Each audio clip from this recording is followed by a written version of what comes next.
The Lost World.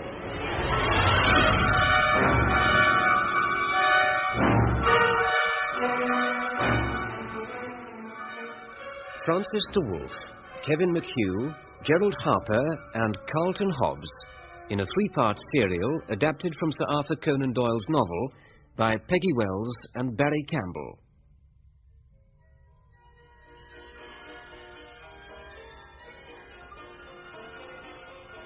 Part 1. The Monster of Enmore Park. London, 1907.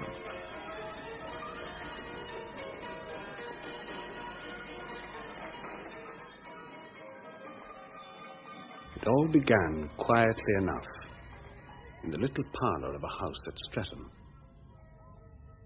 For an hour or more that evening, I had been forced to listen to Mr. Hungerton, the father of the girl I loved.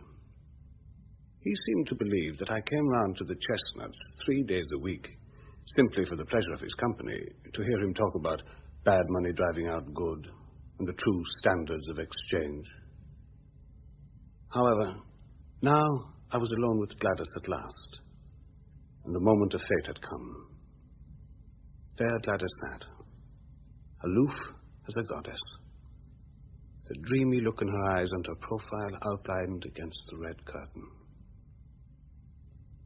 How beautiful she was, and how very remote. But come what might, I must speak. You're looking very thoughtful, Ned.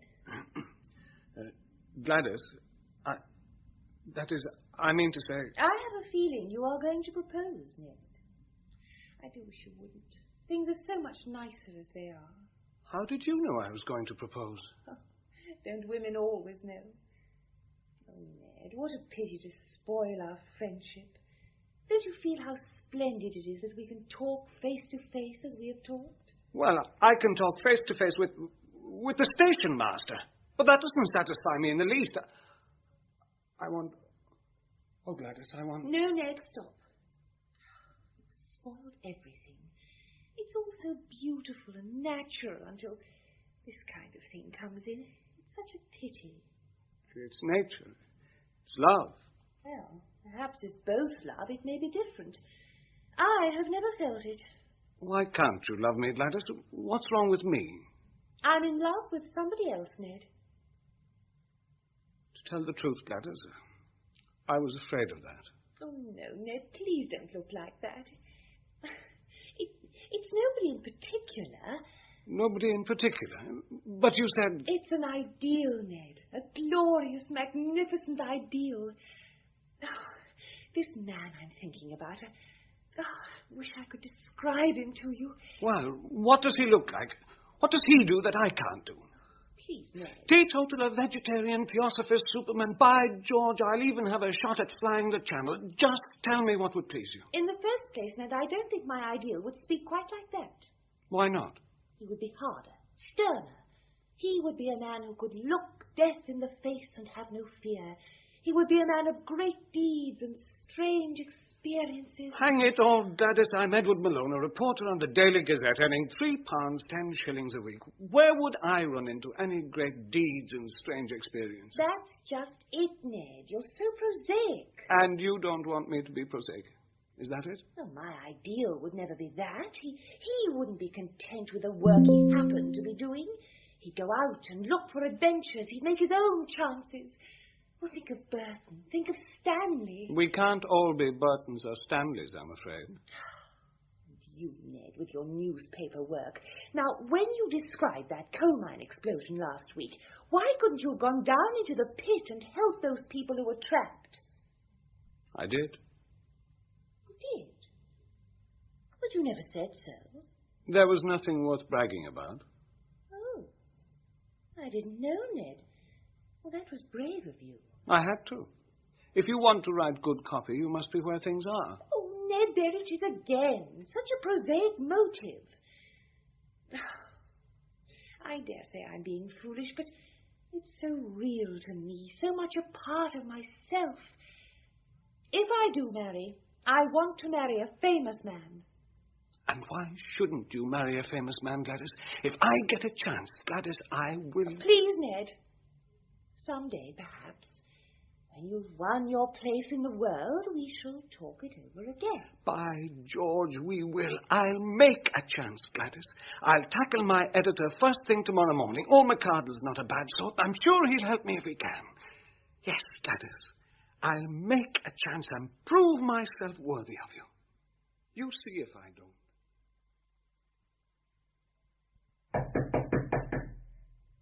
Come in. Look, lad. You needn't break the door down. What is it? May I have a very serious word with you, Mr. McCardle? Lad, what about? I want to ask you a favour. Your salary, Mr. Malone, is already... It wasn't about my salary. No, it wasn't about your salary, Mr. Malone. Then what is it about? I want to break my neck. What? Not exactly that, but I want to justify my life. Do you think, sir, you could possibly send me on a special mission for the paper? Special mission, Mr. Malone? Well, what sort of special mission had you in mind? Anything with adventure and danger in it. 2,000 miles in a balloon, over the Himalayas, down in the pyramids. You know what I mean? I'm not sure, Mr. Malone. I do know what you mean. I mean, these special missions are very expensive. I know that, sir. And they want a writer with a name that will justify the expense. But I have got a wee assignment for you that may just be the thing. Now, what do you say to a nice interview? Interview, sir? Oh, come, lad, you needn't look so dashed. You haven't heard the name of the man you're yet to interview. Well, sir? Professor George Edward Challenger of Enmore Park. Professor Challenger? The famous zoologist? Aye. But, look here, sir. Isn't that the man who broke the head of the chap from the Daily Telegraph? Yes. And threw the Morning Post reporter down 2 flights of stairs? Yes. And broke his spectacles and danced on his hat? Aye, he doesn't like reporters, you can. But why do we want an interview with Professor Challenger? To show up an impostor, Mr. Malone, to expose a modern Munchausen, insulting the sacred name of science. But look here, he's no impostor. He's quite a scientific bigwig. Got a string of degrees after his name and international reputation. A grand international reputation. On the last occasion of debate in Vienna, they had to call on the police. Oh, I've got his record here, with his published works, and a fine, stimulating record it is. All the same, sir. Why do you call him an impostor? Because of this South American business. What South American business? Well, the Skellum claims to have discovered, what is it? A lost world. A lost world, sir? A lost world up the Amazon, full of prehistoric monsters and dinosaurs 50 feet high. But it would make a grand exposure story if you could get in to see him. You think I can't manage to see him, sir? I dinna ken, Mr. Malone. You say you've got his published works, sir? Aye. What are they? Some observations upon a series of Calmuck skulls, outlines of vertebrae evolution, the underlying fallacy of Weissmanism. And here is an account of the row at Vienna. It was about Weissmanism, if you ken what that is. Give me an account of the row at Vienna. Well, what do you want to do with it, lad? Give it to me. You won't understand 2 words of it. That doesn't matter. All I want is a sentence. What sentence? Any sentence. Well, here it is. See for yourself. Good Lord. I told you so. Yourn is jargon. Scientific jargon. This will do. Mr. McCardle, I think I found the answer. I'm going to write a letter.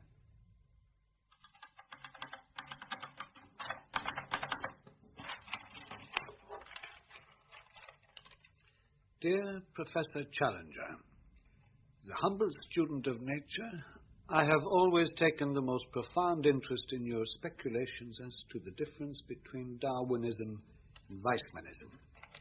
I have recently had occasion to refresh my memory by rereading your masterly address at Vienna.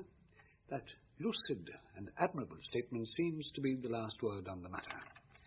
There is one sentence, however, where you say, "I protest strongly against the insufferable and entirely dogmatic assertion that each separate id is a microcosm possessed of an historical architecture." Elaborate it slowly through the series of generations. Have you no desire, Professor, in view of later research, to modify that statement? No. I have certain suggestions which I can only explain in a personal conversation.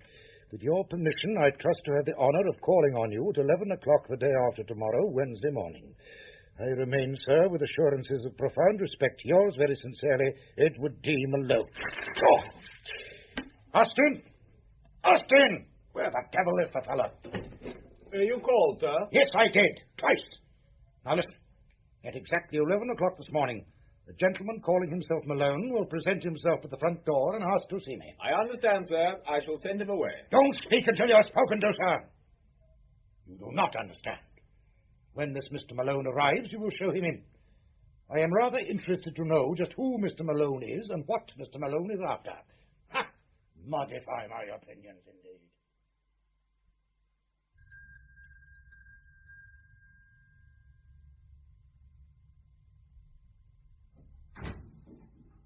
Yes, sir.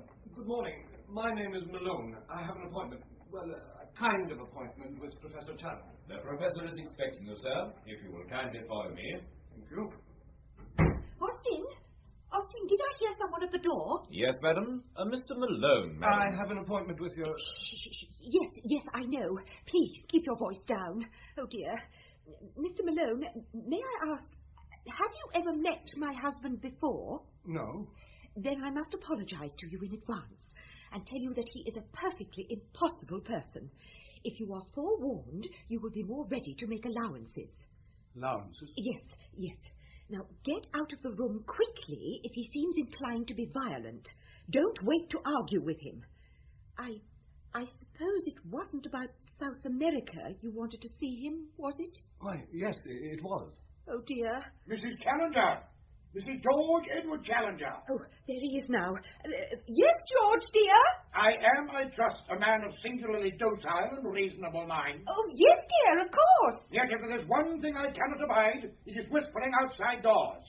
It interrupts my work. And to interrupt my work, I might point out, is scarcely fair to posterity. I'm sorry, George, dear. It was only that My work, I fear, is destined to interruption. I am expecting this morning a visitor. I know nothing of this visitor, except that he will be ignorant in mind and perhaps revolting in appearance. Yeah, wait a minute. He's just arrived, George, dear. He's here now. Indeed, I fancied as much. Then be good enough to send him in. Goodbye, Mr. Malone. After all, well... Yes, Mrs. Challenger? You do look big enough to take care of yourself.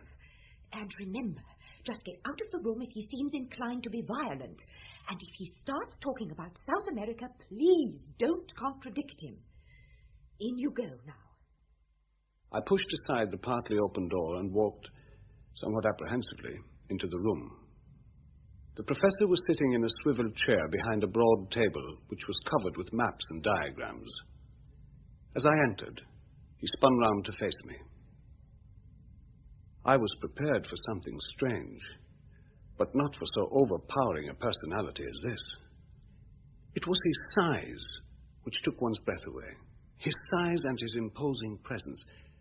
His head was the largest I have ever seen upon a human being. He had the face and beard which I associated with that of an Assyrian bull. His eyes, which were blue-grey under great black eyebrows, were very clear, very critical, and very masterful. A huge spread of shoulders and a chest like a barrel were the other parts of him which appeared above the table. And I must confess that his appearance made me gasp with surprise. Well, young man? Well, sir. What do you mean, sir, well, sir? What the devil are you staring at? Well, sir, you are rather impressive. Impressive, eh? Yes, sir. Well, yes. Yes, perhaps impressive is the right word. Majestic, if I may say so, might be an even better one. But we are not here, young man, to discuss the effect of greatness on its underlings. No, sir. You were good enough, I believe, to write me a letter and to approve my general views regarding Weissmanism. Yes, sir. Thank you. That strengthens my position very much. But you had, I think, some comments to make on the proposition I advanced. Come, Mr. Malone, speak up. I am, of course, a mere student, really just an earnest inquirer. What comments, Mr. Malone?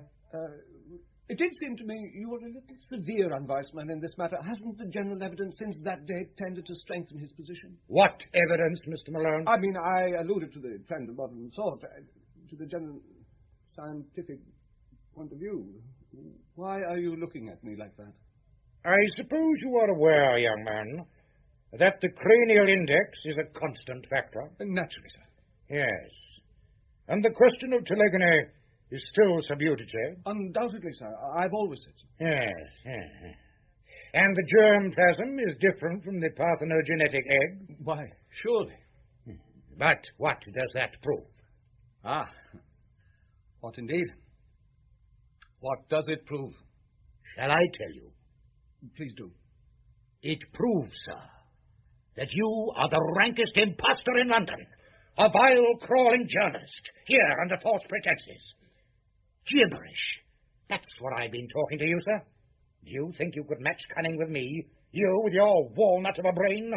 Why, you infernal scribbler... Wait a minute, Professor. Please wait. Sit down. To say that I would like to cut your heart out and stuff it like a Christmas turkey would be beneath my dignity. I shall begin, therefore, in a more decorous way. You observe this plaster bust of Socrates, which has always seemed to me of somewhat doubtful aesthetic value. Now, look here, sir. Just let me explain. I shall begin by discharging this bust with an erring aim at your head. George, what's happening? Stop this at once. Keep out of this, Mrs. George Edward Challenger. Keep out of this. I won't keep out of this. George, what on earth are you going to do? I propose, Mrs. C., to take this young man by the neck and expel him forcibly from the house. You put your hands on me, sir, and you'll ruddy well wish you hadn't. Will I so, young man? Will I so? Keep away from me, Professor. What chance have you got? I'm 15 stone place and 3/4 every Saturday for the London Irish. I'm not a man. Mr. Malone! Look out! Austin, open the front door! The front door is open, madam. I anticipated some such eventuality. Would you raise your fist to me? By God, I'll throw you down the front stairs. Take that, you infernal scribbler. Oh, my eye! Blast you! No, you infernal bully. Take that. Austin, they'll be killed. They've fallen down the front steps. We must separate them. Come along quickly. That will not be necessary, madam. I see from the window that both the professor and the young man are on their feet again, and apparently unharmed, except that, oh, dear me, the young man appears to have acquired a black eye. We'll go and try to persuade the professor to come in at once before someone sends for the police. That will not be necessary either, madam, since I perceive that there is a constable already on the scene. Oh, dear. Oh, dear.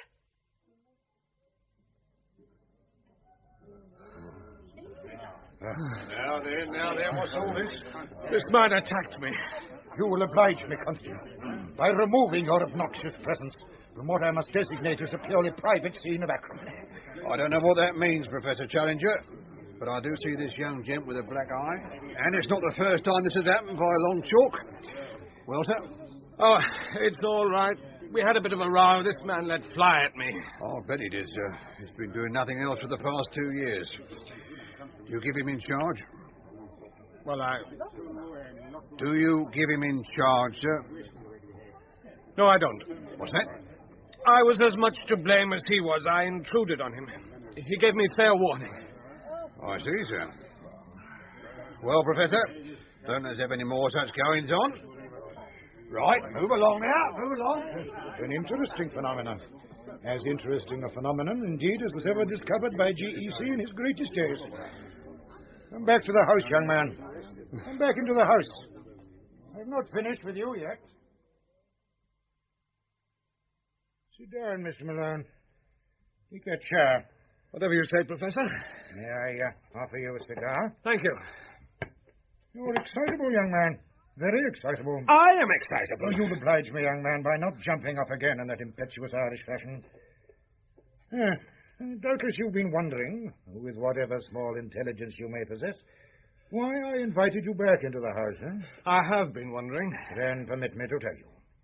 The subspecies of the human race to which you unfortunately belong... Subspecies of the human race? Yes, I refer, of course, to the whole tribe of journalists. All right, don't stick your beard out. I agree. Oh, you agree to this self-evident truth. Anybody who got annoyed with you, Professor, would just have to stay annoyed all the time. I agree. This subspecies, I repeat, has always been beneath my mental notice.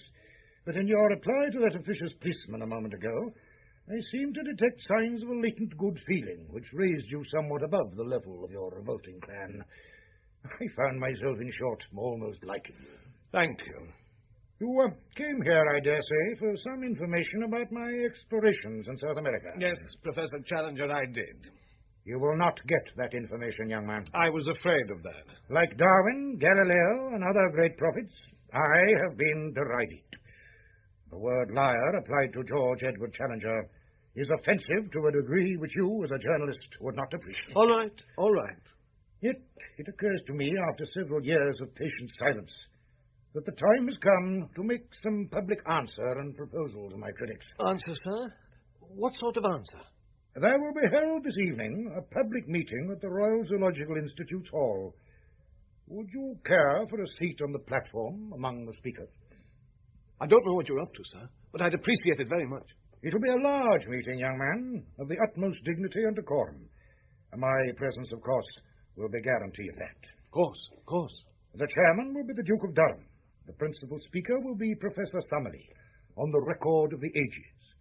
You have perhaps heard of Professor Summerlee? Good Lord, yes. He's as famous a zoologist as... As I am, you were about to say. No, not at all. Nothing like that. You'll pardon my candor, young man, if I remark that Professor Summerlee has a face like a goat, and his views on the subject of vertebrate evolution would make a cat laugh. Well, what are you going to do at the meeting, sir? I am to move a vote of thanks to Professor Summerlee. In doing so... Yes, sir?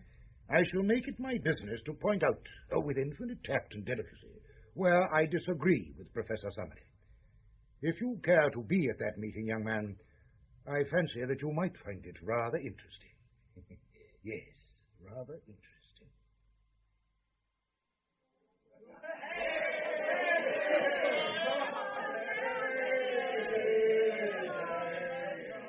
When I arrived at the hall that night, I found a much greater concourse than I had expected. And as soon as I had taken my seat among the bigwigs on the platform, I realized that a youthful and even boyish spirit was abroad in the gallery and at the back of the hall. The medical students were out in force. I don't know what these meetings were usually like, but it struck me that this was a strange prelude to a scientific lecture. Ladies and gentlemen, quiet, please.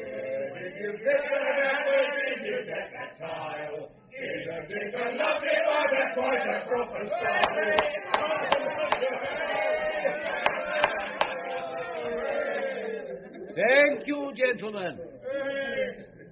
It is my proud duty to introduce to you tonight's speaker, a man of the highest academic and scientific qualifications, who is, I think, well known to you all, Professor William Summerlee.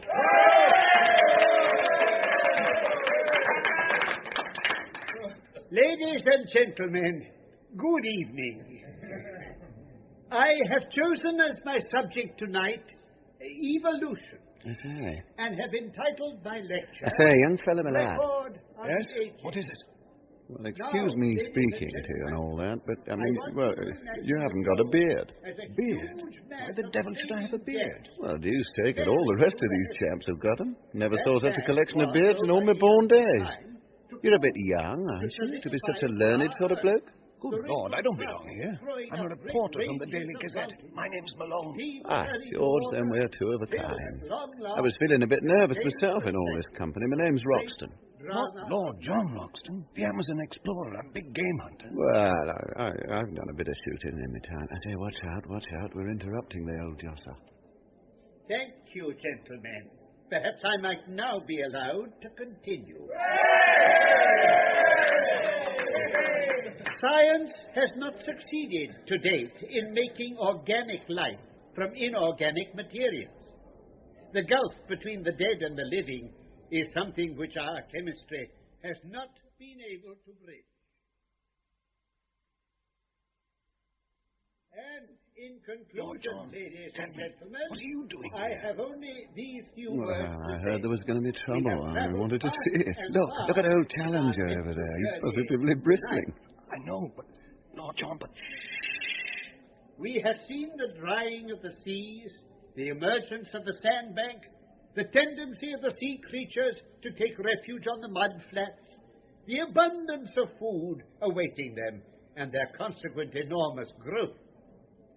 Hence, ladies and gentlemen, that frightful brood of monsters which still affright our eyes when seen in the wielding straits, but which, fortunately, were extinct long before the appearance of man on this earth. Question? I deny that statement. May I inquire, Mr. Chairman, which of the gentlemen on the platform behind me spoke then? I spoke, sir. George Edward Challenger, at your service.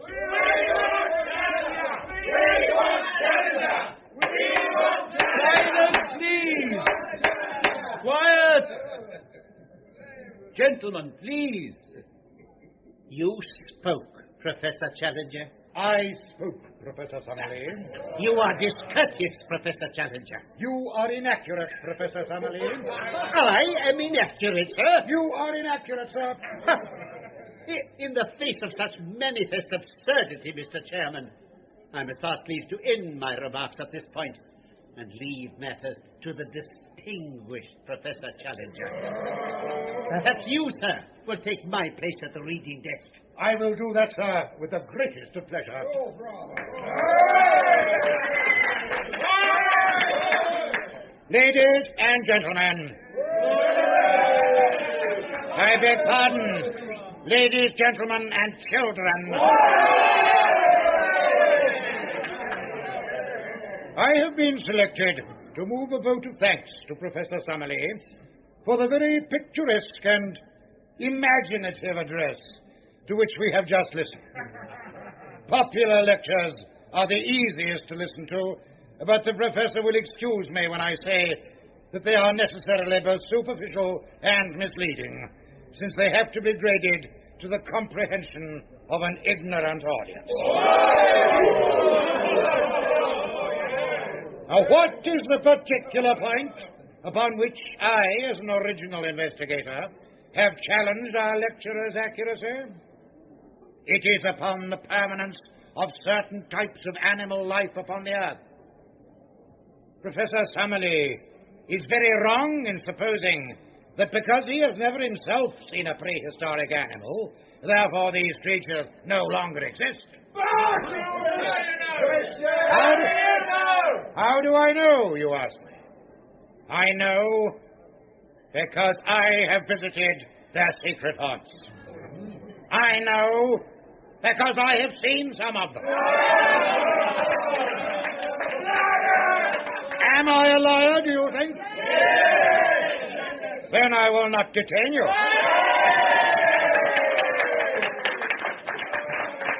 I will merely put you to the test. Now, will you accredit one or more of your own number to go out as your representative and test my statement in your name? Yes! Well, Professor Summerlee, will you dare to take part in an expedition to the lost world to see these creatures? Yes, I will. Then I guarantee that I will place in your hands such material as will enable you to find your way. I don't disguise from you that there are difficulties and dangers. You will need a younger colleague. I go, Mr. Chairman, I go. I volunteer to go. You sit down, young fella. What is your name, sir? Edward Malone. I'm a reporter from the Daily Gazette. I claim to be an absolutely unprejudiced witness. And you, sir, what is your name? I'm Lord John Roxton. Lord John Roxton's reputation as a sportsman is world famous. At the same time, it would certainly be well to have a member of the press on such an expedition. Then I move that both these gentlemen be elected as representatives of this meeting to accompany Professor Summerlee on his journey.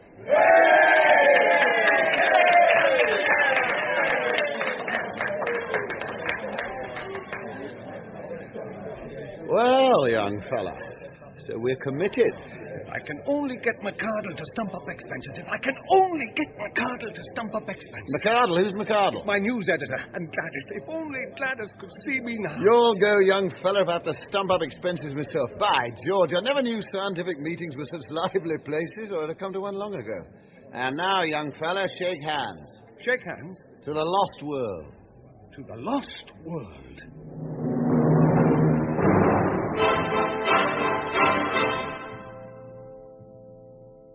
That night, wearied as I was after the wonderful happenings of the day, I sat with Mr. McCardle explaining to him the whole situation, which he thought important enough to bring to the notice of Sir George Beaumont, our newspaper chief. He agreed that I should be allowed to go on the expedition as the Gazette's representative. There followed such a period of confusion and bustle as I made my preparations for the journey that I barely had a moment to reflect on the enormity of the step that I had taken until some 2 weeks later, when I found myself facing a wet and glistening dockside in the shadow of the great liner which was to take our expedition to South America. My reflections were soon interrupted, however, by the arrival of my two companions.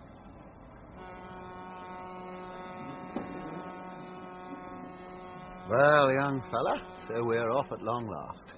And I must confess that I can't wait to get to this lost world of old challenges. Neither can I. Have either of you gentlemen had any dealings with the great man since the night of the lecture? Well, my paper rang him only to be told that he would hand us our last-minute directions just before we left. When I rang to get more information, he abused me roundly, then abused the press in general, and ended up by shattering his telephone receiver. Well, I'm as much in the dark as you are. I just had a note to say he'd be seeing us all. I, too, had a similar communication. And here, if I am not mistaken, comes the great humbug himself. Well, gentlemen, I'm glad to see you all here. I had imagined that the learned professor might have got cold feet. Well, I really... Now, I have only a few words to say to you. Firstly, I beg you not to imagine that I am in any way indebted to you for making this journey. Truth is truth, and nothing you report can affect it in any way, though it may excite the emotions and allay the curiosity of a number of very ineffectual people.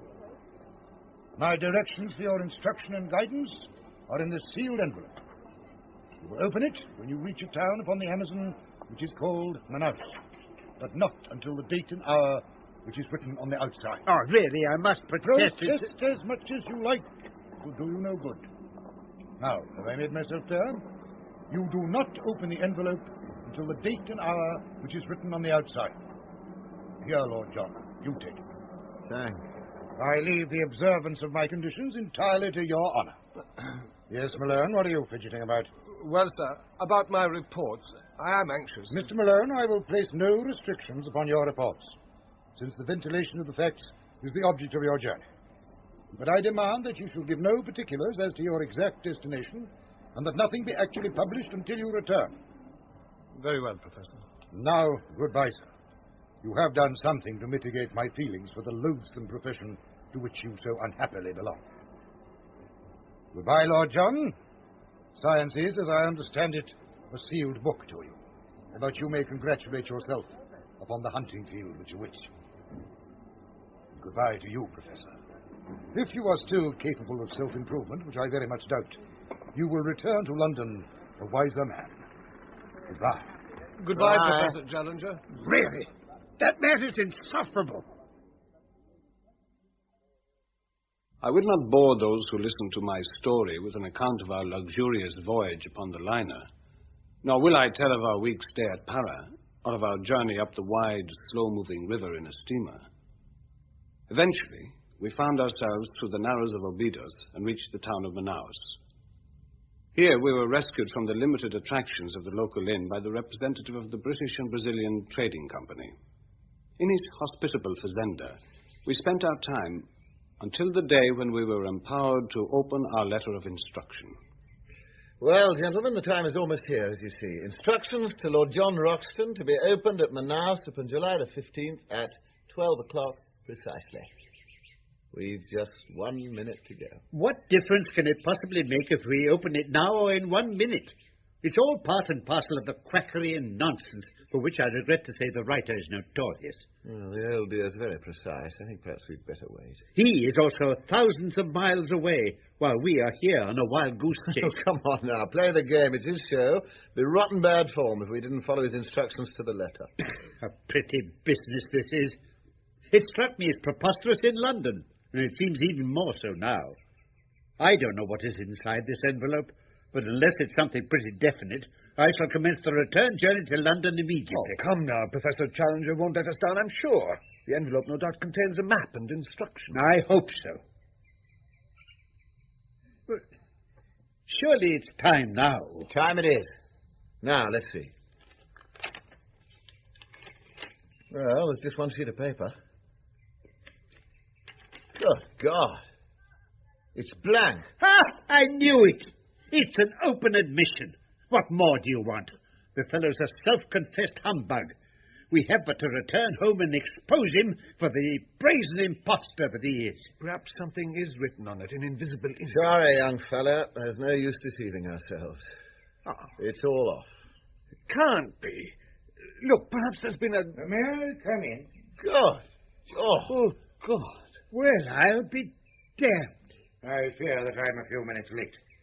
When I gave you this envelope, it was my intention to be with you before the hour. I never intended that you should open it. Well, gentlemen, you seem surprised to see me. Well, I am bound to say, sir, that your turning up is a considerable relief. But I can't for the life of me see why you should have worked it in such an extraordinary manner. Because, gentlemen, there is really only one person who is qualified to lead this expedition, and that person is myself. Now, is all ready for the journey? Yes, sir. I've engaged 2 half-breeds from Para, one of whom speaks English. His name's Gomez. They'll act as servants to make themselves generally useful. Besides these, I've hired 3 Mojo Indians from the river tribes, and a hulking great fella called Zambo. Should be pretty useful. The equipment's been checked, rechecked. We've a steam launch to take us up the river. Mm-hmm. What about canoes? We have canoes. In fact, we could start tomorrow, if need be. I see.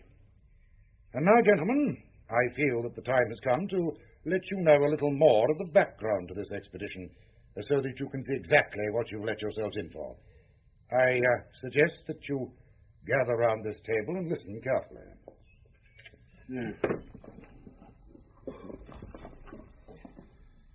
Well, some years ago, I made a journey to South America. It was my business to visit the little-known backcountry and investigate some of the hitherto unexplored tributaries which run into the main river in order to examine fauna for my great work on zoology.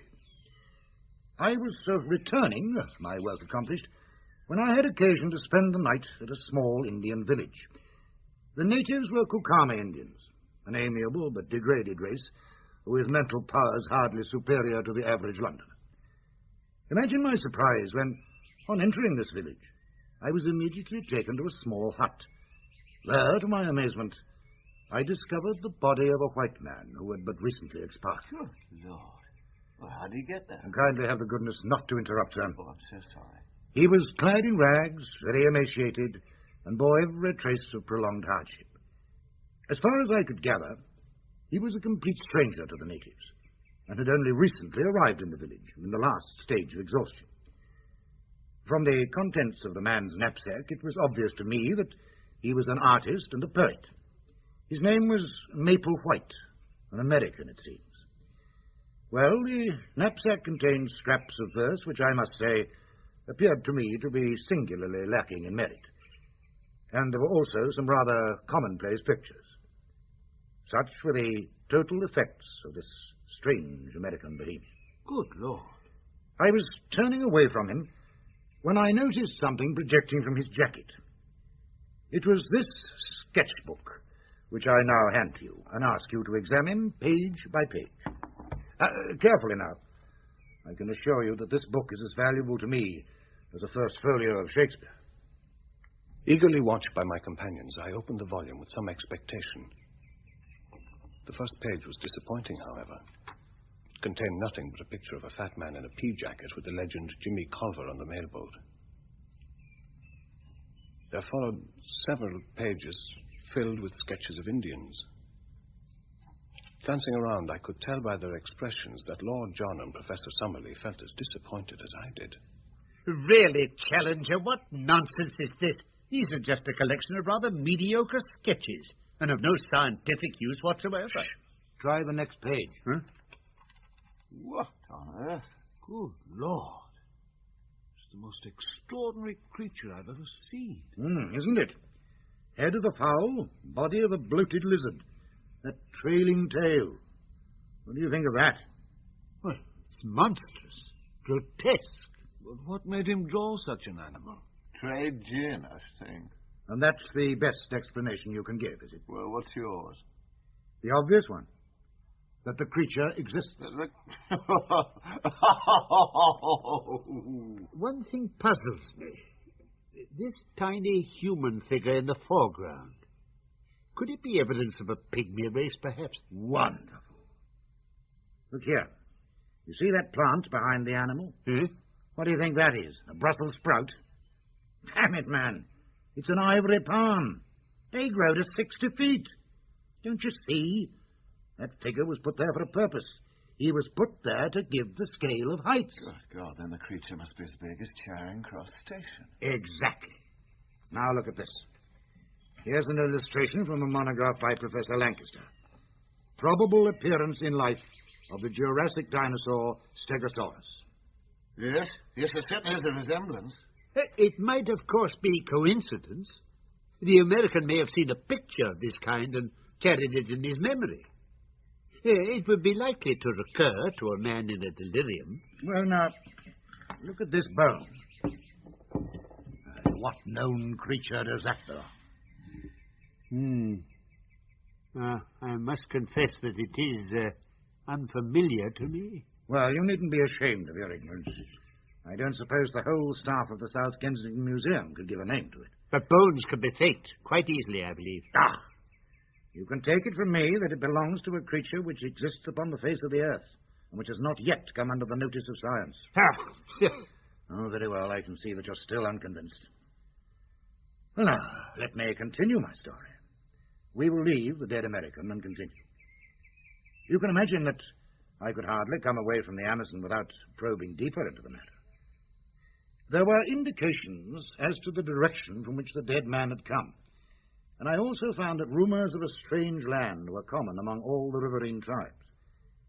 You have no doubt heard of Kurupuri. No, sir. Kurupuri is the spirit of the woods. It's something evil. Exactly. Well, all the tribes agree as to the direction where Kurupuri lives. It was the same direction from which the American had come. Eventually, I managed to persuade two of the tribesmen to become my guides, and after many adventures, which I need not describe, I came at last to that country which has never been described or indeed visited by any other man except the unfortunate Maple White, the dead American. Here, look at this photograph. It's certainly discolored and blurred. Yes, the unsatisfactory appearance is due to the fact that on descending the river, the boat was upset and nearly all my photographs were ruined. How very unfortunate. Just a moment. Those cliffs, like an enormous waterfall, aren't they the same as in the picture of the monster? Well done. Yes, it is the same place. I found traces of the fellow's camp. Now, look at this photograph. Again, somewhat blurred, I'm afraid, Professor Summerlee. Do you see the tree-crowned pinnacle of rock there? Yes, I see it. Well, just about. Do you observe something on that tree? Look. There. By George, it looks like a large bird. Where? Let me see. Oh, yes. Yes, I see it. It's a pelican, surely. It is not a pelican, nor is it a bird. It may interest you to know that I succeeded in shooting that specimen, and I was able to bring it away with me. You have it here, then? No. It was unfortunately lost in the same boat accident which ruined my photographs. Dear me, what a remarkable coincidence. However, I do have part of its wing. And this I now lay before you. It's part of a monstrous bat. Nothing of the sort. Here, in Lancaster's book, this picture is an excellent reproduction of the pterodactyl. On the next page is a diagram of the mechanism of its wing. Now kindly compare that, gentlemen, with the specimen on the table before you. Good Lord. You're right. It's exactly the same. It would certainly appear to be similar, but... fiddlesticks. But surely, Professor, with such conclusive evidence, you had only to lay all this before the proper authorities. Yes, so in my simplicity I had imagined. But I was called a liar and a charlatan. What happened after you shot the bird? That terrier thing. Here, pass over the picture, Malone. I'd like a closer look. Pterodactyl.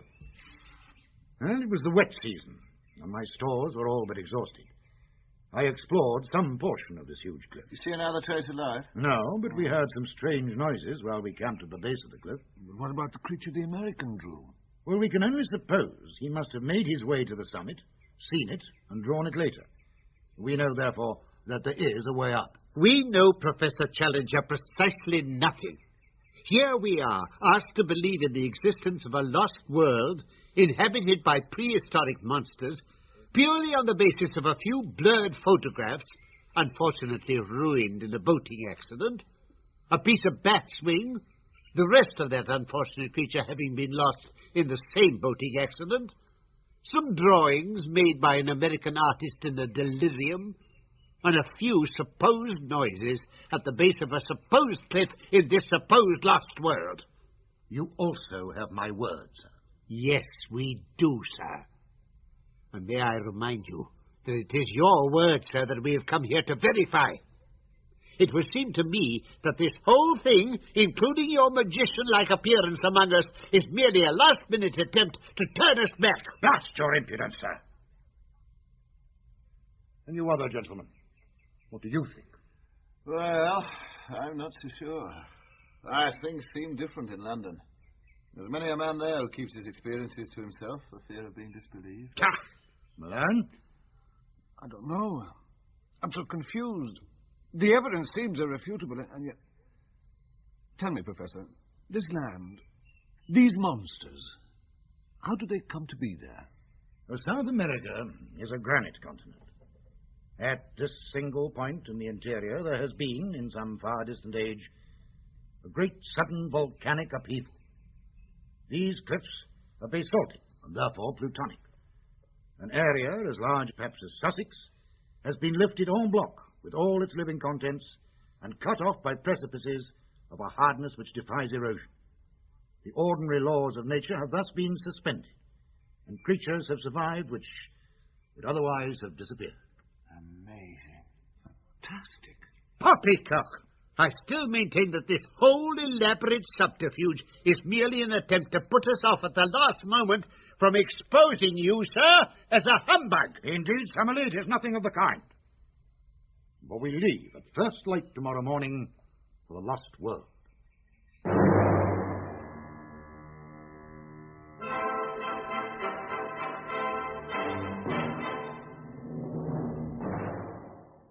It was on August the 2nd that we snapped our last link with civilization when we left the steamer which had taken us upriver. Thereafter, we made our way by canoe and then overland through thick Amazonian forest. Our two learned companions contrived to bicker constantly throughout the journey, whilst Lord John and myself endeavoured, unsuccessfully, to keep the peace. It was exactly 1 month to the day after leaving Manaus that Lord John and I realized that we were at last in the vicinity of the lost world.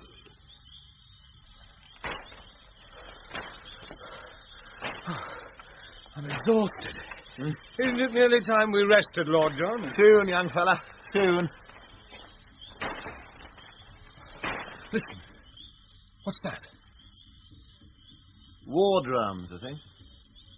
Yes, I've heard them before. They watch us every step of the way, you know. I didn't.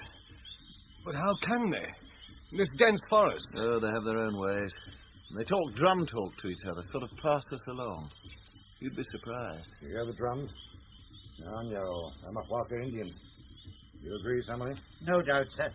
Like all such tribes, I should expect to find them of polysynthetic speech and of Mongolian type. Polysynthetic, certainly. The Mongolian theory I regard with deep suspicion. Don't they frighten you, sir? Hearing the drums like that? Not at all, young man. Besides, we shall soon be in the land of Kuripiri. They don't dare to follow us there. As for the Mongolian theory, I should have thought that even a limited knowledge of comparative anatomy would have helped to verify it. No doubt, sir, a limited knowledge would have that effect. However... Look there! Look! Look! Did you see it? Did you see it through the trees? There it goes. Look! Look, Summerlee! Did you see it? A pterodactyl! Ptero fiddlestick! It was a stork if ever I saw one. A pterodactyl. Damn it, man, you must be blind as well as seeing. I say, Malone. Just a minute. What is it? Well, now, it seems to me these two scientific Johnnies are too caught up in their own arguments to take notice of any dangers. They're going to want wet nursing, young fella. It's going to be our job to do it. Can you shoot? About average territorial standard. Good Lord. Bad as that? But look here. What's all this about? Well, Malone, I happened to have my glasses focused on that creature before it got up over the trees. Up to now, I've never really been sure whether our Professor Challenger was a madman or a liar. But now I know different. Why? What is it? That creature. It was no bird I've ever seen. In the first part of Sir Arthur Conan Doyle's The Lost World, adapted for radio by Peggy Wells and Barry Campbell, Professor Challenger was played by Francis de Wolfe, Edward Malone by Kevin McHugh, Lord John Roxton by Gerald Harper, and Professor Summerlee by Carlton Hobbs. Gladys, Carol Boyd, McArdle, Henry Stamper, Austin, Paul Gaiman, Mrs. Challenger, Norma Ronald, Policeman, Alan Dudley, Chairman, Dennis McCarthy. The episode was produced by Betty Davis.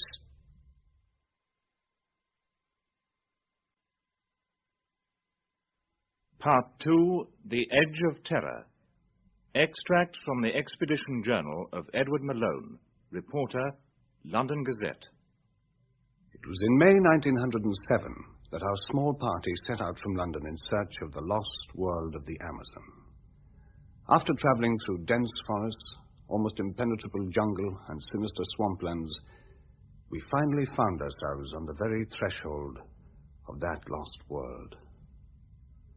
We had come at last to the line of high red cliffs, which we had first seen in the drawings of the dead American artist, Maple White.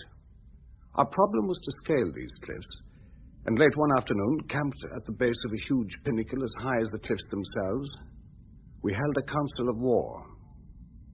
Professor Challenger, as always, presided. I need not say that on the occasion of my last visit, I exhausted every means of climbing the cliffs. And where I failed, I do not think that anyone else is likely to succeed, for I am something of a mountaineer. I had none of the appliances of a rock climber with me, but I've taken the precaution of bringing them now. With their aid, I am positive I could climb the detached pinnacle to the summit. But so long as the main cliff overhangs, it's useless to attempt descending that. There seems to be only one sensible course. Let us split up into two parties, eastward and westward along the base of the cliffs, and seek for a practical point for our ascent. I agree with Professor Summerlee. The odds of this plateau is of no great size, and if we travel round it, we shall either find an easy way up or come back to the point from which we first started. There is no easy way up, Lord John. But I admit that there is a point at which ascent is possible. How do you know, sir? Because, Professor Summerlee, my predecessor, Maple White, actually made such an ascent. How otherwise could he have seen the monster which he sketched in his notebook? There you reason somewhat ahead of the proved facts, Professor Challenger. I admit your plateau because I've seen it. But I have not as yet satisfied myself that it contains any form of life whatever. What you admit, sir, or what you do not admit is really of inconceivably small importance. I'm glad to perceive that the plateau itself has actually obtruded itself upon your intelligence. Now, gentlemen, I think we cannot do better than to commence our scouting expedition. Leaving our Negro servant, Zambo, to guard the camp, we set out. Challenger and Summerlee, with our 3 Indian bearers, took the easterly direction. Lord John and myself, accompanied by Gomez and Manuel, our 2 half-breed guides, went towards the west, through a rocky country of tree and bamboo, and always in the shadow of those gigantic cliffs.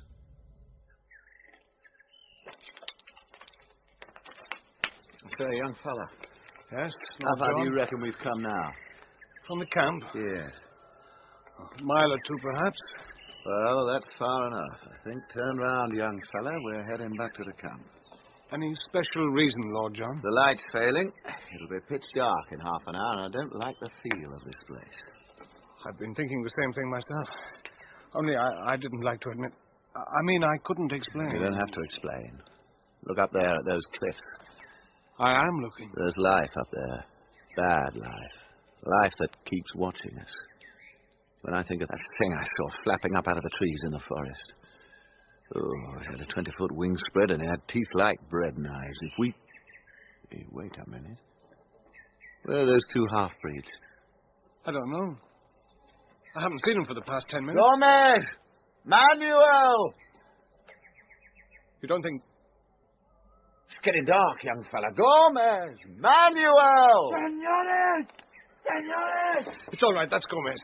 What's the matter? Oh, senores. The other senor with the black beard, he has said there is a way up these cliffs. Manuel and I, we think we have found it. What's that? We show you, yes? Show us what? On these cliffs, I show you. We find what you call an arrow, drawn in white chalk. Maple white for a fiver. We follow this arrow where it points. And we come to one opening in this rock of the cliff, an opening what you call a cleft. That's it, a cleft, one cleft, where the rock open up. You follow me, yes? You bet your boots we follow you. Come on, Malone.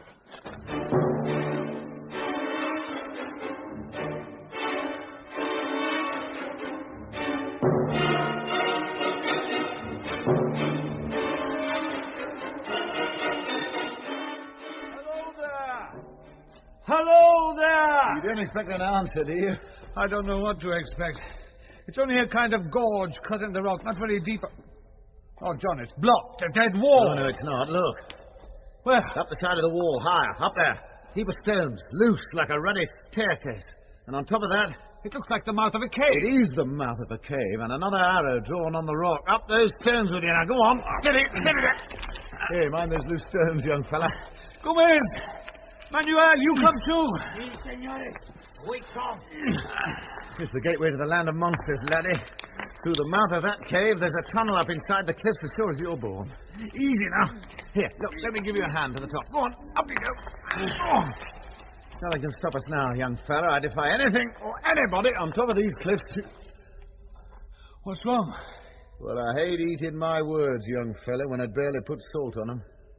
But look there. You mean... It's blocked, that's all. The roof of the ruddy cave has fallen in. We're cut off by 2 tons of rock from the only way up. What was that? I don't know. It sounded like... Gomez, Manuel, did either of you laugh just now? Laugh, senor? Somebody laughed just then. I don't know, senores. Maybe it was what Indians call a spirit of the woods that laughed. Never mind the spirit of the woods. Can't we dig away through that loose rock? No good, young fella. Why not? Well, you'd only start an avalanche to bury us. Don't you touch it. And there isn't any way up. No, I'm afraid not. Come on. It's high time we were getting back to camp. Too much cast down to speak. We made our way back to the camp. One incident occurred, however, before we left the gorge, which is of importance in view of what came afterwards. We were at the bottom of the chasm, some 40 feet beneath the mouth of the cave, when a huge rock rolled suddenly downwards and shot past us with tremendous force. We could not see where it had come from, but Gomez and Manuel, who were still at the opening of the cave, said it had flown past them and must have fallen from above. Looking upwards, we could see no sign of movement in the green jungle which topped the cliff. There could be little doubt, however, that the stone was aimed at us. So the incident surely pointed to some form of life upon the plateau. As we moved away, our minds were full of this new development and its bearing on our plans. When we reached the camp, we found the others waiting for us. And you're sure, Lord John, there is absolutely no chance of our clearing the fallen rocks? None at all. Pity. Great pity. As to the incident of the falling rock, it would merely seem to confirm my theory that some form of life does indeed exist on the plateau. A theory which, I may add, has already been proven by our own discoveries, and it seems that... Stop a minute. What did you find? A human skeleton. Oh, what? A human skeleton lying in a patch of bamboo, with the bamboo canes growing through its smashed ribs. Almost certainly the skeleton of a white man. I quite agree, and I don't like this. How did the skeleton get there? Can't you guess, Lord John? You mean this man fell from the top of the cliff? He fell, yes, or was thrown. This man, probably a friend or colleague of Maplewhite... We have no evidence of that. We have every evidence, sir. This man was running in blind terror from something which appeared to him monstrous or diabolical. He fell to his death on the sharp bamboo points, or else he was taken by human hands. Human hands? Taken by human hands, as I now take this skull of his from my knapsack, and dropped over the edge of that cliff, as I dropped the skull on the ground. So. Oh, Santa Maria. Will you now admit, Professor Summerlee, that there is malignant life on the plateau? I don't know. But does that matter now, sir? Matter, young man? Since we can't get to the top of the plateau. I beg your pardon. We can get to the top of the plateau. Well, you found... You mean you found a way up? I venture to think so. How? We can't climb the sheer face of the cliff. That's impossible. Agreed, Lord John, agreed. Then how, in all blue blazes, are you going to do it? Will you permit me, gentlemen, to sit down on this log and address you as I might address a somewhat backward class? All right, get on with it. You will also, I hope, spare me your congratulations. My natural modesty forbids any such display. The inspiration, if I may term it so, came to me only 10 minutes ago. I was thinking, oddly enough, of a paper read to the Edinburgh Zoological Society by a certain Dr. Illingworth. One moment, Professor Challenger. You spoke, Professor Summerlee? Were you by any chance referring to Dr. Angus Illingworth of Edinburgh? I was, sir. Is he a friend of yours? That charlatan, that insufferable mountebanker, a friend of mine? You agree, perhaps, that Dr. Illingworth has no sense? I agree with the utmost emphasis. His views on the Wealden slates are entire puerility. His insulting review of my last book occupied 7.5 pages of the Zoological Quarterly. Professor Summerlee, shake hands. Professor Challenger, it's a pleasure. Young fellow, my lad, listen. We've got it. The password, Dr. Illingworth of Edinburgh. Whenever these two start spitting in each other's eye, just mention Dr. Illingworth of Edinburgh. Got it? Got it, Roger. You were telling us, Professor Challenger, how we could get to the top of the plateau. Now, if we put the same question to Dr. Illingworth of Edinburgh... Dr. Illingworth, the great zoologist? He could probably tell us straight away. Tell us like a shot. And do you intimate, sir, that I can't? Look around you. Well? What do you see? I see a campfire, load of provisions, line of red cliffs. Nothing else, my friend? Well, nothing will help us, no. You don't see, for instance, the pinnacle of rock there. The pinnacle of rock that rises as high as the plateau and has a huge tree on top of it. Well, that won't help us. You think not, Lord John? We've got rock climbing gear. Yeah, we could get to the top of the pinnacle, yes. But even if we got there, we'd still be 40 feet from the edge of the plateau. We can never get across. We can at least all reach the summit. When we are up, I may be able to show you that the resources of my brain are by no means exhausted. It was towards noon the next day, a brilliant, burning day, that the last of us managed to crawl up on top of that pinnacle, a grassy space some 25 feet square. It was a hair-raising climb, to say the least. But now, at last, we were able to gaze across at that curious plateau. There it lay, the lost world, across the 40-foot gulf, green and silent. Its trees glistening in the sun where it stretched away from us, deep and sinister as a new continent. This is indeed curious. Very interesting. Very interesting indeed. What, Professor Summerlee? This tree, Mr. Malone. You will please note the smooth bark and the small ribbed leaves. Tell me, are they not familiar to you? Why, it's a beech. Exactly, a beech tree. A fellow countryman in a far land. Not only a fellow countryman, my good sir, but also, if I may be allowed to enlarge your simile, an ally of the first value. This beech tree will be our saviour. George, a bridge. Exactly, my friend. A bridge. Where willpower and intellect go together, there's always a way out. A drawbridge had to be found, which could be dropped across the abyss. Behold it. There is our bridge, gentlemen, to the lost world. Brilliant, sir. The tree's a good way. 60 feet high. If it only falls the right way, it'll easily cross the chasm. Mr. Malone. Yes, sir? You, my young friend, have the thews and sinews. I think you will be the most useful at this task. I can hardly wait to begin, sir. One moment, Mr. Malone. I must beg that you will kindly refrain from thinking for yourself. You will do exactly as you are told. Now, I suggest that you make your first incision here.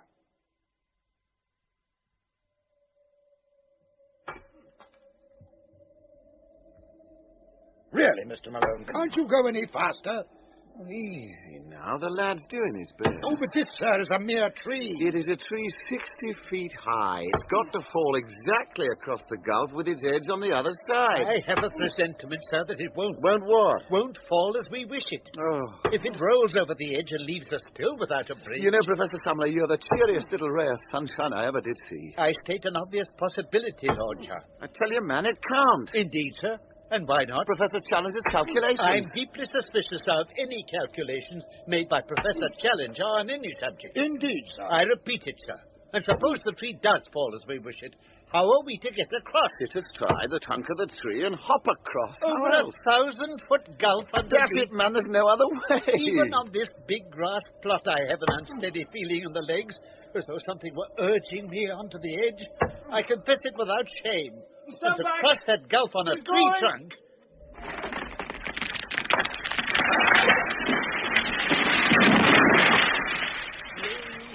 Glory, hallelujah! Got it! Stop dead on the edge, Professor Challenger. Shake hands. Well, it seems to me there's a lot of indiscriminate handshaking going on, but by George, here's my hand too. I remove my hat, gentlemen, and I thank you deeply for this not unmerited tribute. The resources of a great brain, if I may modestly say so, are equal to any small obstacle. There is the bridge. There is the lost world. I shall now, with your permission, be the first to cross the bridge. Half a minute, old chap. I can't allow that. Do my ears deceive me, Lord John? You can't allow it. Listen, old chap. Look over at those bushes. Well, sir? We're invading enemy territory, don't you see? It may be all right over there. Oh, of course it's all right. But there right. may be a tribe of cannibals waiting for lunchtime. We haven't got rifles. We haven't got anything. Then what do you suggest? Malone and I'll climb down again, fetch up the rifles. Oh, this delay is intolerable. I know, old chap. But better learn wisdom, before you get served up as veal stew. Oh, speaking of that, we'll also fetch up Manuel Gomez with provisions. Then you can cross the bridge while we cover you with the rifles. This is good sense, Professor Challenger. I am not aware, sir, that I need to be instructed in good sense by you or anyone else. I do agree that a certain elementary course... Oh, very well, go and get the rifles, but hurry, hurry!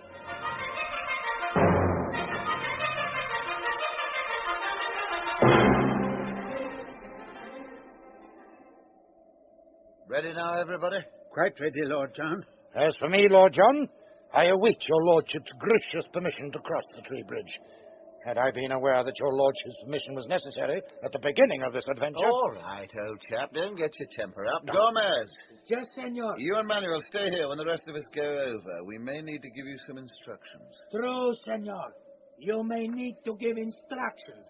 Yes. Ready with the rifles, everybody else? All right, Professor Challenger, you first.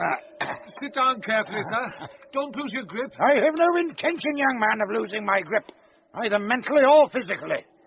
The position, I confess, is a trifle undignified. It is not suited... Easy now. It is not suited to the historical painting, which will no doubt one day be made of this momentous occasion. You next, Professor Summerlee. I'm quite ready, gentlemen. If you'll sling two of those rifles round my neck. What's wrong, Professor Summerlee? Has it occurred to you? Well, what? Has it occurred to you that our friend Challenger, as he hops across there, looks exactly like a gigantic bullfrog? One moment, sir. Did you by any chance say what I thought you said? Don't stop, Professor Challenger. For God's sake, don't turn round. Did you say bullfrog, sir? Were my ears assailed by any mention of a bullfrog? Go on, sir. Go on to the other side. I'm sorry, Professor Challenger, if the harmless joke offends you. Now, if you'll continue over to the other side, I shall follow you along the tree like this. Easy now. Both of you. Look here, Lord John, you don't think they're going to sit out on that tree and begin sloshing at each other 1,000 feet above ground? I can't say. They're crazy enough for anything. It's all right. Challenger's over. Any sign of life in those bushes? I can't see any. Done it. Somebody's over. All right, now you're next, my lad. Go on, over you go. I don't like this a little bit. But if those two professors can go over and never turn a hair... Now get careful. Get a good grip on the tree. That's right. And don't look down. It's looking down that gives you the vertigo. I've got vertigo already, thanks. Now, don't look down. I keep telling you, don't look out. I'm all right, Lord John. Nearly slipped. Phew. Now follow your own advice, young fella. Don't look round. What's the matter? I'm just wondering, Lord John, what you think you're doing. Me, young fella? Yes, you. Oh, I'm walking across, young fella. Like this, it's so much simpler, don't you think? And that was how, as the sun began to sink across the jungle, we first set foot on the lost world. No sign of life in all that green stillness. Not even the cawing of a bird. The last thing we saw as we looked back was Gomez standing motionless on the rock pinnacle, smiling at us. Ahead was a bolt of dense scrub, and we shouted congratulations to each other as we hurried forward. It was the last time we did congratulate ourselves on that evil day. Because when we had got no more than a dozen feet into the scrub, and I was nearest the edge of the cliff,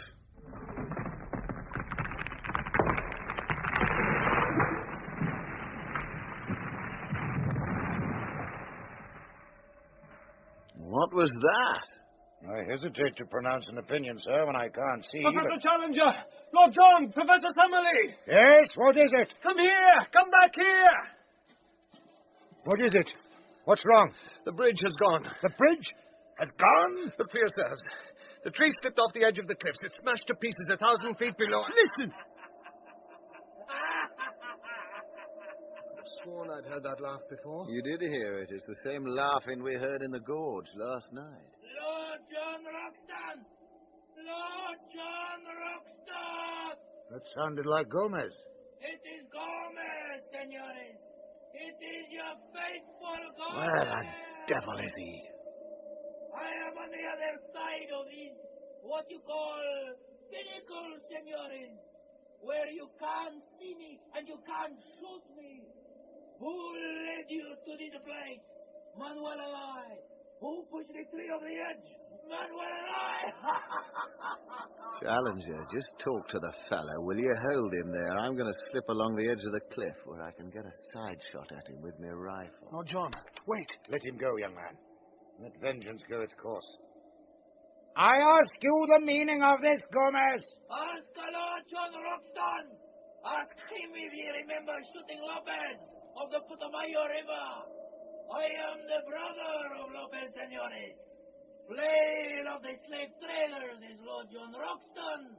Flail of Lord John Roxton am I.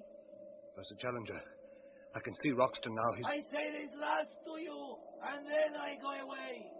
You will die up there, senores. Cut off from the world. You will die up there because Lord John Roxton has shot my brother. And now at last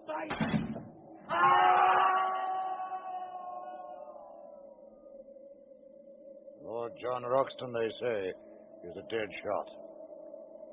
Yes. Where's Manuel? He was with Gomez. Something tells me, with peculiar clearness, gentlemen, that we shall not be troubled with either of them any longer. Excellent, Professor Challenger. Very good indeed. And doesn't it tell you anything else? Anything else? You've brought us to the ends of the earth, sir. You gratify me, Professor Summerlee. Your ingenuity has shown us a way to a land of monsters. But with that bridge gone, can your ingenuity show us any way down? By the Lord's mercy, sir, you've really done it this time. We're marooned.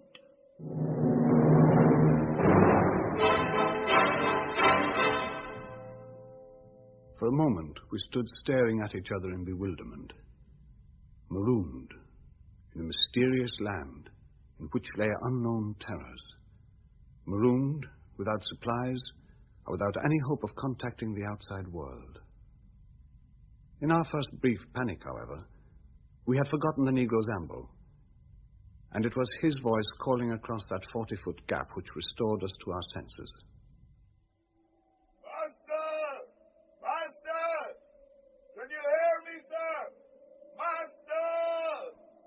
Zambo! Zambo! You hear me? Yes, Master, I hear. You perceive, I hope, that we are in a somewhat precarious position. Now, look here, old chap, you won't understand that highfalutin talk. Look, am I the leader of this expedition, or am I not? All right, but speak so you can get the hang of what you're saying. I shall make myself perfectly clear. Zambo! Yes, Master. You observe, no doubt, the critical nature of our situation. Yes, Master. Maybe ghosts get you. What ghosts? Oh, be quiet, Professor Summerlee. You have the rope there, Zambo? Rope no good, Master. You said to make bridge across. I know that, my good Zambo. Well, then what's the game? Would you tell us? Throw one end of the rope across to us. Then tie the other round as many boxes of provisions and ammunition as you can bring up. We'll drag them over to this side. Don't forget to include a camera. Did you say a camera, Professor Challenger? Yes, Professor Summerlee, I said a camera. I want photographic evidence if something should attack us. Attack us? If, in short, a flesh-eating dinosaur should step out of these bushes now. Zambo, don't forget the elephant gun cartridges, will you? No, Chief. I not forget. And you won't leave your post? No, Chief. I not leave. But no evil eat Indians. Why not? Too much afraid ghosts. You be careful. That thought was in our minds when we slept for our first night on the lost world. We stopped and camped at the very edge of the cliff among some bushes. These bushes turned out, however, to be infested with enormous blood ticks, as I found out to my cost in the morning. Most interesting, Mr. Malone. That blood tick on your leg, which you have so unfortunately cracked. Good Lord, Professor Summerlee, did you think I was going to let that vile thing stay where it was? Look at all the blood which squirted out when I picked it off and burst it. My blood, sir. Mine. Steady on, young fellow, my lad. It's rotten luck we settled on this spot. Might have known there'd be some pretty diabolical insect life in these bushes. Well, Mr. Malone should be proud to be chosen. We cannot do less than call this first fruit of our labours Ixodes Maloni. The very small inconvenience of being bitten, my young friend, cannot, I'm sure, weigh with you as against the glorious privilege of having your name inscribed in the deathless roll of zoology. Unhappily, you have crushed this fine specimen. Fine specimen? Filthy vermin, you mean? You should cultivate the scientific eye and the detached mind, Mr. Malone. To a man of philosophic temperament like myself, the blood tick, with its lancet-like proboscis and its distending stomach, is as beautiful a work of nature as the peacock or the aurora borealis. It pains me to hear you speak of it in so unappreciative a fashion. No doubt, with due diligence, we can secure some other specimen. There can be no doubt of that, Professor Challenger. One has just disappeared behind your shirt collar. What? Oh, dang! The bushes were full of the horrible pests, and it was clear that we must shift our camp. We moved to a small clearing, thickly surrounded by trees on all sides. There were some flat slabs of rock in the center with a spring of water close by. Here, we made our first plans for the invasion of this new country, surrounded by our ammunition and enough provisions to last for several weeks. This was to be our headquarters, our place of refuge against sudden danger and the guardhouse for our stores. Fort Challenger, we called it. The others slept that night, round a dying campfire that threw gleams among the great trees round about. But I can't say I slept much. It was towards morning, in the hour of suicides and bad dreams, that suddenly... Good Lord! Look out! Get away, you swine! What is this? Somebody call out. Easy, young fellow, my lad. Now, what's wrong? I don't want you to think I'm out of my mind, but I saw something. Professor Summerlee, will you perk up that fire? Now, you saw what? A white face. A human face. All right, now where did you see it? In that big tree, there, with the branches like ferns. The branches parted and the face looked down. It was flat and white, and it had a body like a reddish pig. You were dreaming, young fellow. I wasn't dreaming, I tell you. What, a human face? A human face, or an ape's. That's it, an ape's, only without any hair, and with curved teeth. The anthropoid ape, young man, is unknown in South America. You quite sure of this? Absolutely sure. Had this creature a tail? No. Did you notice whether it could cross its thumb over its palm? Hang it all, sir. I only got a brief glimpse, then I threw a stone and it swung away. Oh, that was very hasty of you, my boy. Very hasty and injudicious. Had you been able to coax it down here... Coax it down? That's what I said. It was the evilest-looking brute I ever saw in my life. You didn't want me to invite the damn thing to breakfast. In the interests of science, young man. As a scientist myself, sir, I agree with Malone. You agree with Malone, sir? I agree with Malone, sir. Have you forgotten the skeleton? What skeleton? The skeleton of the man thrown from these cliffs and impaled on the bamboo points 1,000 feet below. Listen. Was that the sound it made? Yes. If there are any more of these brutes hanging about watching us... There very probably are. Then we've got to walk softly and look sharp. As soon as it's daylight, we begin our exploration. In which direction? Following the course of the stream, naturally. That will always lead us back to camp. We can surround our stores with thorn hedges. Then, when we penetrate into that forest in full daylight...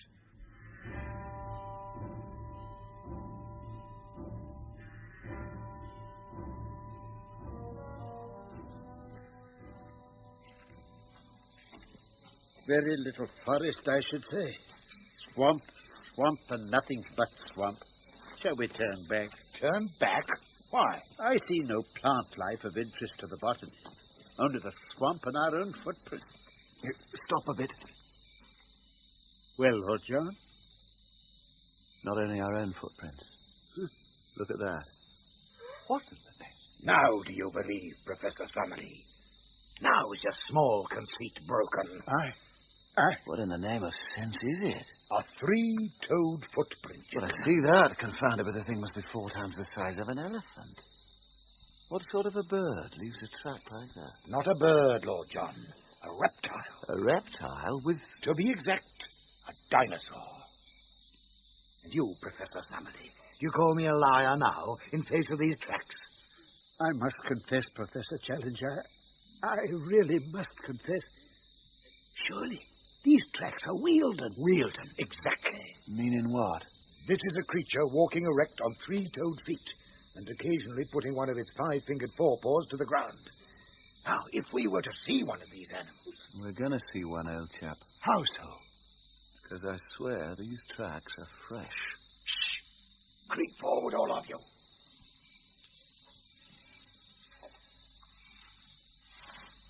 Look through this screen of brushwood. Is it? Yes, my friend. The denizens of the lost world. There were 5 of them, like a nightmare in daylight. Scaled like lizards, with witless rolling eyes that seemed to look at us through the brush.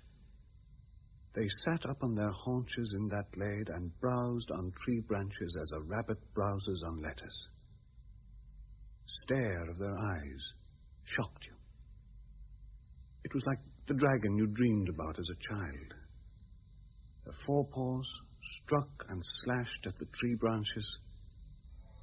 When one fell down on its feet, you could feel the thud as the ground shook. Quiet, everybody. Quiet. Oh, am I seeing things? Do you question, sir, the evidence of your own eyes? One moment. Don't fire. Why not? In the first place, the sound of a shot might alarm the whole countryside. I know that, but if I could get one head, look, just one head to take home with me. The whole sporting world would turn green. What about the newspaper readers? Look here, Professor, if I just drilled the nearest one and looked straight through the eye... You still wouldn't hurt him. Well, not even with this gun? Not even with that gun. Have you got the camera, Mr. Malone? Yes, but I can't even get the blankets into the viewfinder. They're too big. Keep down. They'll see us. And you, Professor Summerlee, I can scarcely wonder that your eyes bulge and that your mockery of a pure intelligence returns to haunt you. What do you say? Professor Challenger, I apologize. Professor Summerlee, your apology is accepted. Look, wait a minute, you two. Look, don't stand up, not to shake hands with the brutes right on top of us. Look out! That one came down with all his paws at once. If he'd come down on us when he fell... Like an elephant walking on a grape. Yes. But they seem harmless now. My dear sir, they are harmless. The iguanodon? The what? The iguanodon, Lord John. You'll find his prehistoric footprints all over the sands in Kent and Sussex. He's charming and childlike, like our friend Malone. He's all brawn and no brain. Observe the nearest one. Well, not too close, thanks. See, there. He reaches after a bunch of foliage too high in the tree. He can't reach it. So he uproots the whole tree.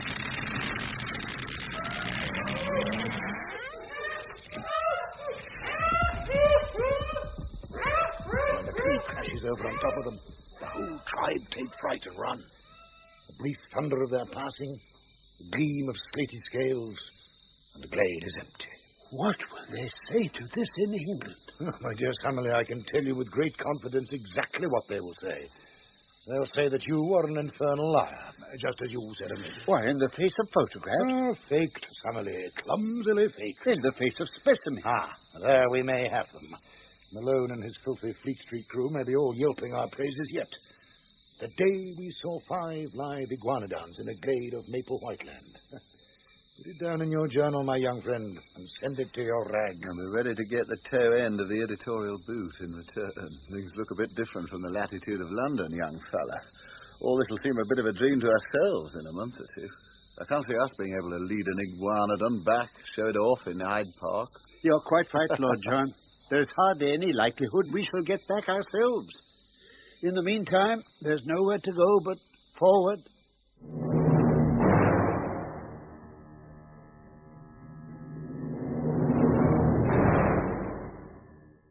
We may have travelled a mile or more, keeping to the bank of the stream. A belt of brushwood led up to a tangle of rocks at the top of that boulder-strewn slope. Grey and eerie the place looked, with its graveyard rocks. Lord John was well ahead, scouting. We saw him get to the top of that slope. Then we saw him drop down suddenly as though he'd been shot, and peer over the edge. What is it, Professor Challenger? I don't know. He's signaling us to stop. Listen. Well? Perhaps it was my imagination, but I could have sworn I heard a kind of... Kind of what? Oh, it doesn't matter now. Lord John is coming back. Lord John? He's in it. Keep quiet. Is anything wrong? Well, listen, all of you. You want to see something that'll raise your hair, just crawl up and look over the edge of those rocks. Crouch down and don't make a noise. What is it? Forward now. That's it. Keep low. What is it? I insist on knowing. Do you hear anything, Lord John? All of you must hear it now. I hear something. You hear the Devil's Nursery, old chap. Devil's Nursery? It's a volcanic pit, like a big bowl in the rocks, with green, scummy water at the bottom. And in that pit... Well? Pterodactyls. Thousands of them. Pterodactyls? Well, don't you remember that flapping thing with wings 20 feet long? I saw it over the trees the other day. I do indeed remember the pterodactyl. Professor Summerlee said it was a stork. I said so. Do you deny you said it was a stork? Keep quiet, for God's sake. Remember Dr. Illingworth of Edinburgh. Right, George. Neither Dr. Illingworth nor anybody else ever saw a sight like this. Crouch down and look over the edge.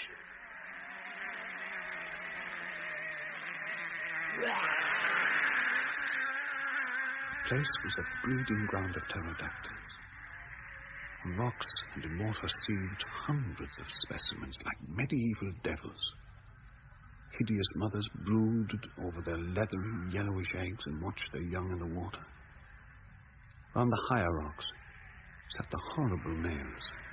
They sat absolutely motionless, except for the rolling of their red eyes or a snap of their rat-trap beaks as a dragonfly went past.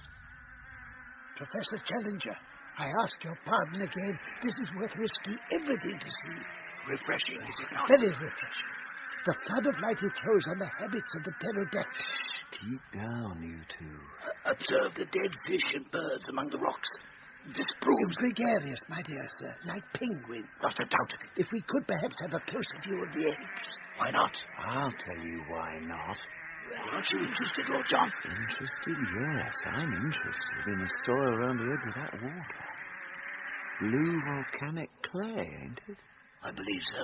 Why? Well, never mind, but if you want to start something you can't finish, just stick your head up and say pretty to a nest of pterodactyls. There is, of course, a certain amount of danger. Certain amount? They'll come diving down on us with teeth like bread knives. Not with the care I take, Lord John. No, old chap. No. I rather pride myself on my ability to stalk unseen as quietly as a shadow. I can put my hand on this loose boulder, for instance, and rest my weight on it without once disturbing... Look out! That's got it. It occurs to me, Professor. Those brutes are spreading their wings. They're going up. It occurs to me, Professor Challenger, we better run for it. Run for it, sir? Science or no science, yes. Make for the wood and keep together. If we get among the trees... Mr. Malone! Yes, have you got the camera? Certainly, but... Photograph it! I implore you to photograph that fine specimen coming down for us now. He's diving at a mile a minute, Doc!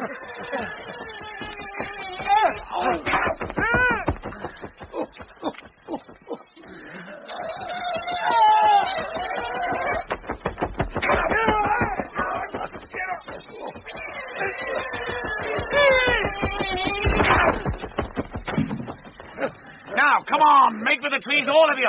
If anybody talks science, I'll brain him. Now, run! We staggered through the brushwood, and even as we reached the trees, the harpies were on us again. Summerlee was knocked down. We tore him up and rushed among the trunks. Once there, we were safe, for those huge wings had no space for their sweep beneath the branches. As we limped homewards, sadly mauled, we saw them for a long time flying at a great height against the blue sky, soaring round and round, no bigger than wood pigeons. Their eyes, no doubt, still following us. At last, as we reached the thicker woods, they gave up the chase and we saw them no more. We halted beside a brook to bathe our wounds. A most interesting and convincing experience, gentlemen. We are exceptionally well informed, Summerlee, as to the habits of the enraged pterodactyl. Yes, indeed. It's worth noting that our young friend has received an undoubted stab, while Lord John's coat could only have been torn by a bite. Professor Summerlee has a nasty cut on his forehead, and I myself have been beaten about the head by their wings.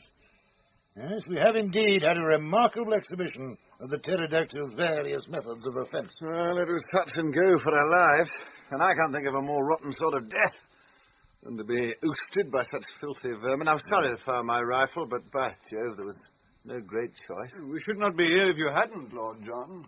May do no harm. Among those woods there must be many loud cracks from falling trees, which may sound like a gun. Now, I think we'd had enough thrills for one day. The quicker we get back to camp in the surgical box, the better. We don't know what venom may have been in those hideous jaws.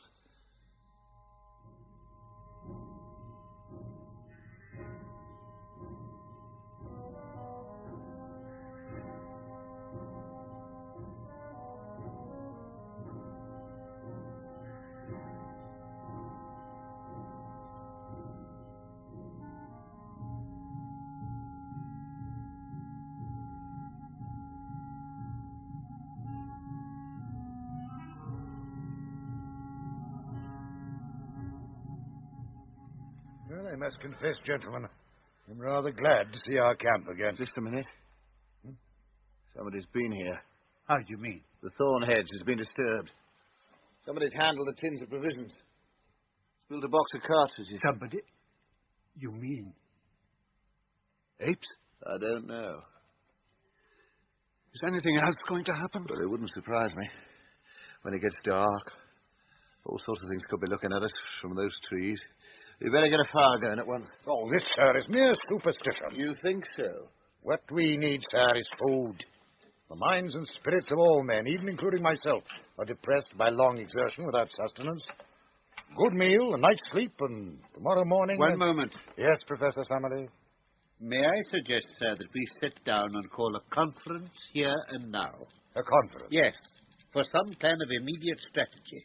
Oh, by all means, if you insist. You agree, Lord John? Blue volcanic clay. What's that? Sorry, old chap. I was wool gathering. Yeah, go ahead. Several references, I believe, have been made to Professor Challenger's giant brain. Come down, no. Modesty forbids. Very well. I suggest he employed this giant brain on some scheme for getting us off this plateau. He got us here. Now let him get us away. And our exploration of the plateau? That must stop, sir. Here and now. Are you mad, sir? No, sir. We came here, if you remember, with a perfectly definite purpose, to find out whether or not you were telling the truth. And you did find out? Yes, I admit it. Thank you. That mission is now fulfilled. We can't explore the plateau, and you know it. It'll require a large expedition and special equipment. You know, Challenger, there is truth in that. The plateau is huge. It's thickly wooded with immense trees. Why, we could blunder here for weeks and still have no notion of the geography. Thickly wooded with huge trees. Geography. By George! What's wrong with you, young fella? Huge trees, I've got it. Got what? Look at that tree there. The one where I saw the ape last night. It must be 100 feet high. Well? If I climbed up there tomorrow morning with a notebook and pencil... You could see out over the whole plateau. And draw a map of everything. Then we'd have real data, the whole geography for an exploring party later. That's not bad. Not bad at all. Worthy, if I may say so, of a more enlightened intelligence has ever been shown by a journalist in all the history of your repulsive tribe. Will this satisfy you, Professor Summerlee? If you agree to stop exploring, yes. Then there is nothing, I think, that will trouble us further. I wonder. When I devote the powers of my own intellect to our descent from the plateau, the problem is as good as solved. In the meantime, we take our ease by a good campfire with a starless night outside. There's nothing to menace us now, nothing to trouble our slumbers in all the vast peace and quiet. Listen, wait. Summerlee.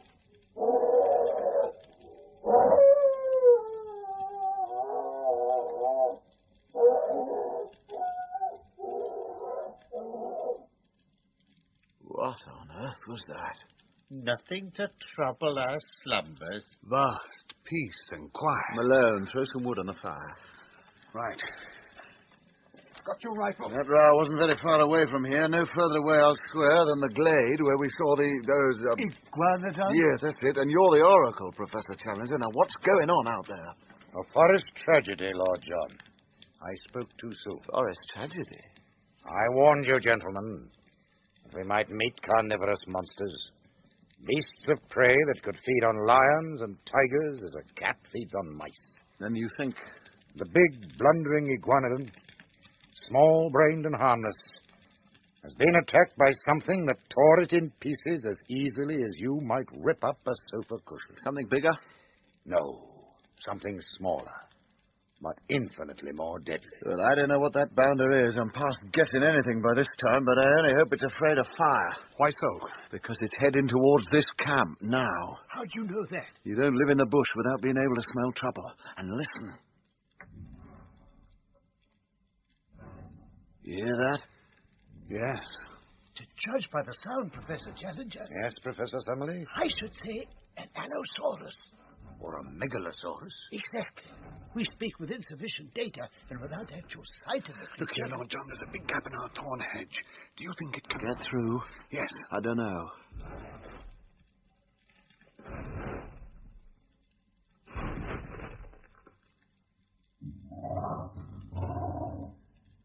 Keep your rifle ready, young fella, and hand me a blazing stick out of the fire. What are you going to do? You'll see. But something's got to be done, and done in a hurry. It's outside the thorn hedge. Now. In the second part of Sir Arthur Conan Doyle's The Lost World, adapted for radio by Peggy Wells and Barry Campbell, Professor Challenger was played by Francis de Wolfe, Edward Malone by Kevin McHugh, Lord John Roxton by Gerald Harper, and Professor Summerlee by Carlton Hobbs. Gomez, Trader Faulkner, Zambo, Tommy Eitel. Special effects were by the BBC Radiophonic Workshop, and other effects were by Janet Mitchell and Lloyd Silverthorne. Technical assistance was by Patience Pratt, and the episode was produced by Betty Davis.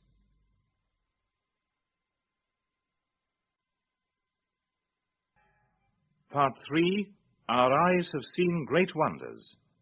Extracts from the Expedition Journal of Edward Malone, reporter, London Gazette, 1907. Black night on the lost world. Around a campfire, surrounded by a thin hedge of thorns, my 3 companions and I stood petrified, clutching our rifles tightly.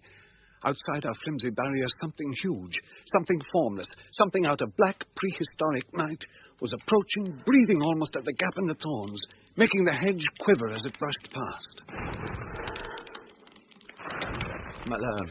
Yes, Lord John? Hand me a blazing branch out of that fire. What are you going to do? You'll see. A most curious breeding, Professor Challenger. It's found the gap in the hedge.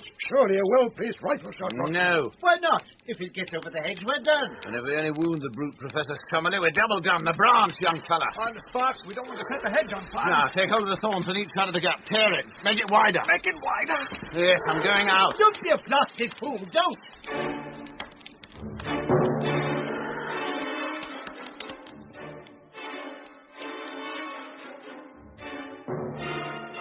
Picture to yourself a monstrous shape standing 15 feet in height from its clawed pads to the crest of its squat, toad-like head. Imagine a face alike to some nightmarish gargoyle, warty and leprous, the mouth daubed with fresh blood, looming above the light of the flames as Lord John held up the blazing branch. Roxton, for God's sake! Roxton, come back!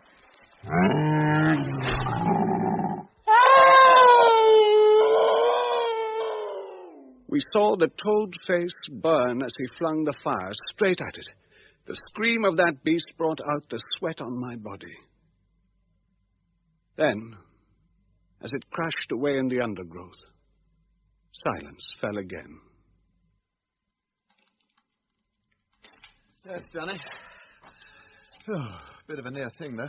Bit of a near thing. Yes, I thought he wouldn't face the fire. As leader of this expedition, I say you should not have taken such a risk. There was nothing else to be done, old chap. If he got in here among us, did you see those teeth? I did, I assure you. However, Lord John, I thank you. We can only hope, despite the very bad light and the slowness of photographic film, that this camera will record some... Wait a minute. Is anything wrong? You mean to say you were sitting here trying to photograph the brute? The scientific mind, sir, is always alert. Oh, my. This creature which attacked us, this Allosaurus... Or Megalosaurus. Thank you. This Allosaurus, or Megalosaurus, was somewhat repulsive to look at, reminding me forcibly of one or two of my colleagues in the scientific world. But science required a record of it. You agree, Professor Summerlee? I agree, sir, that we must get off this plateau as quickly as we can. What we ought to be doing today, tomorrow, and all the time is finding some way out of the trap into which we've fallen. You're all turning your brains towards getting into the country. I say we should be scheming how to get out of it. I am surprised, sir, that any man of science should commit himself to so ignoble a sentiment. You suggest leaving this land before we've acquired more than the most superficial knowledge of it, or its content. You must remember that I have a large class in London who are at present at the mercy of an extremely inefficient locum tenens. I must say, I think it would be a mighty poor thing to go back to London for. I know a great deal more of this place than I do at present. I could never face old McCardle, my editor. Still, it's not really worth discussing. We can't get down, even if we want to. As our young friend observes, we cannot get down in any case, so it's a waste of energy to discuss it. It's a waste of energy to do anything else. Let me remind you that we came here upon a perfectly definite mission to test the truth of Professor Challenger's statements. Those statements we are now in a position to endorse. Our ostensible work is therefore done. Professor Challenger has devised means for getting us onto this plateau when it appeared to be inaccessible, I think we should now call upon him to use the same ingenuity in getting us back to the world from which we came. The problem of the descent is, at first sight, a formidable one, yet I cannot doubt that the intellect can solve it. I am prepared to agree with Professor Summerlee that a protracted stay in Maple Whiteland is at present inadvisable. At the same time, I refuse to leave until we have made at least a superficial examination of this country and are able to take back with us something in the nature of a chart. The one intelligent suggestion has come from Malone here. Tomorrow, he must climb the biggest tree and make a map of the plateau. Then our work is done. Look here, young fella, can you do it? Do what? Swarm up that tree without breaking your neck. It's tricky work. Why, it must be 80 foot high. I'll do it, Lord John, if I do break my neck. This is the first time I've contributed anything to this show. Not at all, my boy, not at all. And I used to be pretty good at trees when I was a boy in Ireland. What about apes, though? Apes, sir? Well, Malone saw a nasty-looking ape human in that tree. What if it's got friends? I'll risk that. Just give me a chance to prove I'm good for something. Tomorrow, when there's a good light and I can get a grip on that tree, I'll go up, high up, to the topmost branches.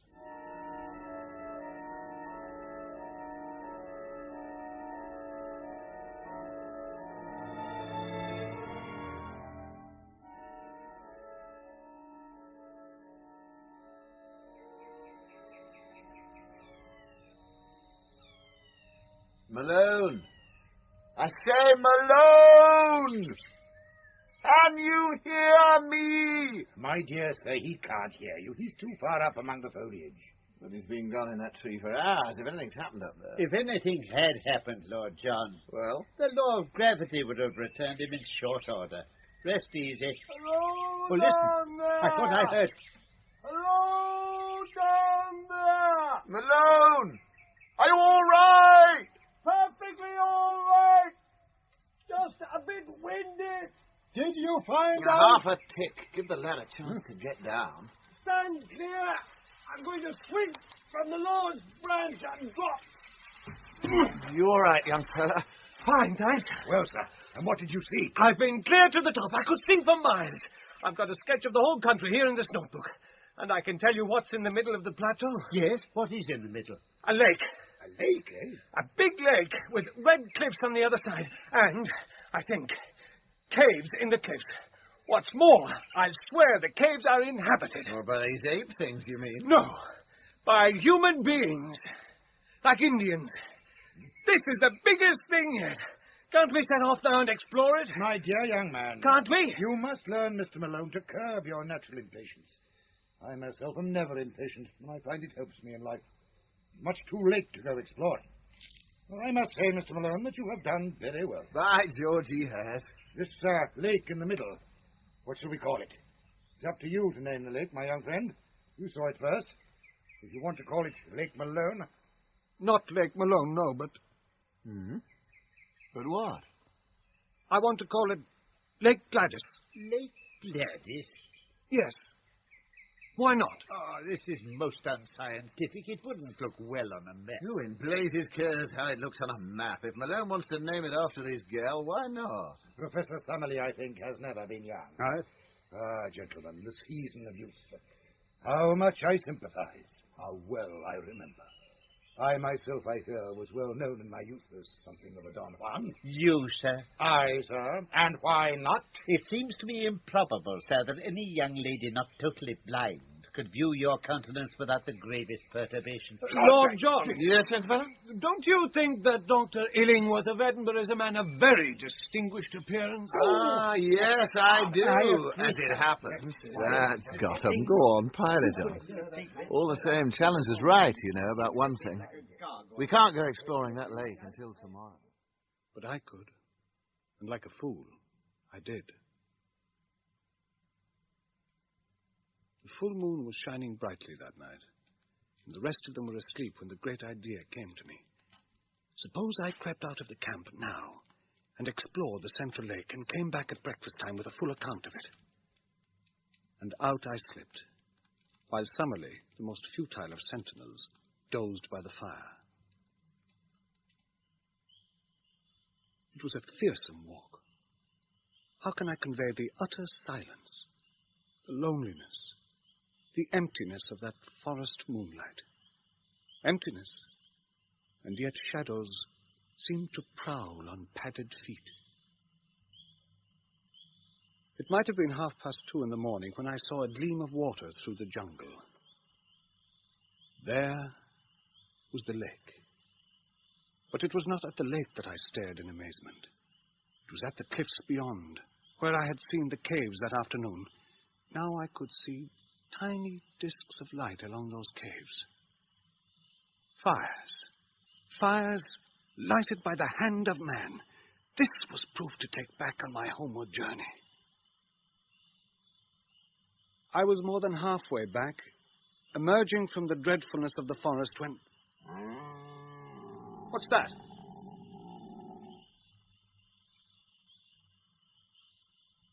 No movement of the shadows or moonlight, but 1/2 mile more along that road and... Then it flashed across me that the beast, whatever it was, must surely be after me. I remembered again the blood-slobbered face we had seen in the light of Lord John's torch. Then I saw it. The movement of the bushes when it hopped out into clear moonlight, hopping like a monstrous moving shadow. I turned to run, but to my horror I found I could not move. Sheer terror held me frozen to the spot. A rifle shot. Something was happening to my companions back at the camp. I must help them. Then I began to run. Up to then, the beast had hunted by scent, and his movement was slow. But now, he had seen me.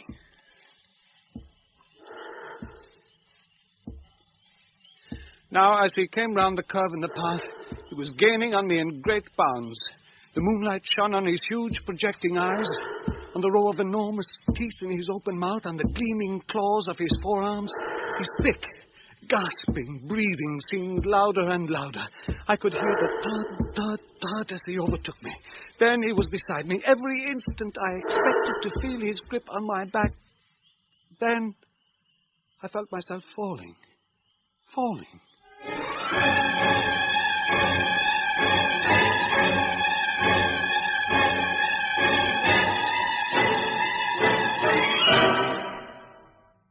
When I came to my senses, I found myself at the bottom of an evil-smelling pit.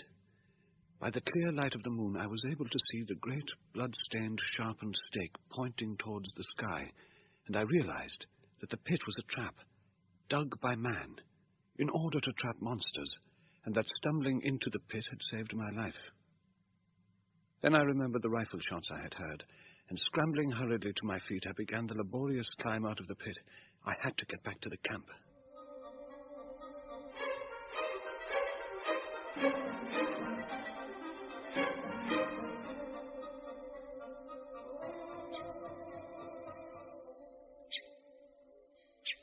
Professor Challenger! Lord John! Professor Summerlee! Where are you?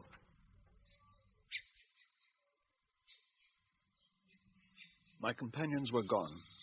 The cold light of dawn showed our camp wrecked, our effects scattered, and close to the smouldering ashes of our fire, the trampled grass was stained with blood.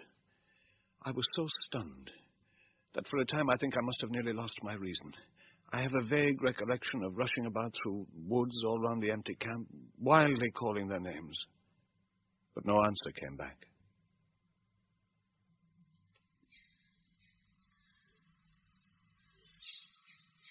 It was 24 hours later, in the grey light of another dawn, when I was roused out of tortured sleep by a touch on my arm, and there in front of me, pale, wild-eyed, scratched, and blood-stained.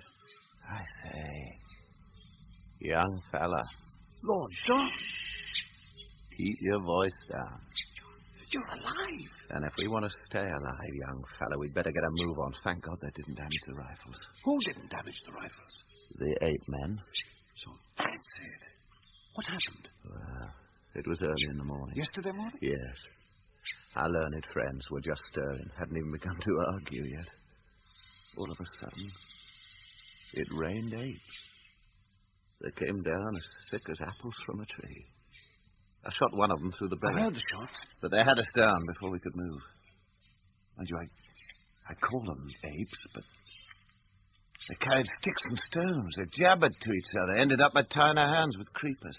The apes did that? Apes or ape men are a kind of missing link, and I wish to God they'd stayed missing. And then? They carried off their wounded friend. He was bleeding like a pig. Then it wasn't any of you. What about Challenger and Summerlee? Look here, young fella, there's no time to explain now. You take 2 of the rifles. I'll take the other 2, and as much food and ammunition as you can cram into your pockets. Now, hurry. What for? Anywhere away from this camp. You mean...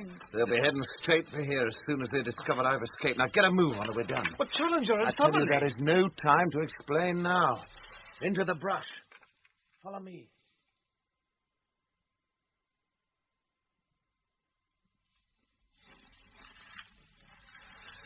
This ought to do.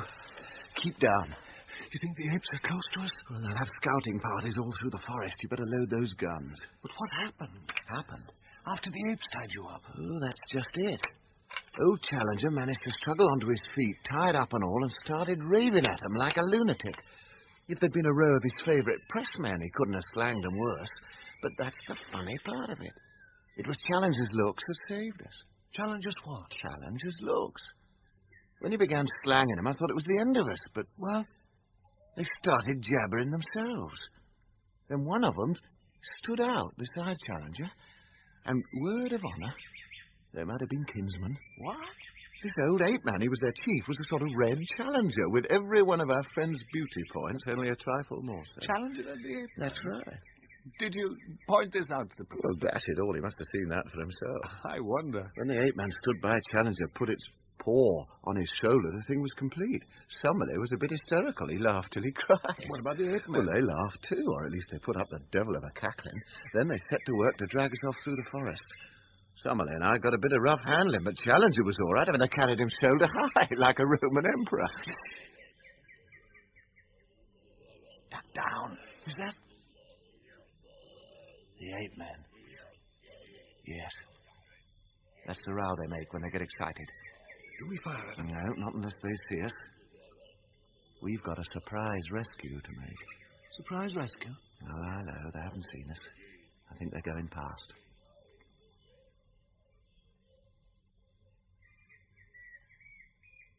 What were you saying about a rescue? Now, look here, young fella, this next bit, it's not a bit pleasant. Go on. These apes, they've got a kind of town, huts made out of leaves and branches. Well, it's about 4 to 5 miles from here. It's near the edge of the cliff. Well, when we got there, they tied us up. The fellow who handled me could tie like a bosun, and there we lay with our toes up beneath a tree, while a great brute stood guard over us with a club in his hand. We? Summerlee and myself. Old Challenger was up a tree, eating pines, having the time of his life. If you'd seen him sitting up in that tree, hobnobbing with his twin brother. I can guess, but you couldn't have found it very funny at the time. Well, we weren't in much mood for laughing. They let Challenger do what he liked within limits, but they drew the line pretty sharply at Summerlee and me. It was a mighty consolation to us all to know that you were running loose, young fella. Had the archives in your keeping. Well, now I'll tell you what's going to surprise you. I doubt whether I can be surprised at anything else, Lord John. You say you saw signs of men and fires over in those caves by the lake? Yes. Well, we've seen the natives, little down-faced chaps, like Indians. You see, it seems the humans hold one side of this plateau over yonder, where you saw the caves, and the ape men hold this side. And there's bloody war between them. Yesterday, the apes got hold of a dozen Indians, brought them in as prisoners. You never heard such a jabbering and shrieking in your life. The men were little red fellows. They'd been bitten and clawed so they could hardly walk. The ape men put 2 of them to death there and then. Fairly pulled the arm off one of them. Yeah, it was perfectly beastly. Turned us absolutely sick, and the business afterwards, it was awful. This morning there's to be another ceremony. Ceremony? What do you mean? You remember those sharp bamboo canes below the plateau? Where we found... Where we found the skeleton in That's there. it. You mean? Yes. This town is the jumping-off place for prisoners. They chuck them over the edge there. The game is to see whether they're just dashed to pieces or they get skewered on the bamboo canes below. 6 of the Indians went yesterday, and this morning. Not Challenger and Summerlee, too? Summerlee for certain. Challenger, too, if they turn nasty. And you? Oh, I was included in it, though. It seemed to me our only chance was for me to get away, pick up the rifles, try a rescue. Well, now that you're here... How soon will they... I don't know. And that's why we'd better hide. 2 men, 4 rifles. Can we do it? We've got to do it, young fella. We've got to do it.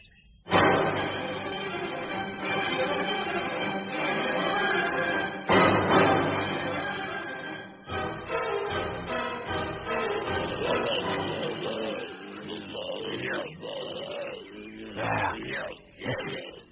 Is that ape down? Yes. Part the bushes. Careful and look through. An open space lay before us.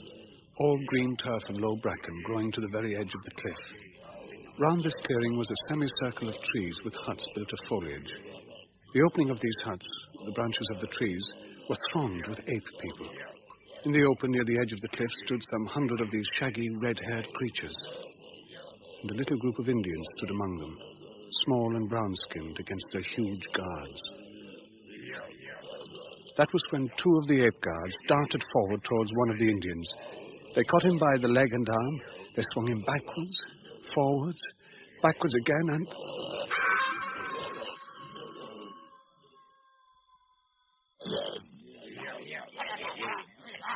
My God, I can't stand this. Easy now. Keep your hands off that trigger. We can't let them go on with it. We're not going to. Just pick your man before you start firing. Look at them. Delighted as maniacs. Rushing to the edge to see whether it was the ground or the bamboos, yes. But where's Challenger? Where's Summerlee? Well, there's Challenger. Can't you see him? Good Lord, I didn't... Recognize him from the apes? No. Have we got a chance? Yes, and more than a chance. Look, there. What is it? Indians, young fella. Pals of these poor devils on the edge of the clearing, creeping up for a surprise attack while the apes are occupied. If we attack when the Indians do... We could fight the whole tribe straight over the edge of the cliff. If we're lucky, yes. Oh, John, it's too late. They've got Summerlee now. Rifle up, my lad. Get ready. But we can't fire into the middle of them. We might hit Summerlee. That crowd will have to stand back when they begin to swing in. There. Instructions? You take the guard on the left. I'll take the guard on the right. Fire when I count 3. 1. The Indians are creeping forward. I saw them move. Never mind the Indians. Draw your sights on that guard. 2. It's the Ape King himself who's got hold of Summerlee on one side. He's yours. You drill him. But they've swung that body for the 3rd time. If you don't hurry up and give the order... 3. You've got him. You've got the Ape King. Shoot into the thick of them. Go on, Sonny. Shoot.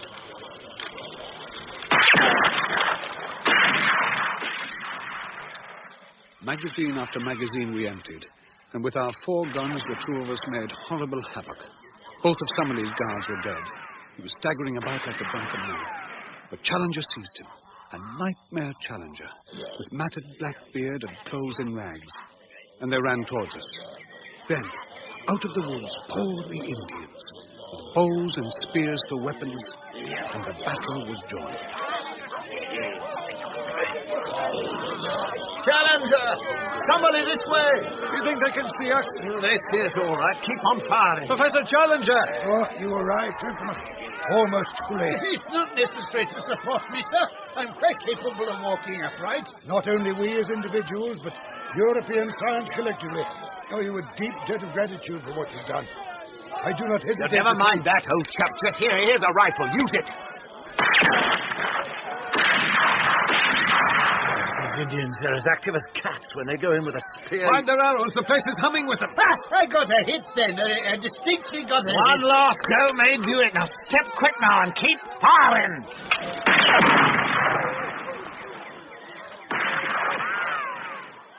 Forward the battle surged on the very edge of the plateau. Apemen and Indians, clubs against spears, rolled over together. Others broke towards the woods. The Indians might have gone down, crushed under clubs, if it hadn't been for our rifles. Then, in a moment, came panic and collapse. Shrieking and howling, the ape-men streamed in mad disorder towards the brushwood, with Indians in pursuit. The scream of battle soared just before it died away.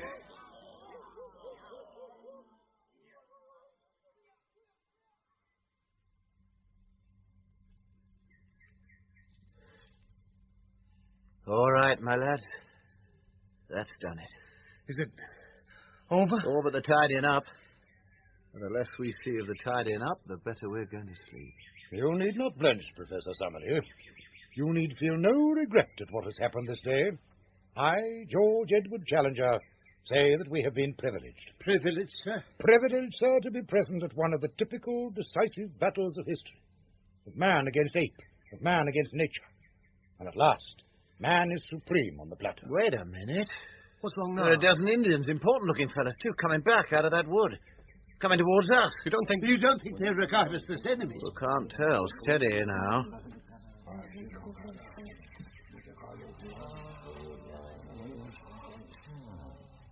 Here. Wait a minute. Good gracious. Enemies, did you say? Lord John, the whole gang are going down on their knees, practically prostrating themselves. Can't you do anything? Well, how in blazes can I talk to But them? this is... Oh, get up, little fella. No, take your face off my boots. Oh, hang it all.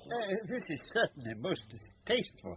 Don't you find it uncomfortable, Professor Challenger? I, sir, find it most interesting. Interesting, sir? These Indians may be undeveloped types, it's true, but their deportment in the presence of their superiors might be a lesson to some of our more advanced Europeans. Strange how correct are the instincts of natural man. What's that? It's all right, young fella. It's only one of the Indians who hasn't seen Challenger before. Hasn't seen me before? Oh, take it easy, little chap. Don't run away. He's only human. Really, sir? Hang it all, man. It's lucky for you that you are a little out of the ordinary. You hadn't been so like the king of the apes. Oh, upon my word, Lord John, you allow yourself great latitude. Well, it's a fact, ain't it? I beg, sir, that you will change the subject. Your remarks are irrelevant and unintelligible. Mr. Malone. Yes, sir? You keep a diary of these events, I believe. You expect eventually to publish it? That's right, sir. You may have heard just now some rather fatuous remarks which seem to imply that there was some resemblance. Yes, I heard them. I need not say that any publicity given to such an idea, any levity in your narrative, would be exceedingly offensive to me. I will keep well within the truth. The king of the ape men was really a creature of great distinction. A most remarkably handsome and intelligent personality. Didn't it strike you? Most remarkable creature. Is it any good, sir, arguing what Mr. Malone will or will not publish, when he will never return alive to publish it? I beg your pardon, sir. I was about to announce, before this unmannerly interruption, well, sir, that I have already found a way down from the plateau. You've already... Do you know what you're saying, old chap? Perfectly well, Lord John. A way down? But how? You observed, I think, that I showed no sign of surprise at the homage of these intelligent Indians. All right, what about it? You also observe among them now a taller Indian, clearly a chief of some description. The Indian to whom you refer was a captive with us among the apes. Well, sir? Well, sir, it seemed obvious to me that centuries of contact between ape and human, if only the contact of warfare, must have developed some means of communication between them. By closely observing the sign language, I was easily able to imitate the ape. That is to say, I was able to establish a rude working means of communication with the Indian before you. You don't mean you can talk these fellas' lingo? No, but I flatter myself that we understand each other. Does Mr. Malone remember describing a line of caves on the other side of the plateau? Yes. You mean... The way down, gentlemen, lies in a tunnel leading from those caves. How are you sure of this? The Indian before you drew me what I believed to be a rough map of it. And I venture to predict that 24 hours more will see us safely on solid earth again. Good God. Back to England. Back to civilization. Back to Gladys. Professor Challenger, this is inspiration. Professor Summerlee, not at all. We must start immediately. Hold on a bit. We'll start fast enough, but not before I've had another look at that pterodactyl swamp. Lord John, will you tell us the meaning of your constant references to the pterodactyl swamp? Oh, in good time, old chap, in good time. But I say, Professor Summerlee, why on earth are you looking so uneasy? For the first time, Lord John, I begin to have qualms. Qualms? Why? We have, if you recall, a report to make to the Zoological Institute. I recall it. We have travelled far into the unknown. But I asked the question before, and I ask it now in a new spirit. What will they say of this in England? That, sir, remains to be seen. Meanwhile, I suggest that we begin making preparations for our departure with the utmost secrecy. You mean... I mean, sir, that it would perhaps be better if the Indians do not know what we are about. They might not take too kindly to our sudden departure. Now, here's what we shall do. Quietly gather together what belongings we now possess, plus one or two other small items, as may be necessary, And then, in 2 days from now, at dawn, while the Indians are still asleep, we shall endeavor to make our escape through the caves.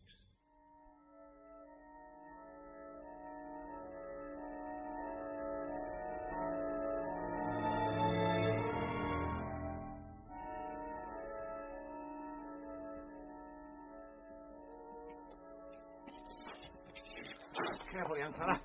Oh, You nearly had me over. sorry, but this crate's damned heavy. Yeah. Perhaps if you were to lower your end slightly. That's better. Come along. Don't hang back. Sorry, but this thing's heavy. What is it? Wait and see. Now, hurry. I can't see a thing. I do wish, Professor Challenger, that you wouldn't rush on so with the torch. Well, keep up, sir. Listen. What's that? Drums. Oh, let's torn it. They've discovered we're missing. Blast! Oh, what is that? Oh, what on left. What's happening? Oh, there's not the slightest need for panic. The torch has blown out. I shall relight it. There. Now, come along. Can't be much further. According to the map, it was only a... Oh. What's the matter? Why, it's a dead end. A cul-de-sac. Then we're done. No, we're not. Come back here, Professor. What? Don't you remember the map showed a small fork just before the tunnel ended? Just about here. No. Farther back. Bring the torch. That's it. Just about where the torch blew out. Don't you see? The torch blew out. By Jove, he's right. Look, the entrance to another tunnel. Shall we try it? We've no choice. Come on.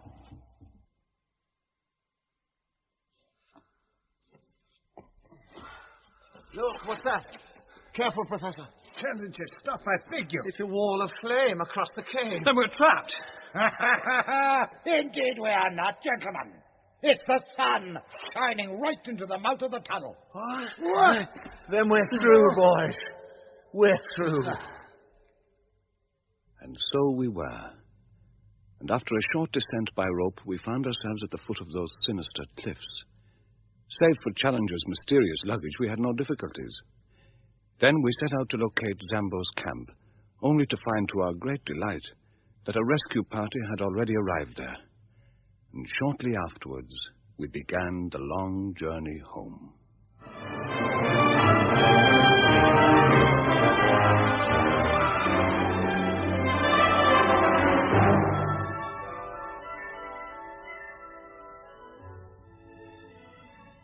And so we returned in triumph to England. Almost as soon as the liner docked at Southampton, we were hurried off, luggage and all, to London, there to attend the extraordinary meeting of the Zoological Institute, which was to be held at the Queen's Hall in Regent Street. We had agreed beforehand not to talk to reporters, other than to say that our expedition had been successful. And so, when we were eventually led onto the platform, we faced a packed hall with the audience in a high state of curiosity and excitement. Well, young fella, seems 100 years ago since that last meeting, don't it? I say, you haven't heard a word I've been saying? What's up, nervous? No, I'm sorry. I was just thinking, perhaps I should have contacted Gladys. Oh, I see. I shouldn't worry if I were you. Give her a surprise. I'm told women like surprises. Yes, but all the same, I think... Tongue's about to start, I think. Professor Challenge. Yes, Professor Summerlin? I have observed a certain person in the audience, and the presence of this villain, I repeat, sir, villain, fills me with the greatest disquiet. Look at the aisle seat beside the stage. I see him, Professor Summerlin. Surely that can only be the deplorable countenance of... Yes. Who is it? Quiet, young fella. The chairman's going to begin. Quiet. Ladies and gentlemen, I shall not, ladies and gentlemen, stand for more than a moment between you and the treat which lies before you. It is not for me to anticipate what Professor Summerlee, the spokesman of this committee, has to say to you. It is common rumor, however, that their expedition has been crowned with extraordinary success. And I shall, without further ado, introduce to you the spokesman of the party, Professor Summerlee, FRF. It is there, sir, a sound distinctly resembling a hiss. I heard it. Did you observe that it came from the person in the aisle? Get up, old chap. Begin your speech. Who is this villain in the aisle, Steve? Get up, Professor. Get up. But who is he? He may cause trouble.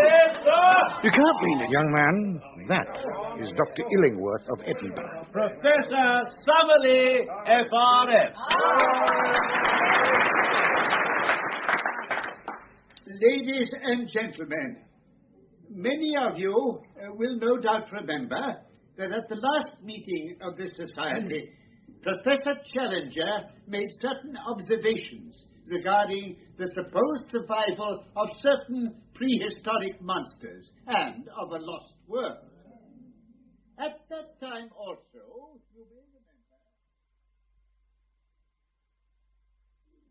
And in conclusion, ladies and gentlemen, I have only this to say. These things are true. The pterodactyl, the iguanodon, the megalosaurus, and all forms of animal life I have described to you lived and had their being before our eyes. You have honored me with a deep silence following my words. What that silence may portend, I cannot tell. But I have been asked to render my report to this institute, and I have done so. Mighty is truth, and will prevail. Thank you.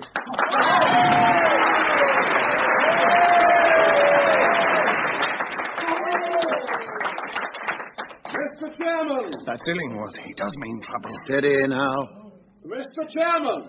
Mr. Chairman! Yes, Dr. Illingworth. I believe that a resolution of thanks to these gentlemen is to be moved by Professor Sturgis. Yes, sir, that is so. Is it not the procedure for an amendment to be taken before a resolution? Yes, sir, if there must be an amendment. Mr. Chairman, there must be an amendment. May I ask, Mr. Chairman, whether I have leave to put Dr. Illingworth into the split? For the love of Mike, easy. Illingworth's climbing up on the platform. That's done it. Ladies and gentlemen of this audience, hear me. At a previous meeting of this society, one man, Professor Challenger, said certain things. Now 4 men say other and more startling things. I admit that the members of this committee are men of character, but even distinguished professors may be misled by the desire for notoriety. Heavy game shots like to cap the tails of their rivals, and journalists surely are not averse from sensational coups. Each member of this committee had his own desire to make the most of the results. I have no desire to be offensive. You are, sir. The corroboration of these wonderful tales is really of the most slender description. What does it amount to? Some photographs. Is it possible that such can be taken as evidence? What more? We have a story of a flight and a descent by ropes, which precluded the production of larger specimens. Ingenious, but not convincing. I understand that Lord John Roxton claimed to have the skull of an iguanodon.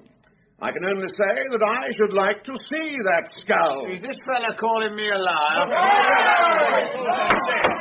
Dr. Illingworth, I must direct you to bring your remarks to a conclusion and to move your amendment. Now for the fight, young Challenger's on his feet. And he's got the gloves off. He's certainly having an arresting effect on this mob. There was a free fight going on at the back. Quiet, Sonny, quiet.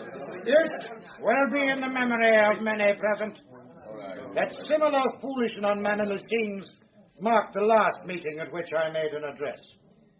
On that occasion, Professor Summerlee was the chief offender.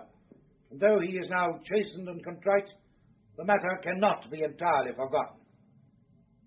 I have heard tonight similar, but even more offensive sentiments from the person who has just sat down. And though it is a conscious effort of self-effacement to come down to that person's mental level, I will endeavor to do so.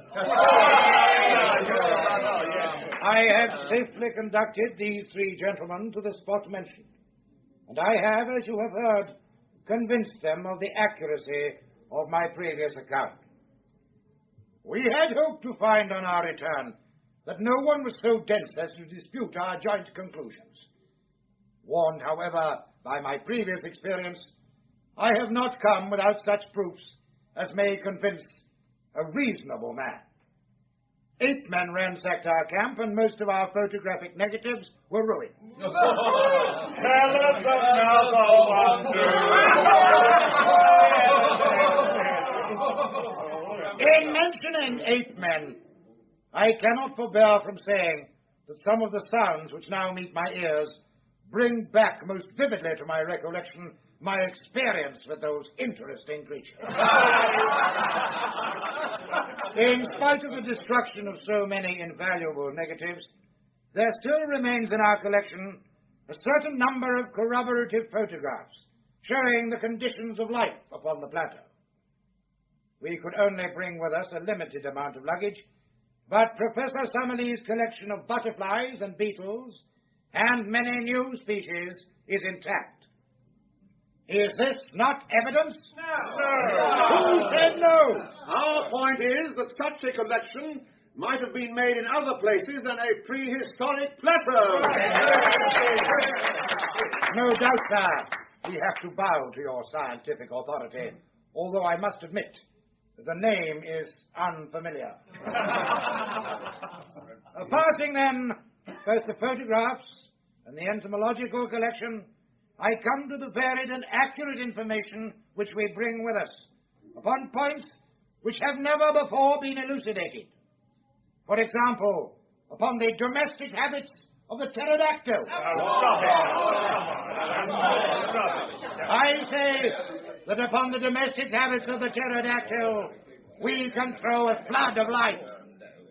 I can exhibit to you from my portfolio a picture of that creature, taken from life, which would convince you. No picture could convince us of anything. You would require to see the thing itself, Dr. Illingworth? Certainly. And you would accept that? Beyond a doubt. Then came the sensation of the evening, an event unparalleled in the history of scientific gatherings. Professor Challenger raised his hand in the air as a signal. Lord John Roxton rose to his feet immediately and made his way to the back of the platform, and with Zambo, our faithful Negro servant, he dragged forward a packing case. There wasn't a sound in the hall, and all eyes were fixed on the case. Professor Challenger slid the lid open. Peering down into the box, he snapped his fingers several times. Come then, pretty. Come on, pretty. Come along, pretty.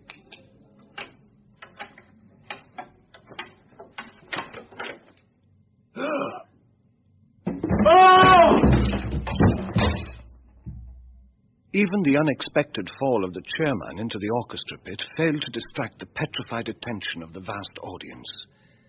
The pterodactyl, for such it was, though a baby one, glared upon them with malicious red eyes, as bright as points of burning coal. Its long, savage mouth showed a double row of pointed teeth. Its shoulders were humped, and its folded wings were draped round them like a faded grey shawl. It was the devil of everyone's childhood in person.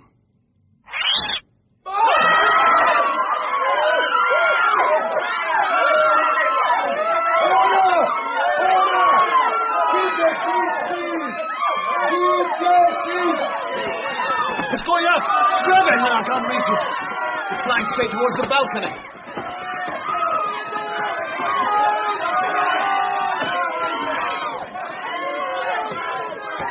The window!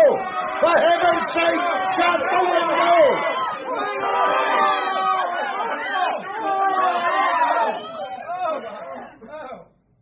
Too late, old chap.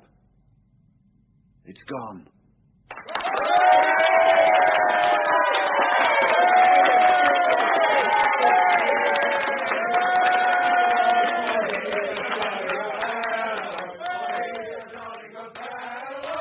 Suddenly it seemed that everyone was on his feet. Everyone was moving, shouting, gesticulating. A dense crowd of cheering students surged round us. My three companions were hoisted shoulder high. In vain they strove to break loose. I managed to get away in the melee, and I watched them as they were carried out through the main doors and out into the street. It seemed that thousands of people were waiting, blocking the streets from side to side. The crowd set forth, down Regent Street, Pall Mall, St. James's Street, and Piccadilly. And it was not until after midnight that the travellers were released at the entrance to Lord John Roxton's chambers in the Albany. Meanwhile, I managed to slip away, for I had a most important call to make in Streatham.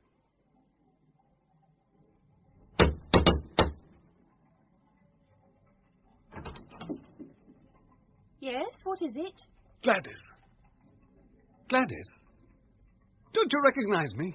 It's Ned. Ned Malone. Yes, I recognize you, Ned. What do you want? Who is it, Gladys? Gladys, listen. What's the matter? You are Gladys Hungerton, aren't you? No, Ned. I am Gladys Potts. Let me introduce you to my husband. Come in, won't you? You? What? My husband. William? Didn't you get my letter? No. I got no letter. Oh, what a pity, Ned. It would have made everything quite clear. Yes. What is it, dear? I think it is quite clear. This is my husband, William Potts, Ned Malone. I'm very sorry about this, Ned, but your love couldn't have been very deep, could it? If you could go off to the other end of the world and leave me here alone. Say something, William. No offence, Mr. Malone. It's always like this, ain't it? And must be, unless you have polygamy, only the other way round. You're not angry, are you? No, not at all. But may I ask you a question? Well, within reason. How did you do it? Do what? Have you searched for a hidden treasure? Or discovered a continent? Or what? How did you get the glamour of romance? Don't you think all this is a little personal, Mr. Malone? Well, just one question. What do you do? What's your profession? I'm a solicitor's clerk, the second man at Johnson & Merivale's 41 Chancery Lane. Thank you. My friends are waiting. Good night.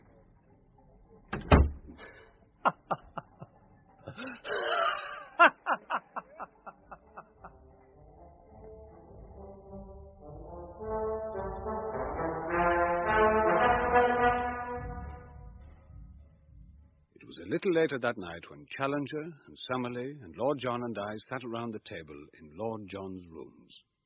The fact is, you fellas, I've been saving up a bit of a surprise. Surprise, Lord John? Oh, of what nature, may one inquire? To surprise the mind of George Edward Challenger. Well, this will surprise you, old chap. You remember back on the plateau how interested I was in the pterodactyl swamp? Well, just to get the pterodactyl, surely. There's the unfortunate specimen which has escaped us forever. Yes, but that wasn't all. Remember I said the pit was a volcanic vent, full of blue clay? I remember it well. Why? There's only one place in the world would have seen the same thing, and that was... Hold on now. The Great De Beers diamond mine of Kimberley. I had several goes at the place, and this is what I found. Diamond? This little lot, I had them valued at para. It's worth a minimum of £200,000. Of course, it's fair shares among us now. I won't hear anything else, mind. This is most generous. It's nothing of the kind. What'll you do with your 50,000, old chap? Well, if you really persist, Lord John, I should found a private museum. The George Edward Challenger Museum. And you, somebody? I should retire from teaching in order to research. I'll use mine, I think, for another expedition to the dear old plateau. And you, young fella, because you'll be getting married. Not yet, Lord John. Not just yet. Not just yet? That's it. And I'm not altogether sure it's not a good thing. I think, if you'll allow me, I'd rather come along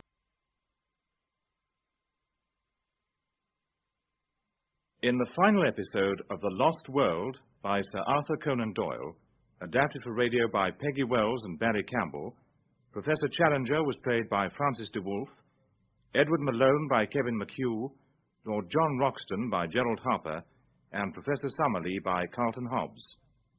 Chairman, Dennis McCarthy, Dr. Illingworth, Hector Ross, Gladys, Carol Boyd, William Potts, John Bull.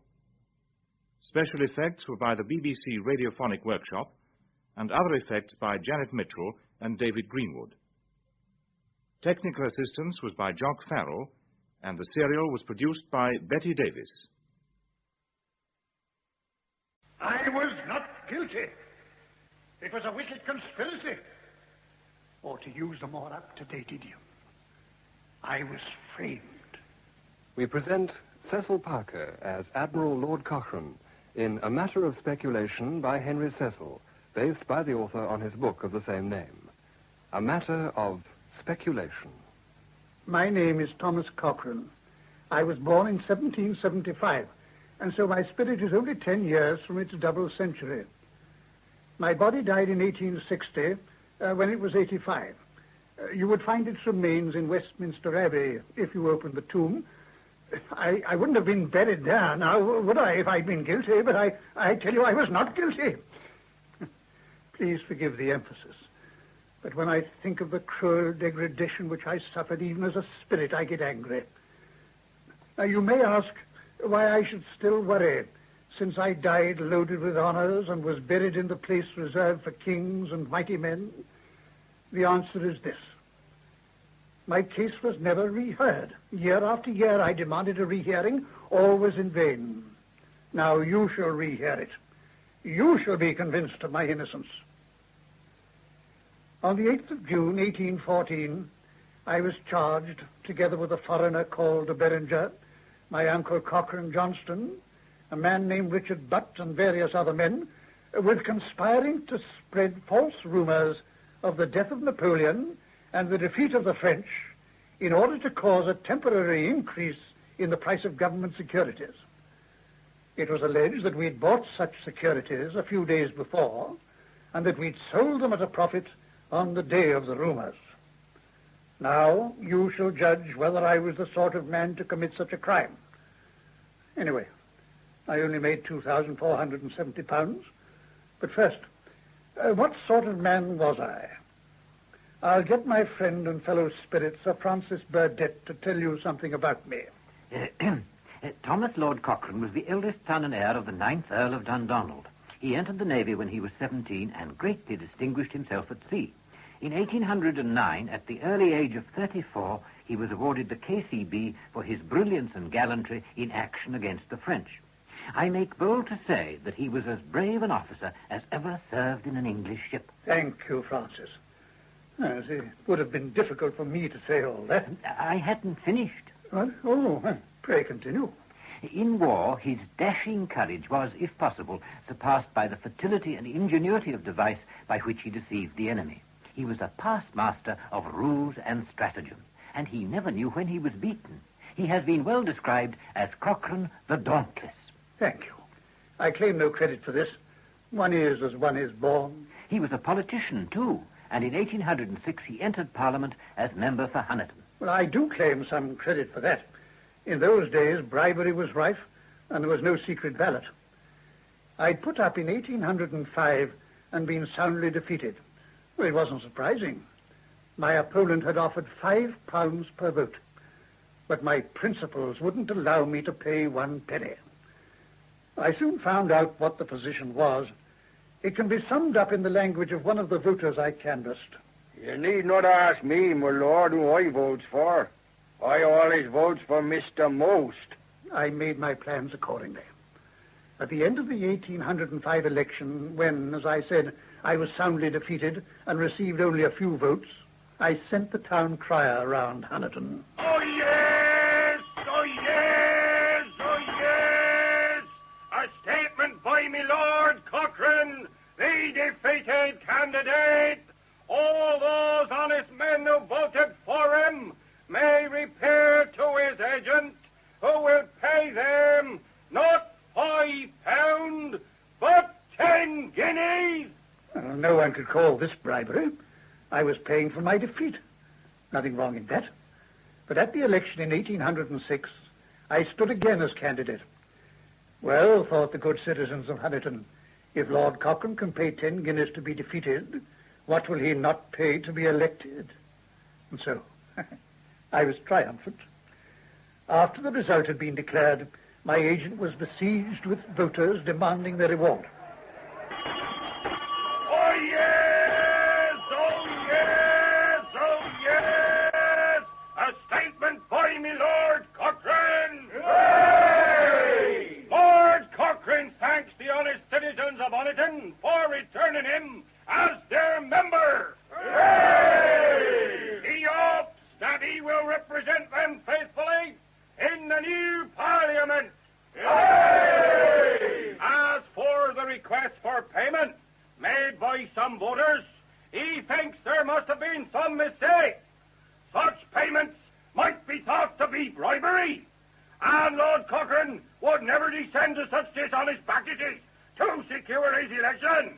He will, however, give to all those who voted for him his grateful thanks, and not one farthing more.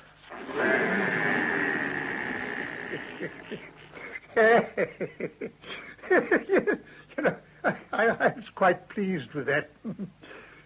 But on the whole, I didn't find I was very popular at Honiton. So not long afterwards, I managed to secure election as one of the members for Westminster. My dear friend Sir Francis was the other. And he was as bold in the House of Commons as he was at sea. I have seen him speak for an hour and a half with no supporters except me. And as it was usually for the underdog he spoke, you can imagine how he was hated by the establishment of those days. Well, it wasn't surprising that I had enemies. That is the reward of men who keep their consciences clear and stand up for the right. Valor and toil was his family motto, and to those words he added boldness and resource. Boldness in all things. Even, I was going to say, in defeat. But he would never recognize defeat. He was most dangerous when defeat seemed inevitable. Well, I've always believed that if possible, attack is the best method of defense. And how often was he proved right, fighting his way out of impossible situations, careless of his own life or limbs? Thank you, Francis. It was only in the end that I was appreciated, when I was dead. How true. I rescued Chile and Peru from the Spaniards, and Brazil from the Portuguese. And what did I get for it? A few statues in Chile and a few words of thanks. Well, you can't cash statues, and you can't line your pocketbook with thanks. It cost me £20,000 or more to give those countries their freedom, and all they paid me was a paltry 6,000. But I must say, I did enjoy the war. He won it by unsurpassed bravery and unsurpassed audacity. How many times did you sail under false colours? Whenever it was necessary. It was great fun. I always enjoyed pulling people's legs. But we must get back to my trial. Oh, tell them first about your capture of Maranham. He took this heavily fortified province single-handed with one ship only. It was pure bluff. Well, some people will believe anything. I sailed into the harbour under Portuguese colours, and a messenger was sent out to us. I explained to him who we really were, and said that I was in command of a large squadron and had come ahead as I was the fastest ship. I sent him back with a letter addressed to the commander of the province. In it I told him that I had huge forces in my command, but should much prefer to free Marne peacefully.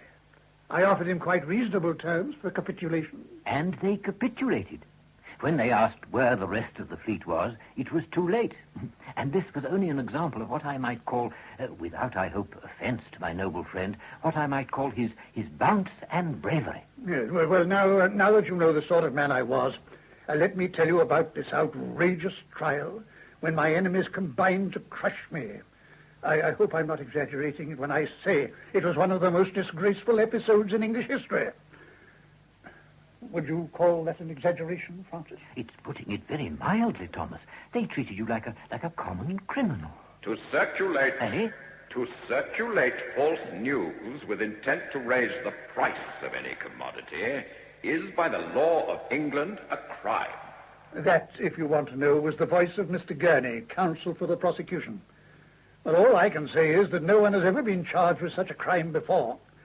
In my opinion, it was just a case of one set of stock jobbers trying to raise the price of stocks at the expense of another set of stock jobbers. I mean, the losers naturally being indignant at the successful hoax. But Lord Ellenborough, the Lord Chief Justice, before whom the case was tried, didn't agree with that. Well, this is not surprising, considering that he was, at the time of my trial, a member of the Cabinet, which I'd been regularly attacking in Parliament. What he said... Forgive my interrupting, Thomas, but Lord Ellenborough was not a member of the Cabinet at the time of your trial. Wasn't he? Well, he was a member of some Cabinet, I know. Oh, he was indeed, but it was a different government. I hope you don't mind my correcting you. Oh, my dear Francis, of course not. I'm most grateful. I don't want to make any false points. In any event, Lord Ellenborough was just as biased against me as if he had been a member of the Cabinet. This is an indictment for an offence of great malignity and mischief. That's how he began his summing up. But I mustn't anticipate that little gem of malice. You want to know what the evidence was against me, and you shall hear it. I have a complete record of the trial. As it takes up over 500 pages, I won't read all of it to you. But you may take it, I shan't leave out anything in my favor. I mean, anything against me. It's lucky that I have this record, because, as a matter of fact, I wasn't present at the time. Well, you may think that's strange. So indeed it is. It was another of the prosecution's wicked devices to secure my conviction. Had I been tried at the Old Bailey, I should have had to appear in the dock. So the prosecution asked for the case to be heard in the King's Bench, where I was not obliged to appear. I was so conscious of my innocence that I didn't bother to turn up. I've no doubt that was what the prosecution banked on. They could tell all the lies they wanted without my being able to defend myself. Of course, you were entitled to be there, Thomas. Don't quibble, Francis. I was entitled to be there, of course.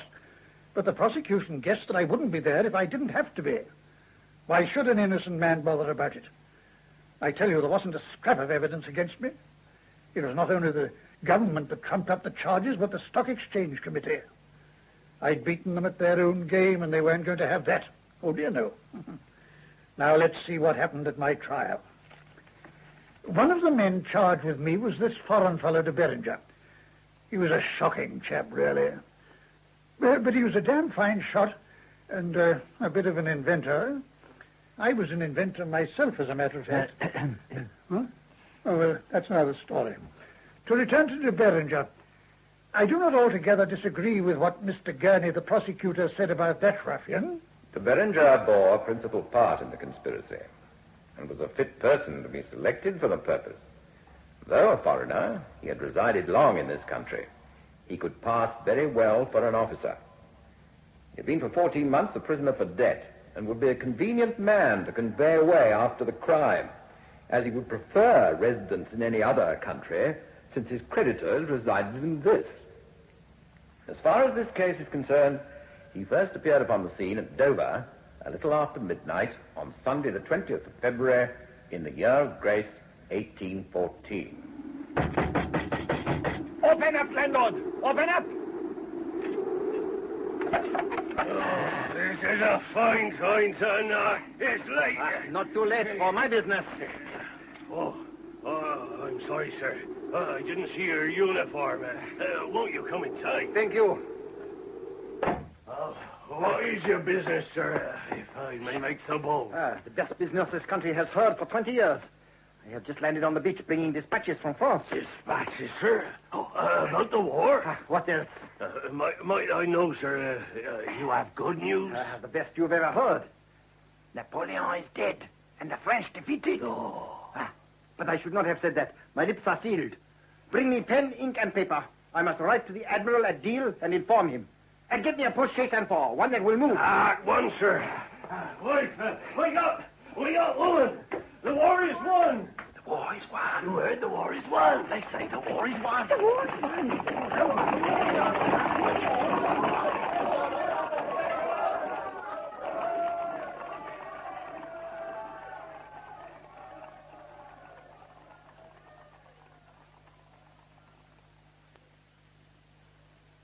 Tell me, do you see in court the man who spread this news? Yes, he's sitting down there. The accused. De Beringer, you mean? Very so, my lord. And that is the man you saw getting out of a hackney coach? Yes. What was he wearing? Oh, a grey military coat, a scarlet uniform with a star on his heart, and a silver medal suspended from his neck. Take a look at these bedraggled clothes. They were found in the Thames near to the Berringers' lodging. If they were clean and new, what would you say? They're very like. Have you any doubt as to the colour of the uniform? It was red. Well, of course it was red. I've never said there wasn't a plot. Of course, de Beringer was in it, my uncle Cochrane Johnston was in it, Richard Butt was in it, and all the other small fry. But it wasn't them the government wanted. They wanted me. So they called dozens of witnesses to prove de Beringer was the man. Members of the jury, when de Beringer arrived in London from Dover, he changed into a hackney coach and drove straight to number 13, Green Street, Mayfair. This was the house of Lord Cochrane, a house which his lordship had only taken 3 days before. De Beringer must have been on fairly intimate terms with Lord Cochrane to know his new address. I told you, I knew the man. And Lord Cochrane very kindly provided de Beringer with a civilian hat and coat. You may imagine, members of the jury, that the man who had been spreading the rumours would not wish to be identified when the rumours proved to be false. So he wanted a quick change of clothing. At number 13 Green Street, he got it. I can only say that he was in the green uniform of the sharpshooters when he came to me. He said that if he went back to his debtors' lodgings in it might excite suspicion. I just obliged the fellow, that's all. Where's the conspiracy there? Lord Cochrane must indeed be a very unlucky man, if he is innocent of any conspiracy. 12 days before the fraud, he owned no government stock at all. By the day of the fraud, however, he had contracted to buy altogether no less than £139,000 worth. Settling day was on the 23rd of February.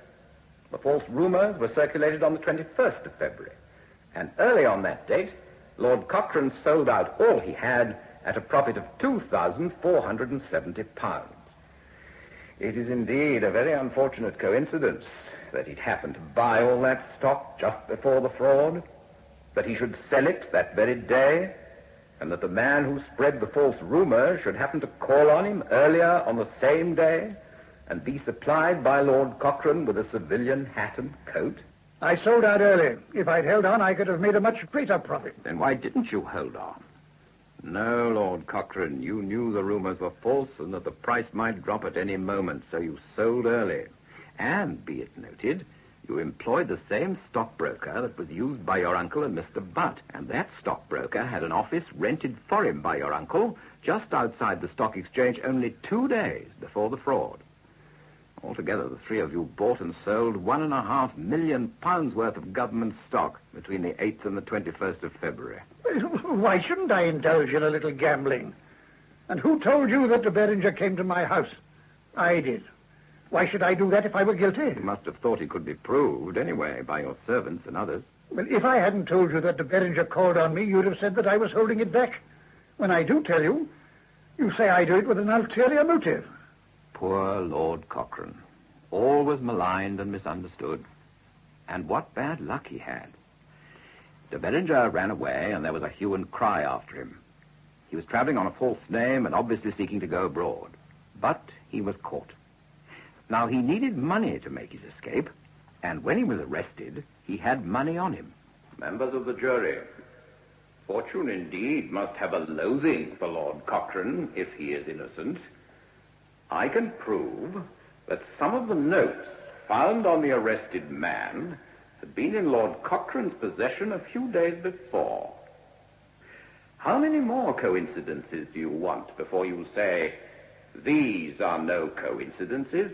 Lord Cochrane was in the swindle with the others. I was not. Don't think that you can browbeat me like you and Lord Ellenborough browbeat the jury. I have more respect for that scoundrel Lamarchen, who tried to blackmail me, than I have for you. The prosecution did not seek to rely on Lamarchen's evidence. Then why call him? On consideration, I don't think we should have done so.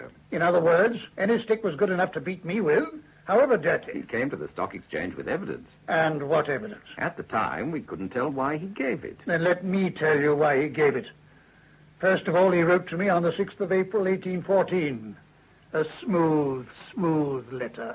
My lord, Although I have not the honour of your acquaintance, I beg leave to solicit an interview with your lordship for the purpose of explaining a conversation I had with Mr. de Beringer a few days prior to the hoax of the 21st of February, and which must be interesting to you.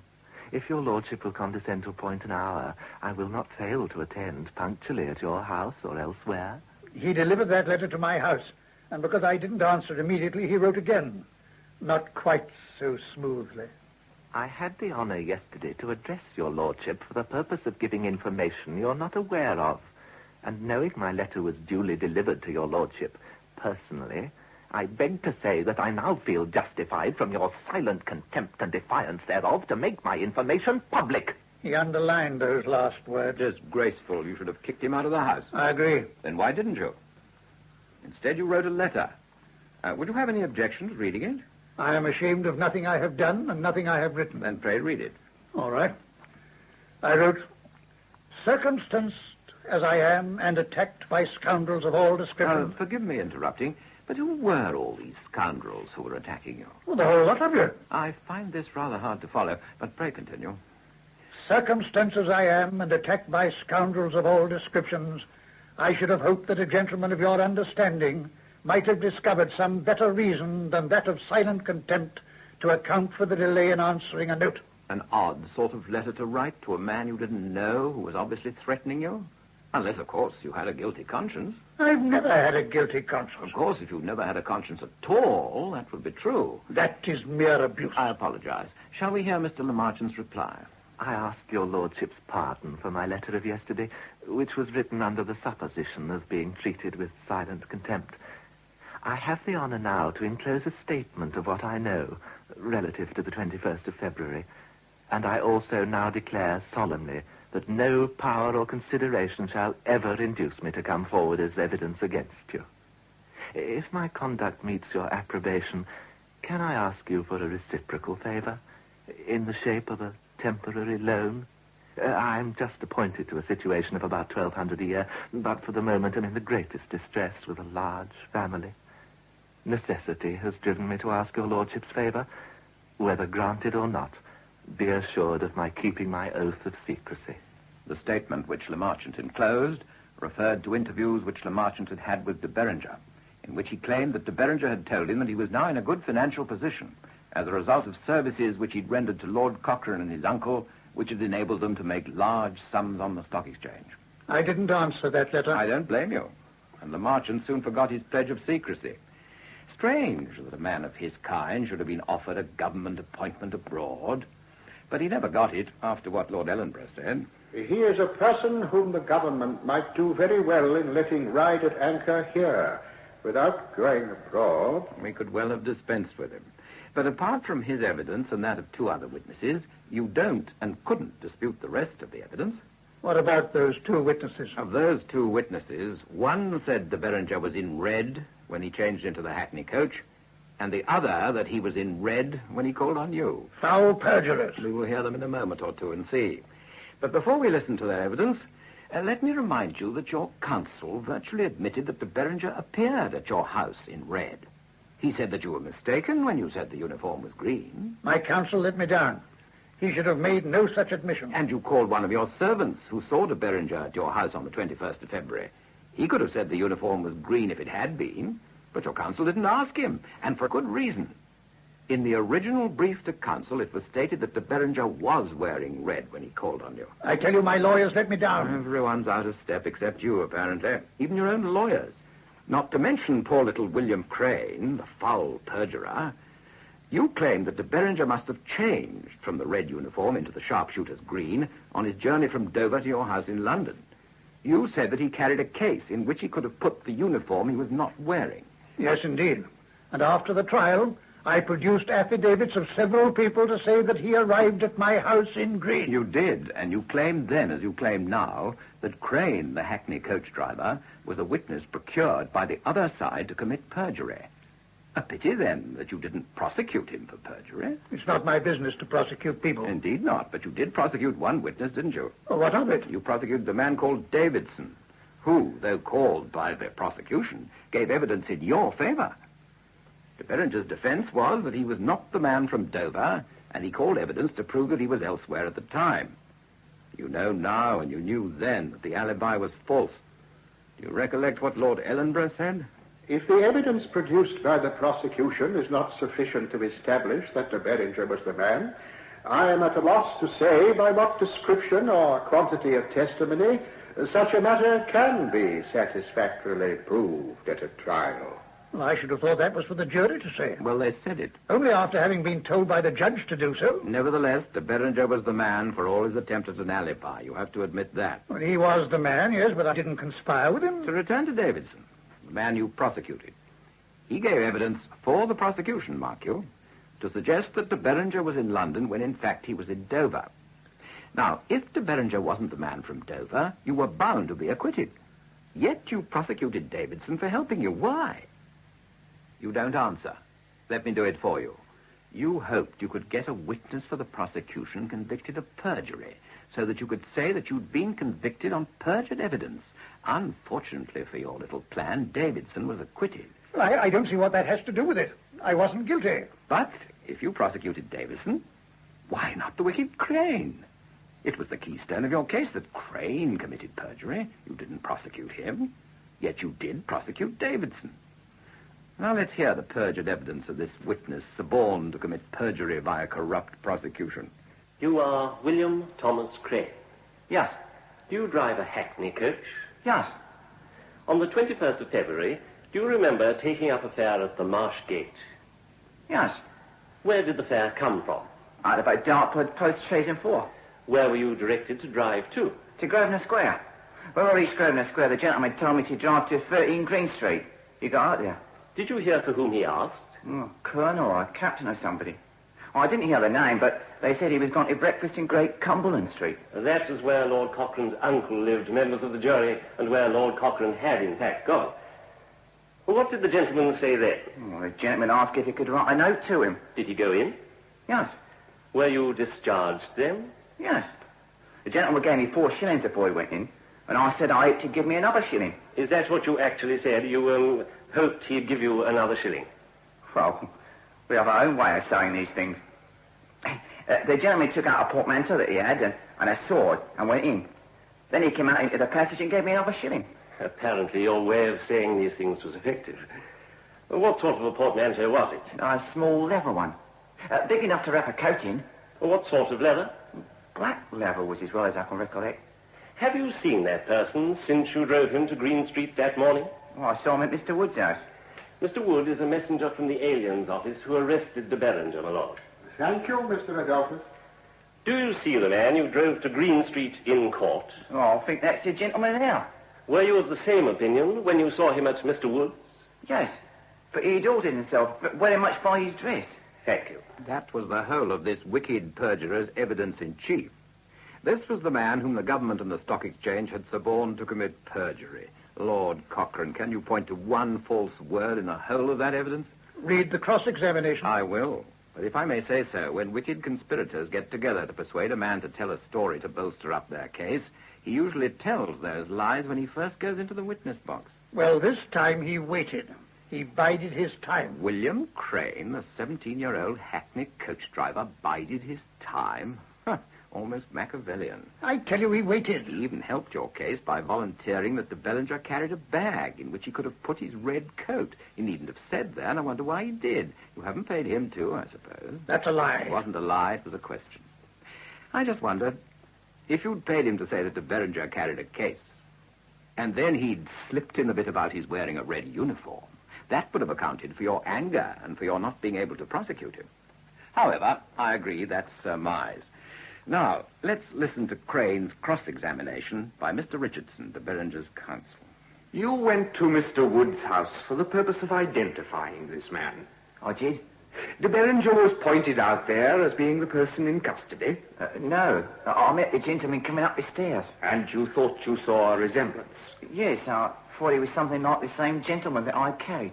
You do not pretend to be able to recollect every person you carry in your hackney coach every day. No. But when this gentleman got out at Green Street, I saw that he had a red coat underneath his greatcoat. At the Marsh Gate, where he changed coaches, you did not open the door of your vehicle to him? No. The waterman did that. Yes. But when he got out in Green Street, you opened the carriage door to him? I did. And he paid you and passed into the house? Yes, he did. What was the colour of his coat? Oh, brown grey coat with a cape with lace to it. Did you not describe the coat before as a kind of brown coat? No, brown grey. That was the substance of Crane's evidence.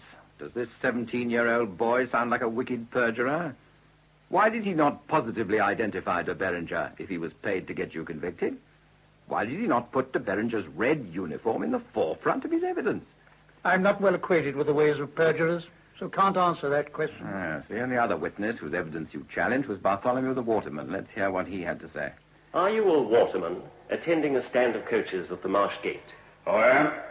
Do you remember the witness Crane having a hackney coach at the stand on the 21st of February? I do. Did you see a gentleman get into it? I did. Well, go on. He stepped out of the Dartford coach into the hackney carriage. Did you open the door and let the step down for him? Yes. How was the gentleman dressed? He had a kind of brown cap on and a dark military sort of coat. What had he under the greatcoat? A scarlet coat. Did you see anything on the scarlet coat? I only took notice of the lace upon it. Do you think you would know the gentleman again? I do not know. Look around you and see if you can see anyone. I do not see that I can recollect him. Only seen him that half minute. Look at that gentleman who is stooping down to write and see whether you think it was like him. Yes, I do, upon my word. But I only saw him for about half a minute. This Lord Cochrane is the other perjurer, bribed by the prosecution to get you convicted. Why did he not refer to the star and medal on the scarlet coat? Why did he not identify de Beringer sooner and more certainly? I repeat, the ways of perjurers are not known to me.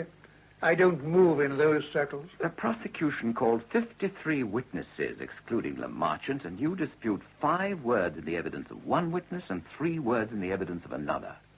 For the rest, the whole of the evidence was admittedly true. Do you still say you were not guilty? Most assuredly. And subsequent history proved me so. It did nothing of the kind. At any rate, the jury convicted you. Well, they couldn't help it.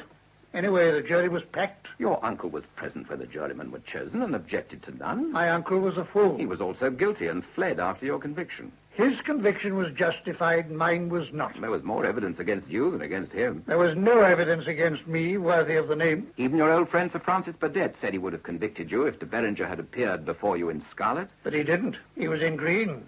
And Lord Edinburgh deliberately disregarded the question. You have already had the animal hunted home, and now you have his skin found and produced as it was taken out of the river, cut to pieces. What's wrong with that? And what's wrong with what I said? I take up de Beringer at Dover as I would a bale of goods. I have delivered him from hand to hand from Dover to London. I have delivered him into the house of Lord Cochrane. And I have Lord Cochrane's receipt acknowledging delivery. Very picturesque. But not in the scarlet uniform. Which your eminent counsel, who subsequently became a Chief Justice, did not dispute. Well, don't talk to me of Chief Justices. Lord Ellenborough was enough for me. I remember the way he passed sentence. He didn't pass sentence on you. It was one of the other judges, Mr. Justice LeBlanc, who sentenced you. It is painful for the court to observe that among those who stand for judgment, there should be anyone who, by reason of his rank, situation, and every attribute held honorable among mankind, ought not to have been connected with persons of the description of those with whom he has been connected. This is a conspiracy of the greatest magnitude and of the most prejudicial effect to the community. The sentence, therefore, is that you, Sir Thomas Cochrane, commonly called Lord Cochrane, do pay a fine of £1,000, and that you be imprisoned for 12 calendar months, and that you be set in and upon the pillory opposite the Royal Exchange for 1 hour between 12 noon and 2 in the afternoon. Silence! Silence! I remember that sentence only too well. I think perhaps it was the only occasion in my life when, for the moment, hope seemed to fail me.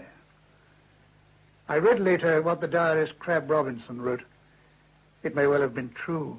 The sentence of the pillory was passed against Lord Cochrane, de Berenger, and Butt.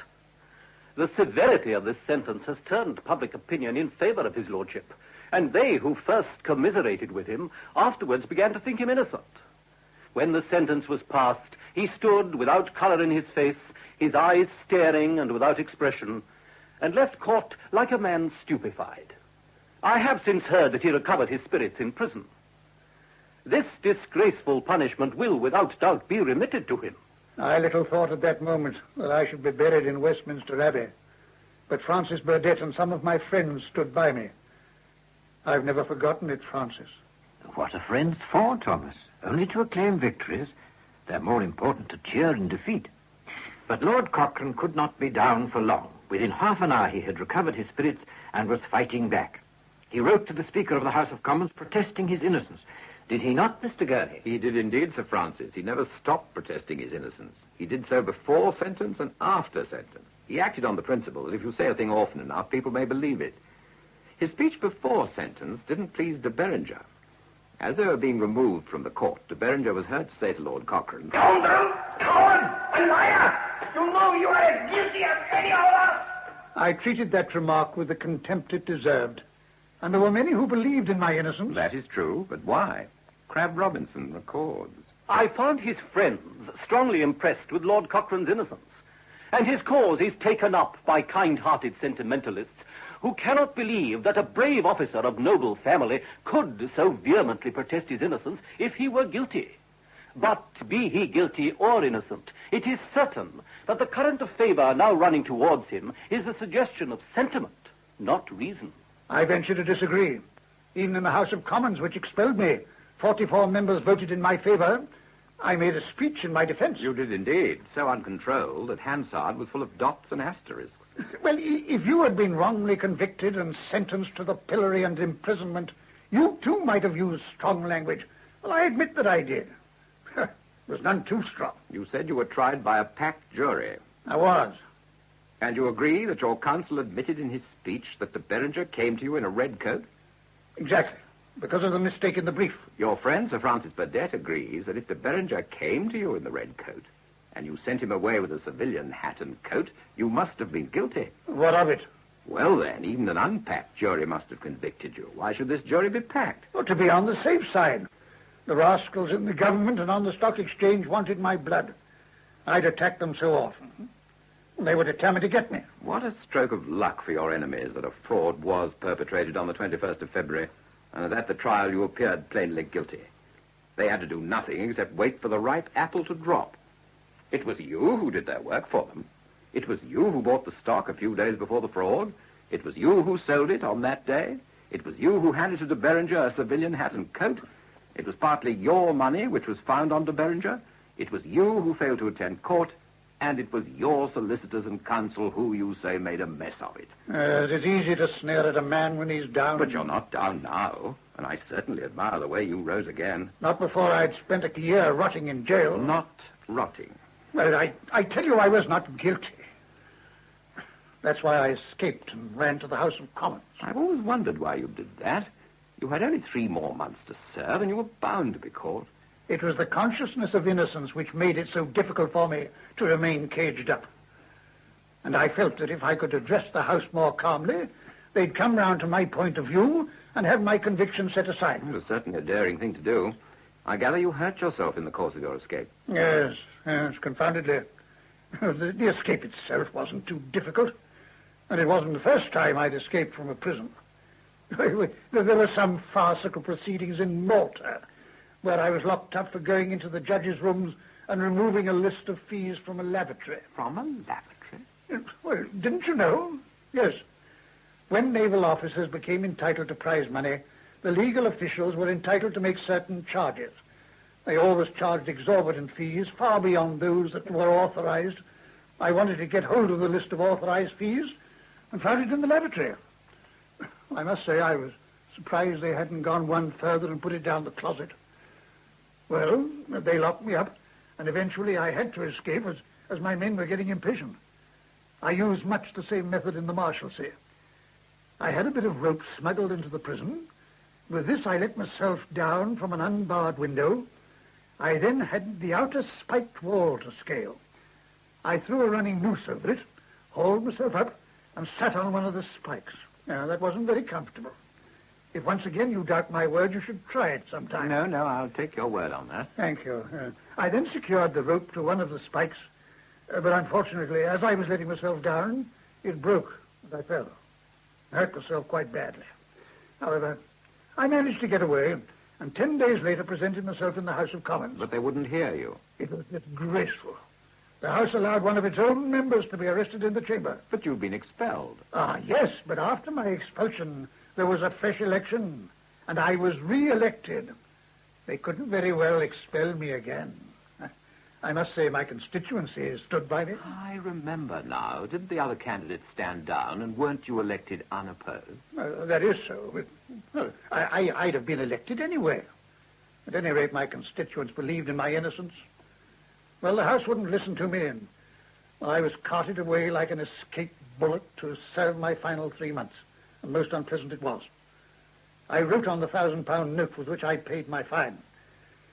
My health having suffered by long and close confinement, and my oppressors being resolved to deprive me of property all life, I submit to robbery to protect myself from murder, in the hope that I shall live to bring the delinquents to justice. I'm still at a loss to know who the delinquents were. I repeat, Mr. Gurney, that it was a whole damn lot of you. You just say these things. I was framed, you say. After you've said it often enough, people begin to believe you. Nearly all the books agree with me. True enough. But most authors don't know the facts. But let's come back to the books. The books? Yes, the books. The first you wrote yourself. Did you tell the truth? Of course. I've never told anything else. It's you who tell all the lies. Come, Lord Cochrane. And I'm afraid don't say come to me, sir. I'm not surprised you're touchy. Your book was full of lies. Listen to this. This is your language. You read it. Huh.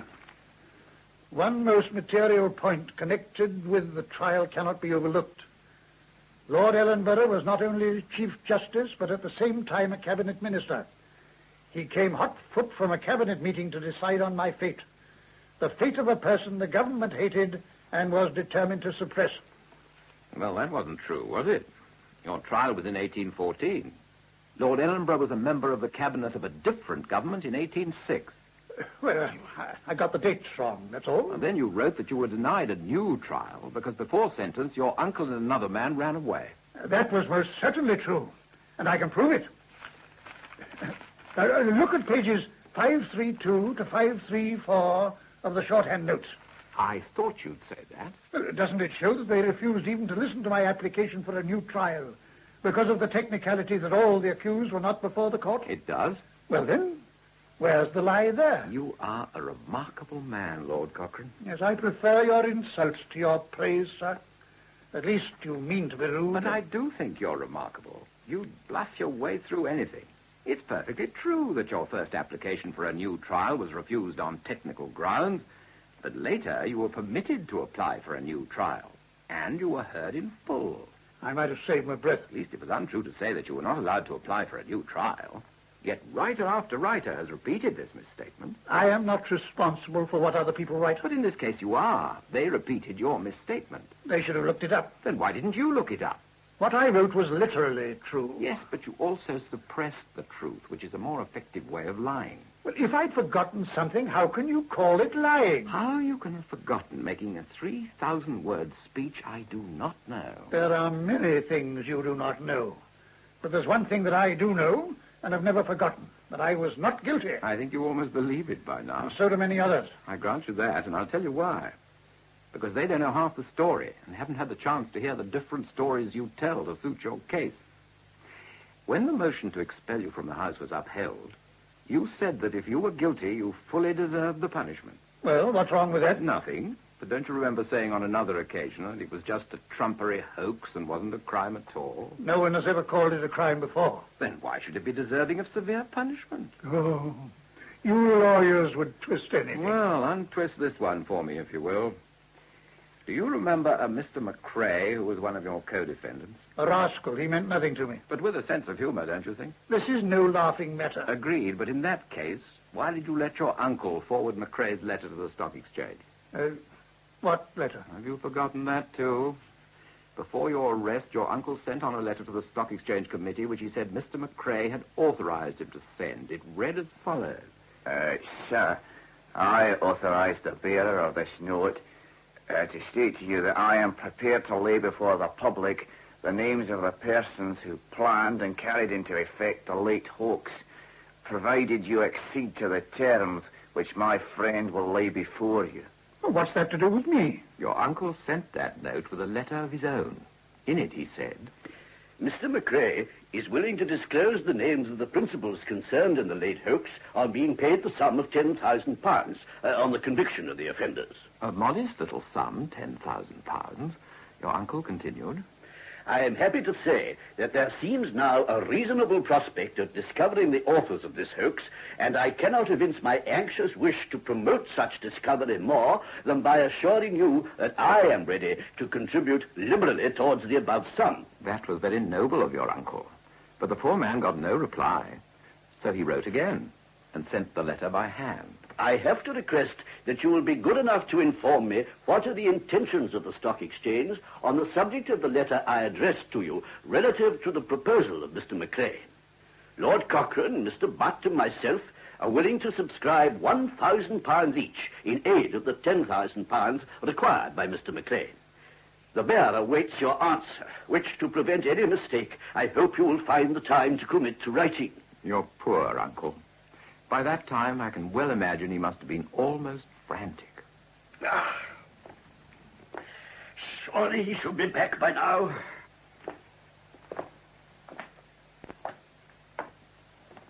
What a time the man takes. At last. Give me the answer, man. There was none, sir. No letter?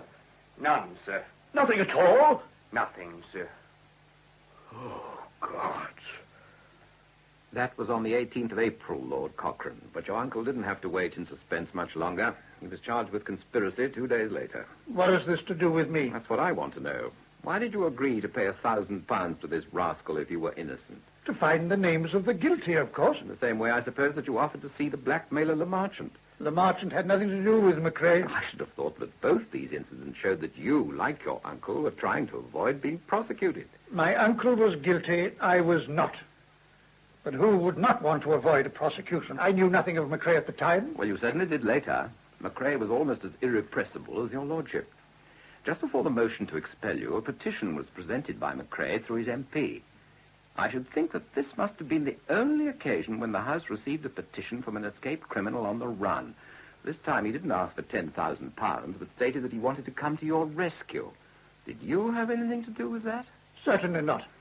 I had no connection with the man either then or at any other time. Well, then I think it was very good of him.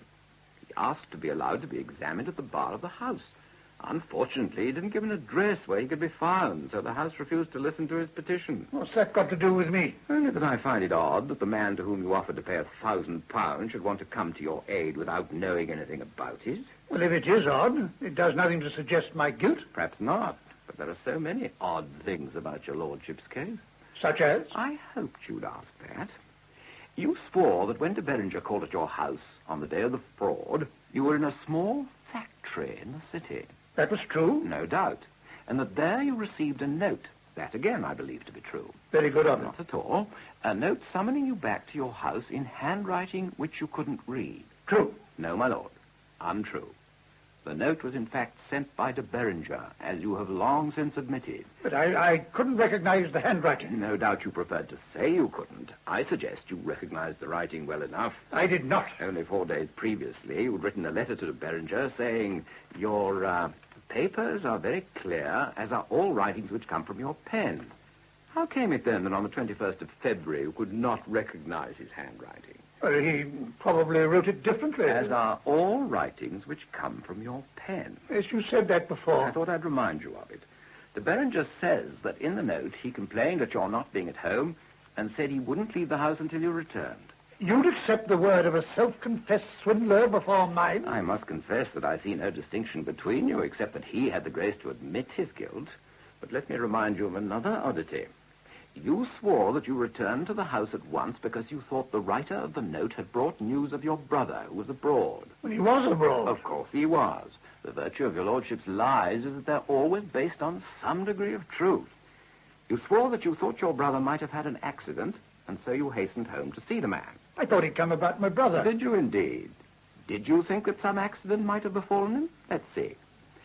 When your application for a new trial was fully heard, you put in evidence to show that your brother had indeed been taken ill. Not an accident, but had been taken ill. You told the court that before the day of the fraud, you had received a letter from your brother telling you of this illness. You did not bring this letter to court. Instead, you produced the affidavit of the surgeon who treated your brother. Do you remember what Lord Ellenborough had to say?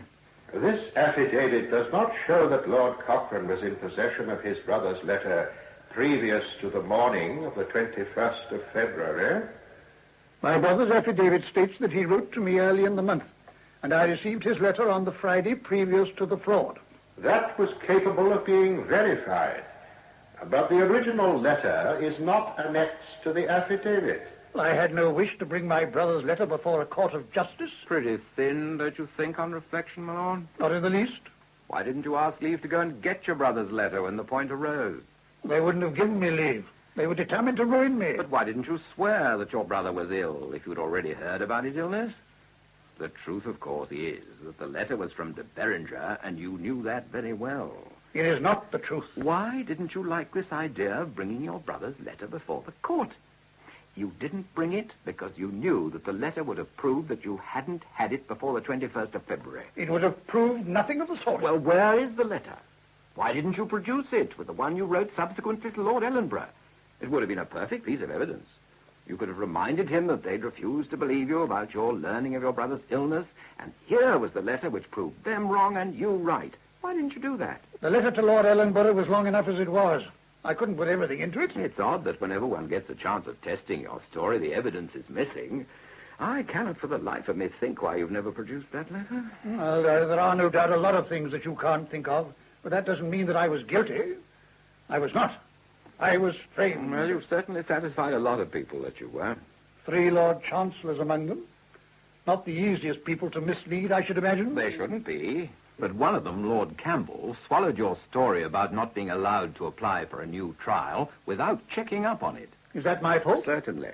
By putting a misleading heading to one of the chapters in your autobiography, you persuaded at least 3 authors to say that you subsequently prosecuted one of the witnesses against you and secured a conviction. You know well enough that the only man you prosecuted was Davidson, and he was acquitted. The judge was unfair. Chief Justice Abbott, another one out of step. Was the jury packed in that case, too? I shouldn't be surprised. Well, your policy of making false allegations and sticking to them has certainly paid off. But they didn't at first. When you came out of prison, you moved a motion in the House against Lord Ellenborough. Are you suggesting that the House was packed? Not at all. There were only 91 people there.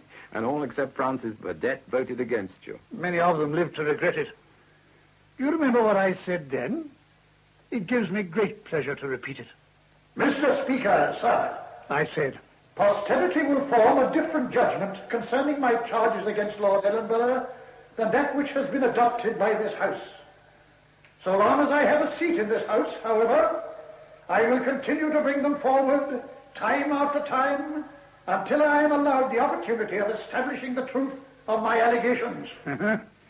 What about that? I grant you pretty well kept your word. Nearly all the books pronounce you innocent. Even from beyond the grave, you made your promise good. No, you mustn't flatter me. I don't intend to. You have some outstanding qualities. Fantastic courage, equal determination, brilliant seamanship, and loyalty to your own wife. Oh, you make me blush. But apart from those qualities, Lord Cochrane, you are a rascal. What? You lie your head off to secure your ends, but every now and then you slip up. I've never denied making mistakes. Forgery is hardly a mistake. What do you say I forged? The date of a letter. I deny it? Of course you do. But explain this if you can. You know that after he came out of prison, de Berenger published a book in which he admitted his guilt and said that you were equally guilty. So you were. Do you not remember telling me to drive from Dover to Deal and knock up old Foley, the port admiral? Knock up old Foley and tell him the glorious news were your actual words. You liked the idea of making a fool of the admiral, but I demurred and compromised by writing to him instead. All right, I was. Old Foley told the court that he didn't believe a word of my letter. And if I'd gone to him, he'd have asked me questions which would have resulted in my immediate arrest and the failure of our plan. At any rate, Lord Cochrane might have got off then. It was your calling on him with the object of obtaining civilian clothes that brought him into the picture. True enough. And I called on him in red, not green. If I'd been in my sharpshooter's uniform, what need would I have had for civilian clothes? I tell you, you came in green. Well, let's forget the colors for the moment. After the Beringer had published his confession, you published a copy of a letter which you said he wrote to his solicitor on the 17th of February, 4 days before the fraud was committed. Oh, what of it? He did write that letter. No doubt he did, but not on the 17th of February. I only had a copy of the letter, but the date on it was the 17th of February. So you say. The whole point of your publishing the letter was that it was supposed to be written before the crime. So it was. If, in fact, it was written after the crime, it didn't help your case at all. Well, what of it? It was sent on the 17th of February. Let's see. In the middle of the letter, the Beringer said... Should the trial go against me, my fate is not bounded by disgrace and punishment only, for the doors of a prison will close upon me for life. Hmm? What's that? He said, should the trial go against me. What trial had he in mind on the 17th of February, 4 days before the crime was committed? I don't remember that bit. That's often the way, if you happen to forge a date. There, staring you in the face, is a passage which proves that the letter could not have been written until after de Beringer's arrest, and certainly not on the 17th of February before the crime. Well, would I have been such a fool as to alter the date with that passage in front of me? It's surprising what mistakes forgers make. I am no forger. But you put forward de Beringer's letter as being written on the 17th of February, and you founded your whole argument on that date. Well, I made a mistake. Indeed you did. A very unfortunate one, if you were innocent. Here are all the facts against you, quite enough of them. And now we find another, that you rely on a letter with a false date to try to prove your innocence. My mistake about a date in no way proves my guilt. Well, it's a very odd coincidence. But perhaps you were tricked into relying on the letter. It's perfectly possible. My enemies would stoop to anything. Let me ask you another thing. There's no doubt, is there, that you were a very keen sailor and a great patriot. You enjoyed fighting for your country. Well, if that's a crime, I plead guilty. I'm glad we've agreed on something. Just before the fraud, you've been ordered by the Admiralty to proceed to American waters in your ship, the Tonnant. We can agree about that, too. Good. We were then at war with America, were we not? Would I be right in thinking that when England was fighting, Lord Cochrane would like to be in the thick of the fight? True, but it hardly becomes me to say so. I will say it for you, then. Well, here was this war going on in American waters, and here were you, the gallant captain of Tonnant, ordered to proceed at once to the battle area. But instead of sailing as fast as you could, you asked the Admiralty for 14 days' leave in order to attend to a patent for a lamp. You asked to delay your sailing so that you could attend to a patent for a lamp. Well, what about it? How could a seaman of your keenness put off a day of battle for a mere lamp? Of course, if you'd wanted to take part in the stock exchange swindle, which might have made you a lot of money, your appetite for gain might have temporarily dulled your appetite for war. But a lamp, it's not possible. The Admiralty gave me leave. Yes, I suppose they'd like to grant a captain's request if they can, but that's one thing. I cannot believe that the glorious Lord Cochrane, thirsting for battle, will be held up for a fortnight by a lamp. You may believe what you like. I stayed behind to perfect a patent to a lamp.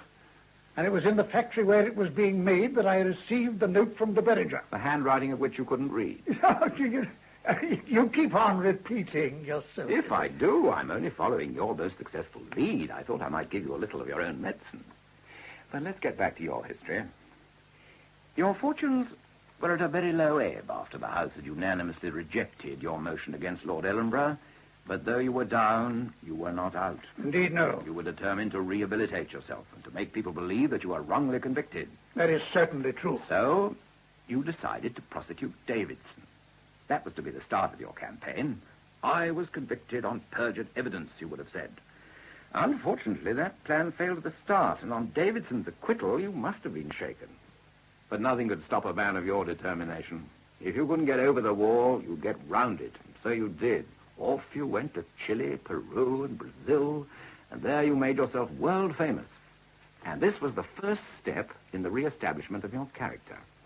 In the House of Commons in July 1824, 10 years after your conviction, Sir James Mackintosh said, I know that I am here touching on a topic of great delicacy, but I must say that commerce has been gallantly protected by that extraordinary man who once filled a post in the British Navy at the brightest period of its annals.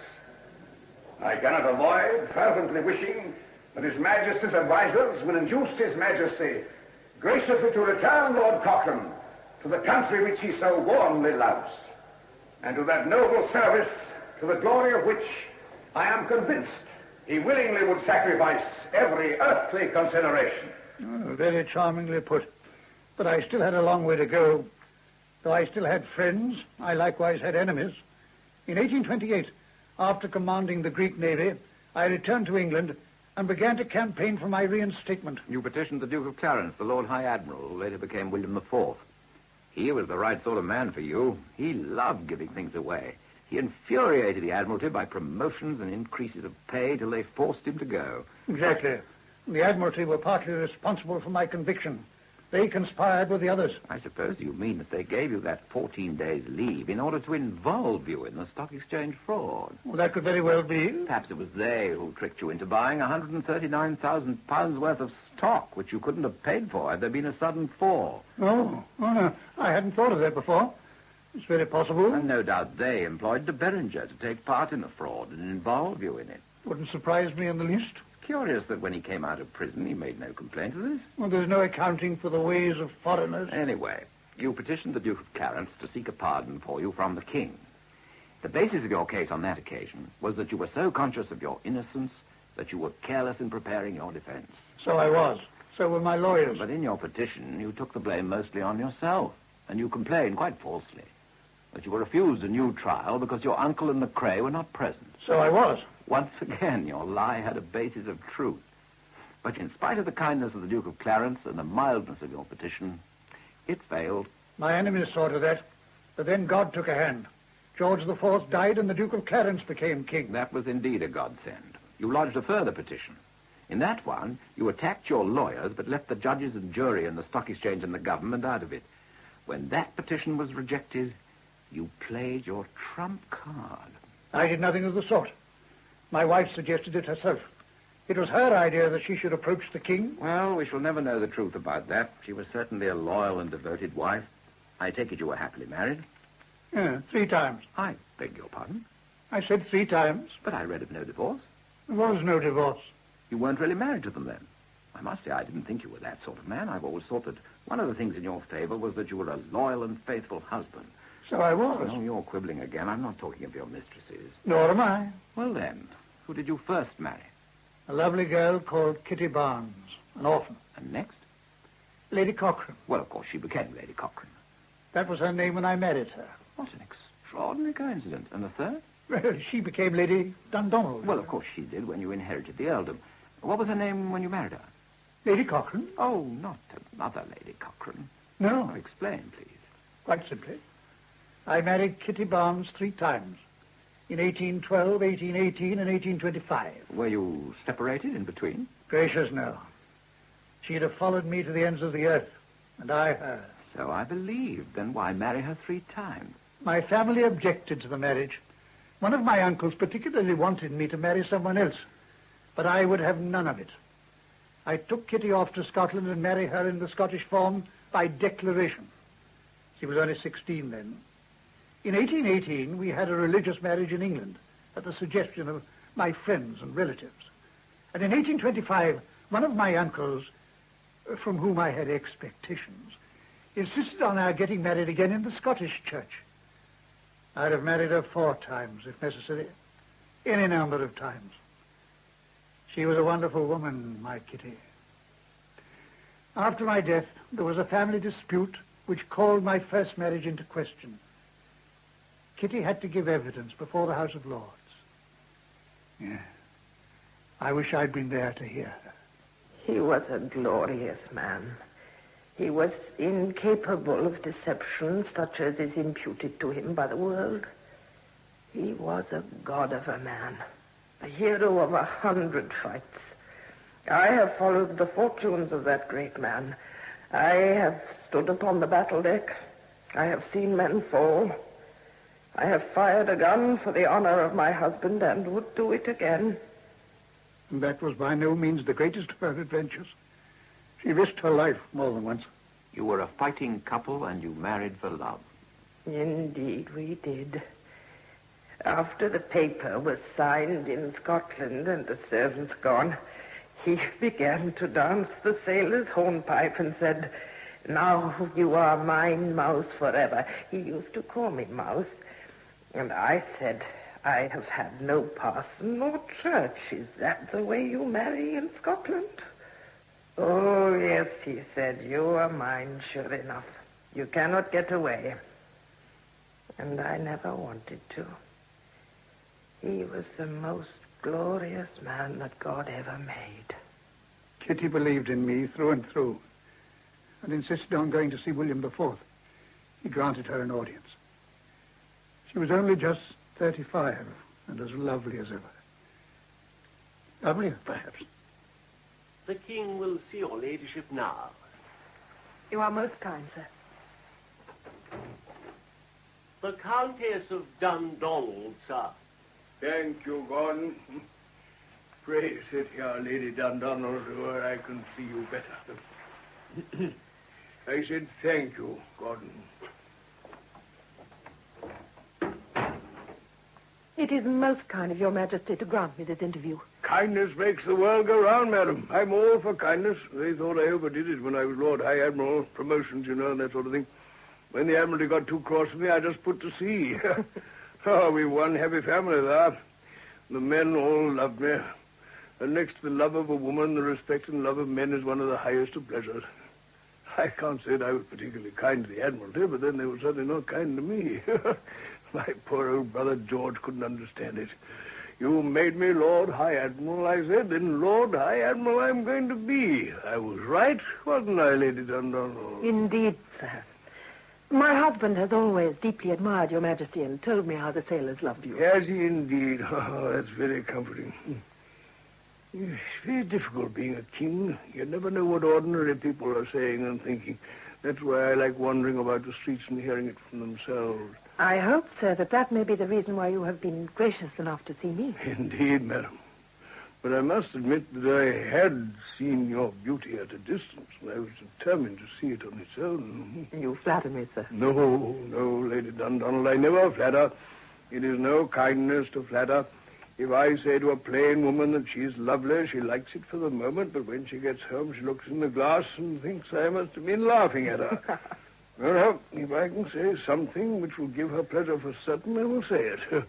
But if her face were plain, I would ignore it.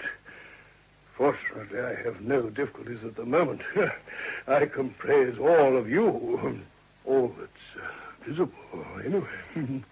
May I tell you, sir, why I sought this audience? Oh, if it will not end it too soon, you may. It is about my husband. Oh. Of course. Your husband's a great seaman. We lack such on the quarterdeck. We need more of the Admiralty. Yes, it was a pity your husband had that little misfortune, but I shouldn't worry too much about it. Does he want promotion? He shall certainly have it.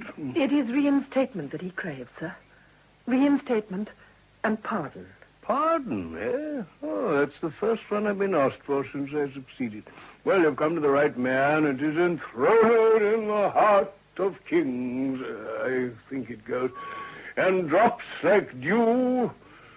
Or is it rain? I can never remember. Dew doesn't drop, does it? Which do you say it is, Lady Dundonald? Rain, sir, I think. Well, rain or dew, it don't matter much. It's the mercy that counts. May I tell you of my husband's case, sir? He has been so much abused by his enemies. I don't like having enemies. I've even made friends with the Admiralty. No malice, you see. I hate rows. I'm a peace lover. That is why everyone loves you, sir. Everyone? Oh, it would be nice to think so. Are you among the number? My husband and I are two of your most devoted subjects, sir. I asked about you, madam, not your husband. Do you love me? As much as it becomes one of your subjects, sir. Oh, to blazes with this word subject. I hate it.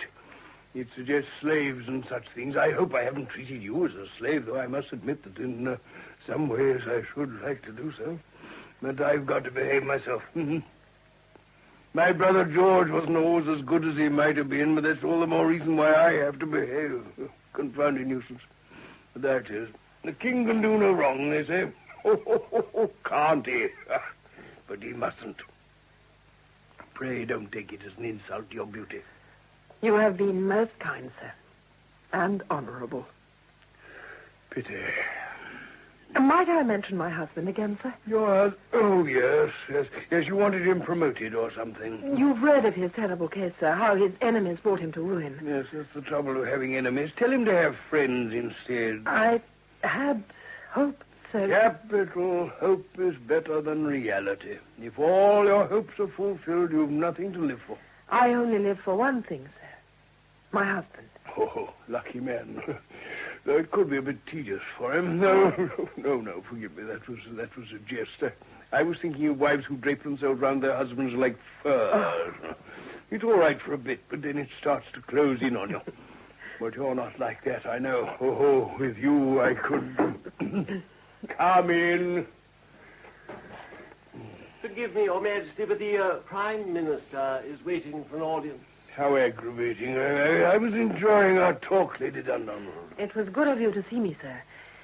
And my husband's pardon, sir? Oh, of course, yes. That's what you came about, was it not? What a shame. No one comes to see me for myself. They always want something. Never mind, it's rather nice to be able to give things away. Gordon? Sir? Remind me to arrange for a pardon for the Earl of Dundonald. Yes, Your Majesty. Oh, sir, you are too good. Nobody regrets that more than I do, madam. Goodbye. Well, Lord Cochrane, you got your pardon. But if I may say so, it was not because of your innocence, but in spite of your guilt. Nevertheless, I got back to the Navy, and in 1848, I became Commander-in-Chief of the North American Station. Unfortunately, there wasn't a war on. You were always at your best in a fight. I see that in 1854, you became one of the elder brethren of Trinity House, a very great honor. Yes, I was pleased about that. I was almost 80 then, and a year later I offered to serve in the Crimea War. And you would have gone too. If they'd let me. They thought me too old. You certainly fought your way back. No one can fail to admire you for that. Though you did so by making one false statement after another, and as no one bothered to correct you, people began to believe you. They knew it was the truth. They never thought about it. My culminating triumph was being buried in Westminster Abbey. Not your culminating one. You go on having triumphs.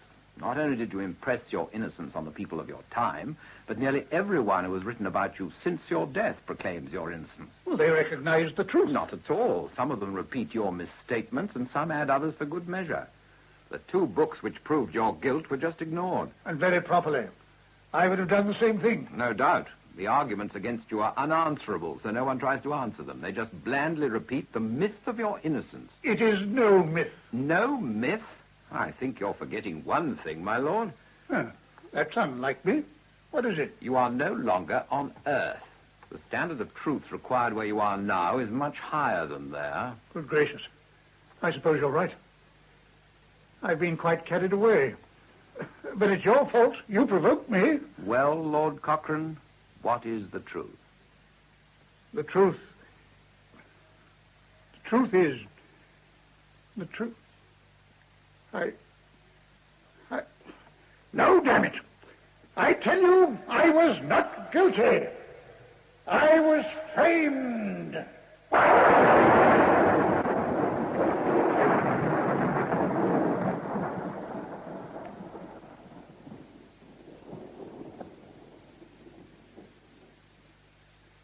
In A Matter of Speculation by Henry Cecil, adapted by the author from his book, the part of Admiral Lord Cochrane was played by Cecil Parker, and Mr. Gurney by William Fox.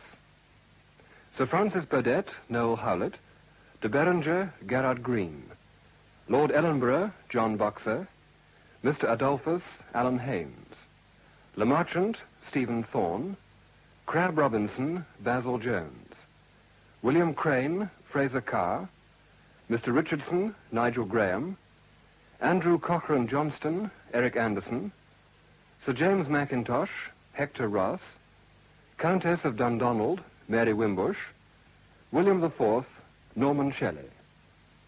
Other parts were played by members of the BBC Drama Repertory Company. The play, which was recorded, was produced by Archie Campbell.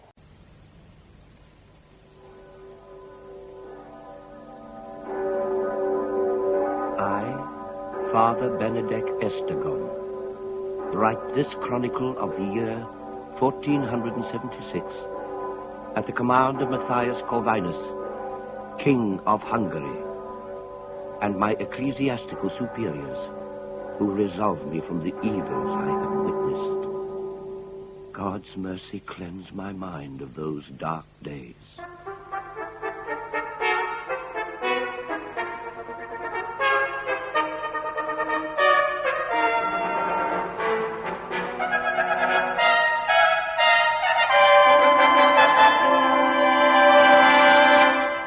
The mighty castle of Târgoviște. There I served as chaplain and chancellor to that prince of Wallachia and Transylvania called Vlad V, the most cruel of men, yet once the most just of rulers, known now and to the future by his more legendary names, Vlad Tepes, the Impaler, and of a darker meaning still, Lord. Why then are you reading? It is nothing, Father. I will be the judge of that. Let me see. But, Father... My son, obey. It is a calendar, nothing more. A list of crimes attributed to him. Every one from a living witness. It is your death warrant. Burn it now. Destroy it, then. I will not forget. The record will remain. A testimony of death to our noble lord. He paid for those crimes with 13 years of his life. The debt is settled. Small payment before God. King Matthias Corvinus thinks otherwise. Do you challenge his wisdom? How can those slaughtered bodies ever be balanced? Hundreds when he sacked the town of Brasov. 5,000 at Great Shieldov.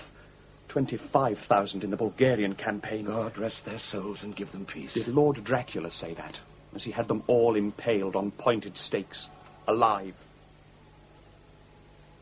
And 3 years ago, I was young, and, like you, filled with pride for truth.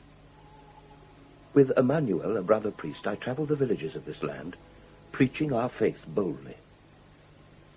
One day, word reached us to attend the Voivode Dracula at his court, here in Târgoviște. We came bravely, for we knew the horrifying reputation of the man. But he greeted us most courteously. Monk Emmanuel, you have preached to my people. Do they respect you for it? They respect the word of God, my lord. And what do they say of me? All manner of good things, my lord. All men hold you in honor and affection. There is no man but does not call you noble. Guard, take this monk and feed him, while I question his brother. Your name, monk? Benedict, my lord. I suspect from your face that you fear me. You hold me in the palm of your hand, my lord. But I fear God more. They call you tyrant, and you are renowned only for your vile cruelty. You have proved as much, for they do not call you Vlad Tepes for nothing. No man has dared call me the Impaler to my face before. You asked for truth. Even if it be my last words, I give it, freely. Then you shall live, as witness to the glory of your truth. My lord, thanks be to you and to God. But think on this, priest. Every truth carries its own punishment as well as reward. Your reward is life. Guard, the priest who lied, impale him in front of his brother here, as witness. No, God have mercy. no, Deliver us. no, no, no. I stayed there, hopeless to the end. It was a slow death. Yet you have remained here at Târgovishte, until now, even after Vlad Dracula's imprisonment. Why? It was a wish granted to him by King Matthias Corvinus, that I should serve Vlad Dracula as his witness before God. But that king, too, has a dark sense of justice. The price of Vlad's freedom was conversion to my faith. It has taken 13 years. But now his faith is deep and strong. He is the fiercest of the king's champions. Now he has the king's sister as wife, big with their bond child. Does that wipe away the past? My son, do not question the lives of princes unwisely. Go now, and pray for the Lady Ilonia in her hour of childbirth. Vlad's marriage to the king's sister, Ilonia, had taken place in the last months of his exile in the fortress of Buda. He had been married before, and from that union a son, Istvan, had grown to manhood. Though Vlad, like all princes, had taken concubines and mistresses, this second wedlock was of a different nature. If love ever existed in his life at all, it was for the gentle, serene Ilonia. At the end of the summer, when he brought her at last to his great castle of Târgovishte, she was already heavy with child. Now she lay in labor, but her stepson Istvan's face was cold. She suffers. The signs are not good. She is a frail vessel, my lord Istvan. Our prayers must go out for her. Your prayers, Father, not mine. The child she bears will be your sibling. A half-brother only. Perhaps a sister, but of royal blood. I am my father's firstborn. That birthright cannot be taken from me. No one denies that right. At the first cry of the child she bears, I am denied everything. I will not share. At least, like your father, be just. I leave justice to God. Will God listen to her or to me, do you think, Father? He makes his own judgments, my son. And I'll be more useful inspecting the stables. You make a better listener to God than I, Father. Father Benedict. Yes, Catelyn, my child. Come. Dr. Santish begs that you should come quickly. Thank God Catelyn found your father. When Doctor calls for priest. It's that bad, yes. Her first child. And she is not young. Pray for her, Father. And for us also. Is there no hope at all? The midwives know, as I do. And we're in terror for our lives. If I fail, he forgives nothing. Dr. Sentesh, more than anything, he desires a son by her. Give him that, and you will share his triumph. Do nothing, and you lose everything. Pray for me, Father. I pray for us all. Elizabeth, Catelyn, hold me, lady, fast. We have no choice. Father Benedict? My lord? Why is your presence needed at my wife's bedside? To give her strength and God's grace. Is she so weak? She fights valiantly to give you a son. She knows my mind. She would give everything to please you. A son. Istvan is already a man, but this son will be supreme. Not only your heir, but heir to the king and Hungary. With such a bloodline, he will be greater than the hero John Hunyadi himself. He will conquer all Asia in the name of Christ. My son. My lord, come away. Must she suffer? Every cry tears at my flesh. It is the glory of women to bring forth life. But the pain... Without it, there would be no dignity. As in death also. Man can discover all secrets, given time. Do you hear? Is that a child? My newborn son? That is not a child's cry. Well, what have they done?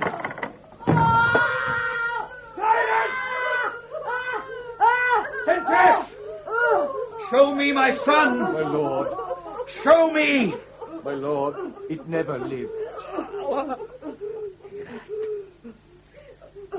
That is not my son. Benedict, do you see this thing? Do not dwell on it, my lord. Blotched and twisted. It's not human. It's evil. A malignant creature. Sentess, cover it, man. Hide it. Take it, Benedict.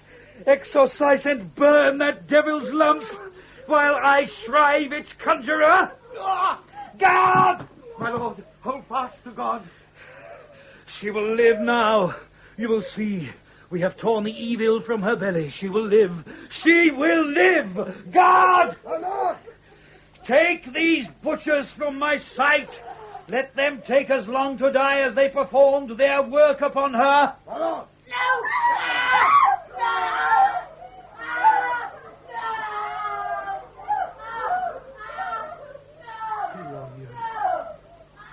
Hear me, bird of the night. Listen to your lord. My lord, have I pleased you? Oh, you have pleased me. Do not fly away. Let me rest between your hands. I am so tired. The blood, Benedict, the blood. Will it never cease? My lord, do not blame our son. I will blame no one. Only stay with me. I must sleep. Is it sleep, Benedict? Tell me. She will never wake. She sleeps, damn you. I feel her heart against my face. The warmth. Oh, God, the blood. Will nothing stop the blood? You have killed the only man who could have saved her. You lie. I speak nothing but truth. I am God's witness. Will he take her too, and my son? He has his justice as you have yours. Accept what he gives, and you will find peace, my son. I do not accept. He is greater than you, than your king, than all great princes. Accept. No! He has taken what is his. You cannot reclaim her. Only give. Give? Accept? If he is so great a prince, then he will give and accept. I am an honest man. I have served his cause. I have killed soulless infidels in his name, and built holy churches on battlefields once drenched with blood. I have been God's champion. If I have any right to that claim, let her live. Your challenge is too late. She is dead. Then all goodness and grace dies with her. My son, for the love you once had for her, God-given. I deny God. I am his everlasting enemy. I spit upon his mercy. I cannot remain here. It is unholy. You will stay. Then will you kill me too? You are tied to me, priest. By your own words, you are God's witness. What I shall do is dedicated to your eyes, and through you will defile him. You told me once, for every action, there is a consequence. Ah, the sword of truth, double-edged, good and evil. Well, by my evil, you will know good. But until I release you from that stewardship, you will suffer my sins as you suffered Brother Emmanuel's agony to the death. Father. Keep your sympathy from me, Istvan. Only this minute I've been told. Then you know. She died. Killed by the monstrosity within her, and by an absence of God's mercy. But don't let grief blind. I am not a woman to be comforted. I am Vlad Dracula. You are my father. Then obey. Command me. Leave Tergovishta. Go to the king. Do battle for his cause with honor. But you will say nothing of what has happened here. But it is his sister, your wife. The funeral ceremony. I command you to say nothing. Yes, father. You must have no part in this grim chronicle, my son. The conflict is not yours. But go. Go now and quickly.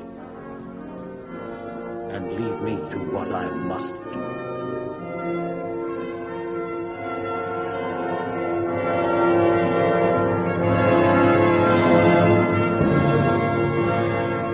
The funeral of the Lady Ilonia was Dracula's last respect to her name.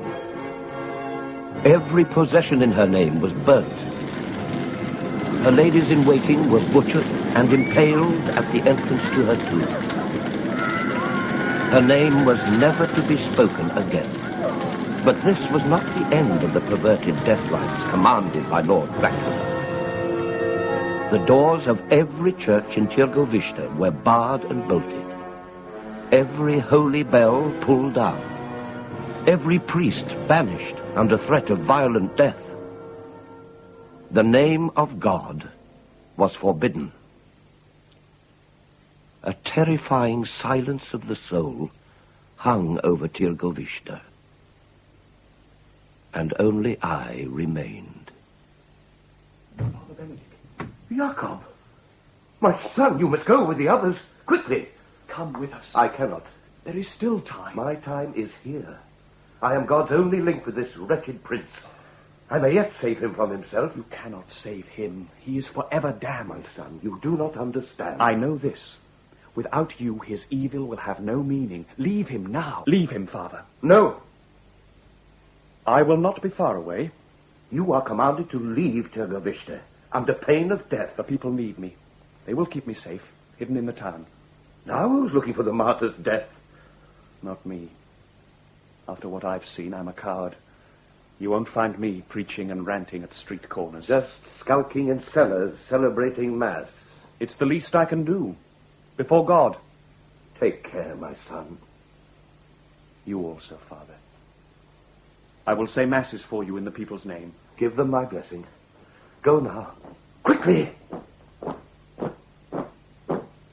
Oh! I'll hide in the vestry. All out! Goodbye, Father. Priest Benedict. Yes, my son. We're not related, so none of that eyewash. We are before... Don't mention that name. It means death. I speak that name without fear. God. For his sake, then, Father, do not make me commit that crime. Not to you. Do not be afraid, Captain Valence. I alone may speak that name, protected by Lord Dracula's favor. Others aren't, though. And if I allow that name to be spoken, then it's me hanging from the highest stake, clutching my guts. Black justice. I'm his man, and I abide by it. I want no man to suffer for my sake, Valence. That won't be easy. With you protected... Someone has to pay. I know. Well, take care. Was that the reason for you coming to this chapel? It's to be walled up. But it's my place of worship. His place. There is no place for him in the castle of Tirgovishte. He is here, though. Isn't he? I'm not here to talk. There's a job to be done. Leave me time for prayer, at least. I daren't. Lord Dracula demands your presence. Now? While we purge the castle of any priests who think they'll stay. The last place they'd come would be this chapel. That's why I'm ordered to wall up every door and window without searching it. Give me 5 minutes, no more. Sorry, Father. Have you no piety? I prefer to stay alive. Out you come, Father. Unless you want to stay in there with the spiders and the mice. They are his creatures. But there's none that you have a special regard for, is there? Or was the echo I heard... What? No more than an echo. I mean to say, if it had been a priest, hiding perhaps... What makes you say that? It was only a thought, but if it had been... Well, either I'd have to take him out and impale him outside the castle walls... Dear God, not that. Or he'll stay as quiet as a mouse as we seal him in and die in good company, without light or air or pain. Come away, Father. Either way, there's nothing you can do. Nothing. Only witness. No time for that, even. I must take you to Lord Dracula right away. Come along.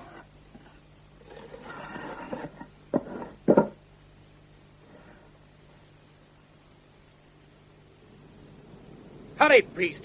Mount your horse. I am not prepared for a journey. Soldier, give the priest your cloak. You may freeze, but my witness must be kept warm. Sooner than he suffers, I will do without. Take it, or he dies on his captain's sword now. Thank you. Thank you, my son. Remember, priest, accept. Without question? Or be witness to the consequence. Where do we ride? My spies tell me there is a village priest who calls me the accursed impaler. We ride to visit him. Forward, Captain!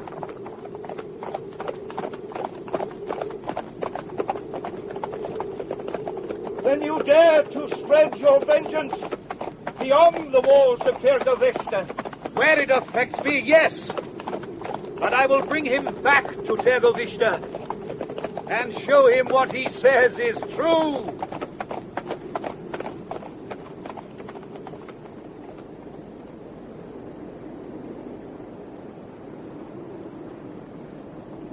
Headman, I am Lord Dracula. I know it, my lord. What is your name? Pierre Gay, my lord. I speak for all the village. Your priest also? He is not here, my lord. That is unfortunate. Rather than have your anger spill over against us, he left the village. I came to show him the truth in what he calls me. Tepesh, the Impaler. My lord, no! Spare them! This priest knows my ways, Gergely. When your priest returns, you will present him with proof of what he claims of me. Proof, my lord? I am Vlad the Impaler. He will know it is I who passed this way, for the evidence will stand here, before his church. You, his congregation.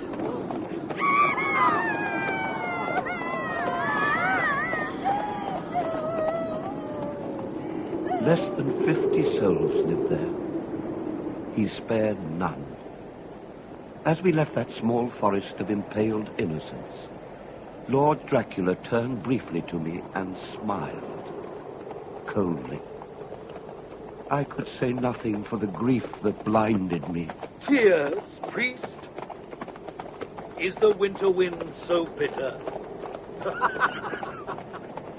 There is worse yet to come.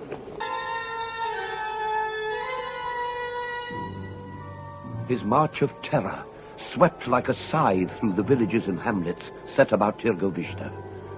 His soldiers, those terrible avengers, first savored, then sickened of the bloodlust that drove their master on.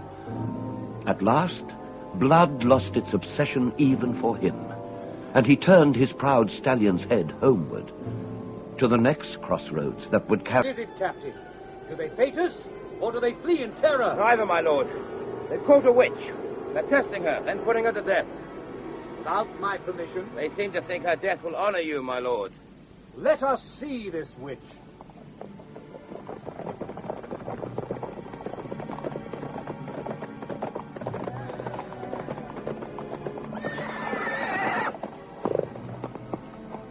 Let the witch stand forth. Speak, Janos. She spares my cattle and Laszlo's too. 3 calves I'd love. And the children, where are they? Make her speak. Put her to the death. Well, don't let her come close, master. She'll curse your beast. Sign of evil is on her. Beware. Silence! Stand close, girl. I would see your face. Look into my eyes, if you dare. The girl stood forward, dirty and ragged, but with all the grace of a young animal. Her hair was free, and although threatened by the villagers about her, she had a pride that made them her slaves. But it was when I saw her eyes that I knew she was evil. She was of the breed of Lucifer, and no one can look into those eyes and be called holy.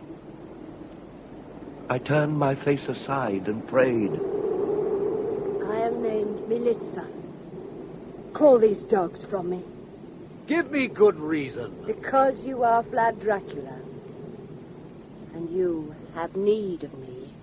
We have proved her guilty. She must die. I will interrogate her. Torture her. She'll talk then. She must be burned. Here. She will be questioned at Tirgovishta. No, she must be destroyed. In the ancient manner. Laszlo, Janos, the pitchfork. Kill those 2 men.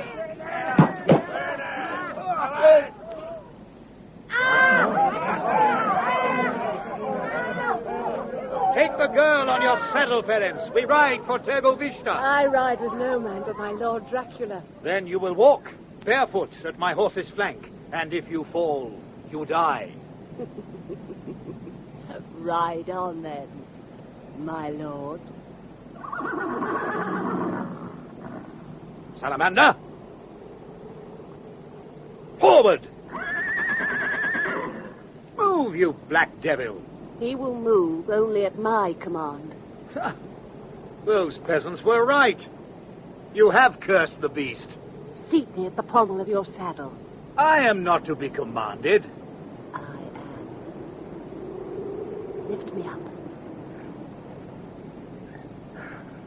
Now, break the spell, witch.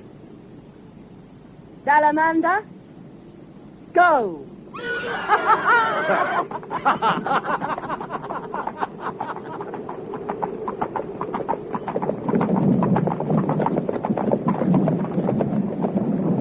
Our return to Tegovishta was swift. We paused for nothing. Salamander, as though possessed by the very powers of darkness, set a pace that only checked when we reached the gates of the citadel. The first of the winter storms was already upon us, cursing and howling its eerie song among the palisade of stakes outside the castle walls. Why have we stopped? Are these your enemies, set upon those stakes? They are my people, delivered from a worse evil than death. I have come too late, then. Why? Would you save them? No, my lord. They are past that. Do they amuse you? They are broken puppets now. But how they must have danced and bled. Salamander, go in.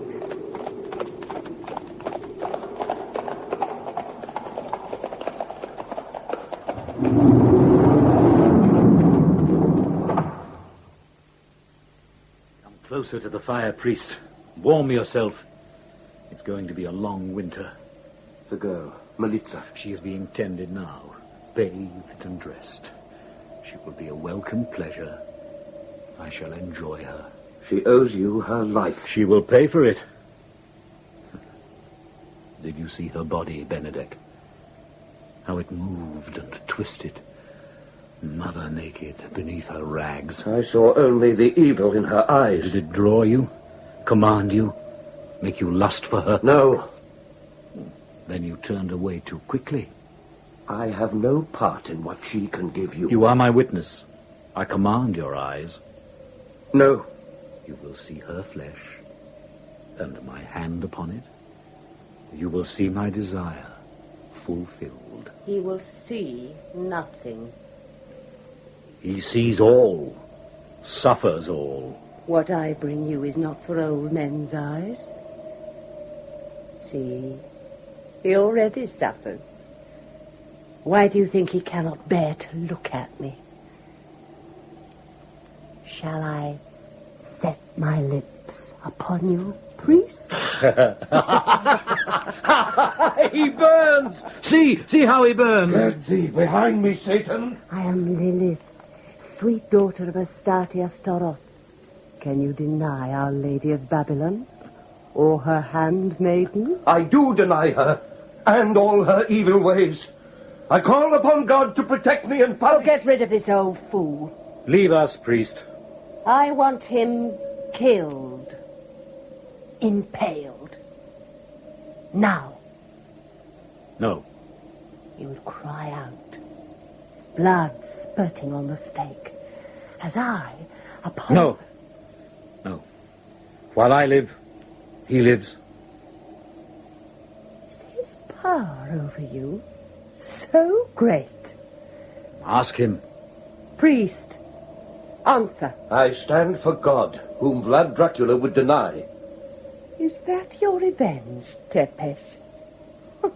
Is that all? Now, do not mock me, Gypsy. You're a child, smashing trinkets out of spite.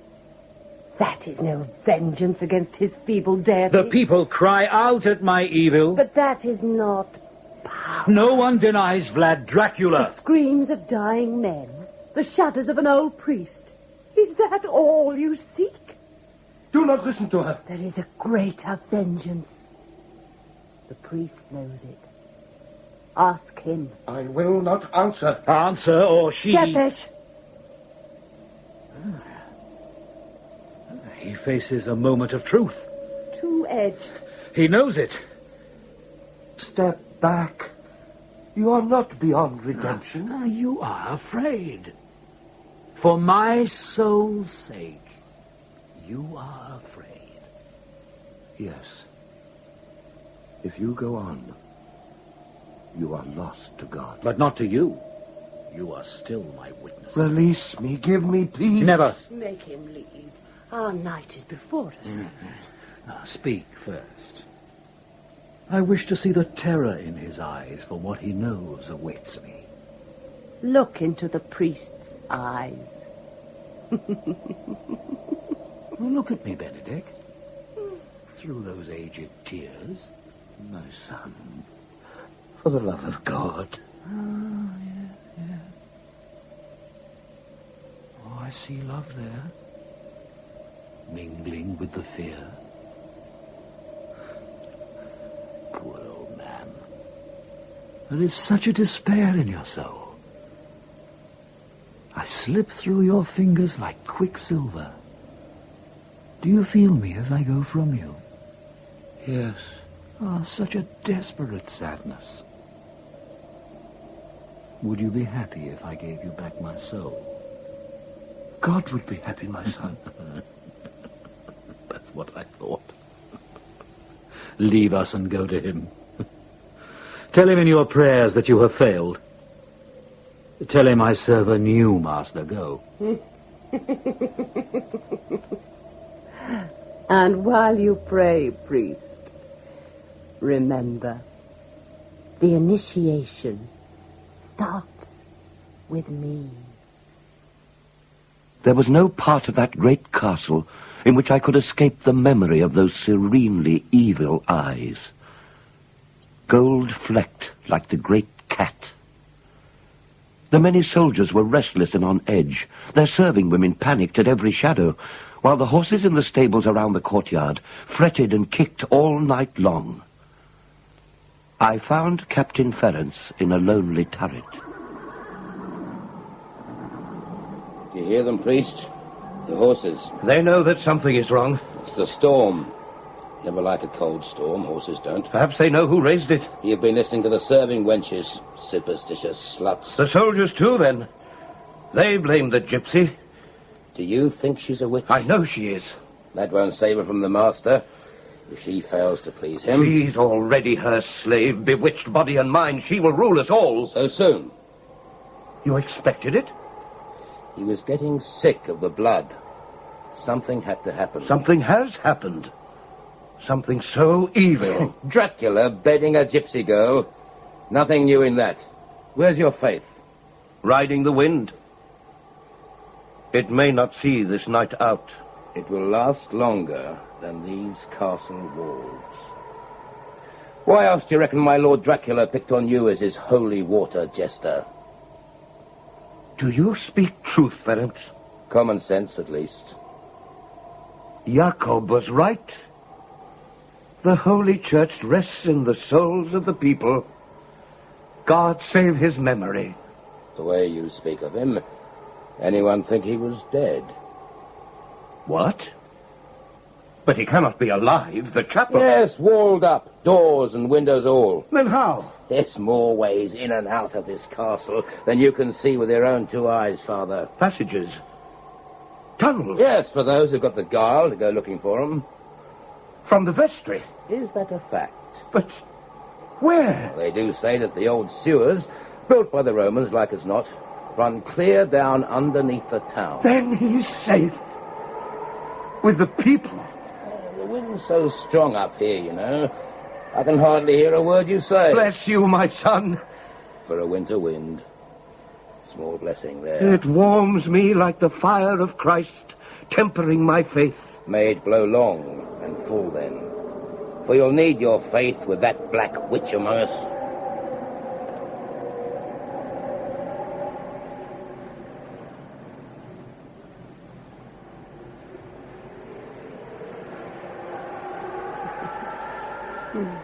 Gypsy girl, you are a witch. A witch. But more than a witch. Silver-bodied, like the slender moon. She is my sign. As Draconis, serpent of the stars, is yours. And together we rule the night sky. But the moon is dying. It wanes only to return. My lord, I weaken also. What are you saying? I'm ruled by her. She is the mother of my spirit. As the moon dies, so I am plunged into darkness. Soon, it will be time. You cannot leave me, I command you. Accept what I tell you. My lord. You are not to die. I shall return. Only accept. What is happening? Your face. Look away. Leave me now. Come back! Come back! Believe in my power. I believe. Only stay. Look into my eyes. Militza, what have you become? At the full moon, I will show you a great secret. Come to me. Then... No, I will not leave your side. I will call doctors, the greatest physicians in my land. They know nothing. The owl knows all. It is time. The moon. Militza. The moon.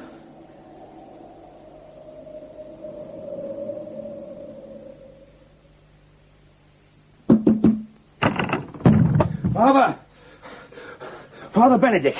Wake, priest, wake! What is it, my son? Come quickly. My lord commands you. In a moment. Now, you dare not delay. What is wrong? He has gone mad. The gypsy girl is dying. Was it you, priest? What sacred incantation have you performed? I have done nothing, my lord. She has left me, she too, and if it was your doing... I had no hand in it, I swear. You will die as no man has ever died before. You will beg, and my only mercy will be greater pain. If that is God's will. Admit it! You wished her destruction. To save your soul, yes. Ah, there I have you, priest, self-confessed. Murder by sorcery. But God in his mercy has spared me that terrible act. Huh? The sorcery is hers. What? See. I hold this glass before her lips. She is not dead.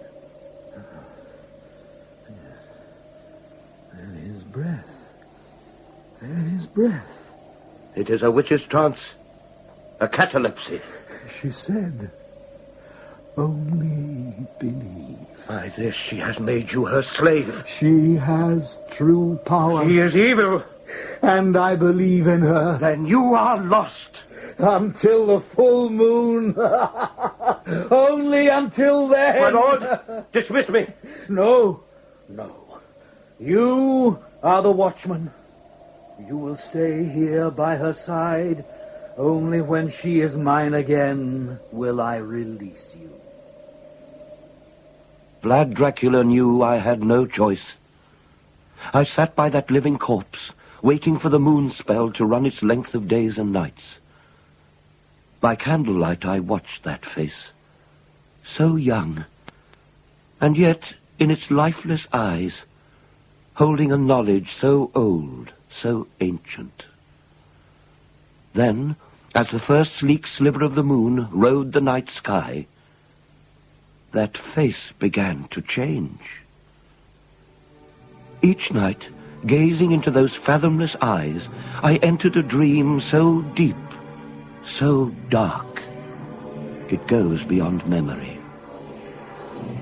But when I woke each dawn, there was a flush of beauty on the gypsy's skin, the merest sign of brushed color from the sunrise. Her life was flowing back. I could not even pray. I felt so crushed by this dark power. And then, at the full moon, she awoke. You have served me well, priest. Where is my Lord Dracula? I am here. Welcome, my lord. Go, priest. This is no place for you.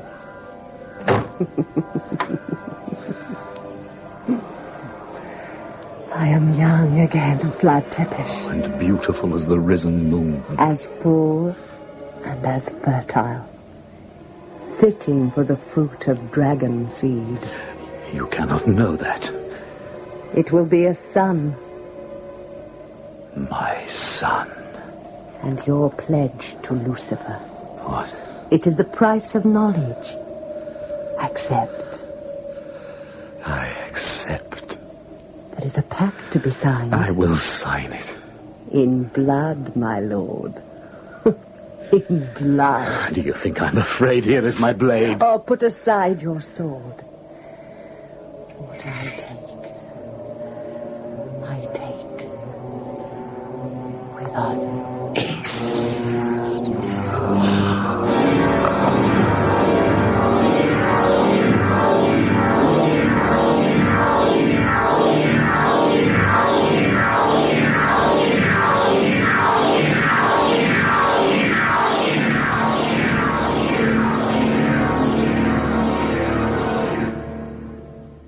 In his great passion for the witch girl, the grim castle of Târgovishte became the center of life for Dracula.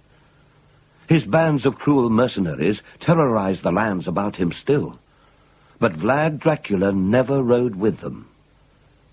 His was a darker exploration. Do not cease your prayers, priest. I only observe. Leave me, witch! Does my presence trouble you? Is the looseness of my perfumed hair a hindrance to proper prayer? Do these naked shoulders move you? Begone, child of evil! We have a bond, you and I. No! Those empty dreams. Do you remember? That life could be yours. I will not remember. That cross. Discard it. It is the last barrier between us.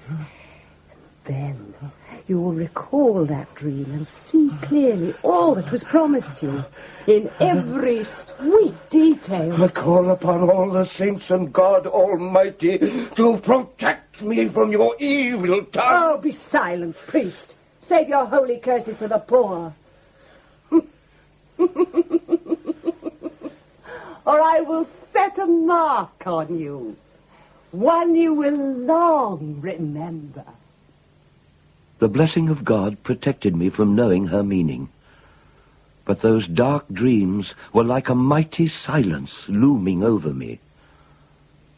I feared what it contained, for I sensed those dreams were interwoven with a choice I had to make. But the decision was too great for me alone. I needed help. This is as far as I can take you, priest. You'll come out in the cellars of the coaching inn. And he will be there. If Dracula's spies haven't caught him already. And if they have? They'll have made him talk, won't they? You mean they'll know of this tunnel? And you'll be taken at the other end. I will tell nothing. You'll talk. They always do. I know what they get up to in the way of persuasion. It isn't pretty. You're risking your life. Not if we're lucky, and you come back before dawn. If you don't... It means I never will. Remember what I said. Get the news to Lord Istvan. He'll know what to do. But my son... Get on, priest. You haven't much time. Who's there? Miklos? It's me. Look at my face. Father Benedict. Brother Jacob. Is he here? Come out of there and shut the cover. Yes, he's here. Just finishing a baptism. Thank God. The people still have their faith. Not all. There's some that take his lordship sober. That's why I'm on guard. Give you a surprise, did I? I thought it was a trap. And so it could be, Father. My son. Jacob. God's blessing on you. And you also, Father. But better give thanks to God that Miklos is with us. You are too trusting. But I know Miklos. I christened his children. That wouldn't have saved you, Father. Why have you come? I can live with such evil only by knowing there is hope here. I had to come. You are free of him now. Escape. Join us. He would kill every soul in Târgovishte. I know. I am bound to him by the sword. I must remain there in that grim castle. In spite of the degradation he thrusts upon you. It is enough to know that faith still exists, my son. Will you pray with me? Miklos, keep watch. I'll take Father Benedict into the chapel. A chapel? Here? The wine cellars of the inn are like catacombs. Where better? Come. In the deepest wine vault, the sight of that makeshift altar, covered as it was with an unembroidered cloth, filled my heart with love. And I wept to be within the grace of Christ once more. But what monk Jacob next related to me left us both in deep despair. It is always the young that are taken. 3 so far. Innocent children. But why? For what vile purpose? It is said they are used as sacrifice. By the witch girl? For their blood. She is the most evil creature I have ever known. But more than a witch, a Satanist. God help us all. You are in the greatest danger. Where she leads Dracula, I cannot follow. Nor can I defy her power. I can only pray. There are great forces against us. Here you have the people and their faith. But a faith that's kept well hidden. The people are like me, afraid. There is one hope. Vlad's son, Istvan. He finds glory skirmishing the Turks for King Matthias Corvinus. He is not out of reach. 2 days' ride. The people of Tergovishta are his people. He will help us. He is as cruel a lord as his father. But more just. He cannot give judgment in his father's kingdom while his father rules, when it is his. That may never come to pass. What? The witch girl is with child. Dracula's greatest wish. Can you imagine a spawn of that corruption? But what of Istvan's rights as son? They mean nothing. This child of Lucifer will have everything, including all the powers of darkness that his vile mother will breed into him. They say Vlad Dracula's bloodline stems from Genghis Khan. Can such a monster live again? Istvan loves his father deeply. It has not returned. He is a Christian, dedicated to serving King Matthias Corvinus against the infidel. Would he stand by and see his father brought into corruption? If his inheritance depended upon it, yes. Then he must be persuaded. And soon. I am helpless. Dracula's captive. It is not your mission. I will go to Istvan myself. Tonight. I returned to my prison. At every step of my journey back into darkness, I considered how easy it would be for me to escape, as Jacob had pleaded, and so avoid the future that awaited me. But then, in my mind's eye, I saw the town of Tergovishte, razed to the ground, its sole monument a forest of impaled corpses. Was this the sum of all my days?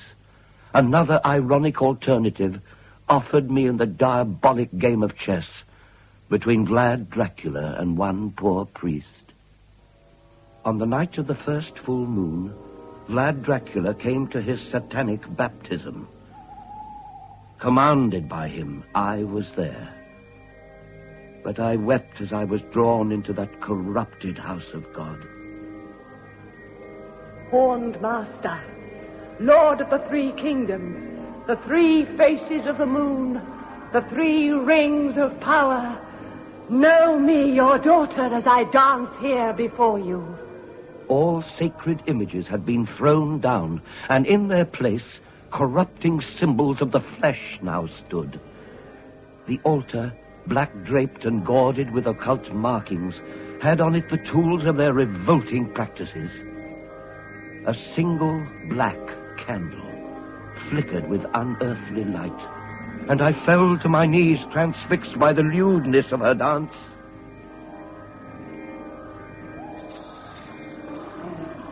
Melikazada, Farerishus, Raphael, I conjure you by the power of the lost tetragrammaton, Habayoth. Draw this person unto you, through me, your daughter in evil. Vlad Dracula, name your will of him to whom all creatures are obedient. Him, the wielder of the words of power by which the elements are overthrown. The sea is turned back, earth shudders, and all the host of heaven, earth, and hell tremble and are confounded. I desire oneness with the horned god through you. How shall that joining together be? As the moon covers the sun. From that dark union comes new life. So shall you be renewed by this consummation of dark power.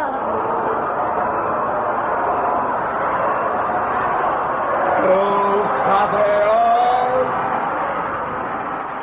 The last image I recall was the face of the gypsy, alive with dark triumph, as she and Dracula came together in that unholy union. But I was to be spared that ultimate defilement, for God, in his mercy, struck me blind.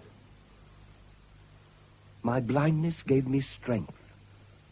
I was not helpless, for I knew the castle from long past, and its darkness was my friend. But I was not free of Dracula. I could still hear. I could still feel, even sense the wickedness committed in my sightless presence. And I was aware of metamorphosis. The voice of Dracula, a man of nearly 60 years, grew younger, full of a new majesty and of darkness past my understanding. Soon, my lord, the secrets will be yours. At the satanic baptism of our child.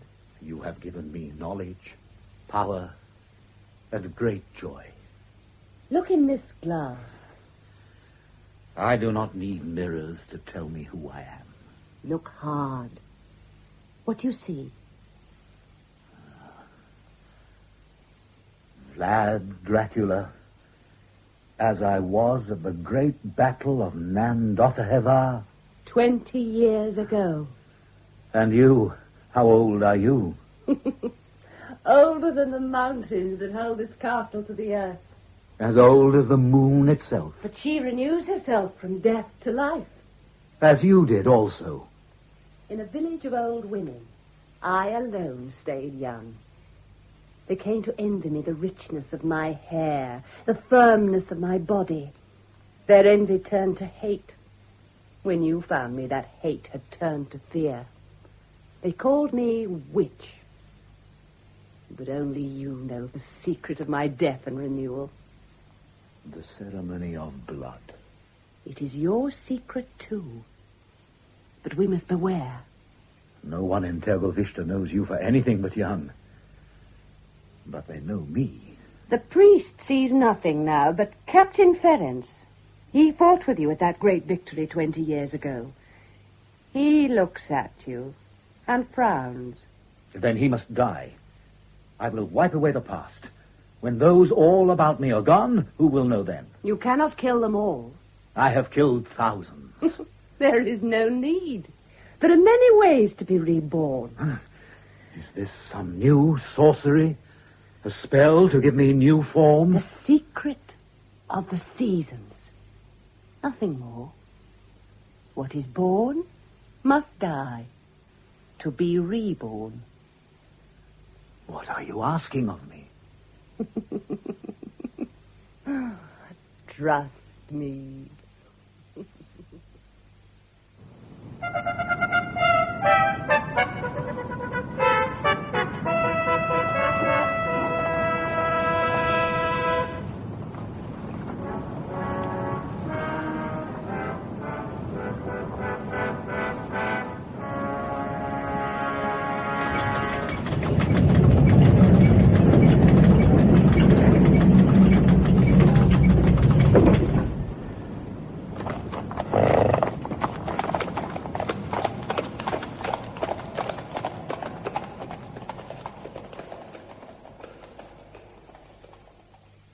Father Benedict.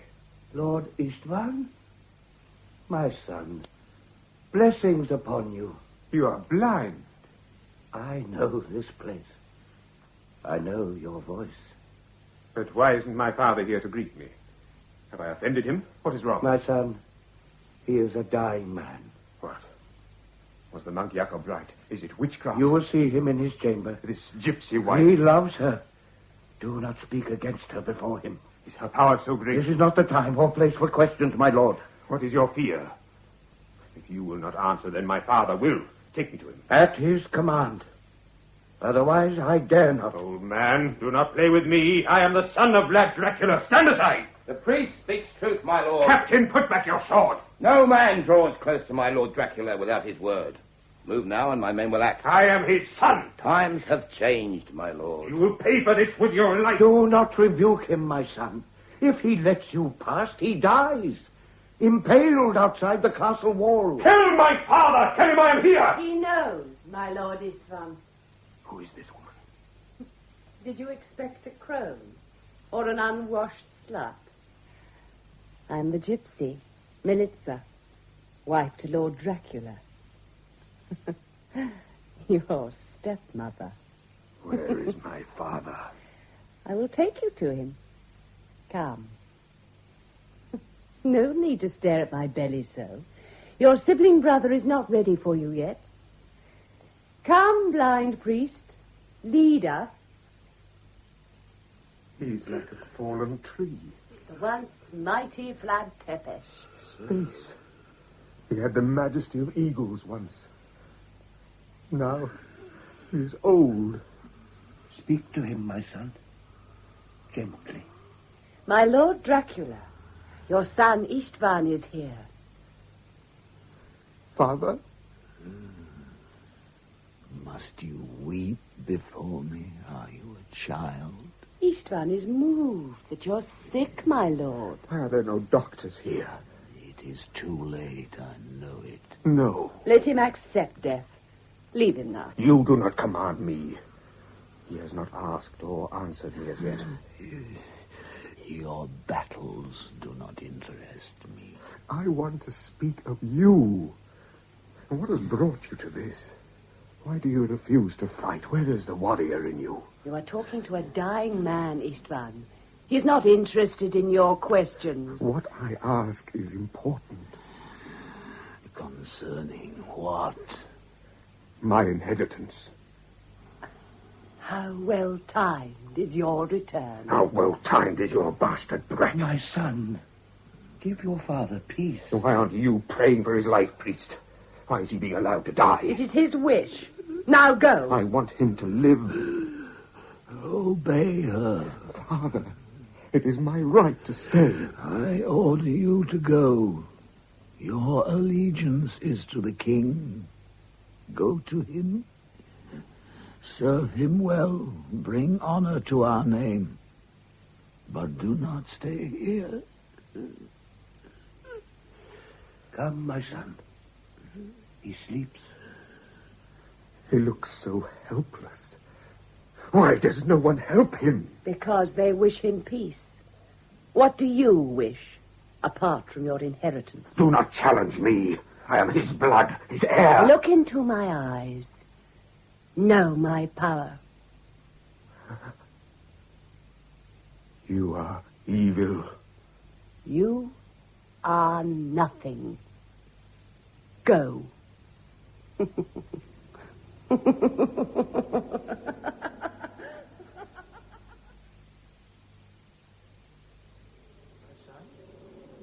Come inside. There is food and drink in the great hall. Brother Jacob was right. This place is like an open tomb. The soldiers skulk like assassins. There's a stench of decay in every room. If you had only come sooner. Is it too late? Tell me the truth, Father. He is beyond our help now. She has won. You speak too soon. When I inherit. You will have nothing here. It is the law.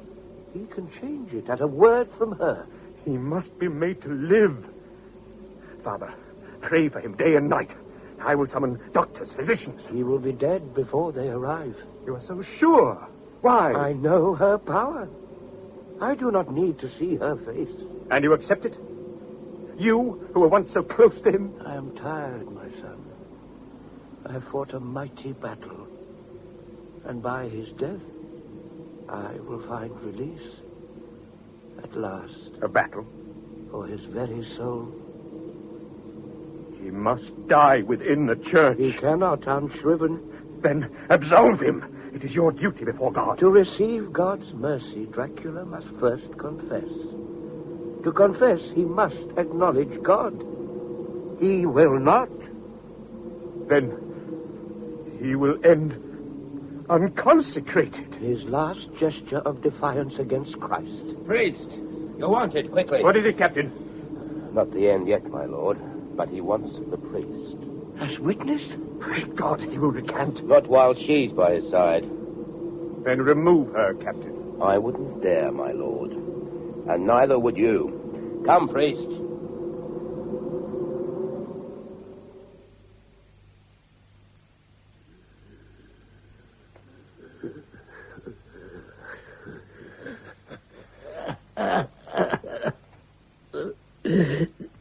Do you see freedom, priest? Now that I am nearly gone? No, my lord.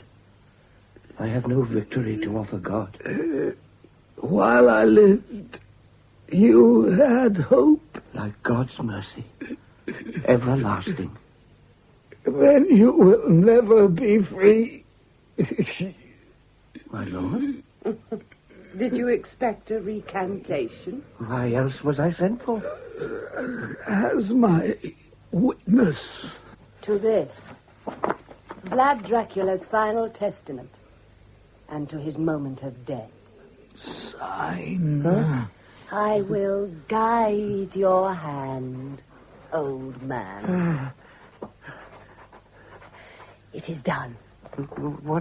What have I witnessed? The will of Dracula. You will know its contents soon. You fear what it contains. Nothing is yours while he still lives. If you could see, you would know he will die tonight. You shall not thrust him headlong into death. I shall remain and pray. But that is his wish. His wish? Blind man. You cannot see the night sky. Tonight is the new moon.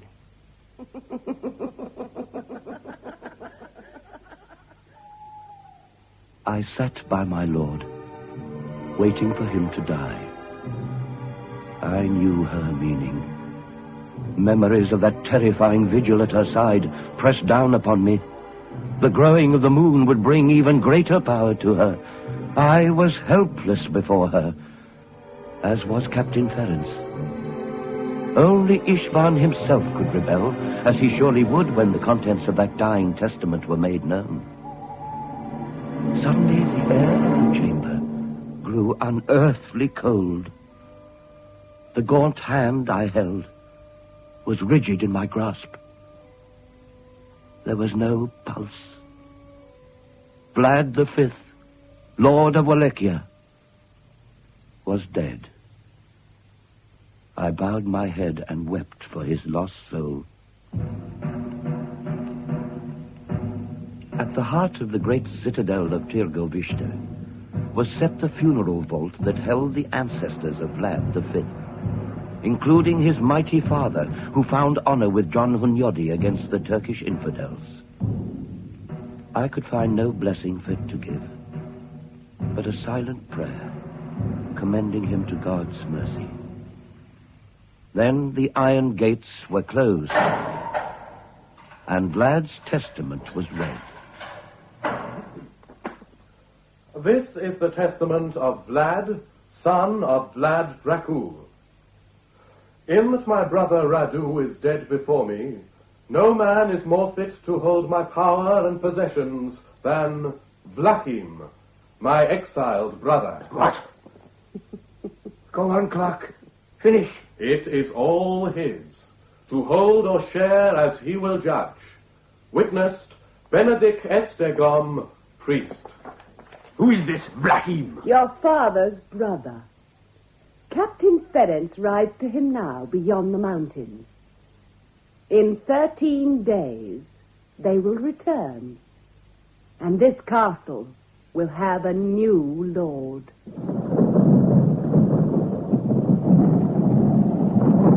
Captain Ferenc was never seen again. But the man he sought, Vlachim, came to the citadel of Tirgovishte out of that terrifying storm, its towering clouds hiding the full moon. Even I, set in perpetual darkness, felt the awful power of that dark night. Father Benedict, he is here. A black Magyar coat with a matched hair, all jet black. I saw it from the west turret. Tell me what this Vlachim is like, my son. I didn't see him enter. Come with me to the great hall. He must be there by now.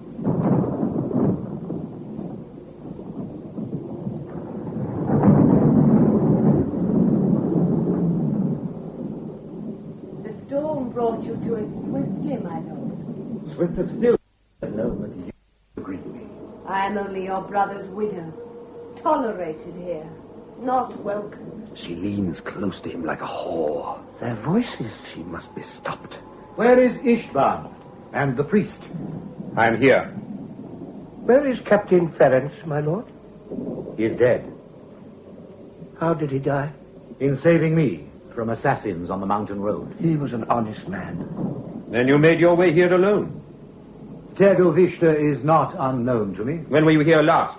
Why do you question me? I am your lord, not some traveling merchant. Give me the respect that is due. Forgive him, Lord Vlachim. The death of his father makes him harsh-mannered. I'm a soldier. I hold fast to facts. So then remember that I, too, suffered that same loss. After so many years? Did he not speak of me, priest? Never. Your name was never spoken of as Uncle Radu's was. You doubt me. And there is envy in your voice. I have an inheritance. You have nothing, other than what I grant. Step carefully with me, Istvan. I am my father's son. I have rights. Your father is dead. Through her witchcraft, her sorcery destroyed him. Priest, is there proof that this is true? Did you see with your own eyes? I am blind, as you can well see. Then you saw nothing. He is old, and his mind twisted with grief. He had a great affection for my lord Vlad Tepes. Then I shall honor you, priest, and you in turn will serve me. And her? Will you honor her obligation to my father, her bastard conceived on Satan's altar? Your brother? No! Of your blood, your father's line. Hers alone. She is evil, and she is damned, and so is her brat. Reject her. You spit upon your father's memory. I honor his name. But you reject this unborn child, his seed. Yes. Reject the child, reject the father. So, you in turn are rejected. Go now. My lord, hear his case. Priest, be silent. He has made his choice. He will leave Tergovishta at dawn. I refuse. Then you will never leave these walls alive. My lord, let me speak with him. Let me persuade him. Please, I will not. Nephew, you have until sunrise. Listen to this priest in his wisdom, and be gone by then. Or you will inherit only death. I tell you, Father, I will not escape. I will kill him first. This passage does not lead to safety, my son. Where then? To your father's tomb. Inside these gates. Father, explain. My son, blindness takes away sight, but it keens the mind, bringing truth where seeing brings only confusion. Tell me. Your father was murdered. By witchcraft? You have the proof? If I am right, he will be different. How? There are ways, more secret and more vile, going back into ancient legend. Her ways? I believe she is a vampire. God protect us. All the evidence of her dark powers, her catalepsy at the waning of the moon, my own unspeakable nightmares as I sat in vigil beside her drained body. What was it you saw? Every dawn, her white body. Now, with more life, and under that pallid skin, the flush of fresh blood. And my father? Was her victim. What must we do? If he has been killed by a vampire, he is of the undead. He, too, must live for blood. Like her, he will change, take on that beastly form, and go out into darkness, only to return, satiated at dawn. Even from the tomb? Even from the grave. But why him? Why not you, who sat at her side, helpless and unknowing? This crucifix. I have no such protection. I have brought you this. Take it and wear it always. Her power is great. And this Vlachim, what is he? Her accomplice. Her familiar. The devil himself. You did not see his eyes. I have seen hers, remember. And I was in terror. Then she and Vlachim must be destroyed. But how? In the ritual manner. But first, your father. His redemption can only come from you. And it is a hideous act. Tell me. The ritual calls that he must be transfixed through the heart with iron. If he is a vampire, there will be a great fountain of blood, and he will groan in terror. But he will be saved. Not until you have severed his head and prayed before it at a holy shrine. My own if any part of the ritual fails, if it is not completed before sunrise, all will be in vain. He will escape us, only to reappear elsewhere as deadly and as evil as before. But if we destroy him? He is her victim. God's mercy will warm and succor him until he has atoned. And what we do will not be in vain. Let us go in.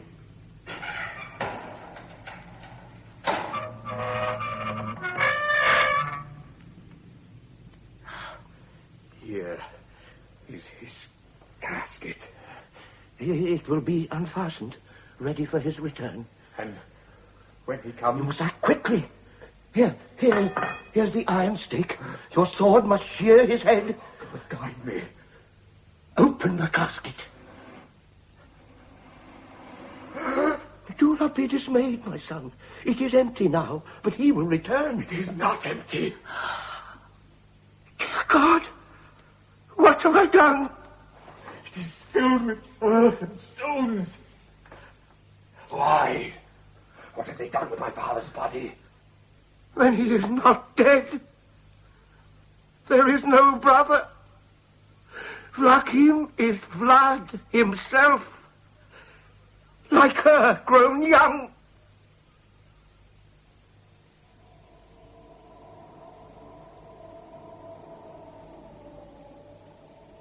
See, the full moon, Militza. And the town below. A silver toy. Our plaything. By dawn, Istvan will be gone. It will be our citadel alone. Our kingdom of the undead. They will serve us well, my people. My lord, there is a child to be fed. Then let us go down.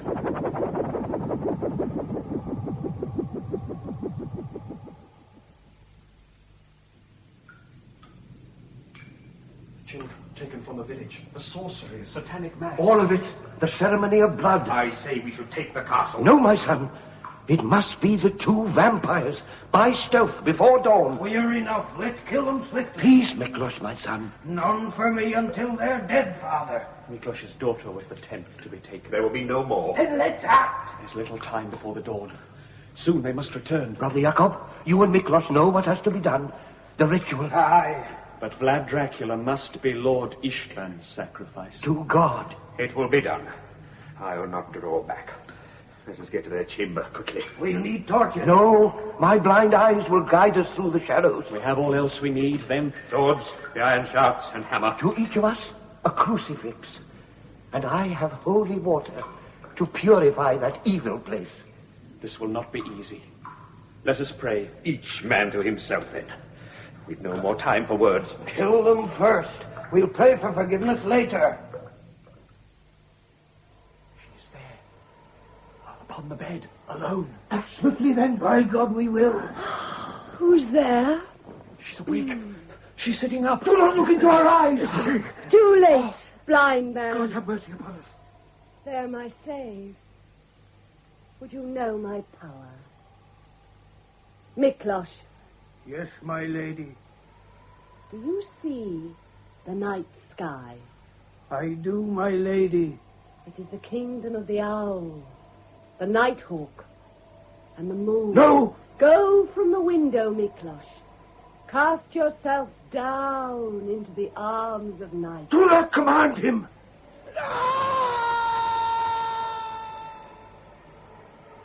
Who shall be next, priest? Spare them! Only if you come to me. I cannot! Then they die. Choose. I am blind! Then I will come to you. Only throw down your holy cross.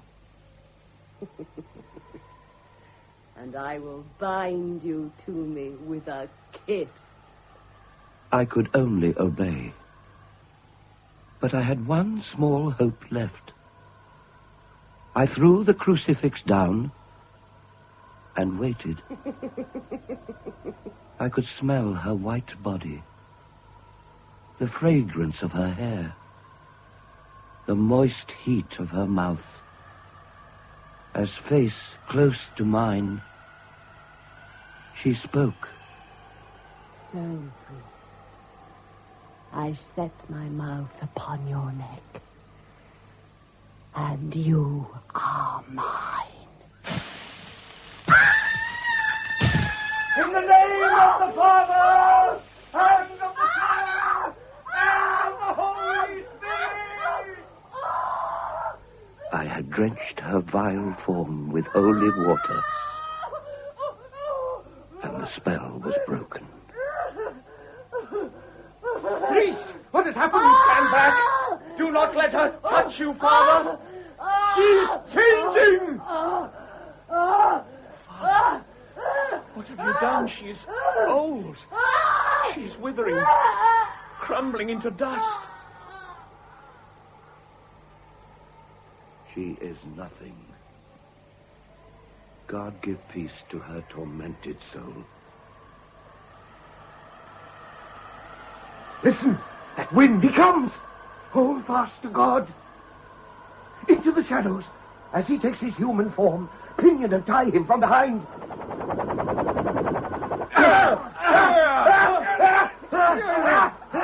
Dear God, destroy our enemies in evil.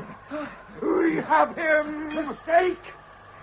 Priest, you have betrayed me. I am blind to your evil. Then your eyes shall be opened to truth. My son, do not destroy me. In the name of God, die!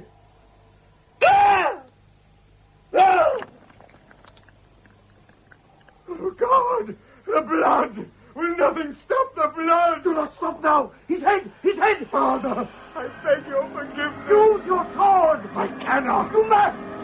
In the name of God! Now! Please, you forgive me when I do! God's mercy sanctifies you, my son. But our task is not finished yet. We have shamed him enough. Give me the head. No! No hand shall touch it but mine. So wrap it in your cloak and bring it. Where? The cell, which is my room. There is an altar there and candles. We shall pray together for his salvation. It is cold here, like the tomb. It is the only sacred place in this whole castle. Bolt the door fast, my son. Set the head down between the holy candles. I have never wept for a man before. He was your father. Pray for him. Istvan, my son, you are forever damned. At the sound of that terrible voice, scales fell from my eyes, and I could see. For what you have done, I pity you. Standing there in the shattered doorway was my Lord Dracula, cloaked and grim, whole and commanding. He pointed at the altar, and we choked with horror and despair. Look! See your act of justice. God have mercy! The head, set so piously between the candles, was not Dracula's. It was Brother Jacob. Do you see now, priest? And you thought you had won. Your sorcery has tricked us, but God will prevail. You have trifled with God once too often. The sword is set against you. You are evil, evil. But I know God. And for that, pity me. Pity? For you? Dracula the Impaler, the vampire. Let Satan take pity on his own. He has no claim on me. My crime was to seek revenge against my God. Now I must suffer the irony of God's vengeance in my turn. Pray for his everlasting mercy. He is a cruel God, but just, and bitter in his judgment. What I am now is no triumph. I feed on evil and am sickened by it. For I have spat upon the face of God, and like the wandering Jew, I am condemned to immortality, an eternity of blood and evil. Pity me.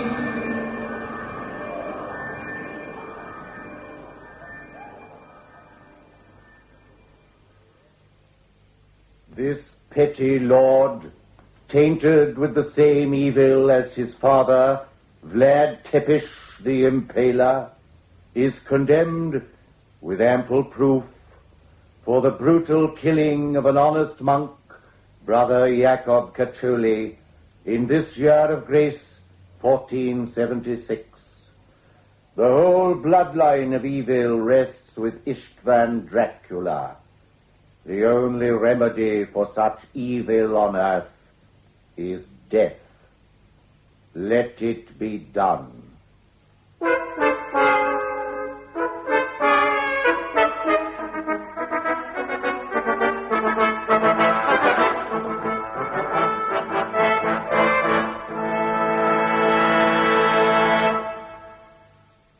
Her eyes, Father, golden like a giant cat, yet dark, too, as the night owl's orbs.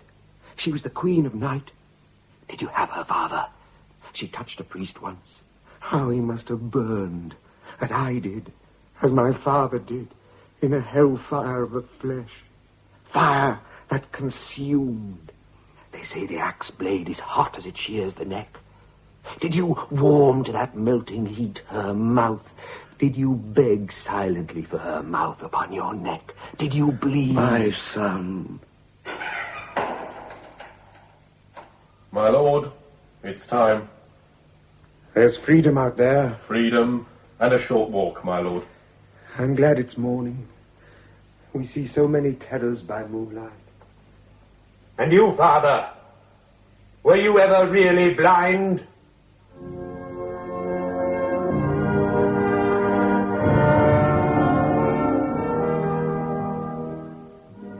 I watched him walk bravely to the scaffold. Kneeling, he glanced once at the sky, and the shadow of a bird in flight passed across his face. The axe blade flashed. The head fell cleanly. It was done. With his death, my chronicle is ended. It is a bitter testament to truth, for with it my days of grace are past. Now, like Lord Istvan, I bow to the axe, for as the devil's witness, I had no witness of my own. Miklos is dead. Jakob is dead. Istvan is dead. Of the gypsy girl there is no trace. They say I was her accomplice in the murder of her lord, Vlad Tepes.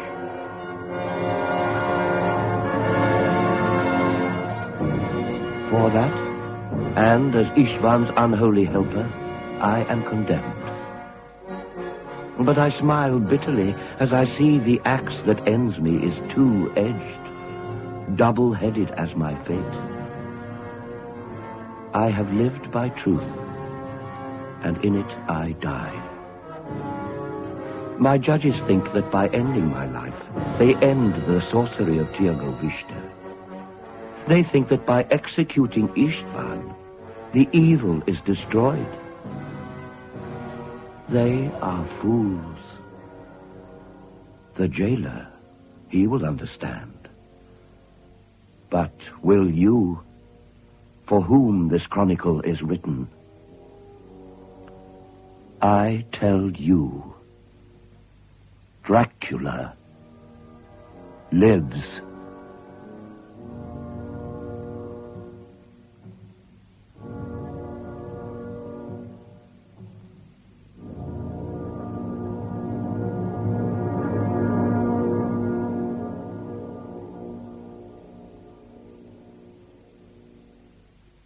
In Lord Dracula by Brian Hales, the part of Dracula was played by Kenneth Haig, with Nigel Stock as Father Benedict, Leanne Orkin as Melitza, and John Rowe as Istvan. Gareth Armstrong played Jacob, Hedley Niklaus Elonia, and Don Henderson Captain Ference. Also in the cast were George Woolley, Betty Mallet, Patricia Green, Graham Rigby, and Philip Barber. The fanfares were composed by Stephen Hancock and played by a section of the Langley Band. The special effects were by the BBC Radiophonic Workshop, and the production in Birmingham was by Anthony Cornish.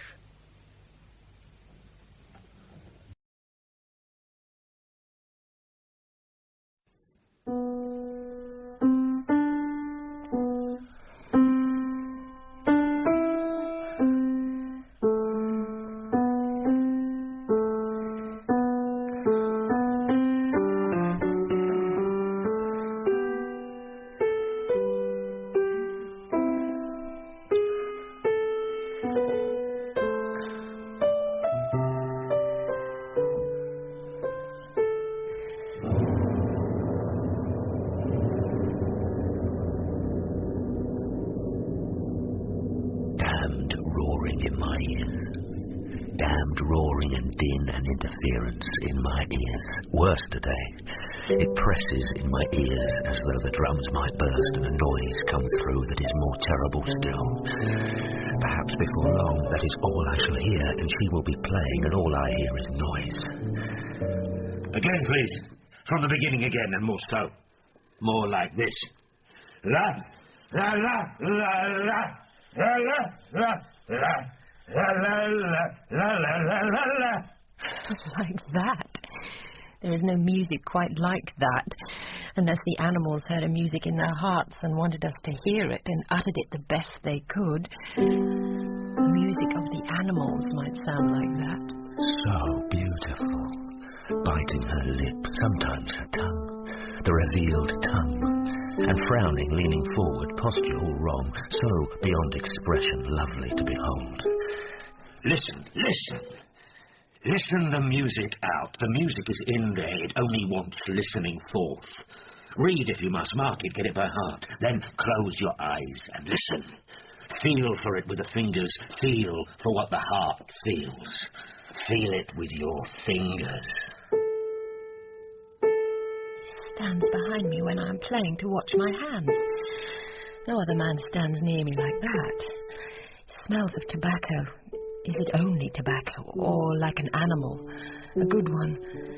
Everyone calls him ugly. His jaw protrudes, his nose is flat, he's pitted and pocked. The hair of his face, however he shaves, goes up to his eyes. Yes, they are right, he is fearsomely ugly. Beautiful when she closes her eyes. I look and look. I get her face by heart forevermore. Such license when a girl closes her eyes, as though I were invisible. Thank God for my genius. Thank God I am the master. What mother otherwise would let me interview her daughter closely and learn her face by heart? They let me in. It is permitted. I am authorized. Juliet, Julieta, Juliet. It is my lady. Oh, it is my love. The music is in there already. I put it there myself. It only wants feeling for. It doesn't want a pickaxe or a shovel. It only wants your hands. They never play lightly enough. Fingers so, not flat, not so high. Bend them. I straighten my fingers the way we were taught to. The way he says is wrong, quite wrong. I straighten them on purpose when he is behind me so that he will lean over with his hands and put them on mine, to bend them how he likes. He does not rap my knuckles with a knitting needle the way he does the boys. Still, he corrects my hands. I have the permission. It is allowed, it is my job. I stand behind her, I inhale the scent of her hair. My arms come over her and round her eye, the Spaniard, the Moor, the blackamoor. I lean my head over her scented neck, and my black hands cover her small white hands, and correct the fingering, lighten the touch. I, touching hers, make blessed my rude hands. Oh, the white wonder of dear Juliet's hands.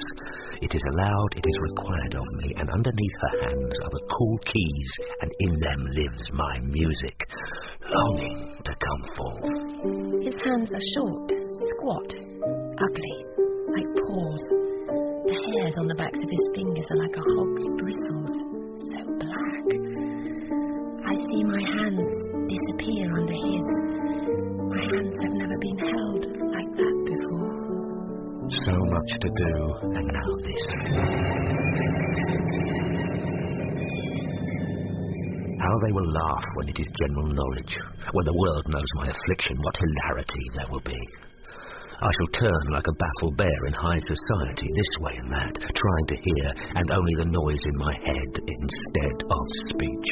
I shall have to read their writhing lips, lean closer to their ugly working mouths, to receive their compliments and their instructions. I shall turn like a bear among the dogs, veering this way and that to hear aright. How they will laugh, the maestro, deaf. Give it a year, then kill yourself. Suffer it a year, write music day and night, then kill yourself. I have his secret. I know his terror. He says he can see how I pity him and that I am a comfort. He says he loves me. I wondered, do I love him?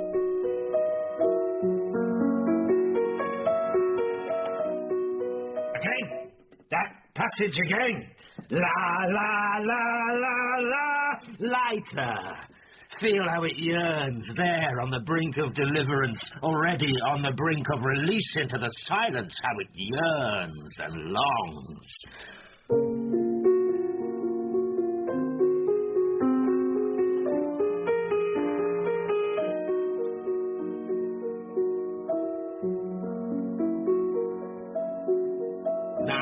I will play for you. Now sit beside me while I play for you.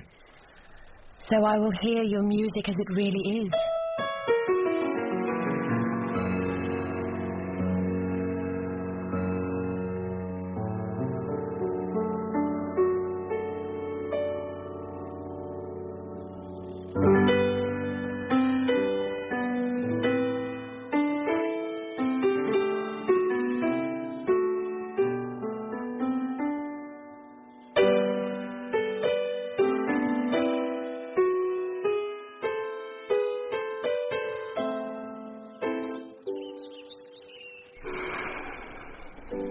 He was worse today. As I played, he bowed his head to listen, but at times he rocked it to and fro, covering his ears. It is our secret. He says he will kill himself when it is general knowledge. Of course I tell him he will do no such thing. Yesterday he stood beneath my window when I was dressing for dinner. He sang "Deviene la finestra, o mio tesoro" in a most hideous voice. I stood at the curtain spying on him. The servants came out into the courtyard behind his back. He put his hand on his heart and sang like a hyena. I wept, quite suddenly. He took me by the throat. Why did I weep? And then he was Romeo, but soft, what light through yonder window breaks. You know, a friend has given him the new translation. He carries it with him everywhere. I opened the window a little and showed myself to him, smiling. Then he roared with laughter and ran away, holding his head. He is quite mad. It is a great honor. Do I love him? Mamma knows all there is to know. Not about his secret, Not about the din in his ears and the wreck of the noblest faculty, as he calls it. That is our secret. But she knows how he loves me. Day after day, she admits him with a smile. He arrives at 2 for my lesson and stays all afternoon. Mamma says he will write you a sonata. She says you will be immortal, Giulietta. Mamma would not mind if I loved this genius. I will have a sonata.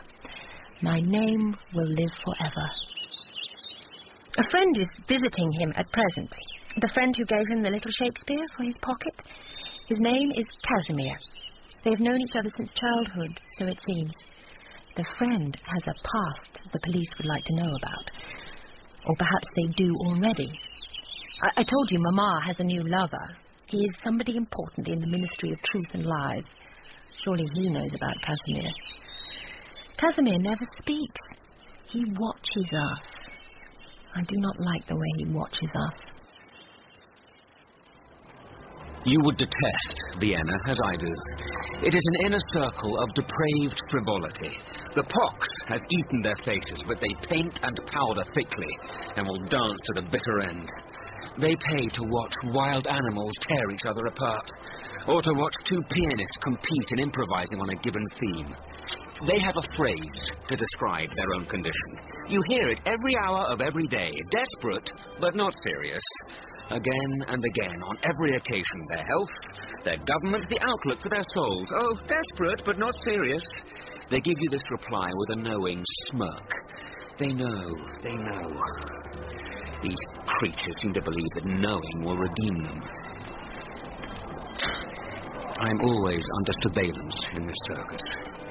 There is an informer at every gathering, sometimes 2 or 3. They inform on one another. Then, in the ministry, 10,000 clerks collate and file the trash away. All the energy of government goes on spying. Imagine the lives of the creatures in the ministry. It is certain that their bodies are as white as grubs. I pass the ministry daily on my walks. I swear I can hear the pullulating of its grub and maggot life. I hear the droning of its work of putrefaction. Cadavers, cadavers. Our friend is a sorry sight at times. I never saw a man bow more uncomfortably. He sees me watching him. He winks, a grotesque eye. He has a saying of his own. It is, what must be, said with the grimace of a martyred satyr. Muss es sein, es muss sein. But his affliction is very great. Now that I know his secret, his suffering is cruelly apparent. He turns his head like a nervous beast, this way and that, wherever the noise is coming from, to catch what they are saying. I see the yellow light of panic in his eyes. He lives under the cover of his famous distractedness, his raptors, as they call it. In this concealment, he may survive a few more months, so he believes. Then he will kill himself. But how he works. So little time, he says, so much to do. Fear is the spur, not fame. Dread, terror at the thought of the failing of his powers. What of the new republic now, my friend? Does it live in a memory and nowhere else? Do you remember fraternity? Did we dream the whole thing? In this 9th circle of the damned, it is rare that 2 or 3 will gather together to talk about their ruined hopes. We know one another, the few of us, by the old signs and watchwords, but mostly we pass in silence, too afraid to speak. They marvel at my recklessness in coming here, but I wish to see our friend. I have no other encouragement on my trek from land to land. I live here under his doubtful protection for a while.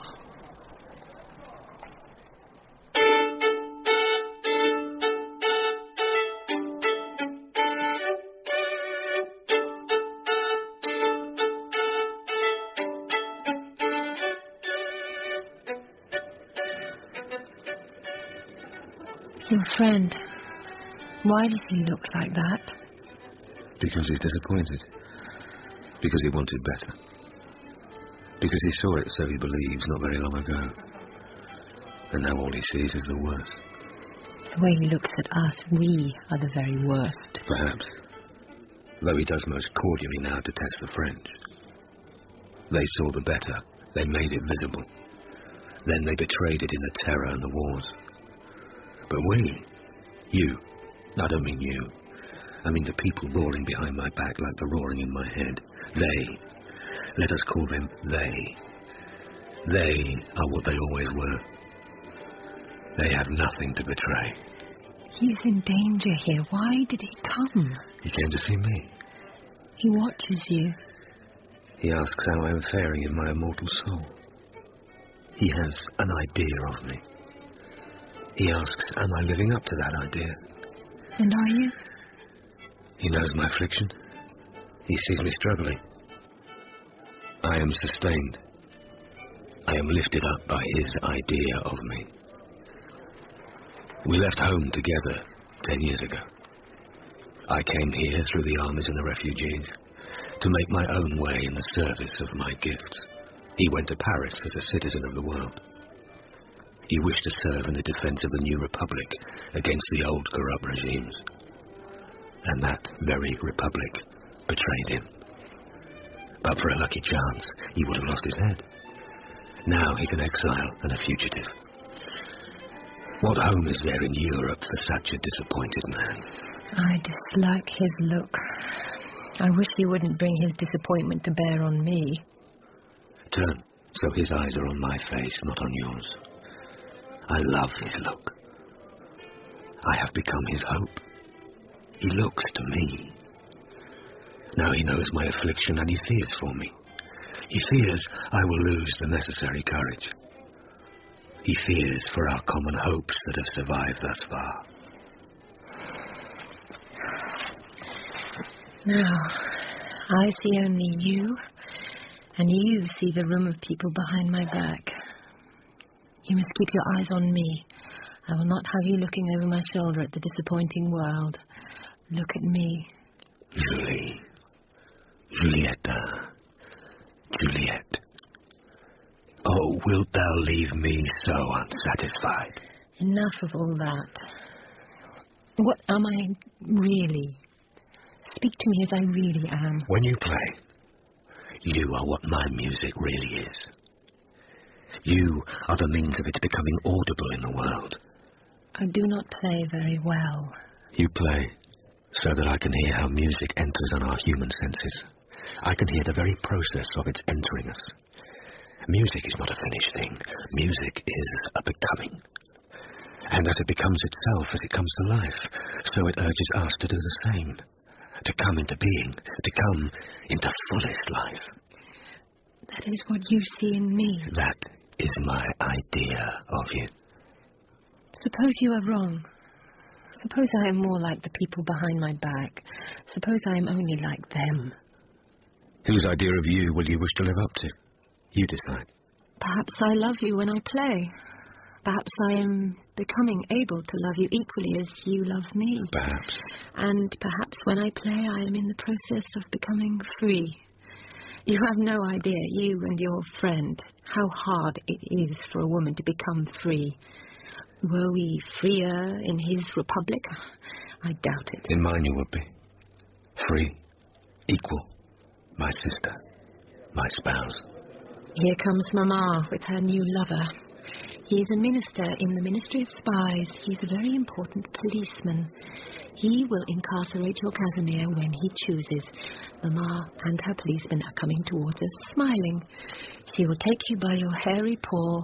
She will ask you to play. Will you play? Yes, I will play. The respectful audience will be as quiet as mice. I will have the roaring louder in my head, and against that din, in terror of its getting worse and worse, in terror of the premature ceasing of my gifts. So little time, so much to do. I will improvise on the theme of you and me. You will follow me perfectly through every, however intricate, development. And my friend Casimir will follow me too.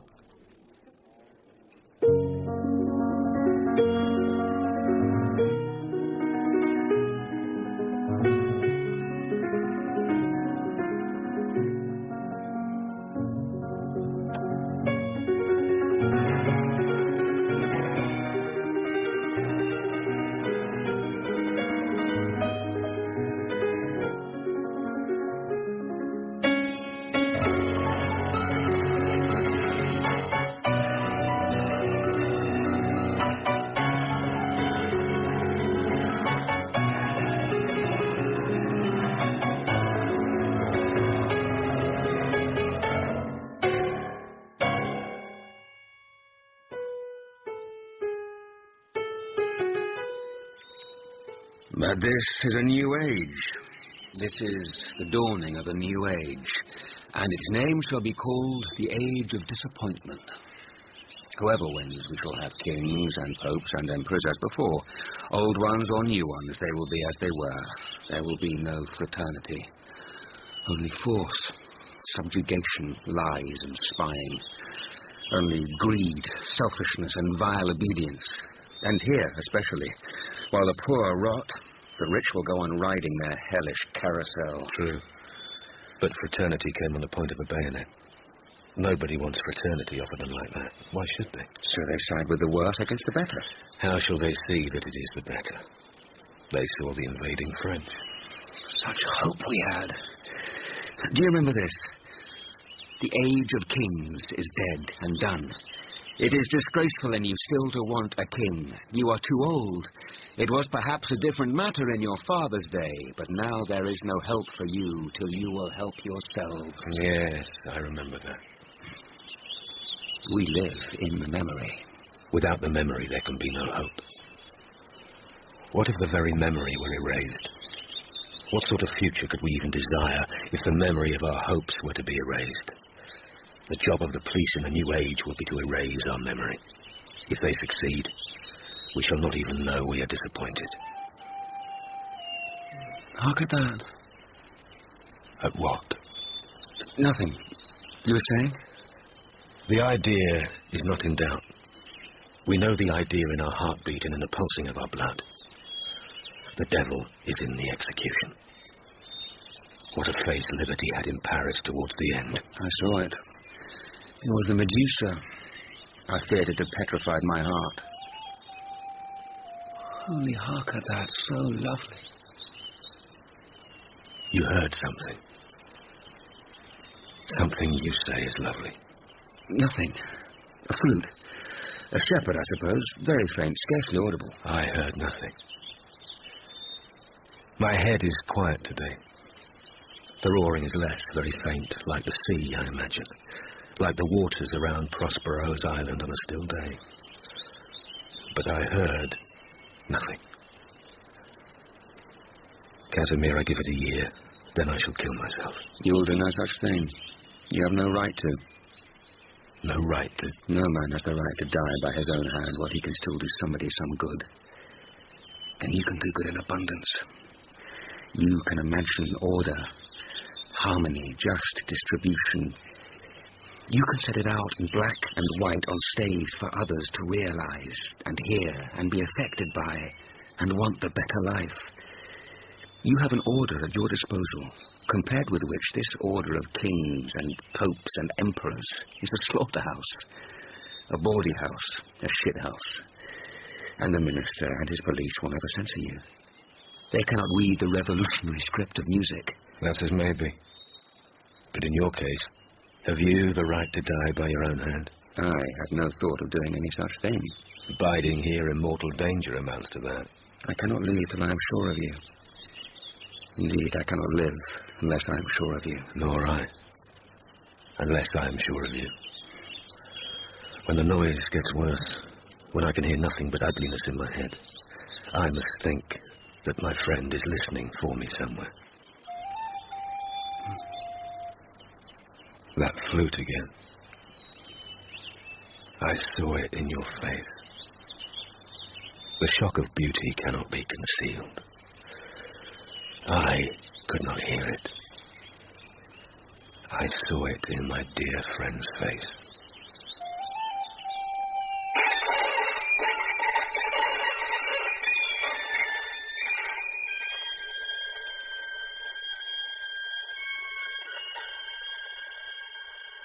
I know a painter has gone blind. He lies in the dark now, inconsolable. I fear for him. He was forewarned. The doctors gave him up. When he could scarcely see the hand in front of his face, he asked me to escort him to a little wood near here. Between here and Heiligenstadt, just over there. It was now, a year ago. He wanted to see the bluebells one last time. He went on his knees in the streams of bluebells and bowed his head. Imagine the scent of the streams of bluebells in such proximity. And the wood so rinsed with birdsong. The light sieved through the soft new beech leaves, and in that light the rinsing, fluting, carolling of the blackbird and the thrush. And from outside, from the hill, perhaps from this very hill, insistently the cuckoo.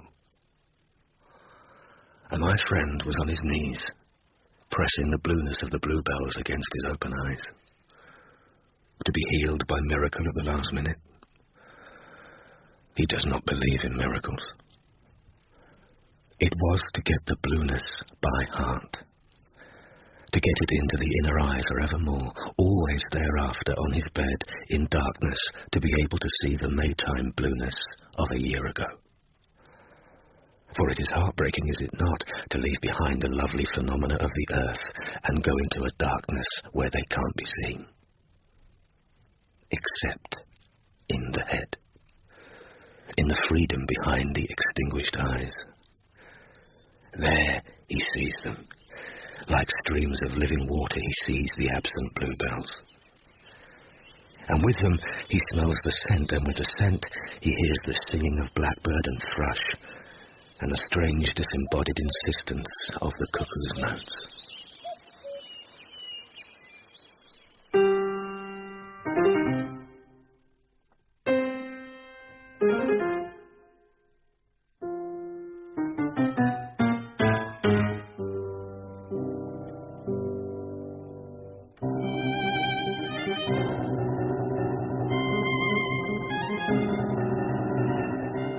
Litany of my miseries. Colic. Some mornings I am like Caliban when Prospero torments him. I curl around my belly like a grub. I howl, I whimper. My chamber pot sits close by the piano. I compose in stink. I wipe my arse on billet doux and scraps of old sonatas. The quack said freezing baths. Then he said lukewarm baths of Danube water, fortified with a sweet infusion, and by mouth a quantity of efficacious pills, that for my belly. There is a connection, medical science believes, between my griping belly and the din and failure of my ears. Oil of almonds stuffed into my lugs and cotton wool. Wads of herbs applied against the orifices and held in place by a lady's ribbon passed under my chin and fastened in a bow in the thicket of my black hair, or as a scalding poultice on my belly. Why not?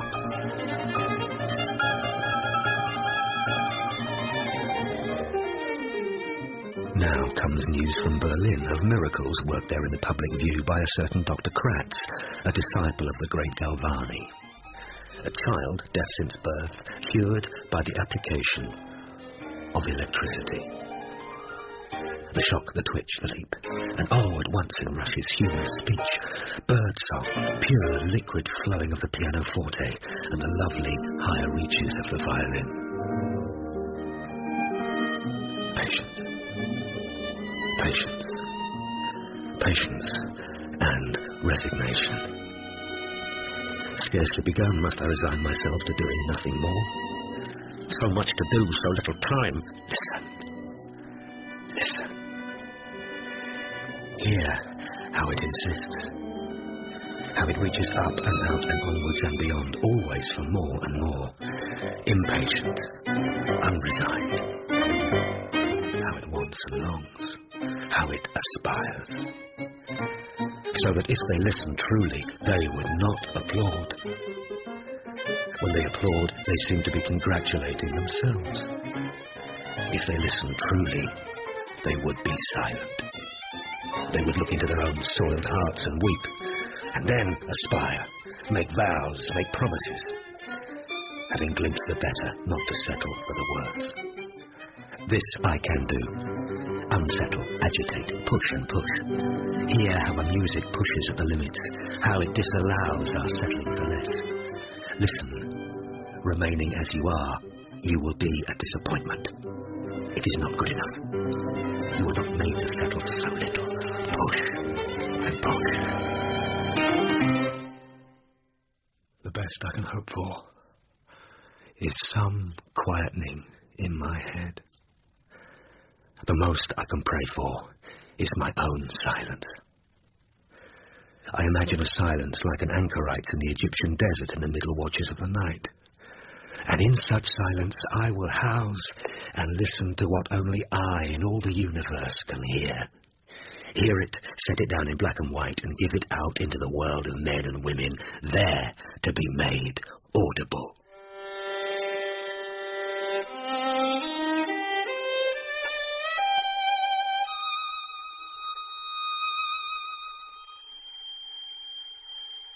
The prospect of this terrible freedom petrifies my heart. It has the look of the Medusa, such an icy freedom. No girl in it singing, no child in it chattering, no cuckoo in Maytime on a hill near Heiligenstadt. I shall be ever more uncouth, ever more beast and bedlam. Crusoe, Caliban, the common human beings will visit me in mockery and awful dread. I see it. I foresee it. Wake. Rise immediately. Summer or winter, let it never be later than 5:30. Every season has its beauties. The mists and silver dew or the freezing stars. Relieve the belly and the bladder. Swill out the mouth.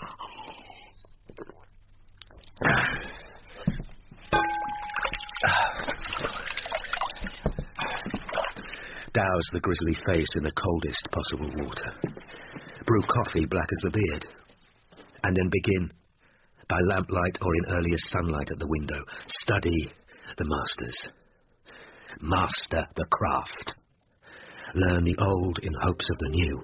Learn rules in hopes of liberty. Learn everything achieved in hopes of what cannot be achieved except by you. Study, learn. Bow your head in the early morning over the works and teachings of the masters. So much to learn still in the early hours, before the ordinary day begins.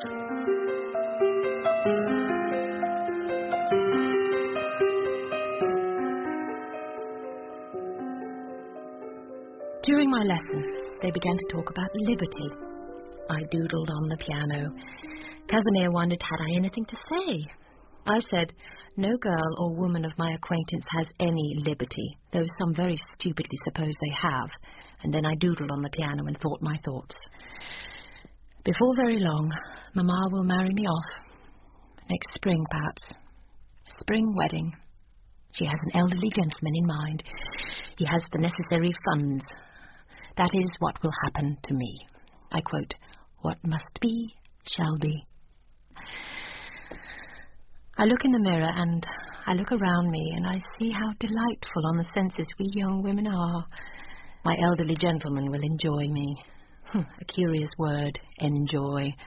Will I enjoy my gentleman, do you think? Will I enjoy being enjoyed by him? Meanwhile, my mother is my board. She courts the master assiduously on our behalf. She wants a sonata for her daughter before he is dismissed. What may a girl do to gain her own sonata? Mamma thinks she may do much, almost anything, in fact. The outcome afterwards being already settled, what harm will a little love do in the meantime? But the sacrifice of my virtue will not be necessary. The sonata is mine for the asking, I believe. He will ask nothing in return, or if he asks and I say no, he will oblige me anyway. He has a savage honor. He is as odd in our society as if he had dropped here from the morning star. Do I love him? I should need to love myself a little first. And some days I am close to doing that. He holds up before me an idea of me which I had never seen until he came. Nobody else has that idea of me. There you are, he says. There you truly are. When I believe that, I will love him. And when I love him, what shall I do then?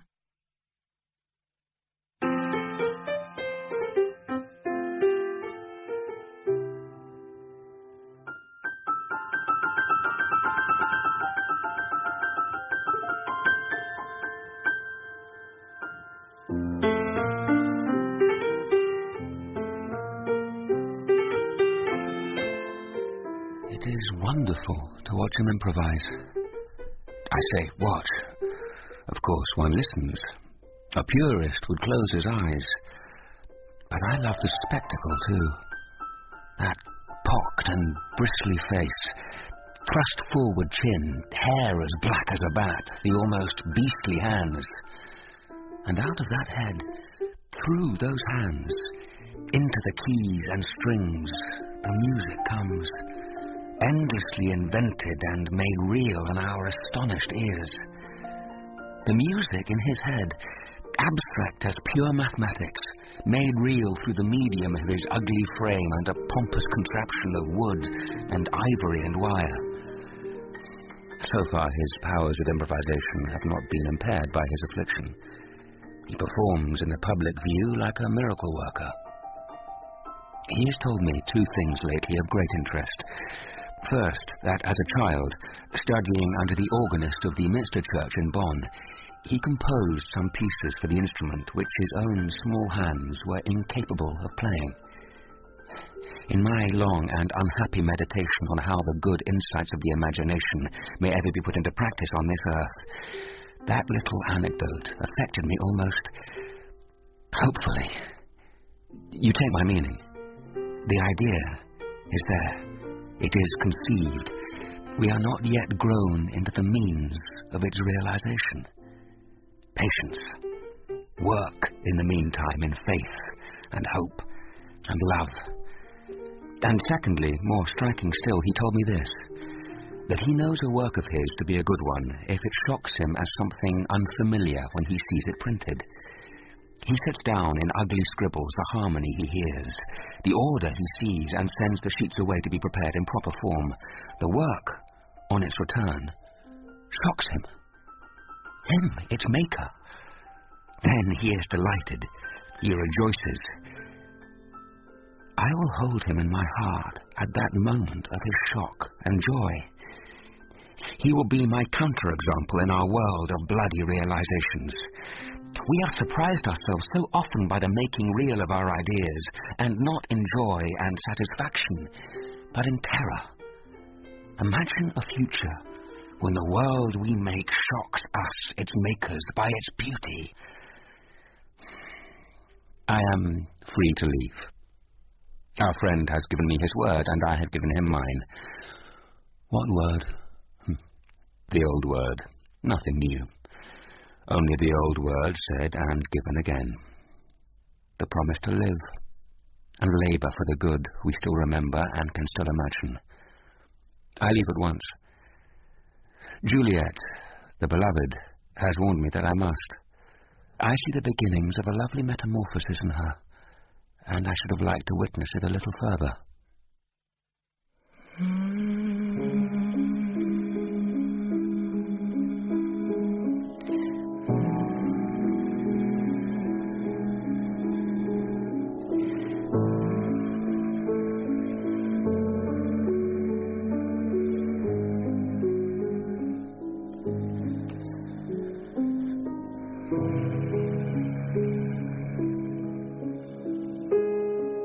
This sonata is for you.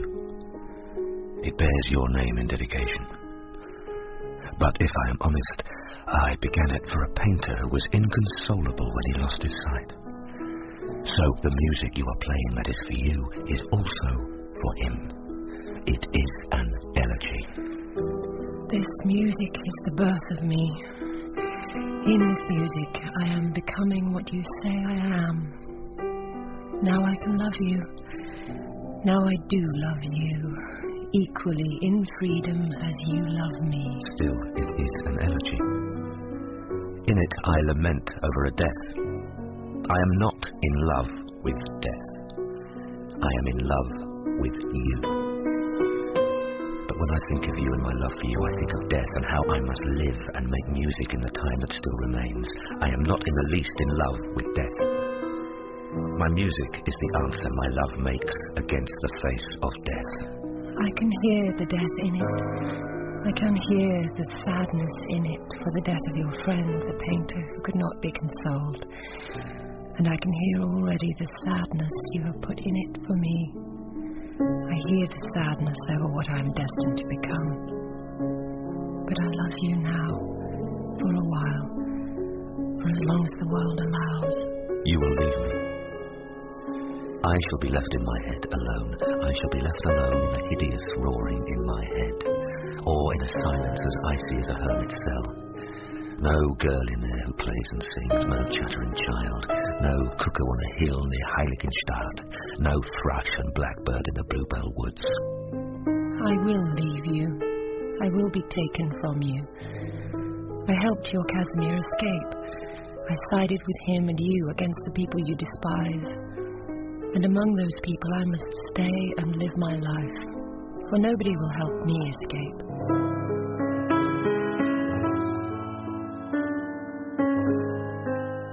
Very soon now, Mamma will marry me off. The law is on her side. The law is with the elderly bridegroom who will enjoy me. I will be their clown, their monster, the court fool. They will come to peer at me as they peer at the creatures in a filthy bedlam. I'll be a wife and mother like my mother is. I will daub a little. I will doodle. I will be left at liberty to ornament the house. But in its prison my spirit will shrivel and grow bitter. I see it. I foresee it. What must be, shall be. Muss es sein, es muss sein. Like my friend Peter, I shall be inconsolable. But unlike him, I will not let affliction leech away the living life from me.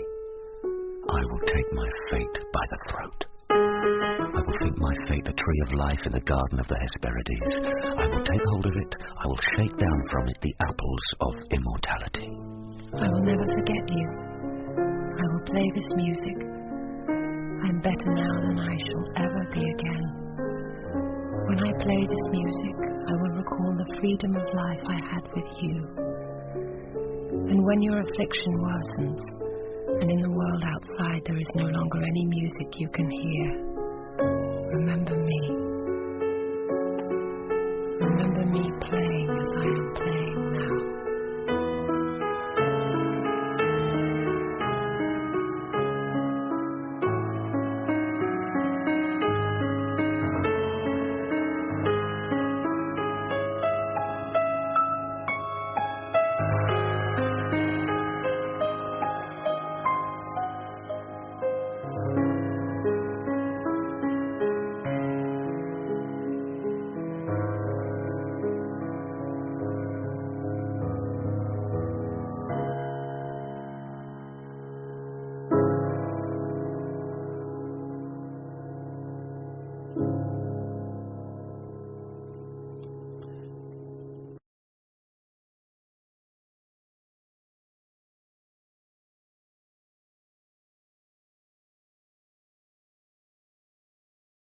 If you can tear your eyes from my rose garden, young man, I've got something else for you to look at.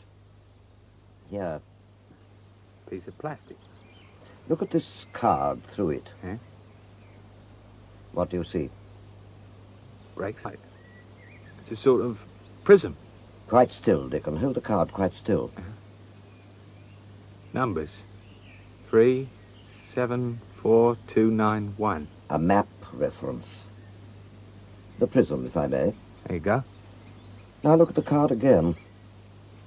It's just a jumble of numbers. Hundreds of them. So, that's it. Yes, that's it. Is it safe enough? Safe enough for the basis of a partnership? Perhaps, Matheson. Only perhaps. With this bit of plastic, I can import any drugs I like in absolute secrecy. You'd be running a sales network that would never suffer for lack of goods. So, the number the prism decoded? Is the point at which the commodity will arrive. It is the link between the source and myself. Neat, Matheson. Safe.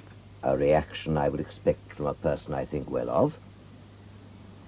Let's go to the house, Dickon, and seal a safe, lucrative partnership. The rose garden can be admired another time.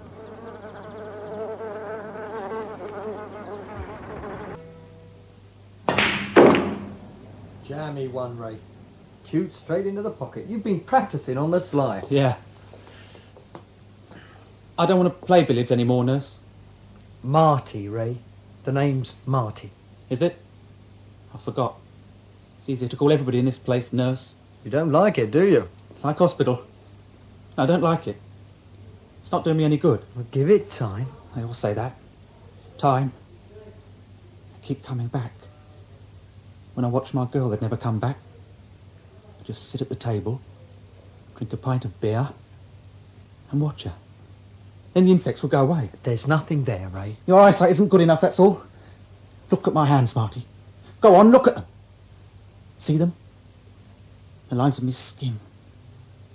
Insects. Hundreds of tiny insects. I've got little legs like hairs. See them? Eh? Ray! All over my hands. Won't go away. This place doesn't do them any good. My girl did. She made them go away. What girl? Just a girl. What's her name? No. No. If I tell you her name, you'll try and pick her up, take her away from me. Don't be stupid. Have you got a girl? Well, I had, once. I've got a girl. She can make these insects go away. Do you think the doctors would let me go and see her? I doubt it, but you can ask. If I saw her, they'd go right away. They'd never come back.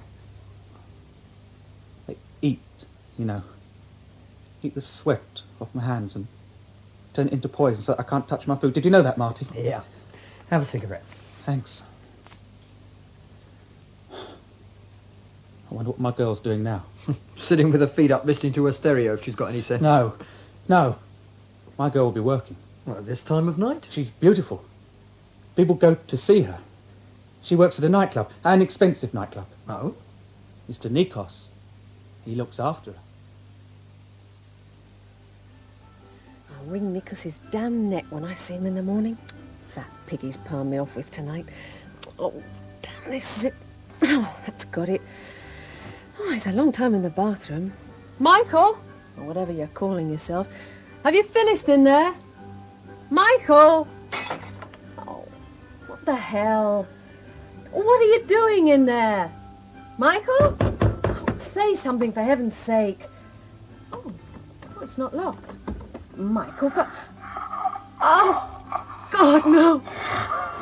Oh, no. Nikos! Nikos! Good party, Mr. Crystalos. Good party. A party that makes money for Nikos Crystalos is always a good one, Jacob. Quality market. Law of supply and demand. Nikos! What the hell? She starts. Jacob, hold my gas. Get Lorios to calm them down. Nikos! Get back in that room. Get in there, Julie. What do you mean by shouting my name over the heads of my guests? Over there, Nikos. Answer me. Over there, in the bathroom. You disgrace me. My clients dislike coarseness, whatever else they... Oh, God, no. I heard the glass smash. He's dead.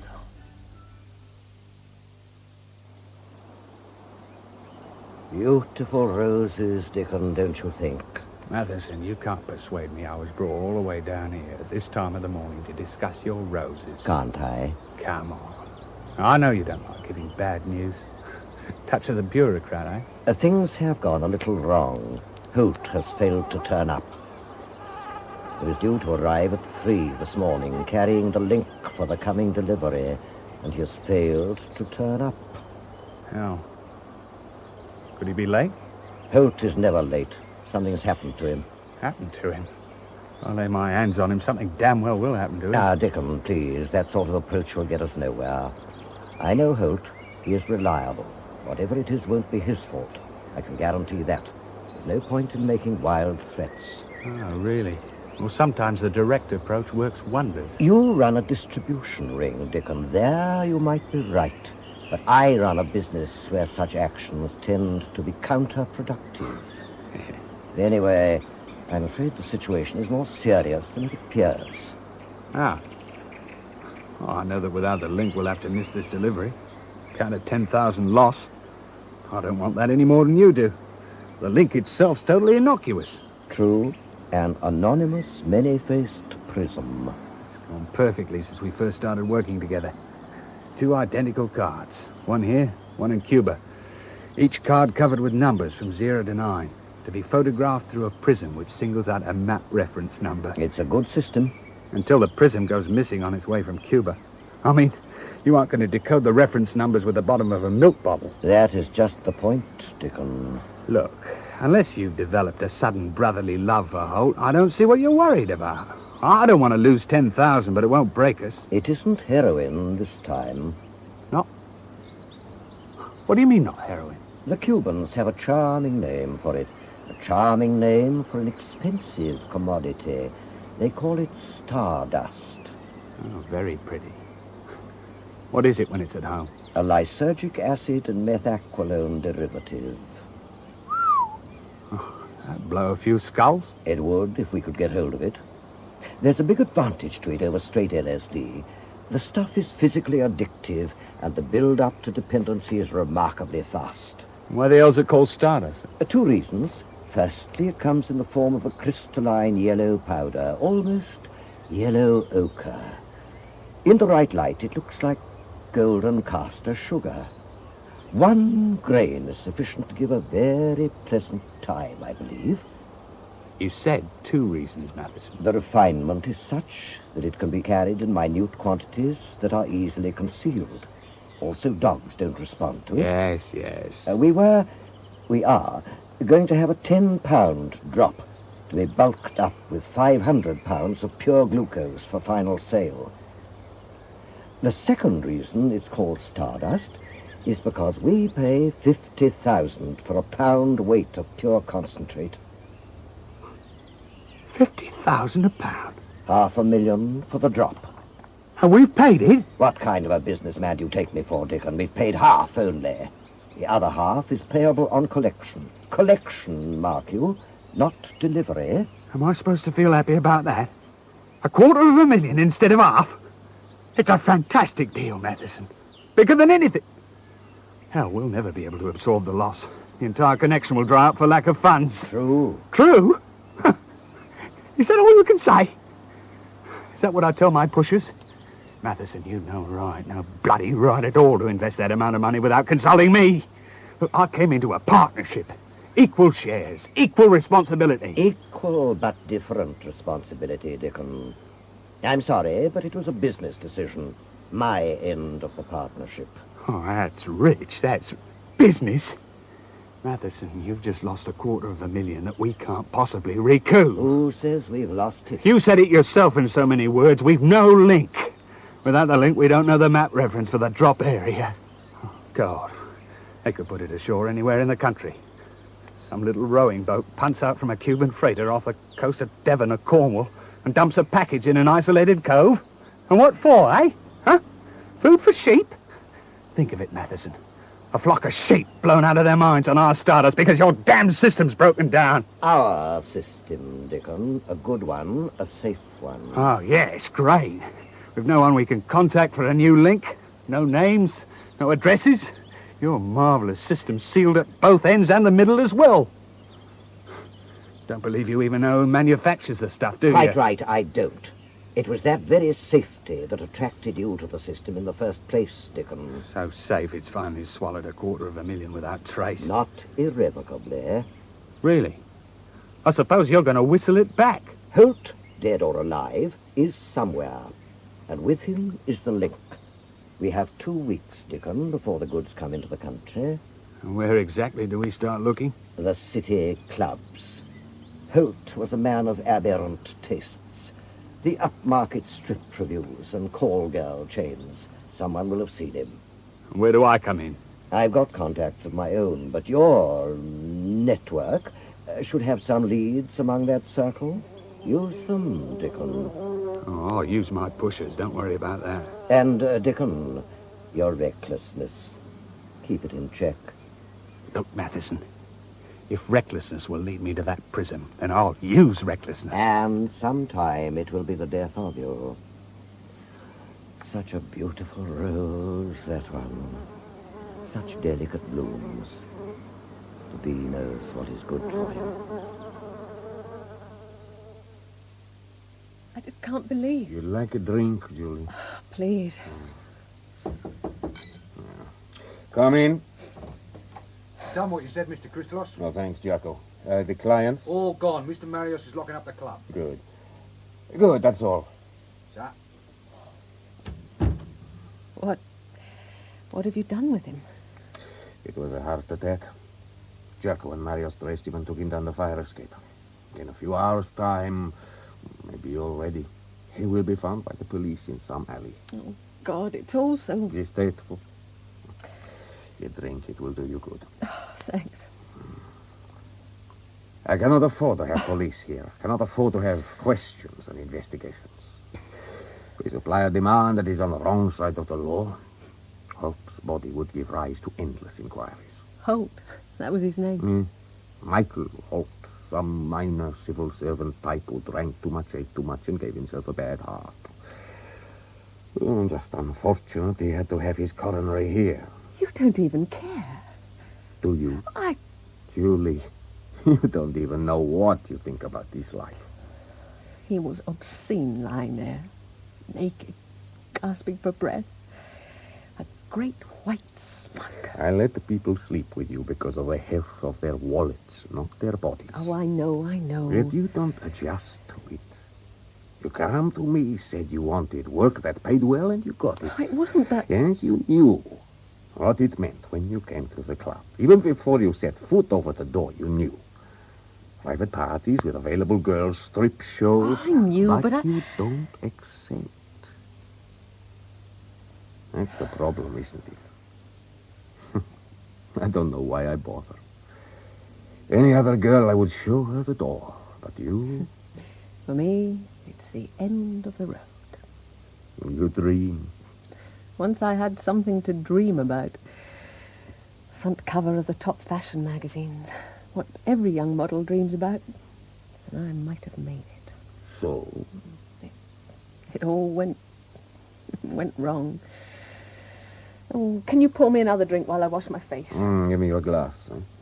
Scotch? No, it doesn't matter. Oh, I feel sick. Oh, damn it. Where's the towel? Oh, what's that? What's the matter? Found something. Bit of plastic, cut like a diamond. Let's see. Oh, some executive toy. Holt's, maybe. He undressed in the bathroom. They always undress in there if they don't want you to see them. He'd reason enough the way he poured me. Oh, it looked disgusting. All men are odd. All men have their ways. Like the one who follows me. The one who walks like a spider and stares at me if I pass him at the club entrance. Oh, Ray. He's been put in hospital. He won't bother you anymore. He terrifies me. Curled at the table, watching me, peering at me, and then staring at his own hands. Ray is sick. He sees insects on his hands. He's hung about the club for years, and if it wasn't for his brother, who is a good customer and a free spender, I would have sent him packing long ago. Money talks. For me, it has a loud voice. Damn. Playing by yourself, Marty? Who's that? Oh, Ray. Well, this way I never lose. Anyway, what are you doing up at this hour? It's gone midnight. Can't sleep. Those little bugs getting up your nose. Make yourself a cup of tea. You like night duty? I like the money. Mind yourself. And I like the peace and quiet. What was your girl like? Missed. At this rate, I'm going to lose. Marty, your girl, was she... Well, what's with all the questions? I wondered. That's all. Nurses ask me questions. I'm not keen on questions, Ray. The past's the past, as far as I'm concerned. Digging never does any good, okay? Okay, nurse. Oh, look, I didn't mean to offend you. My girl's nice. She likes me. Oh, bully for you. If she's waiting for you, she must do. She'll wait, Marty. I know she'll wait. You find Ray so bad, so disturbing? Oh, he frightens me. Maybe he shouldn't, but Nikos, he stands for everything I hate about this place. Distorted, grotesque, unreal. I'm sorry. I shouldn't be talking like this. You're shaken. Here, your drink. Yes.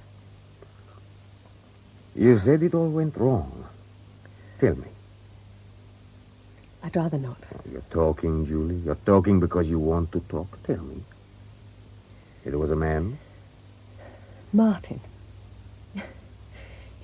His name was Martin. God, this is ridiculous. It was almost 2 years ago. A boyfriend? I lived with him. There was something that clicked between us. He really pushed me.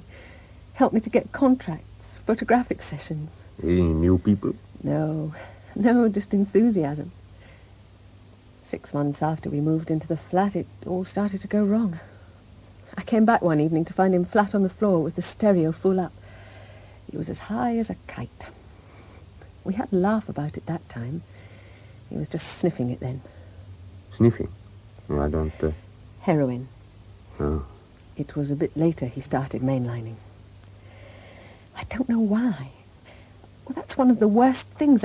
I just don't know why. Go on. I suppose I should have left him. He began to lose weight, couldn't work anymore. I'd shove food down his throat when he wasn't hungry. But there was still a hell of a lot left that was really him. In between getting spaced out, he'd managed to get a night's work in a bar or something and turn up afterwards with a huge bunch of flowers. Oh, it wasn't an apology, just him. Just the way he was. How long was he like that? 3 months, 4. Can't remember properly. There was a time when he kept saying he'd get himself registered as an addict, but it never came to anything. Then, one day I came back after a photo session, and he was on the kitchen floor. There was blood everywhere. I thought he'd hit an artery with the syringe. A friend told me of the chances, and it's a killer. But it wasn't this time. I must have been just in time. When I pulled the needle out, the bleeding stopped. And then I just waited for 6, 7, 8 hours until he came round. You didn't send for a doctor? I didn't do a thing. I didn't even clean up the mess.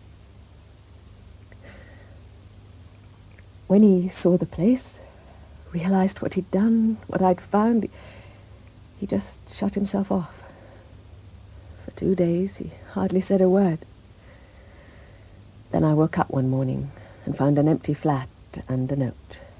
Just 4 words. Not fair on you. That's what he'd written. And now? He'll be dead. I'm sorry. I shouldn't have told you.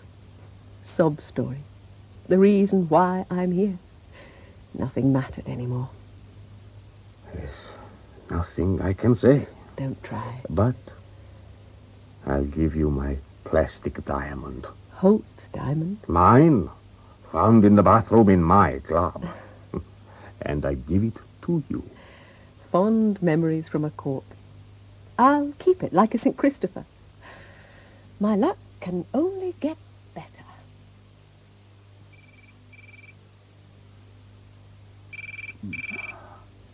Oh, God. What a hell of a time to... Hello. Dickon, it's Matheson here. Matheson? What's up? You any idea of the time? Dickon? Now, look, Dickon. Hang on a minute. This is important. What time is it? Just a minute, Matheson.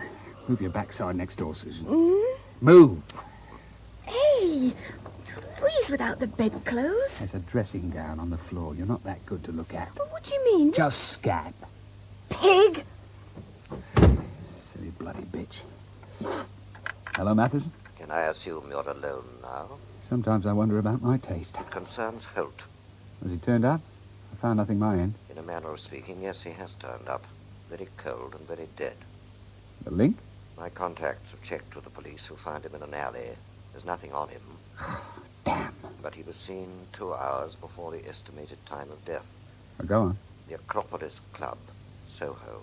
The owner is a Greek, Nikos Christolos. But go easy.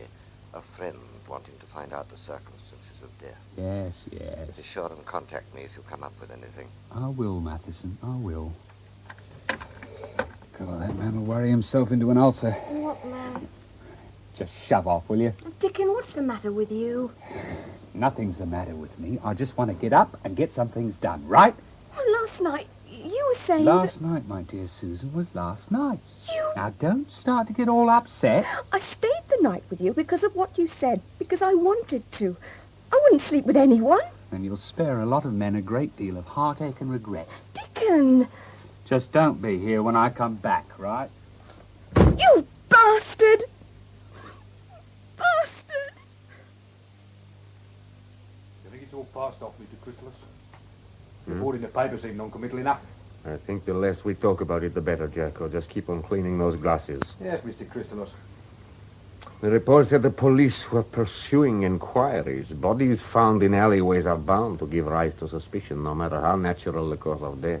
I just wondered. Well, don't. Getting ready for another day? Julie, you shouldn't be here. Where should I be then? Pacing up and down my flat and wearing a hole in the carpet? I gave you the rest of the week off. And I decided I don't want it. Morning, Jacko. Morning, miss. Wine? I'll make it two. Dry white. One day you say you hate the job, 2 days later you can't stay away. I suppose you know what's best for you. Unless you're making claims, Nikos, I think I do. No claims. Here's your drinks. Thanks. Oh, it's all beginning to take on the sensation of some nightmare I can only half remember. Forget it. I talked my head off to you, didn't I? What about Martin? You said something. Tactful. Oh, yesterday in the flat I just dwelt on it, so I thought better back here earning an honest penny under some strange man than continue to wear a track in my carpet. There's something to be said for that. Mr. Christolos, someone's just come in. Yes. Know him? Nah. Are you looking for someone? Yeah. Mr. Christolos. You know where I could find him? I am he. And you? Dickon. Well, Dickon, we are not open, I'm afraid. So I gather. It's not a drink or a girl I want, Mr. Christolos. I'm making inquiries. Police? No, bereaved relative, actually. Really? May I? Eh? Yes, sit down. Jacko, another wine, please. Oh, I don't know. It's one of this place makes a profit. Conscientious barman. All my staff are conscientious. It's a quality I require of them. You were saying? A cousin of mine's just died. I am sorry. It wasn't entirely unexpected. Had a bad heart. The police found him collapsed in an alley not far from here. So? He was seen here a few hours before his death, Mr. Christolos. I don't see... Maybe someone followed him. Deacon, no doubt you feel you are being very tactful, but you are looking for something. I would be happier if you came out with it. Should I know this relative? His name was Holt.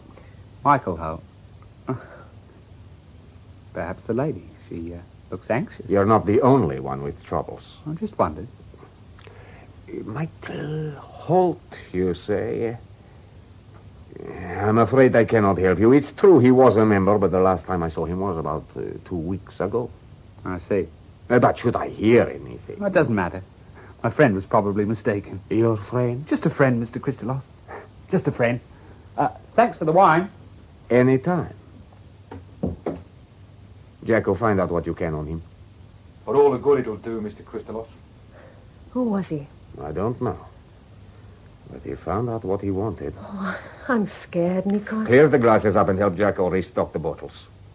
It was my fault, wasn't it? That he found out. Next time I tell you to have days off, Julie. You have them, understand. Worn-out carpets are easy to replace. I'm positive, Madison. The girl jumped like I'd stuck a pin in her backside. Where are you now, Dickon? Telephone kiosk just across from the club. Not entirely discreet of you. It's all right. There's no one about. You wanted me to let you know, and that's just what I'm doing. And you're too damned close to that club, Dickon. I want you away from there right away. I'll handle the rest. Stop panicking, Matheson. There's a difference between panic and discretion. I have contacts... Oh, for heaven's sakes, I can sort this one out on my own. No, Dickon. Give me till tomorrow morning. Dickon, I've warned you. I've never let you down in all the times we've been working together, Matheson. Right now, there's $250,000 lying about. I'm going in to get it. Dickon. You'd better close the door, Marty. We'll have half the hospital in here. Right, now, when did you notice him missing? On the way back to the ward. I'm sorry, Mulligan. If I'd been anywhere near a phone, I'd have rung. I'll never mind that now. Can you remember exactly where? Oh, yeah, the other side of the cricket pitch. Damn, that gives him a clear run across the field to the railway station. Just a minute. Hello, nursing officer. Cooper Ward, charge nurse Mulligan here. I have to report a patient missing. Ray Stevens, schizophrenic, under section. My own bloody fault. I should have kept him beside me and let the other patients tag along. Yes, that's the one. Yes, I'm doing the forms now. They'll be down with you in about 10 minutes. Okay. Well, that's giving them something to do. So daft. Happens to everyone, Marty. You always feel a bit of a fool afterwards. Wouldn't happen if we had enough staff. At least Ray's harmless enough. Hasn't raped his maiden aunt or anything. He'll put the wind up a few old ladies on the way, asking them to have a look at his insects. Oh, they'll get over it. Now, any idea where he might go? There's his brother. Oh, he'll just post him back to us. Anyone else? No other relatives. Well, there's his girlfriend, though. Oh, the one he keeps rabbiting on about. Did you ever find out her name? You must be joking. He thinks I'll snap her up. Hardly likely. Ah, well, hand me over one of those forms and I'll start pen pushing. Let's just cross our fingers he aims for his brother. Now, not that I'm one to pervert the course of true romance, but I just prefer Ray to be back on the ward before I go off duty. Now, what was he wearing? I'm away, Nikos. Look carefully, Julie. My little bit of good luck plastic is safe in my pocket. Bye. Oh, it's rain. Oh, no, never mind. Julie, I came to see you. Go away, go away. Nikos! But Julie, don't. I've come to see you. Go away, just go away. Julie, my hands. Nikos, it's him. What is it? I want her to see my hands. Joking me. You stay away, see? You leave my girls alone. Go on, clear out. I only want to see my Julie. The hospital let me go.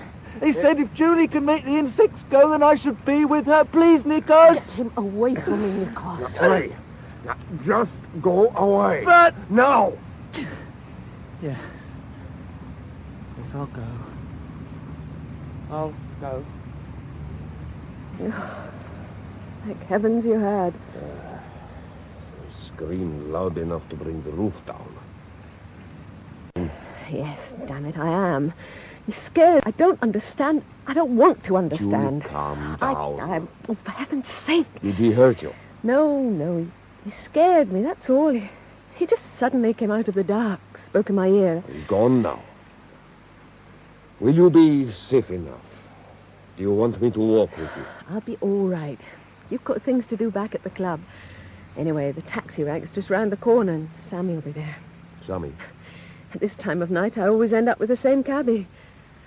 Well, don't look at me like that. I'll be fine. Just keep that madman away from me. I don't understand the hospital discharging him. His brother said something about him being under section. He can be under a bus for all I care. Yeah, under section. He cannot discharge himself. Please, Nikos. Just keep him away from me. I'll do my best. Will you be all right? Stop fussing. Okay, so my knees are shaking like nothing on earth. But it's just a reaction. I'll be fine. Sure. Honestly. I'll see you in the morning. If you're okay. See you then. See you. What? Who the hell's Ray then? Huh? Just shut up. My hand stays where it is until I'm ready to listen. Now, Michael Holt. That name means quite a lot to you, doesn't it? Are you going to talk? The prison, Julie. Where is it? Prison? What? Let me remind you. No! Oh, no, don't. Not many men would care to sleep with a woman who's had her face all cut up. Oh, please, don't. The prison? I don't know what you're talking about. Okay. That one's under the hairline. It won't show. The next one, Holt's piece of plastic. I want it. Plastic? Oh, God, why didn't you say it? Where is it? Here, it's in my pocket. Oh, that's a clever girl. Take it, just take it, and please leave me, please. Hey, you're hurting me, mister. You're interfering. Hurting, you're hurting. Hey, got it. I've got it, Julie. Give it back. Let him have it, Ray, for God's sake, let him have it. Mad bloody stay there. Julie! Look, Julie, come back! Julie, I've got it! I've got it, Julie! Hell, my mouth. It must look bloody lovely. A mess. What a hell of a mess.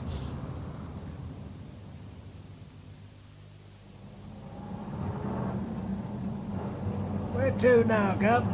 On to the end of the dual carriageway and then left. You must be Sammy, yes? Dead right. Julie there, I run her home almost every evening. Thank you for waiting for us while they stitched her up.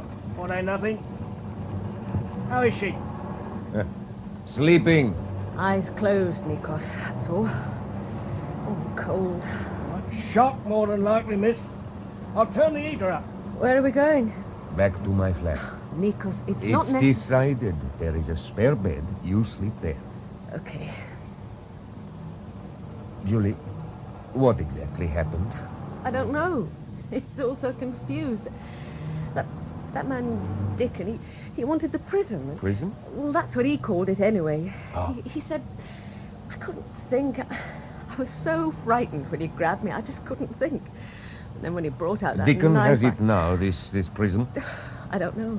Ray ran after me. I said I could have it back, but I don't know. Please God he has. Then he will leave us alone. You think... Because I... Oh, I'm sorry. And I should never have asked. It can wait until the morning. The doctor, what did he say? There shouldn't be any mark. If there is, it'll be covered by my hair. Good. When Dickon did it, he said it wouldn't show. But the next one... This time you take days off. You stay at my flat and take days off. Oh, no, Nikos. I don't want to be alone. I'd prefer to be at the club. I can't work not looking like this, but I'd prefer to be with people. Okay, very well. What happened to Ray? That spidery chap, Gov? I shoot him off when Julie there fell in the can. He's about as aggressive as a moth. I doubt if Dickon feels that way about him. Dickon was cutting up his Julie. Oh, why the hell does he have to attach himself to me? It is perhaps as well he did. For tonight. There you are. One expensive flat. Thank you, Sammy. Nikos, are you sure? Sure of what? That you want to put me up for the night? I mean... Julie, I never mix business with pleasure. There's a spare bed. I am fond of you, but I don't see myself taking Martin's place. Thanks. Ow. Stay still, or you'll get a mouthful of cotton wool, Dickon. Stings. Antiseptic. There. You're really enjoying this, aren't you, Susan? Taking it out on me for this morning? Yes. Finished. You won't die. Bitch. Why are you still here? I told you I didn't want to see you when I came back. I decided not to go. What the hell explanation is that supposed to be? None. It's a all. Marvellous. What happened, Dickon? You come back here with a mouth like raw meat and nothing's supposed to have happened. Look, Susan. I don't like you. I don't want you here. Only thing you're any use for is bed. So just don't ask me any more questions, right? Things are improving. Hey? Oh, this morning I was a recipe for heartache and regret. Now I'm good looking up. For heaven's sakes, do something useful and pour me a scotch. Okay. You, always carry one of these? What? A flick knife. Give it here. What are you up to, Dickon? I told you, Susan, no questions. I might be able to help. Yes, you might help. Just get out of here. Leave me alone.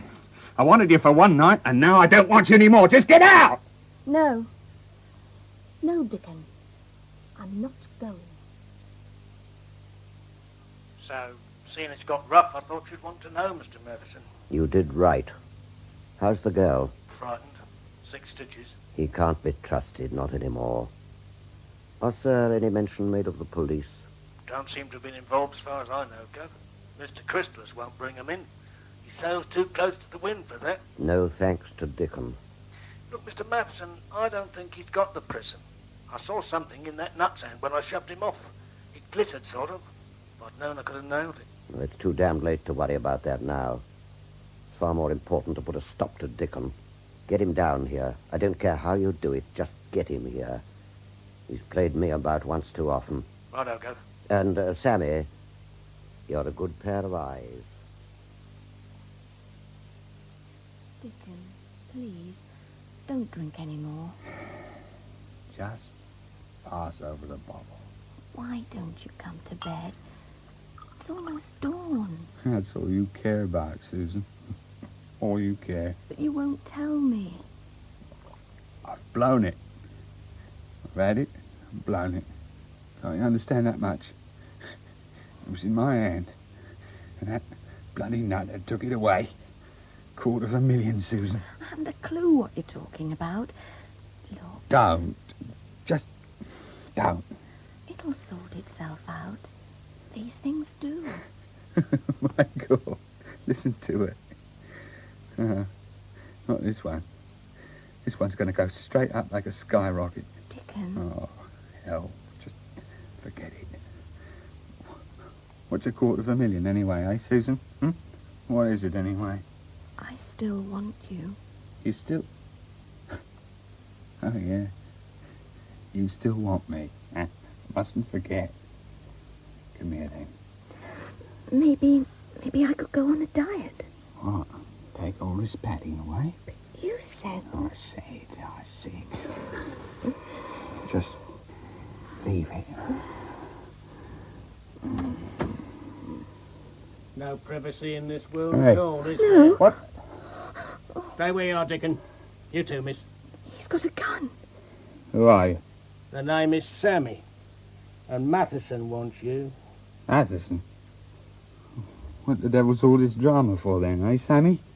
Whatever your name is. Why don't you just contact me on the phone? Maybe he doesn't trust you anymore. Doesn't trust? For goodness sake, put that gun away, talk some sense. The car's outside. Come on. You too, miss. Well, it's very pretty, but I think you'd better pull your jumper down. It's cold going around like that. Oh, for heaven's sake. I don't know how much she knows, Dickon, do I? She knows nothing. Well, we'll let Mr. Matheson decide on that. Now move, if you'd be so kind. What's going to happen, Dickon? You'd stick your head under a steam hammer to see how fast it came down, wouldn't you, Susan? I saw my girl, Marty. Congratulations. But I wish you'd tell us when you were going for a stroll. We spent all evening searching the hospital grounds, and the police were looking for I you. went to see my girl. The doctor said... The doctor said nothing, Ray. You were the one who... Oh, never mind. I think the young policeman will get into trouble. What are you muttering about? A young constable at the station. The sergeant shouted at him, said I was just a tramp, but I didn't hit anybody, and I only hit him because he was hurting my girl. Well, you haven't been thumping policemen, Ray. No, not policeman. Him. The one who had a knife. My girl. I wish you'd give this girl a name. Gave me something, Marty. Look. She gave me this. What in the world? It's funny. When I look at my hand through it, the insects disappear. Splinters up the light and makes them disappear. Is Ray showing you his prism, Marty? Prismatic miracle cure by the sound of things. Stamp them out by the thousand and we'd have schizophrenia solved overnight, Marty. It's what's called symptomatic medicine. See? Doctors were right. If I saw my girl, the insects would disappear. So she gives me this and they go away. A little chip of plastic. But she gave it to him, Marty. Perhaps she keeps a stock of them.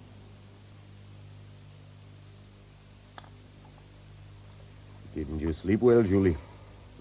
You're staring at that coffee cup as though it might reveal the future. I'm worried, Nikos. About last night. Try and put it out of your mind. That piece of plastic has gone. He won't come looking for it again. At least, not to you. Dickon wanted it badly. I don't know why, but... And you haven't got it anymore. I don't know why I ever gave it to you in the first place. Fond memories of a corpse, remember? Could I ever forget? What is getting at you? He heard that madman calling me his girl. So? Well, don't you see? He'll connect And us. what if he does? He might try to use me to... Oh, I don't know. It's just a feeling. A horrible feeling. I'm alone, Nikos. So alone. We all are in some way or another. I need Martin. Suddenly, I need him so much. Julie, Martin is dead. I know. The half-wit ran off with it. I see. Quite a catalogue of disasters. Look, Matheson... Quite a catalogue of disasters, when I'd specifically asked you to do nothing. I suppose doing nothing would have given us the link. You ignored my orders, Dickon. You went wading in exactly as I feared you might. I'm running a business, not a gangster mob. A business that requires tactics and a modicum of applied intelligence. It takes no intelligence to wield a flick knife. I nearly had the wretched thing. Matheson, you're talking to me as though I've no investment in that fragment of plastic. That $250,000, that £10 weight of stardust is half mine. There, Dickon, you are under misapprehension. What did you say? You, Dickon, are a pusher, nothing less but nothing more. You rely on me. I do not rely on you. Do I make myself clear? You have a ring of pushers, covering the entire southeast, but there are other outlets, other rings. You follow me? I do, and I don't like it. The truth is rarely pleasant, especially to people like you. You? Roses are beautiful things, Dickon, but they have thorns. When you grasp a rose, you must be careful. When I took your offer of a partnership... You grasped a handful of thorns. Are they beginning to prick? Uncomfortable, isn't it? What are you trying to tell me, Matheson? Your place in the order of things. Sammy, the gun, was that part of it? No. What Sammy did was no joke. No psychological trick. I don't trust you anymore. I see. You are incredibly stupid, Dickon. For an intelligent person, so incredibly stupid at times. You acted against my word. You took a flick knife to a girl and left her with 6 stitches. Hadn't it ever occurred to you that they might not have known what they had? That if they'd been approached in a civilized way, they would have handed it over like lambs? Of course it had. But we might have been too late. They could have got rid of it. And so you will count a slight chance like that greater than the positive risks of reckless stupidity? Don't talk to me like that, Matheson. The girl who came with you, how much does she know? Nothing. And Sammy is with her now. He will encourage her to tell all she knows in his own inimitable fashion. Sammy is a good man. He hates violence. I put him several places above you in order of importance and reliability. Who is he? As far as I'm concerned, he's sprung up from nowhere. Sammy is a taxi driver. By coincidence, he takes Julie home from the club almost every night. That's why I am so angry with you. Last night, after your phone call, he was under instructions from me to ask of Julie one simple, innocuous question. According to her reply, which he would have conveyed to me, I would have known exactly who had the link. As that reply, it transpires, would have singled out herself, Sammy would have acted tonight. But for you, it would have been painless, simple, and businesslike. Now, the link is in the hands of Ray, and Ray has returned whence he came. What the hell's that supposed to mean? A psychiatric hospital. Under section. He can't discharge himself, so don't wait at the gates. What now? What happens next, Dickon, if you value your health, is not your concern. He treated me like a child. Dickon. Like a kid. Would you believe it, Susan, would you? Sammy said that... Sammy, to hell with Sammy. This morning I was a partner in a big business. Tonight I'm supposed to be a tiny cog in some great machine. Well, he can't do it. He damn well can't do it. Please, Dickon. For Christ's sake. Where's the scotch? Over there. Damn the man. You want one? Please. Sammy said you did something wrong. If acting while Matheson sits on his backside is wrong, then yes. Sammy said that I'll give it a rest, Susan. I don't want to hear. I just don't want to hear. That man preached to me. Stood himself in the pulpit and preached to me. And without me, he'd be nothing. Half my money, use of my network. Without me, he could have half a ton of the stuff. It might as well be sugar. Stuff? I don't follow, Dickon. Stardust, Susan. Golden, crystalline, mind-blowing stardust. Drugs? Oh, my God, she's got it. At last, Susan has hit the jackpot. Pinned the tail on the donkey, rung the bell. Stop it, Dickon. Yes, yes. I'm sorry, Susan. You're out of your depth. Way out of your depth. If I'd never picked you up. I'm glad that you did. Glad? What's going on in your mind, for heaven's sake? I'm just glad. That's all. Never. Never in a million years. I care, Dickon. Look, Susan, I don't want you to care. Can't you get that into your head? But I do. I can't help it. What's the betting someone said that just before the charge of the Light Brigade? Oh, it's all so damn stupid. You care. Well, help me then. Did Sammy say what hospital Ray went to? I think he mentioned... Just the name. One word even. Oh, it sounded like Millwheel, Millhouse, or something. Millhouse? Yes. Millhouse Psychiatric Hospital? Might be. That diary over there. This one? Yeah, chuck it over. Thanks. Now, Marty Burt. Yes. Millhouse Hospital. What are you up to? Matheson tried to pluck me like one of his precious roses. Well, he's got a nasty shock coming to him. Dickon, don't. He's too strong for you. Never say that to me, Susan. Never! Millhouse Hospital? I believe you have a Marty Birch on your staff. I want to contact him. Oh, just a moment, sir. Dickon, come here. Why is it? Outside at the corner of the road. A parked taxi. So what? It looks like Sammy at the wheel. I can't... Close the curtains. Close them. If you say so. Matheson's leaving nothing to chance. He's watching us. He's buzzing tonight. Come on, come on. Cooper Ward, student nurse Birch speaking. Well, now, doesn't that sound quaint, Marty? Who the hell? Dickon, Marty. You remember me? You remember Dickon?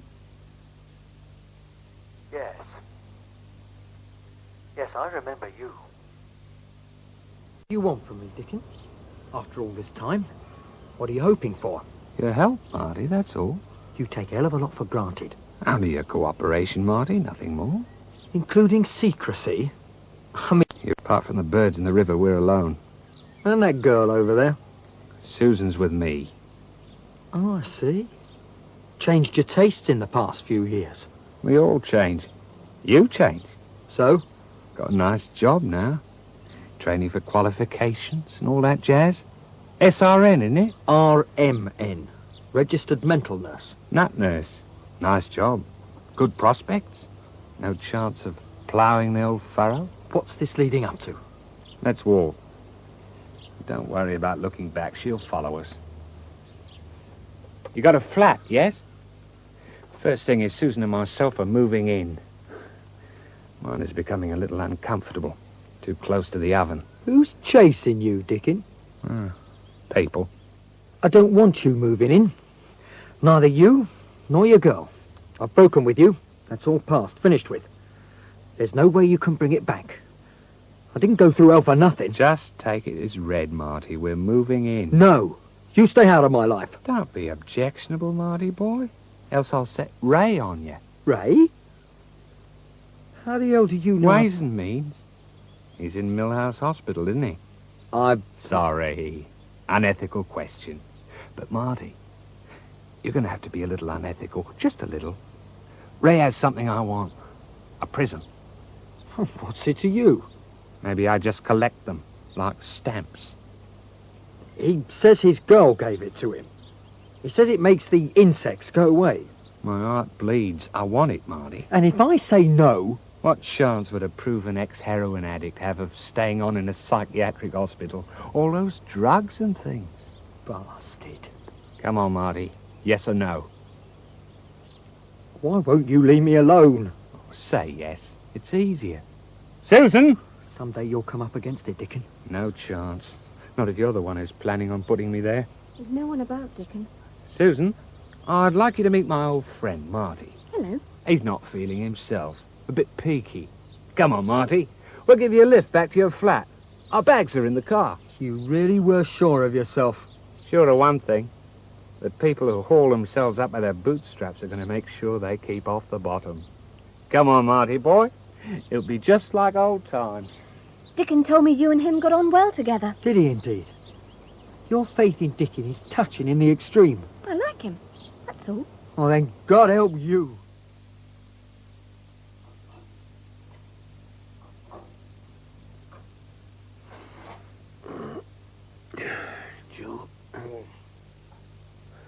Julie, is that you? Julie? Nikos? Did I waken you? No. Yes, I wasn't sleeping very well. I couldn't sleep. I got up to make a cup of tea. Oh, it sounds good. Are the stitches hurting? Mm-hmm. Oh, no. Itch a bit, that's all. Like a cup? Yes. Won't be a minute. You seem worried. Oh, thinking. Then we're a miserable pair. Sugar? No. You think also? It's what kept me awake. Dickon?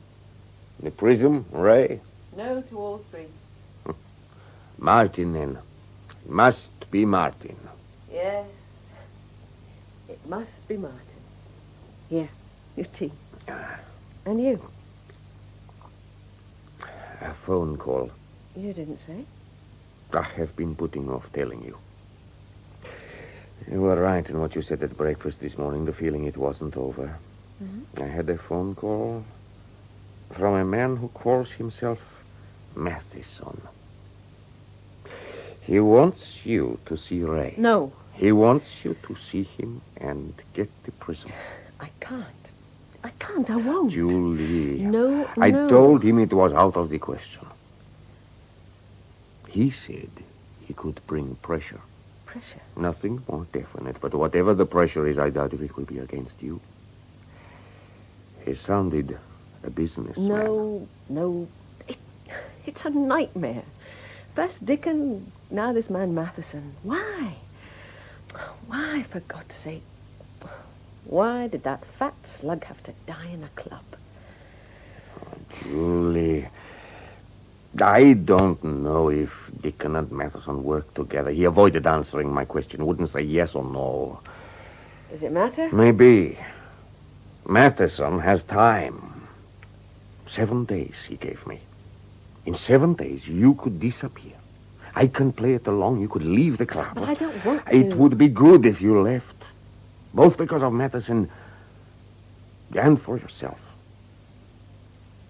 Martin is a corpse on your back. That sounds horrible. Julie, he's pinning you here. A dead weight on your back that's a ready excuse for the present. You need never pull yourself away from what you have become. You can say that. A pimp say that. I say it because I have become fond of you, Julie. Julie, stay with me for the rest of the night. Never mix business with pleasure? You throw my words in my face. Here, come to bed. And Matheson? I will take care of Matheson. Oh, Nicholas. Don't cry, Julie. What the hell are you up to? Tidying, that's all. And getting us some coffee. Oh, feel free. Well, the place is in a bit of a state. Is it? Really? Well, thanks for telling me. I'm on night duty at the moment. And, when you come back after a 10-hour shift, you don't feel much like running around with a vacuum cleaner or dusting a picture rail. Well, you won't mind if I do it, then. I don't have much choice. 1 or 2 sugars. Oh, for God's sake, will you leave me alone to make my own coffee? You only came barging in here, hand in hand with Dickon, and squatted down like a couple of old friends. But I thought... I don't want you here, Susan. That's being blunt about it. I wish to hell you'd both get out. Marty. I wish to God Dickon had never phoned me, never heard of me, never seen me. Okay? Just leave me in peace, will you? Something up? Marty's upset because I decided to tidy the place up. Doesn't sound very grateful of him. Should I feel grateful? It's an offer of a helping hand, Marty boy. And one I can do without. Understand? I don't want this place taken over. I don't want things put where I can't find them. And if that stupid bitch of yours... What did you say? Don't hassle me, Dickon! You don't say things like that about Sue. Got me?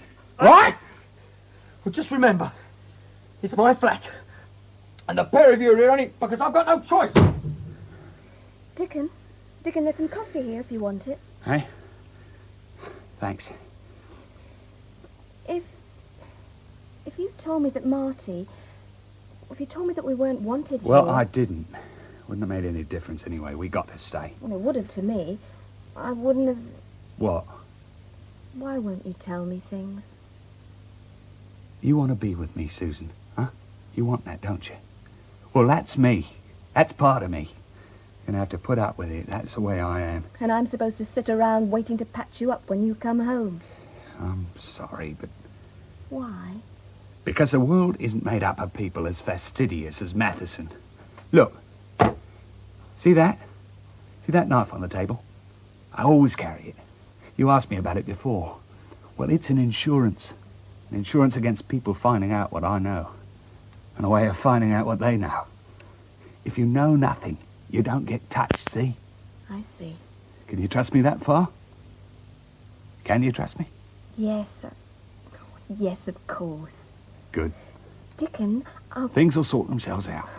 I only wanted to say that... Yeah, okay. What's the time? Time? 6:30, but... Marty should be moving. He's got a job to do for me. Dickon? Marty!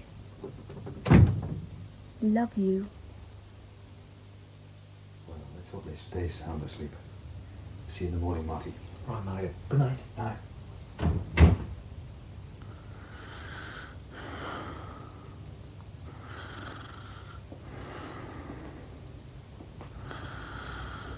Get to the world, just like Mulligan said. Should be in his locker.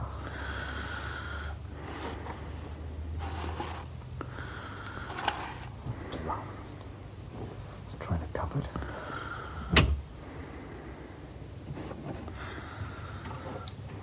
Nothing, damn it, nothing. Where the hell can he keep that prism?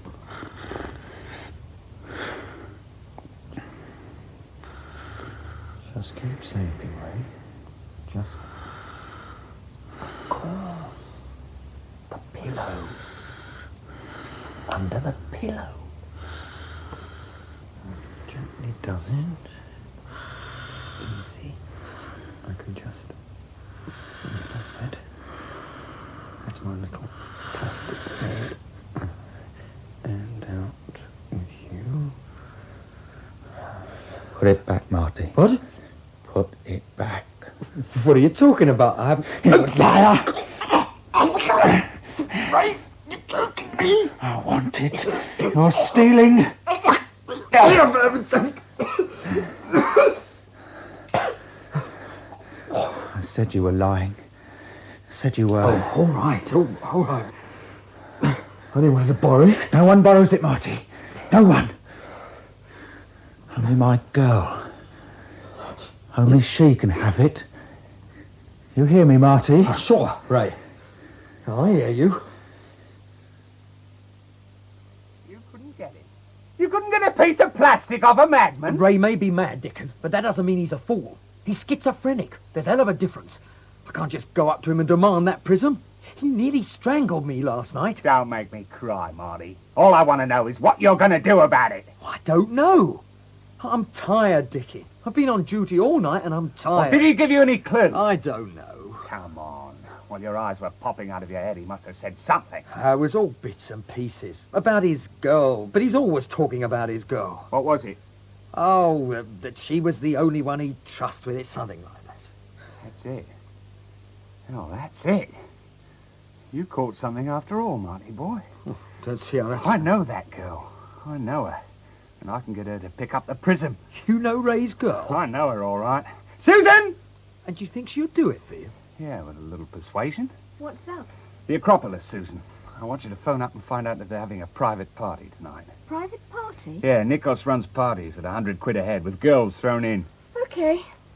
Bit expensive for you, isn't it? Tell him you want a ticket for a Marty Birch. Do what?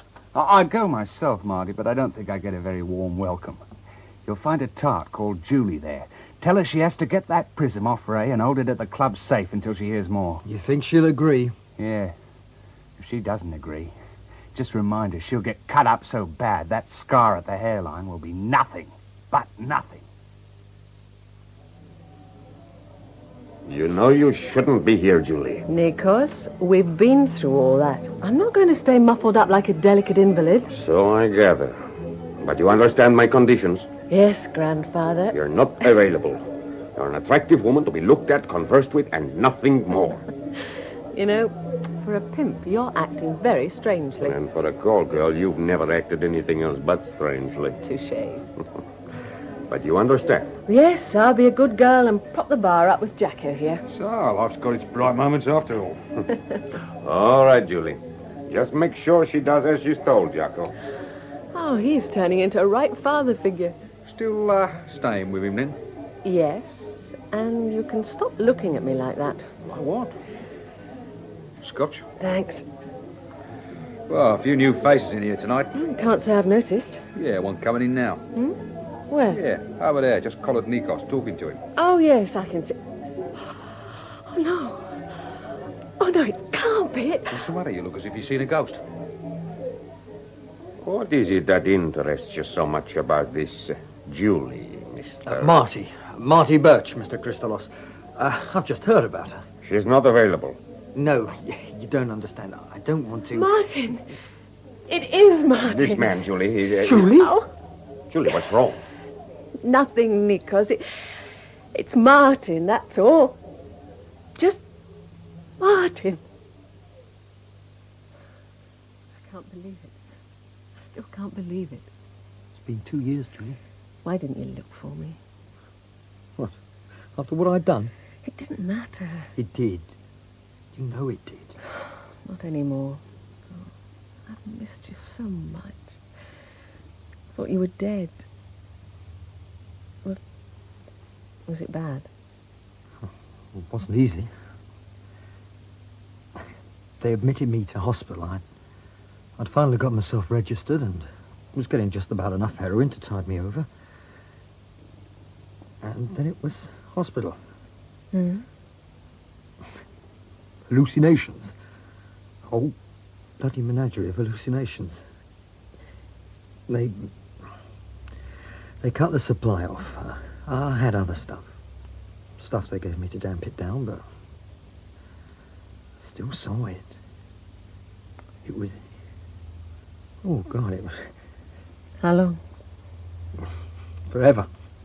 Don't know. Week, 2 weeks, 3... time didn't mean anything. It was just like in a dream. You think you're never going to wake up. And then? And then... slowly came out of it.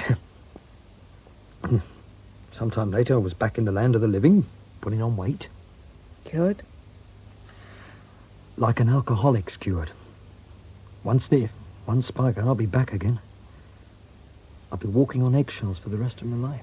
Always frightened that something, someone...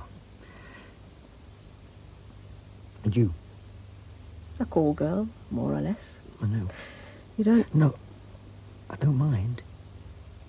I've got no right to mind what you are. As long as I don't get charged for tonight. Oh, Martin. Martin, you fool. When I saw you in the club talking with Nikos, I was afraid to believe. I was afraid. Your head hurts. Oh, it's nothing. Stitches under my hair, see? Stitches? Yes, I see. I'd forgotten. Forgotten? But... Nothing. Martin, what's wrong? Nothing's wrong, nothing. That's not true. You look... Martin, tell me. Tell me. Does the name Dickin mean anything to you? Dickin? What is this, for heaven's sake? Dickin was the person who... He gave me this scar. What are Julie, you... I didn't come to the club by accident. Dickin sent me. Julie, where are you going? To fetch Nikos. It's 4 in the morning. He'll come. Martin, for 6 months we lived together. We let ourselves be destroyed while we did nothing. Well, not this time. It's not going to happen this time. I'm not going to let it. You're not telling all, Martin. Not all. This threat of Dickens is not just one of it, of losing your job, of being marked out. It's more than that, isn't it? Yes, Nikos. So I'm right. I've been on both sides of the fence. Both a patient and a nurse. I know too much. What do you mean? Julie, I can't. You must. Please, Julie. On what I've told you, darling, will you do it? Will you see Ray and get that prism? I'm frightened of him, Martin. Frightened. Can't you understand that? Ray wouldn't hurt you. Martin, things are not that simple. Dickon is not the only one who wants Julie to collect this plastic bauble. There's Matheson as well. We're caught on both sides. But Look, I know you are frightened. Julie is also scared, terrified of Ray. If you want her to get this prism, you'll have to tell her the nature of your fear. But what about this Matheson? Stop it, stop it. Why, Nikos? Why are you suddenly so keen for me to go to that hospital? You said you'd protect me from Matheson, for heaven's sake.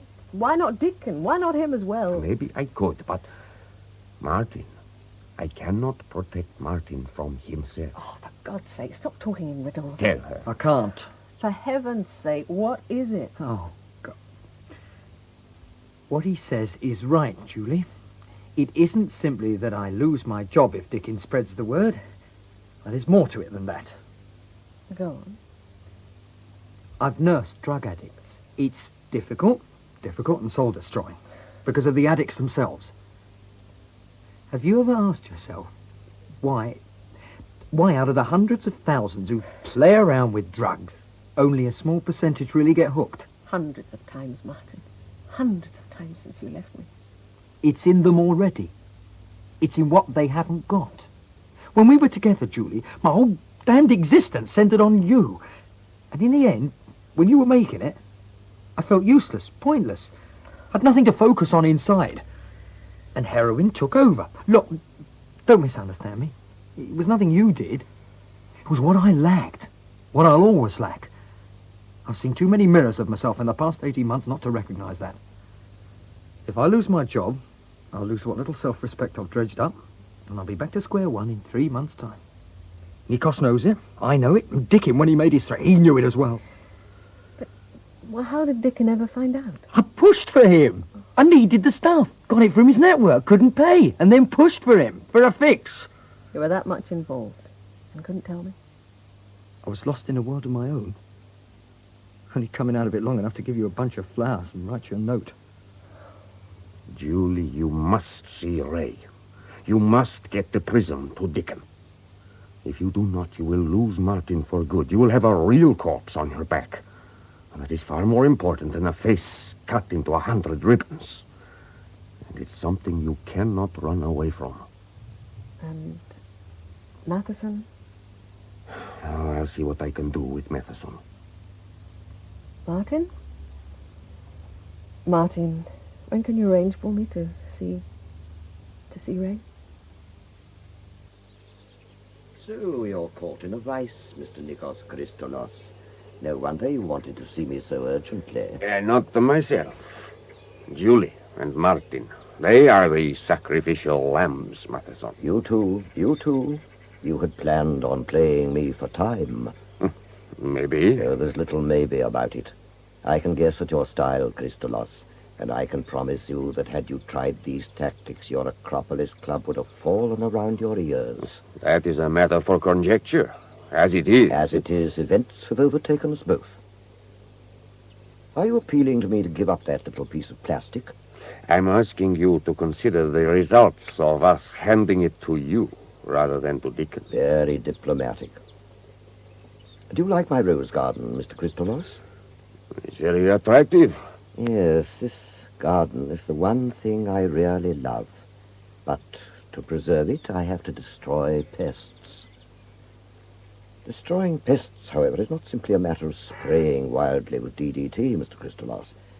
DDT kills indiscriminately, destroys many beautiful things, beetles, honeybees. Oh, no, I pride myself in using selective washes. It's the end that matters, and the end, for me, is healthy environment where nature continues to live. Yes, your problem. If this Julie succeeds in retrieving the link, then let it go to Dickon.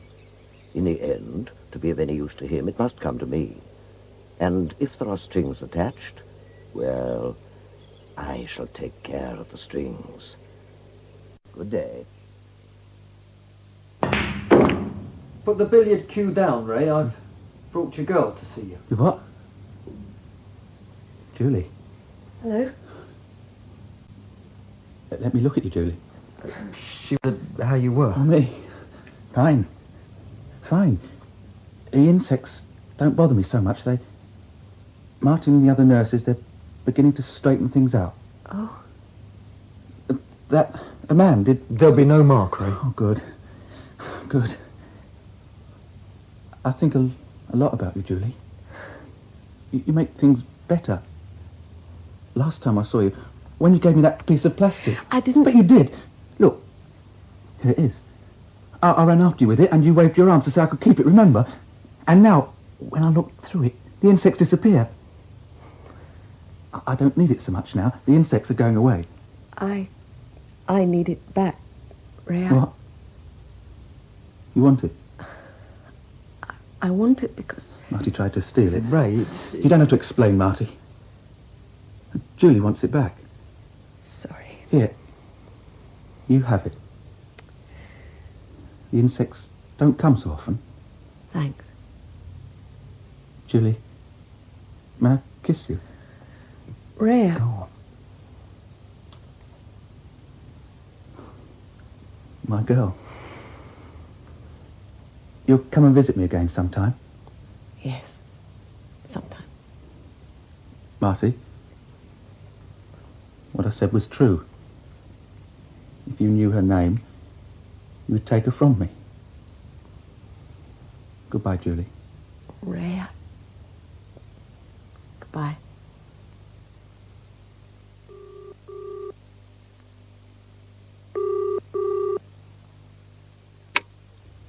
Matheson here. Dickon here. Ah, the elusive Dickon. It seems you've been trying to avoid me. Sammy's had his work cut out tracking you down. Well, you can call him off. I can see him from here, and I'm not in the mood. You always were an aggressive person.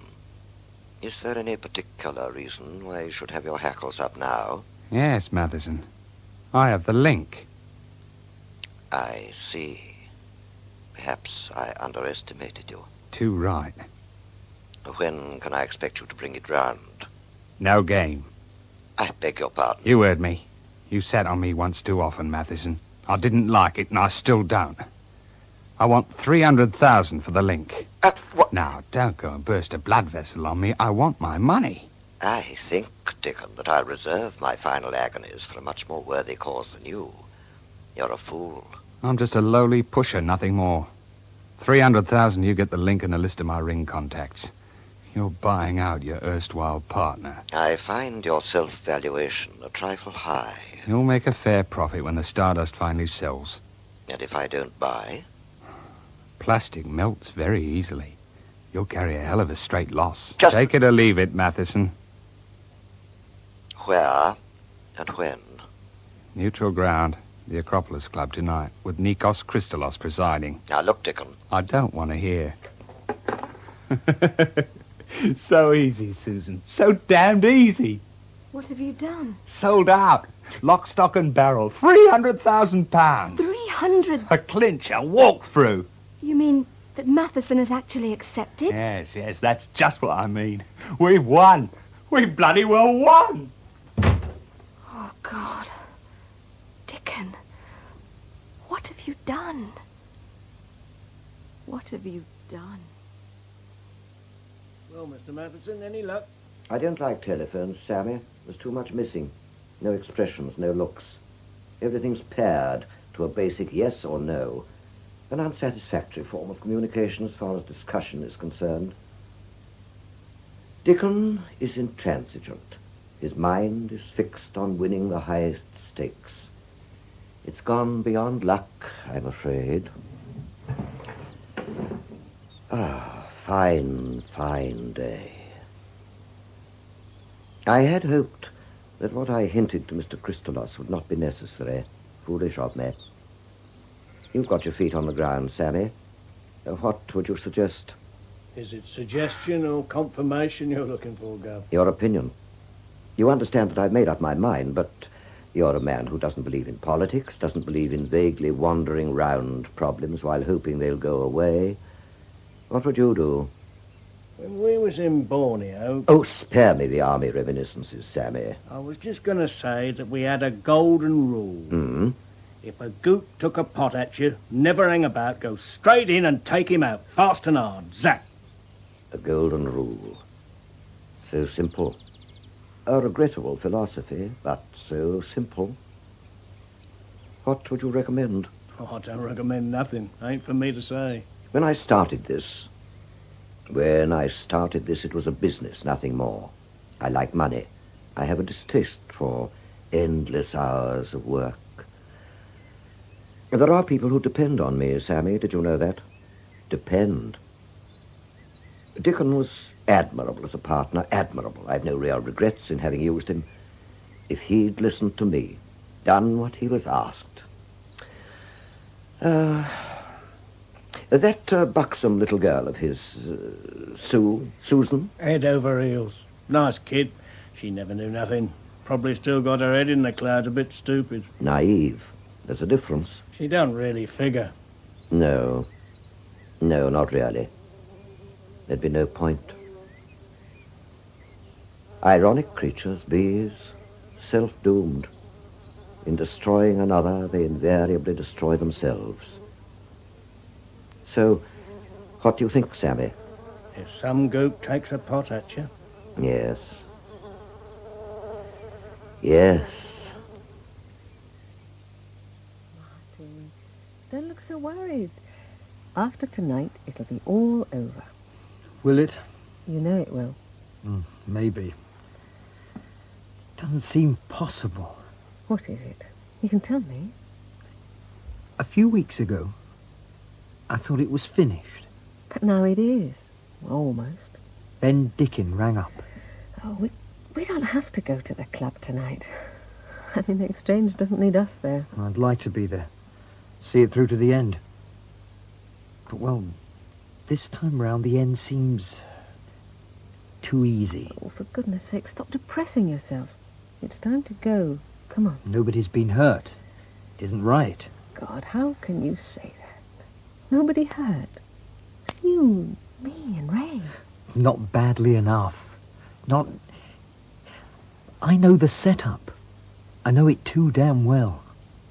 When the knives come out, they come out so fast and so sudden that no one sees them. What are you trying to say? Nothing. Nothing, really. Feeling lonely, I suppose. The past rattling round in my head, making itself felt. The past is for forgetting. I'll always carry it around. A bit of it. You know that. Yes. But, Martin, I'm with you now. You were with me 2 years ago. Didn't stop it then. 2 years ago, you hadn't met Ray. 2 years ago, you might have been afraid of Ray like I was. It's the unknown, the things you don't understand that frighten, that really frighten. You know why now. You told Nikos, you told me why it happened, why you went over the top. Those people you nursed in the hospital. Reflections of myself? Yes. Just don't let me forget, Julie. Just don't let me forget those reflections. I need them just as much as I need you. I really, really need them. Dickon, my clothes. We're leaving most of our things behind. That's right. Travelling light, the only way. But... It's all tied up. I know, but what... Passport, and that's it. Ready? Oh, I think so. I want to be early at that club. I want to see Matheson's face as he walks through the door. Oh, Dickon. Hey, what's up? I'm still scared. There's no need. Hmm? No need. You know, I don't know how you've done it. Done what? Talk me into loving you. Come on, move your backside. Another drink, Mr. Dickon, while we wait. Don't mind if I do. I'll tell you straight, I do not like you being here. I only want this thing to be finished. I hope there isn't any arsenic in this scotch. Oh, Marty, I never thanked you. Not saying anything then? Why should he? Oh, old time's sake. Pig. Never mind him, Julie. Susan, you know the trouble with business deals? They always cause a bit of friction, no matter how you arrange them. You call this business? It's as straight as yours, Mr. Christolos. Ah, Susan has you there. Stupid bitch. What was that? You heard. Yes. And it's a damn sight better than being a whore. Enough! That is enough. There will be no more talking. Mr. Matheson. So, the great businessman, the great rose grower. You're drunk, Dickon. I'm celebrating. Let's have the money. Impatient as ever. In the case. Check it. No, I'll do just that while Nikos gets the link. It's in the safe. Susan, check this with me. You have the list of contacts. Here, in the back of this diary. Your precious piece of plastic. Now, hold on. Yeah, it seems straight. If I promise money, the amount is always correct. The link, if you please, Mr. Christolos. You're welcome to it. Here we are. Nice and tight. Wouldn't want to line the gutter with it. The stardust is all yours, Matheson. Come on, Susan. We've finished here. Good night, my kind friends. Sleep well. Mr. Christolos, might I impose on you for a drink? I have to wait for a few moments. You may, Matheson, but I want you to understand that you stink only slightly less than Dickon.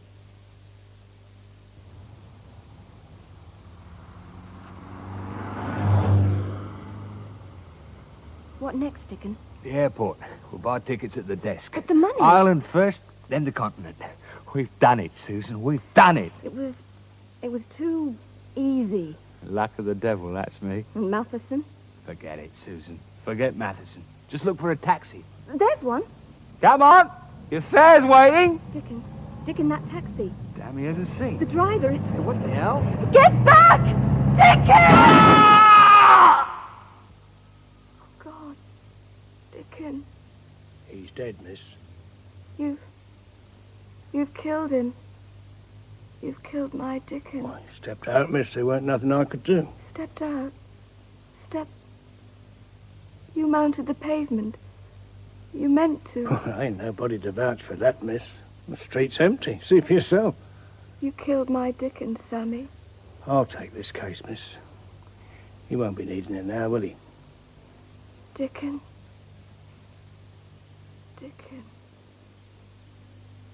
I heard something. Martin, a scream. You think so? Julie was right. What the hell's going on? You've almost finished your drink. Thank you, but I won't be requiring another, Mr. Christolos.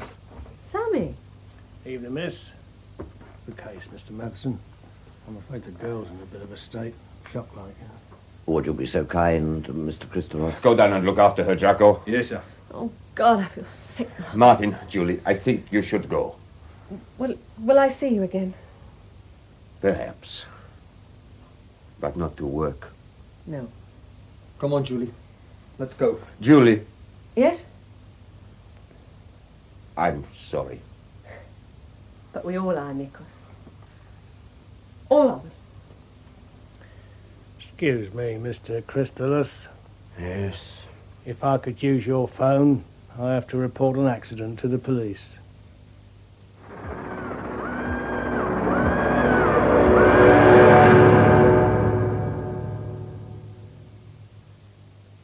Splinterlight was written by D. Gregory Lyons. Matheson was played by Gerald Cross and Dickon by Peter Marinka. Nigel Graham played Nikos and Sandra Clark Julie. Marty was played by John Bull and Ray by Peter Craze. Eric Allen played Jacko and Mulligan. Susan was played by Elizabeth Revel and Sammy by Michael Ripper. The play was produced and directed in our Birmingham studios by Michael Rolfe.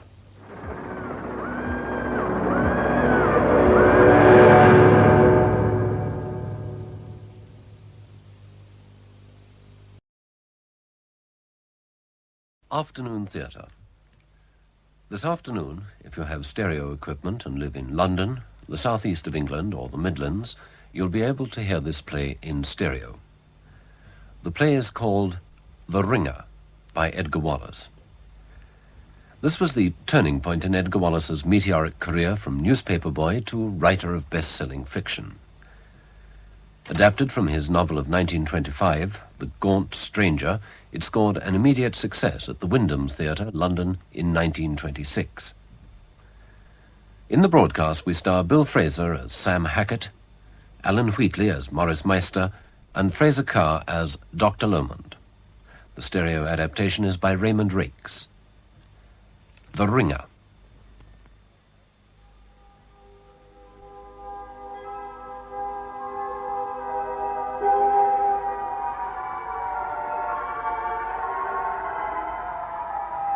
The fog was so thick in Deptford that night, they were forced to feel their way by railing and wall. Flanders Lane, Deptford, a place where police went in couples. Sounds of 1925, when a gaunt stranger haunted the riverside of Deptford, a man wanted for murder, and under cover of fog escaped justice and fled the country.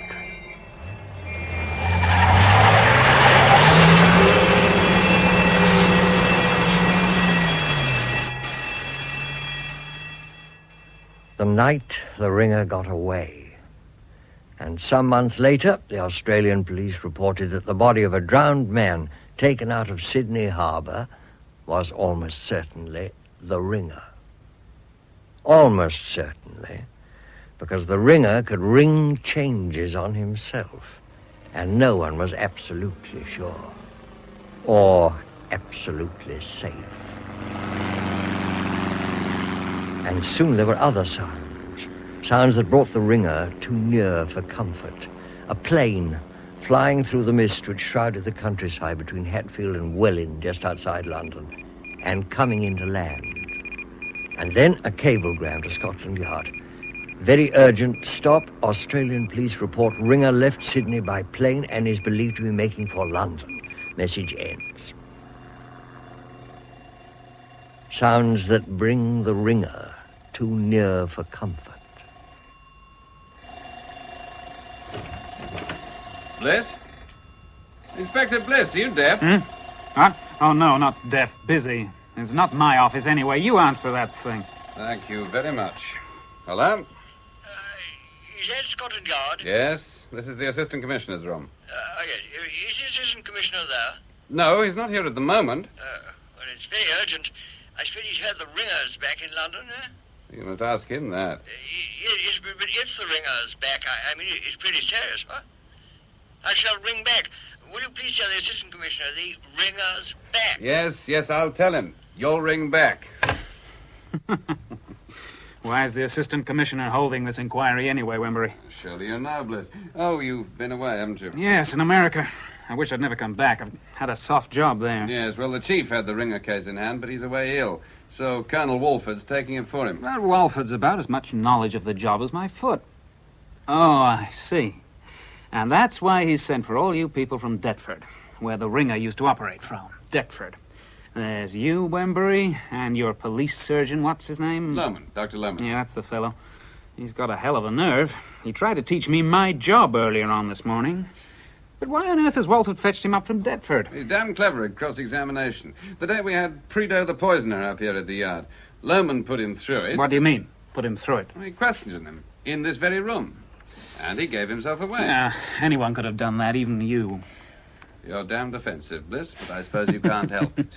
So now we're to have all the brains from Deptford, just because... Because Deptford, my division, happens to be the one place the Ringer... The Ringer. Why not call him Henry Arthur Milton and have done with it? And now we've got this letter from an old lag in Maidstone prison who says he can recognize Henry Arthur Milton. Sam Hackett, you mean? Yes. He comes from Deptford, too. He would. Well, suppose he does recognize Henry Arthur Milton, or pretends he does. Who else is going to identify him? You, for one, Inspector Bliss. Not me. I never saw the swine. He had his back to me the day I went to pinch him. I just laid my hands on him when there I was, on the ground with 4 inches of good knife in me. No, who else has seen him? Morris Meister? Meister, eh? That shady solicitor from... He's from Deptford, too, isn't he? I'm afraid so. He's got a house and offices there, in Flanders Lane. I bet Meister never saw Henry Arthur Milton plainly in his life. Too full of dope, for one thing. Yes? Is that Inspector Bliss? Yeah? The man who wrote us from Maidstone Prison has arrived. I told them to send him straight up. Yeah. Keep in till I come. I shan't be long. Right, sir. Walford's sending Hackett straight up. You'd better show him in, Wembury. Thank you very much. Yes, I remember Sam Hackett. 6 years ago, I got him 18 months at the London Sessions for housebreaking. He's a born liar. What was his last sentence? 3 years. He served his full term, too. He tried to escape. Not been out long. This'll be him now. Hello, Sam. Hello, Mr. Wembury. You're looking bright and healthy. How's all the family? There isn't a family, Sam. Oh, you policemen get about, too. Why did you try to escape, you fool? You'd have been out before this. Well, a man's a fool to go to stir, but he ain't no fool trying to get away, believe me. Morning, sir. Morning. You remember Mr. Bliss? Bliss? Yeah. You've changed a bit, ain't you? Now, Hackett, will now, you... you've lost a lot of your hair, You shut your ugly mouth. Yeah, that's more like you. Talking about illegitimate children, how are you? Now, listen to me. Behave yourself. To America, ain't you, Bliss? Is that why you've changed? You wouldn't have known, you. Is Hackett here? Yes. Come on, up to the desk, Hackett. This is Colonel Walford. Morning, sir. Nice pitch you've got here, sir. All made out of thieving and murdering. Yes, well, Mr. Hackett, we had a letter from you when you were in prison. Right, sir. Now, where is it? Oh, here it is. Yes. Dear sir, this comes hoping to find you well and all kind friends at Scotland Yard. When I wrote that, I didn't know that Bliss here was back. There's a lot of talk about the ringer down here, him that was drowned. Drowned? What? Oh, yes. Him that was drowned in Australia. Dear sir, I can tell you a lot about him now that he's departed this life. Rip. What? I put that, didn't I, sir? R.I.P. I see, yeah. As I once see him, though only for a second, and I knew where he lodged.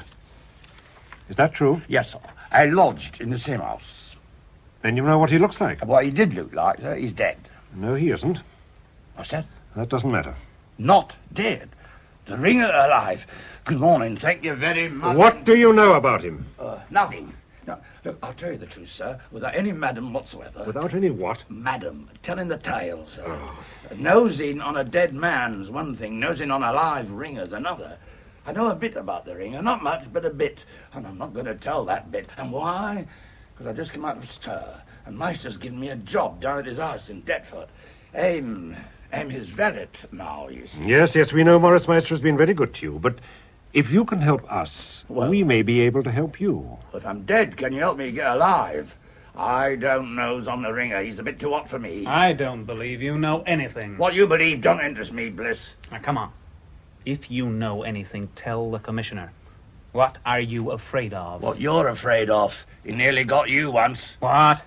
That don't make you laugh. Shut up, Hackett. I'm very sorry, sir.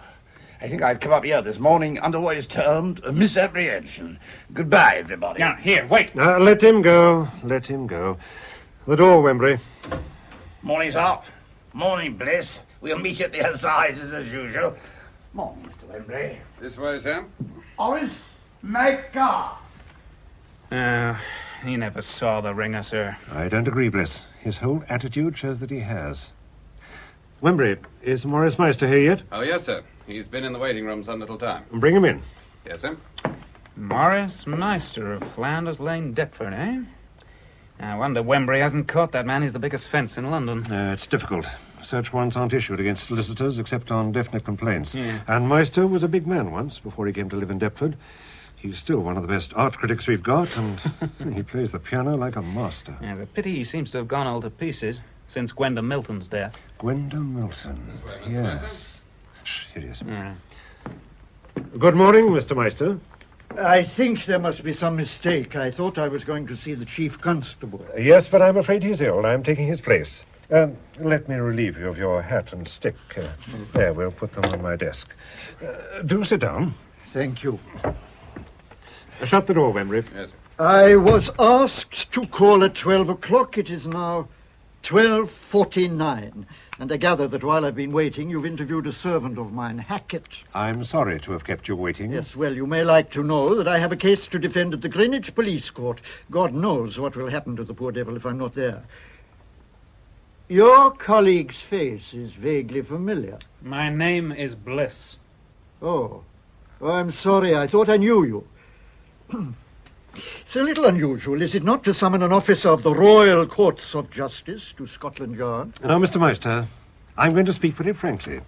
That is why I brought you here. Brought is not a word I like, Mr. Walford. Mr. Walford. Colonel Walford. I'm sorry, Colonel Walford. As to frankness, you cannot be too frank with me. Thank you. Now, Mr. Meister, you're a lawyer with a large clientele in Deptford. Yes. There isn't a thief in South London who doesn't know Mr. Meister of Flanders Lane. You're famous both as a defender of hopeless cases and as a philanthropist. Thank you. A man commits a burglary and gets away with it. Later, he is arrested. None of the stolen property is found. He is apparently penniless. Yet you not only defend him personally in the police court and through eminent counsel at the Old Bailey, but during the time the man is in prison, you support his relatives. Mere humanity. Oh, yes, I'm sure of that. Now, Mr. Meister, I'm not going to suggest that somebody who has access to the prisoner in a professional capacity has learnt where the proceeds of the robbery are hidden and has acted as his agent. I am glad you do not say that, Colonel Watford. Walford. Colonel Walford. If you had said that, I should have been extremely... I'm not insisting on it, I tell you. The money comes from somewhere, Meister. I am not curious. But sometimes you don't support your clients with money. You take their relatives into your employment. I help them in one way or another. When a convict has a pretty sister, for example, you find it convenient to employ her. You have a girl secretary now, a Miss Mary Lenley. Yes, Miss Lenley is outside waiting for me in the car now, if you wish to speak to her. Not just for the moment. Now, Miss Lenley's brother, Johnny Lenley, went to prison for 3 years on information supplied to the police by you. Which was my duty as a citizen. Quite so. But 2 years ago, Miss Lenley had a predecessor, a girl who was subsequently found drowned. You heard me? Yes, I heard you. Oh, it was a tragedy. I don't like even to think about it. The girl's name was Gwenda Milton. Gwenda Milton, yes. The sister of Henry Arthur Milton, otherwise known as the Ringer, the most brilliant criminal we have on our records, and the most dangerous. And never caught, Colonel, never caught. The Ringer left his sister in your care. Whether he trusted you with his money, I don't know. But he trusted you with his sister. Well, I treated her well. Was it my fault that she died? Did I throw her into the river?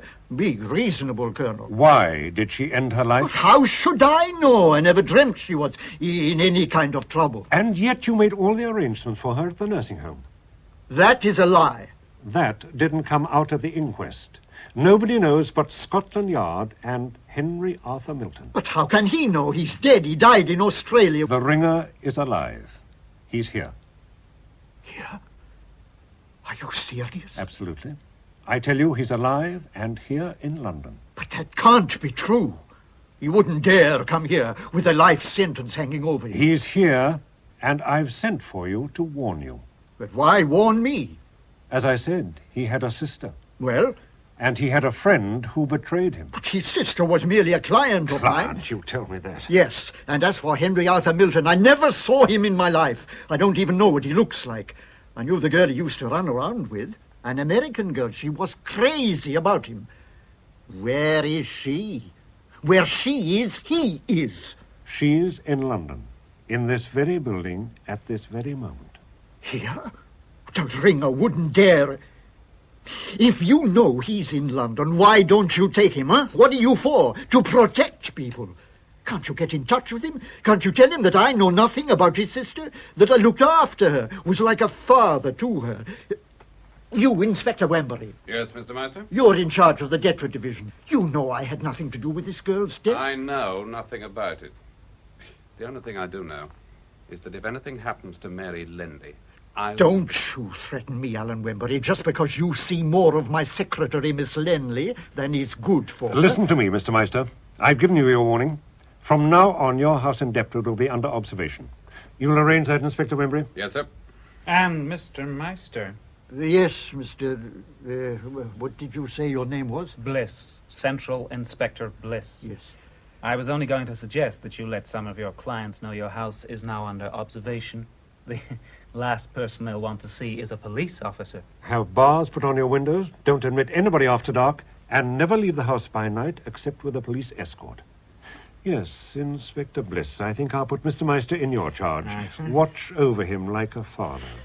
I will, sir. Colonel Walford, the day you take the ringer, I'll give £1,000 to the police orphanage. We don't want money so badly as that. Well, Mr. Meister, I think that is all. It's not my business to pass judgment on any man, but it's a dangerous game you're playing. Your profession gives you an advantage over other receivers. Receiver? I think you hardly realize what you are saying. Indeed I do. Good morning. You'll be sorry for that statement, Colonel.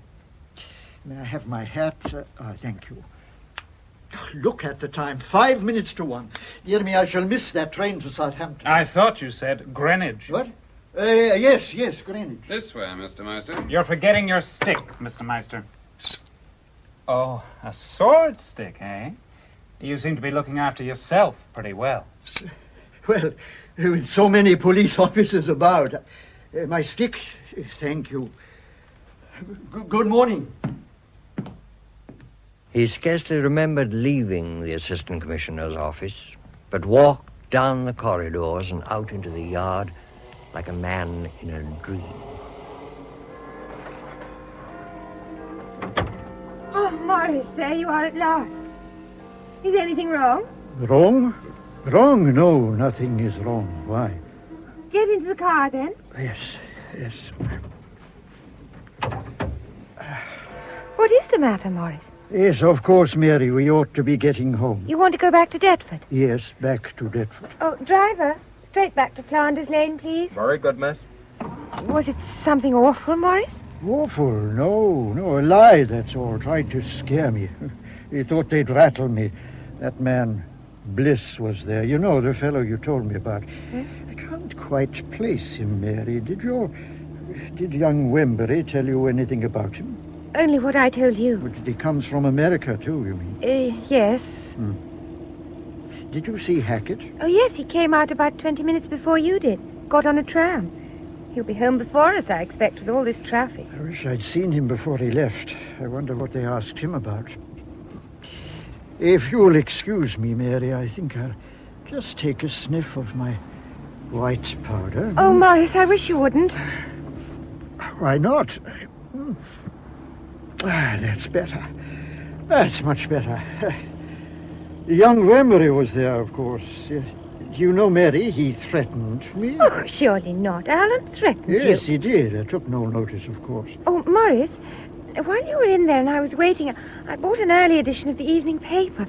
Look. Prison riot, life of Deputy Governor in danger. Well, what about it? It was at the prison my brother Johnny's in. I'm a bit worried. He's always so impetuous. You don't think he's done anything stupid and... Of course, there are no names here. There never are. But I hope Johnny wasn't involved. It would mean the loss of his mark. Loss of his... He'd have to serve his full sentence. Oh, no. Another 2 years. I couldn't bear it. Mary, dear, I want to talk to you. You know, I'm sometimes terribly lonely in my house in Flanders Lane. I was wondering if you would sometimes spend a few of your evenings with me. I'm sorry, Morris, but that just wouldn't be possible. That sounds very ungrateful, I know, after all you've done for me, but people would talk, and I am your secretary. Well, won't you come to supper one night and try me, I played the piano for you. It bores me to be always playing to myself. Don't you think you could come up just one evening? I'll think about it. Thank you, my dear. I wonder who is on the rack at this moment. You mean at Scotland Yard? Yes, I'd give a lot of money to know just what is happening in room C2 at this very moment. And who is the unfortunate soul facing the Inquisitors. I'll not be in the way, will I, Colonel? Not at all. Come along in, Dr. Lomond. It was good of you to come up from Deptford with Inspector Wembury. But how can I be of help to the three of you? Cross-examination, Doctor. We remember your success with Prideaux. Oh, poor old Prideaux. I wish I didn't know so much about criminology. As an amateur? Yes, as an amateur, Bliss. But we get there sometimes. Eh, Wembley? Oh, you mustn't mind Inspector Bliss. He doesn't like Scotsmen. I wish I was wearing my kilt. Well now, Colonel, who am I to cross-examine this time? A lady. I want you to find out something about her husband. Would she know? Do wives know anything about their husband? I'm not so sure that he is her husband. Ah, then she would know. She'd know at any rate if it was somebody else's husband. Who is she? What is her real name, Wembury? Cora Milton. She was born Cora Ann Barford. Cora Ann. Cora Ann. That's a coincidence. Why? I was hearing a lot about a Cora Ann a few months ago. That's not surprising, considering her reputation. What exactly do you want to know? I'll tell you. This girl is now the wife of a particularly dangerous criminal, Henry Arthur Milton, more commonly known as the Ringer. The Ringer? What does that mean? He's a man who rings the changes. But in Milton's case, he rings the changes on himself. Oh, I see. Or don't I see? In Deptford, they swear he can change the colour of his eyes. That's the kind of thing they would say in Deptford. Bliss is at it again. There's no joke in it, Lomond. This man is brilliant. Colonel, there isn't such a thing as a brilliant criminal. All criminals are daft. That doctrine has been inculcated in me from a bairn. Oh, aye, toots, toots. I will ignore that. What is he like? Can I see his photograph? I'll come to that in a minute. Now, here's his record. You don't want me, sir. I've got some real work to do. No, but I shall want to see you later, Bliss. Yes, right. Doctor, here's a job after your own heart. A man with your wisdom ought to catch the Ringer in a week. You know, sometimes I think it's folly to be wise. What do you mean by that? Well, when ignorance is bliss. Well, now, Doctor, the history of this man is a most peculiar one and will interest you. Eh? I have it all here in his file.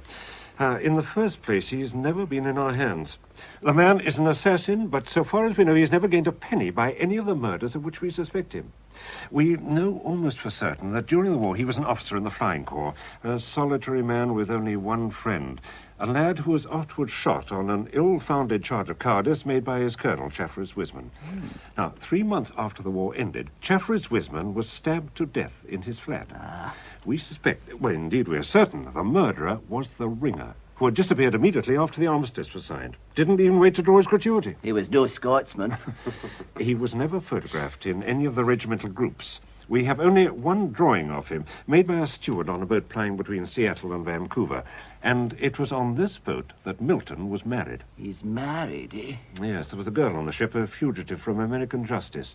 She must have confided in Milton that she would be arrested on her arrival in Vancouver, for he persuaded the captain to marry them.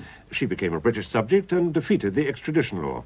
It was a foolish, quixotic thing to do. Then he must be a Scotsman. And he's really a terror, eh? If people knew for sure this man was in England, there would be trouble. He killed old Overton, who ran a South American agency of a very unpleasant character. He killed Ataman, the moneylender, the man who ran the Flotsam Club, for the same reason. And Morris Meister, by the way, was in the house when that murder was committed. Milton left his sister in Meister's charge when he had to fly the country over the Ataman affair. He didn't know that Meister was giving us information about his movements. But he knows now. He knows, yes. Our information is that he was in Australia 8 months ago and that he is now in England. And if he is, he has come back with only one object, to settle with Meister in his own peculiar way. Meister was his solicitor, and he was always running around with Gwenda Milton. Gwenda Milton? Yes, the Ringer's sister. Aye. You say you have a picture of him? A pencil sketch only. Wembury, where is it? It's in the file, sir. Yes, here it is.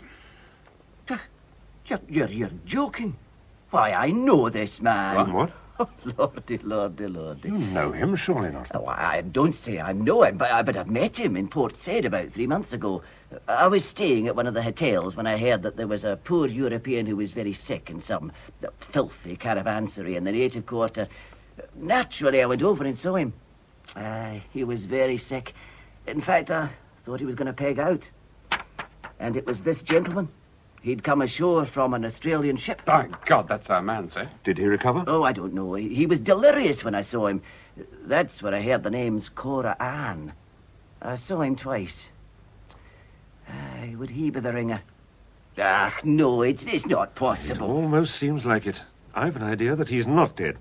Now, you may be useful, Doctor. If there is one person who knows where the ringer is to be found, it is Mrs. Milton. Cora Ann. Yes. Doctor, I've already told you how impressed I was with your cross-examination of Prideaux. I want you now to try your hand on this lady. Oh. Bring her up, Wembury. Straight away, sir. Now, here are the ascertainable facts about her movements. She returned to this country from Genoa on a British passport 3 weeks ago. She's staying at the Carlton. A British passport, you say. Is she married? Oh, there's no doubt about that, I think. Well, if my Egyptian friend is the ringer, I know quite a lot about this lady. He was rather talkative in his delirium. And I'm beginning to remember some of the things he told me. Now, let me think. Cora Ann. Cora Ann. Orchids. I've got it. Thanks a lot. And 2 more men to meet. Well. Good morning, Mrs. Milton. I asked you to come because I rather wanted my friend Dr. Lomond here to have a little talk with you. Why, isn't that nice? I'm just crazy to talk to somebody here in London. Oh, you haven't been long in London, Mrs. Milton. You've been abroad, haven't you? I certainly have, all abroad. And how did you leave your husband? Say, Mr. Wembury, who is this, Dr. Loman? He's the police surgeon in my division. You don't say. Well, you know, Doctor, I won't see my husband again. I thought everybody had read in the newspapers. Poor Arthur was drowned in Sydney Harbor. You don't say. Oh, I'm sorry if it's a painful subject, but you see, your husband left this country hurriedly 2, or is it 3? 3. Thank you, Mr. Wembury. 3 years ago. When did you see him last? 2, or is it 3? Thank you, Mr. Wembury. 3 years ago. Now, Cora Ann. Listen, I got a handle to my name, Doctor. May I turn it and find out what tune you play? Now, I'll sit here if the Colonel will allow me. Now, carry on, Dr. Lomond, please. And Mrs. Milton will sit here beside me. Now, sit you down. Oh, very well. See from this note here, you saw your husband in Sydney. Well, what's the good of asking me if you know? You were in Sydney 3 months after he reached there. You called yourself Mrs. Jackson, and you registered at the Harbour Hotel. And whilst you were there, you were in communication with your husband. I never saw him, I tell you. No, you never saw him. I guessed that. He telephoned. You asked him to meet you. Or didn't you? I'm not quite sure. You don't want to tell me, eh? I suspect he was scared that there was somebody trailing you, scared that you might lead the police to him. Scared? Where'd you get that word? Nothing would scare Arthur Milton. Anyway, he's dead. And now has nothing to be scared about if he was a Presbyterian. Let's bring him to life, shall we? Come up, Henry Arthur Milton, who left Melbourne on the steamship Themistocles on the anniversary of his wedding and left with another woman. Oh, that's a damn lie. There never was another woman. Oh, listen. You put a raw one over there. I'm a fool to get sore with you. I don't know anything. That's all. And I needn't answer a single question. I know the law in England. I'm going. Wembury, open the door for Mrs. Milton. Yes, Doctor? It is Mrs. Milton, isn't it? Say, what do you mean? Oh, I thought it might be one of those artistic marriages that are so popular with the leisured classes. You may be a hell of a big doctor, but your diagnosis is all wrong. Really? Married and everything? Uh-huh. First in the ship by captain, and that's legal. And then it's in Paul's Church, Deptford, to make sure a girl can't be too careful. St. Paul's, where is that, Wembury? Close to Morris Meister's place. Meister, do you know Meister? Is he still in that large old house in Deptford? Yes, he is. You know Deptford, Mrs. Milton? Well, sure. Deptford's a kind of hometown to me. Next to Ashpet, I don't know any place I'd hate worse to be found dead in. Folks over home talk about Limehouse and Whitechapel. They're garden cities compared with that hell shoot. But I was married there by a real reverend gentleman. Married, eh? Liars and married men have very short memories. He forgot to send you your favourite orchids. What do you mean? Oh, he always sent you orchids on the anniversary of your wedding, even when he was hiding in Australia. But this year, he didn't. I suppose he forgot. Or possibly he had other uses for orchids. You think so? That's the kind of thought a man like you would have. Arthur thought of nobody but me. The only thing that hurt him was that I couldn't be with him. Once when I was in Melbourne, he risked everything just to see me in Collins. So he was in Melbourne when you were there, but he did not send you your orchids. Orchids? What do I want with orchids? I knew when they didn't come. That he had left Australia. That's why you came away in such a hurry. That's what I wanted to know, thank you. I'm beginning to believe that you're in love with your husband. Was I? I kind of liked him. Well, that is about all, I guess. You're not going to arrest me or anything? You're at liberty to go just when you wish, Mrs. Milton. Fine. Well, good morning, everybody. Or is it Switchboard. afternoon now? Send Inspector Bliss here to my room, please, at once. Love is blind. You met him and you didn't recognize him. And do you think you'd know him if you saw him, Dr. Smarty? You want us to believe that he was so well disguised that he could venture abroad in Collins Street in daylight. Oh, no, Coran. It won't do, it won't do. On Collins Street? He'd walk on Regent Street in daylight or moonlight. Dare? If he felt that way, he'd come right here to Scotland Yard and never turn a hair. It's the sort of fool thing he would do. You sent for me. Oh, no. Oh, no. Oh, I didn't mean You it. sent for me? Yes, 1 minute, Bliss. What's the matter, Mrs. Milton? Oh, what is it, Mrs. Milton? What scared you? Oh, She'll tell us everything in a minute, Colonel. Give me a glass of water, please. Water, yes. She's frightened of something. Perhaps I was responsible. Give me that glass, Wembley. There you are. Try a drop of this. Sorry, it isn't whiskey, but it may help pull you round. Thank you. Better now? Yeah, I'm fine. Well, I guess that lets me out. Quite sure? Yeah, I'm all right. I'm not gonna faint. Arthur just hated women who faint. Mrs. Milton, why were you so distressed? Did you see something? See something? Yeah. Well, I tell you, it was this drawing of Arthur on your desk. I just caught a glimpse of it, and, well, it kind of gave me a shock. You see, as I told you, I kind of liked Arthur. Wembley? Yes, sir? Get Mrs. Milton a taxi. Messenger, taxi at once. Now, there's nothing to be afraid of, Mrs. Milton. You're at Scotland Yard. Oh, aren't you all perfect gentlemen? Roast a woman's soul out of her and then send her home in a taxi when she's got a car of her own. And say, don't be so damn sure there's nothing to be afraid of at Scotland Yard.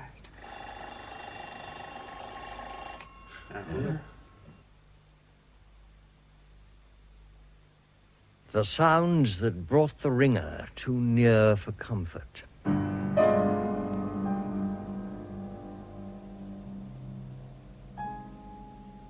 Here was a mystery that was never solved until that night of horror when the ringer came again to Maurice Meister's house in Flanders Lane.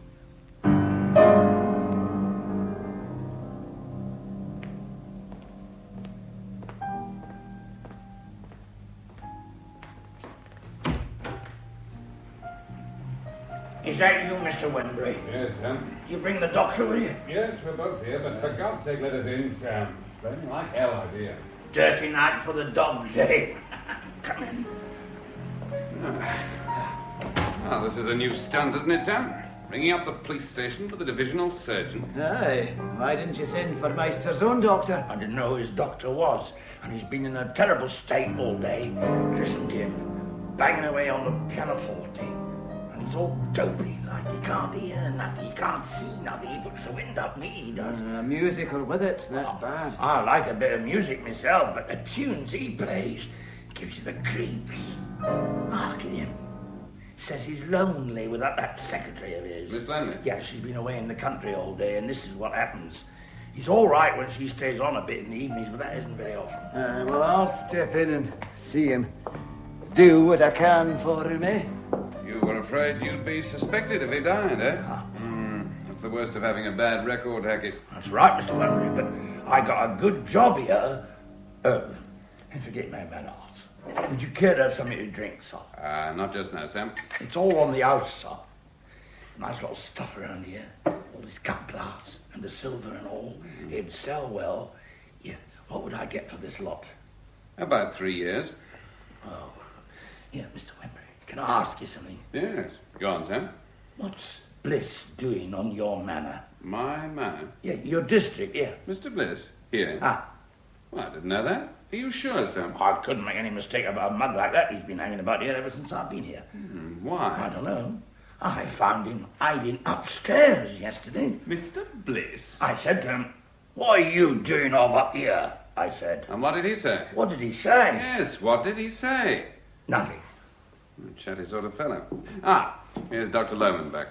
Is he all right, Doctor? Meister? Oh, Lord, yes. Oh, what a lad. Is this the poison that's killing him? That's not poison, it's scotch.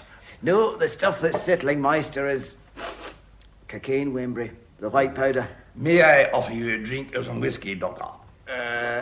Hello, what are you, a factotum? No, sir. I'm an Englishman. And proud of it, eh? No scotch for the moment. This is a queer kind of a house, Wembury. Yes, and some queer things have happened in these rooms, I should imagine. Yeah, have you noticed these panels, on the walls? They're holler. It's more like a rabbit warren than a house. I'll tell you something, Governor. There's more than one way into this house. There's a muddy creek down by the river, and I believe they can get in from there. A sort of secret passage. No, well, it's not so secret now, is it? Tell me, Hackett, have they put the window bars in yet? Yeah, they have. Yeah, what are they for? To keep the ringer out. A ringer? Is that what them bars are for? Yeah, I'm through with this job. I wondered why old Meister wanted me to sleep in. No, you're afraid of the ringer, are you? How? What's your name? Hackett, sir. Samuel Hackett. Samuel, would you like to make an honest £5? Just put it straight in my hand. I'm from Aberdeen. Oh. I pay on results. Tell me something about the ringer. Something I don't know. Now, look here, sir. I want to give you a word of advice. I wouldn't nose on the ringer if I was you. He's a killer. A killer, is he? I wonder, would he kill a doctor? He ain't a particular bloke, sir. Doctor, lawyer. Aye. Perhaps that's why Meister has this sword stick of his handy here in the hall. I say, Lomond, I don't think we'd better touch anything. Meister may raise a kick. What's that? What? I thought I heard... Samuel, who else is in this house besides you and Meister? Nobody. The old cook's ill. Who gets Meister's breakfast? I do. A biscuit and a corkscrew. Samuel, what's above here? The lumber room. What's up, Doctor? I thought... What? That distant bell I hear. No, nothing. You knock it. You ain't off putting the wind up me. Must know Meister started to play again. Yeah. That's a bit better tuned too, isn't it? The doctor's done him good. So we'd better be going back to the station. Show us out, Sam. This way, please, and you'll need your Macintoshes. We only need thunder and lightning to make it a dirty night. Good night, Sam. Be good. And if you can't be good, you can't it.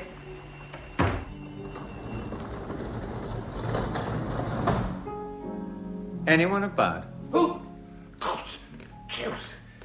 Johnny Lenley. How did you get in? Through the front door. You opened it? Here. It's all right. I'll close it now. So what's right about that way in? I thought I heard the secret panel. Lord love a duck, I never expected to see you, Johnny. Not so much of the Johnny. Give me a light. Here you are. Some of Meister's best fags, too. How long have you been out? Only this morning. Where was you? Scrubs? I didn't see you there. I was on the moor. Over the Alps, eh? You look well. God blimey, Dartmoor must be a blooming holiday. You can have my next lot. What are you doing here? Some sort of flunky? Certainly not. I am a personal servant. A friend of Meister's? Friend of that kind of bloke? Why, look, when Meister goes past the zoo, all the snakes get up and touch their Atchison. But do you know who else is working here? My sister, yes. She told me. Says he's been kind to her. That's why I've come to see him. One of the reasons. Sam, this kindness business, what's the idea? Well, I've only been working here for Meister a short time, but you're a man of the world, Johnny. You ever seen a weasel be kind to a rabbit? Well, that's it, is it? I thought so. I'll go in and see him now. Give him a bit of a surprise.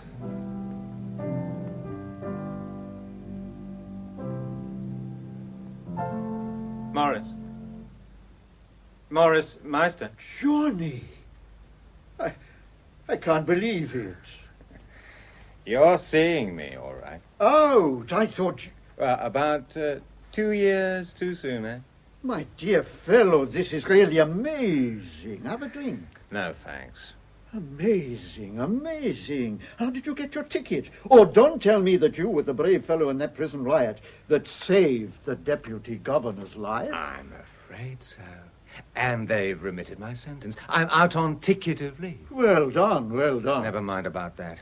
I've seen Mary this morning. Oh, that's why she didn't come to work here today. I thought she'd gone into the country. Why did you stop Mary's allowance? Because, my dear fellow, I can't afford to be charitable. I left you the greater part of £600. Well, my dear fellow, there was your defense. I know the fee. Why did you stop her allowance? Now, why did I? I was worried about her, a girl living alone, no work to do. I thought it would be better to give her some employment. Kept her mind occupied, you understand? I've always taken a fatherly interest in Mary. Keep your fatherly paws to yourself when you're with her, will you, Morris? My dear fellow, John. And listen, if there's been any monkey business, as there was with Gwenda Milton, I'll take that 9 o'clock walk for you. What? From the cell to the gallows. What a very picturesque way of putting things. Melodramatic, But you won't walk for me. I shall read the account in bed. I always read those accounts in bed. They soothe me. Ever go to the cinema, Johnny? Listen to this. The condemned man spent a restless night and scarcely touched his breakfast. He walked with a firm step to the scaffold and made no statement. A vulgar end to a life that began with so much promise.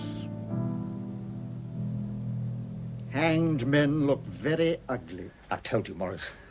Any monkey business, and I'll get you, even before the ringer does. The ringer? You have that illusion too. How amusing. The ringer. Here am I, alive and free. And the ringer, where is he? That sounds almost poetical. Dead at the bottom of Sydney Harbour, or hiding in some unpleasantly hot little town. A hunted dog. He's in London, and you know it.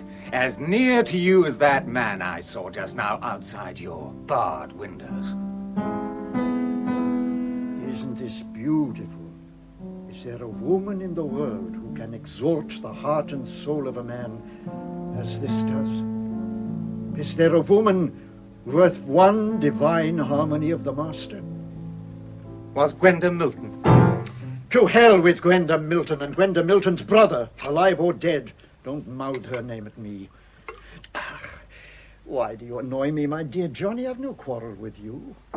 Now, what is it you want? I want some money, for one thing. What'll you give me for this? This emerald. Where did you get that? I collected it on my way here. It was left with a friend of mine. That's all I have for my 3 years. The man who was working with me got away with the rest of it. Well, that was lucky for him, wasn't it? Very lucky, or it would have been if he'd got away with it. What do you mean? He didn't get away with What? it. He hid it. He told me before I sent him off to South Africa. You know that empty house of mine in Camden Crescent? Yes. Well, he planted the stuff behind the cistern on the roof, and it's still there now. What rotten trick are you up to? No rotten trick, I assure you. You've been to prison, and what have you got for it, There's good stuff behind that tank, and you've paid for it. Thank God I have. That house in Camden Crescent is still mine. I can give you the key. Get the stuff tonight. Well, I'll think about it. But if you're trying to put me away... My dear Johnny, I'm trying to do you a good turn. What's the number of the house? I've forgotten. Here's the key. Number 57. You'd better take this card as well. Now, there you are, my dear boy. We'll meet again soon. Mr. Meister, sir, come round. And here's Hackett, come to see you out. So there's a party at the front door to see you. Me? Who is it? Told me not to give any name. This party said, just say I'm from the Ringer. What? The party's a lady.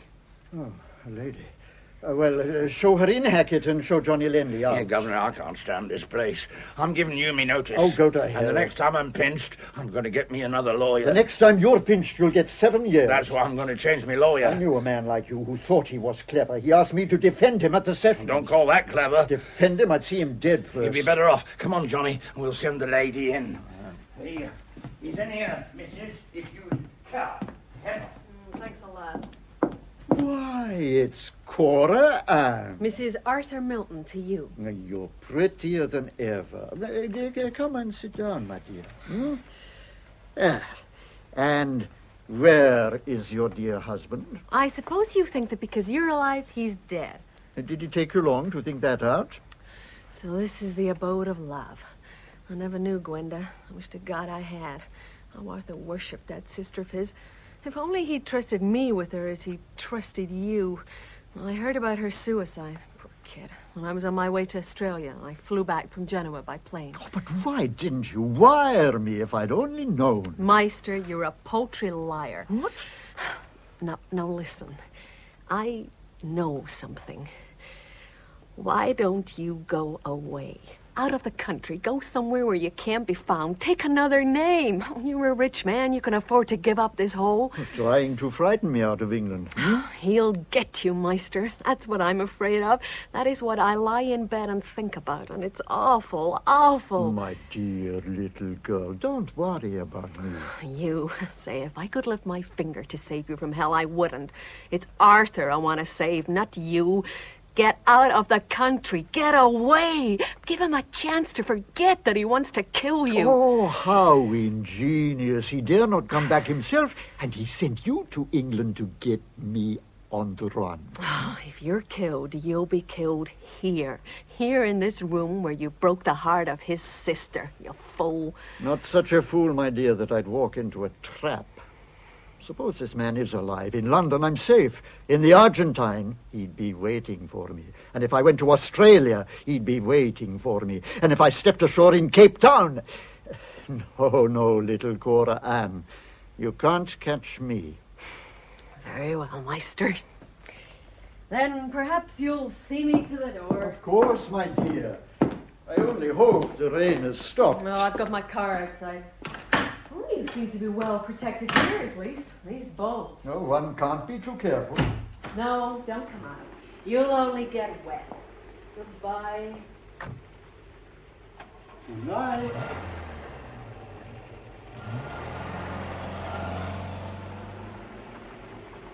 Mr. Meister? Yes? Yes, who is it? Central Inspector Bliss of Scotland Yard. Everything all right here, Mr. Meister? Yes, quite all right. Yeah. Has Miss Lenley's brother, John Lenley, been here tonight? Yes. Is there anything wrong? No. I thought I saw him leave, but I didn't see him arrive. Really? And why are you interested, Mr. Bliss? Just looking after you like a father, Mr. Meister. Good night.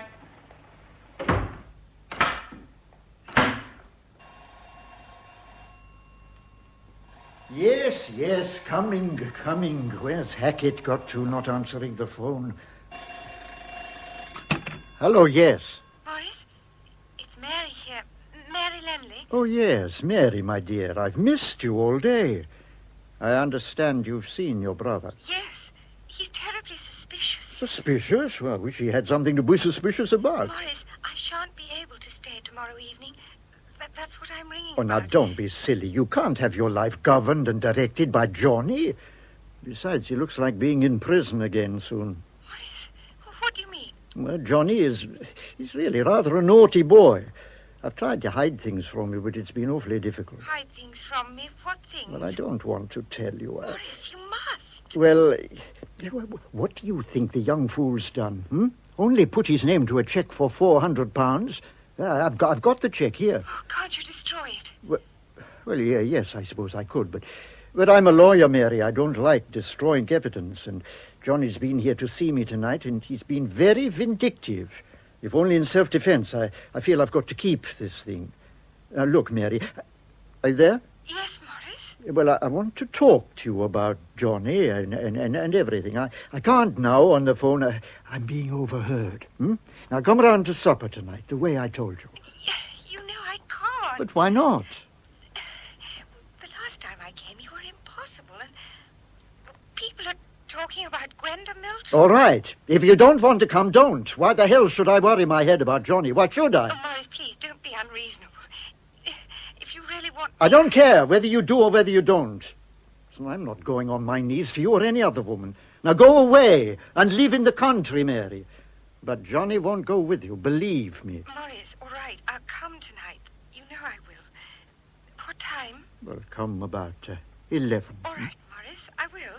And if you want a chaperone, Mary, bring the ringer. Oh, Morris, don't. Goodbye. Goodbye. Number, please. New Cross 1288. New Cross 1288. Hello, Flanders Lane Police Station, Sergeant Carter here. Oh, good evening. Is Inspector Wembury there? Who's speaking, please? Mr. Morris Meister? Yes, Master. Wembury here. Mr. Wembury. Have a man on the roof of 57 Camden Crescent tonight. What time? 9. Yes, about 9. Sergeant Carter? Yes, sir. Put a man on the roof of 57 Camden Crescent right away. Very good, sir. Sergeant Brown. Yes, sir. Put a man on roof of 57 Camden Crescent. And get moving. I'll go myself, sir. Oh, what's all that in aid of? Expecting a burglary? Yes. One of Meister's dirtier tricks. What is it? Somebody he wants out of the way. Somebody I can't warn. Oh, that job's done. A dirty night for roof work. What's the weather doing outside, Sergeant? Drizzling. Wind's dropped, so it'll be a fight between the fog and the rain. Charge them both, for God's sake, Sergeant Carter. You don't like London, Doctor? What a country. What a climate. Fog and rain. There are moments when I regret leaving India and travelling home from Gibraltar with a member of the government. Bliss says you won't stick it for a year. Bliss? He hopes so. I tell you, I'm staying till the ringer's caught. Bliss doesn't like me. I don't know why. Do you know anybody he does like? Except Bliss. Do you know Bliss very well? No, not very well. I never met him until he returned from America. Good evening, all. Oh, well, talk of the devil. Good evening, Mr. Bliss. Sergeant Carter. That's right, sir. I want a gun. I beg your pardon. I want an automatic. Well, that's right, Sergeant. Central Inspector Bliss from Scotland Yard wants an automatic. What do you want it for, Bliss? Going ratting? Yes, but you needn't be afraid, Wembury. Well, here's the gun. Thanks. What do you want it for, Bliss? What's that got to do with you? Quite a lot. This is my division. Any reason why I shouldn't have it? No. Right. Well, I'll see you later, then. I should sign for it, though. Oh, yes, of course. You seem to have forgotten the routine, Bliss. Well, I've been away from this damn country. You know that. Sign me, yes, sir. Good evening, Mr. Bliss. Good evening, Professor. Have you caught the ringer yet? No, not yet, but I dare say I could put my hand on him. You think so? You've got a theory, eh? A conviction. A very strong conviction. You take a tip from me. Leave police work to policemen. Arthur Milton's a dangerous man. Is it good weather for flying? It's rotten. The fog. What do I know about flying weather?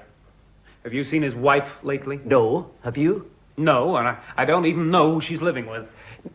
Mr. Central Detective Inspector Bliss, do you realize you're speaking of a particular friend of mine? Oh, she's caught you too, has she? My God, she does find them. Maybe you've never heard of a woman having a disinterested friend. Good Lord, yes, there's a fool born every minute. Cynical swine. Wembury, you're a bit of a sentimental Johnny too, aren't you? That's my weakness. That girl, Lenley, she's in Meister's office, isn't she? You found that out, have you? You've the makings of a detective in you. Sweet on her, they tell me. Do they? Have you ever been in love, Bliss? Me? No woman can make a fool of me. It takes a clever woman to improve on God's handiwork. What are you doing down here, anyway? I am doing your job. Isn't he a peach? It's curious that the inspector doesn't know station routine, isn't it, sir? Everything about Mr. Bliss is curious, Sergeant. Bliss. Where the hell he got his name from, I'd like to know. Perhaps it was his mother's. Excuse me. Yes, what is it? My name's Lenley. I've got to report here. Ah, that's right, yes. Well, come to the desk. Good evening, Lenny. Good evening, Inspector Wimbury. I heard you were out. Yes.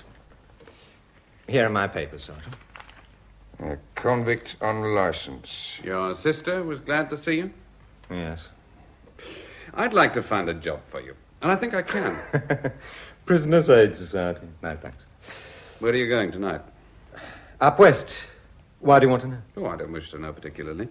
Sergeant, how far is it from this police station to Camden Crescent? Not 2 minutes' walk, sir. Well, not very far is it from Camden Crescent to this police station? No, sir. Lenny, I thought of taking a stroll up west myself. Will you come along and have a bit of dinner with me? Sorry. I'm going to meet somebody. Everything okay, Sergeant? Yes, all in order. The same address? Yes, that's right. Same address. Good night, Sergeant.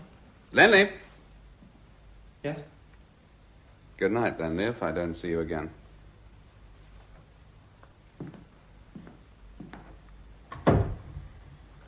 God, what a young fool. I think, Carter, I'd better take a stroll round in the direction of Camden. Oh, no, blast. Oh, good evening, Doctor. Mr. Meister. The man of medicine and the man of law. This is almost a historic meeting. What the devil are you doing out on a night like this? You wouldn't know, Wembley. Why should you? But the doctor here will understand. I was escorted through the foggy streets. Damn funny. Maestro of Flanders Lane with a police escort. Rich. You can't stay here, you know, Master. You better go back to your house. No, not yet. Not yet, Wembley. I've got a little supper party tonight, but that's later on. In the meantime, I can't stand my house, that's the truth. Hackett cleared out and left me alone. And I began to hear noises, little creaking, stealthy sort of noises. You've heard them when you're alone in the house. Windows that rattle as if somebody's trying to get in. Hands feeling along the panels in the wall. And feet, soft, stockinged feet, crossing the floor overhead. I'm lonely in that house, Doctor. Lonely and afraid. Oh, here. What is all this? Anything wrong, sir? There is. Take his stick, Sergeant. I'm afraid. A sword stick, eh? What's the matter with him, Lemon? Oh, he's chock full of morphine. Help me, Sergeant, to get him into the next room. Yes, sir. It's all right. It's all right. You're all right. I'll give him an injection. But he ought to leave Deptford. The ringer's getting on top of him. I know. Say, is Dr. Orman here? Oh, one moment, madam. I'll see. Excuse me, Inspector. Yes? There's a lady out here asking to see Dr. Lohman. Sure in.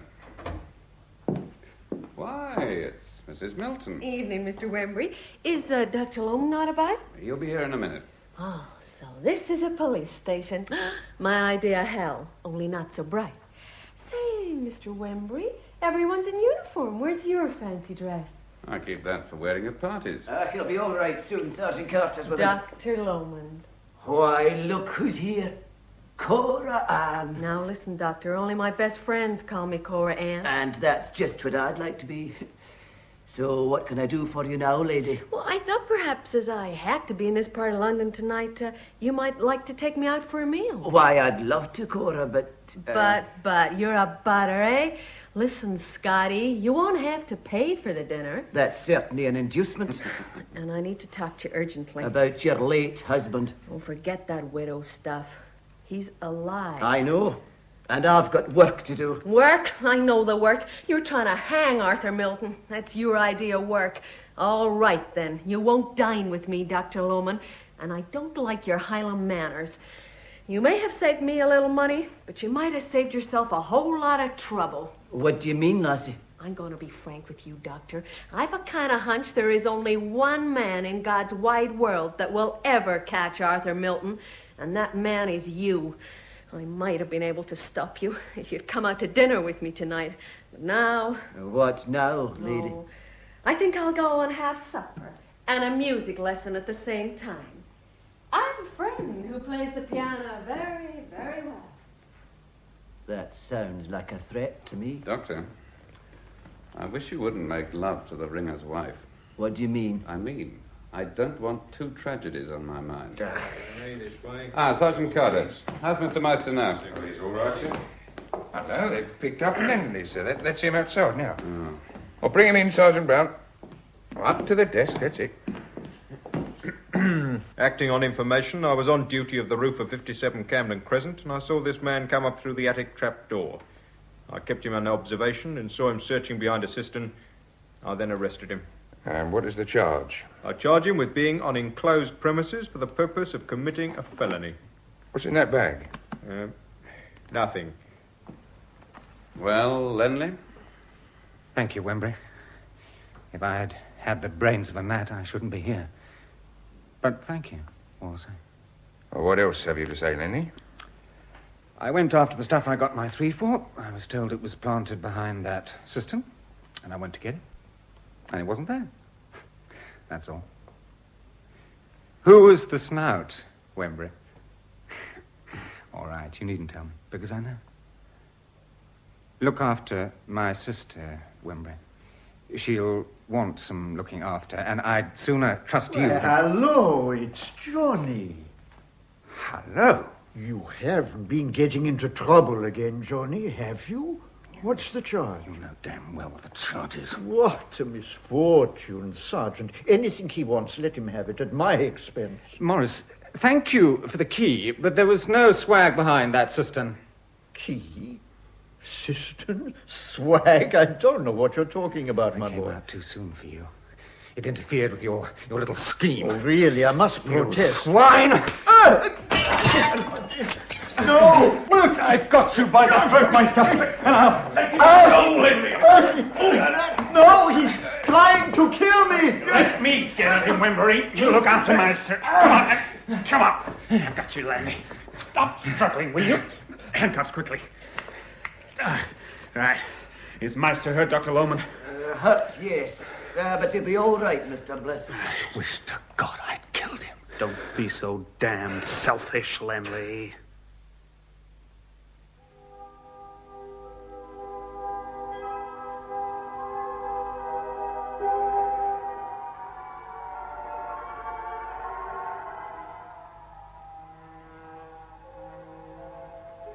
Fog's blowing up from the river. It's quite thick outside now.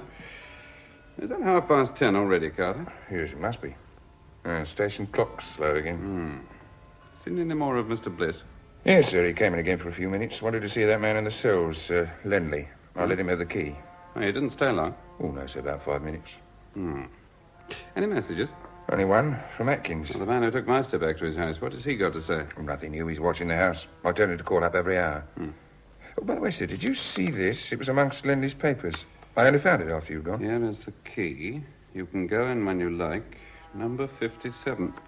This is Meister's writing. Well, I don't know how it'll affect the charge against Lenley. Carter, that lets him out. Meister must have been very drunk to have written this.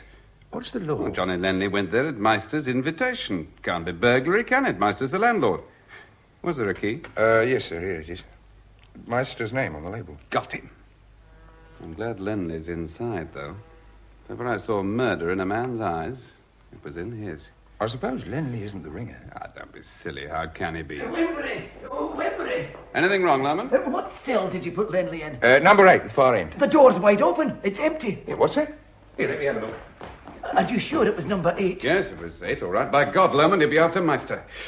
2 of my men, quick, in here. You and you. He's got away all right. The door into the yard's open. Yes. I'll phone him at once. Number, please. Treasury 5,000. Treasury 5000. Scotland Yard. Give me the night officer. Night officer speaking. Inspector Wembury here, Flanders Lane, Deptford. Take this for all stations. Arrest and detain John Lenley, Lenley, who escaped tonight from Flanders Lane Police Station whilst under detention. Age 27, height 5 feet 10, dark, wearing a... Blue serge suit. Blue serge suit. He's a convict on license. Sort that out, will you? Right, sir. Thank you. Now, my 2 men. Yes, sir. Yes, sir. You, get your bicycle and go round to all patrols. Lenley's got away. Can you describe the man? Oh, I can, yes, sir. But it won't be easy in all this fog. Now, you, I want you to go to Malthus Mansions. Lenny lives there with his sister. Don't alarm the young lady, do you understand? Yes, sir. If you find him, bring him in. Very good, sir. Oh, Lomond, how the devil did he get away? I've got my own theory. If you put Detective Inspector Bliss on the job, he'll get away easily enough. Hello, more trouble? What a night. Oh, it's you, Sam. Now, what's the trouble? Good evening, Mr. Wembury. Look what they've done to me. Why don't you stop him handing me down? What's the trouble, Sergeant Brown? I saw this man on Deptford Broadway and asked him what he had in his bag. You was exceeding your duty, my man. Take him off, Mr. Wembury. He refused to open the bag. Naturally. And tried to run away. That is a lie. Shut up, Haggett. I then took him into custody. What's in the bag? Oh, no, I want to tell you about that bag. To tell you the truth, I found it. It was laying against a wall, and I says to myself, I wonder what that is. Just like that. And what did the bag say? Eh? All right, Sergeant Brown, open it up. Hello, what's that? God bless my soul if it isn't old Mr. Meister's teapot. I was only cleaning it yesterday. What coincidence. But not that he'll ever feel the loss of it. He don't drink tea. Meister's cash box. And inside? Well, what of money. Bad luck, Hackett. Rank bad luck. Now, good luck, I call it. I ought to get a reward for this. Here, count them notes. I know what you coppers are. If they ain't counted, you'll be buying a new suit next week. All right, Sergeant Brown, charge him. I charge this man with being in unlawful possession of property believed to be stolen. Search him, Sergeant. Sir. All right, come on, my lad. No, here! You'll have to marry me now. Name? Samuel Cuthbert Hackett. Address? Buckingham Palace. No address. What was your last job? Chambermaid. Here, Mr. Wembury, do you know what Meister give me for 4 days' work? 10 bob. That's sweating. Besides, I wouldn't go back into that house, not if you was to give me £1 million. It's haunted, I call it. Haunted? Yes. Hello? I was in Meister's room. Yes, Sergeant Carter. And I was just coming away with the stuff when I heard the distant alarm ring. A secret panel opened. Oh, I see. And a cold hand Yes, touched right. me, clammy, like a dead man's hand. Well, I jumped from the window and got out on the leads. Yeah, hold on. It's Atkins, sir, the man at Meister's house. He says he can't make Meister hear. Meister's in his room with the piano, but the door's locked. All right, let's speak to him. And I was just Hello, coming Atkins. away Mr. with... Wembury speaking. Oh, yes, sir. Are you in the house? No, sir, I can't get in. Can't you make him hear? I can't get any answer at all.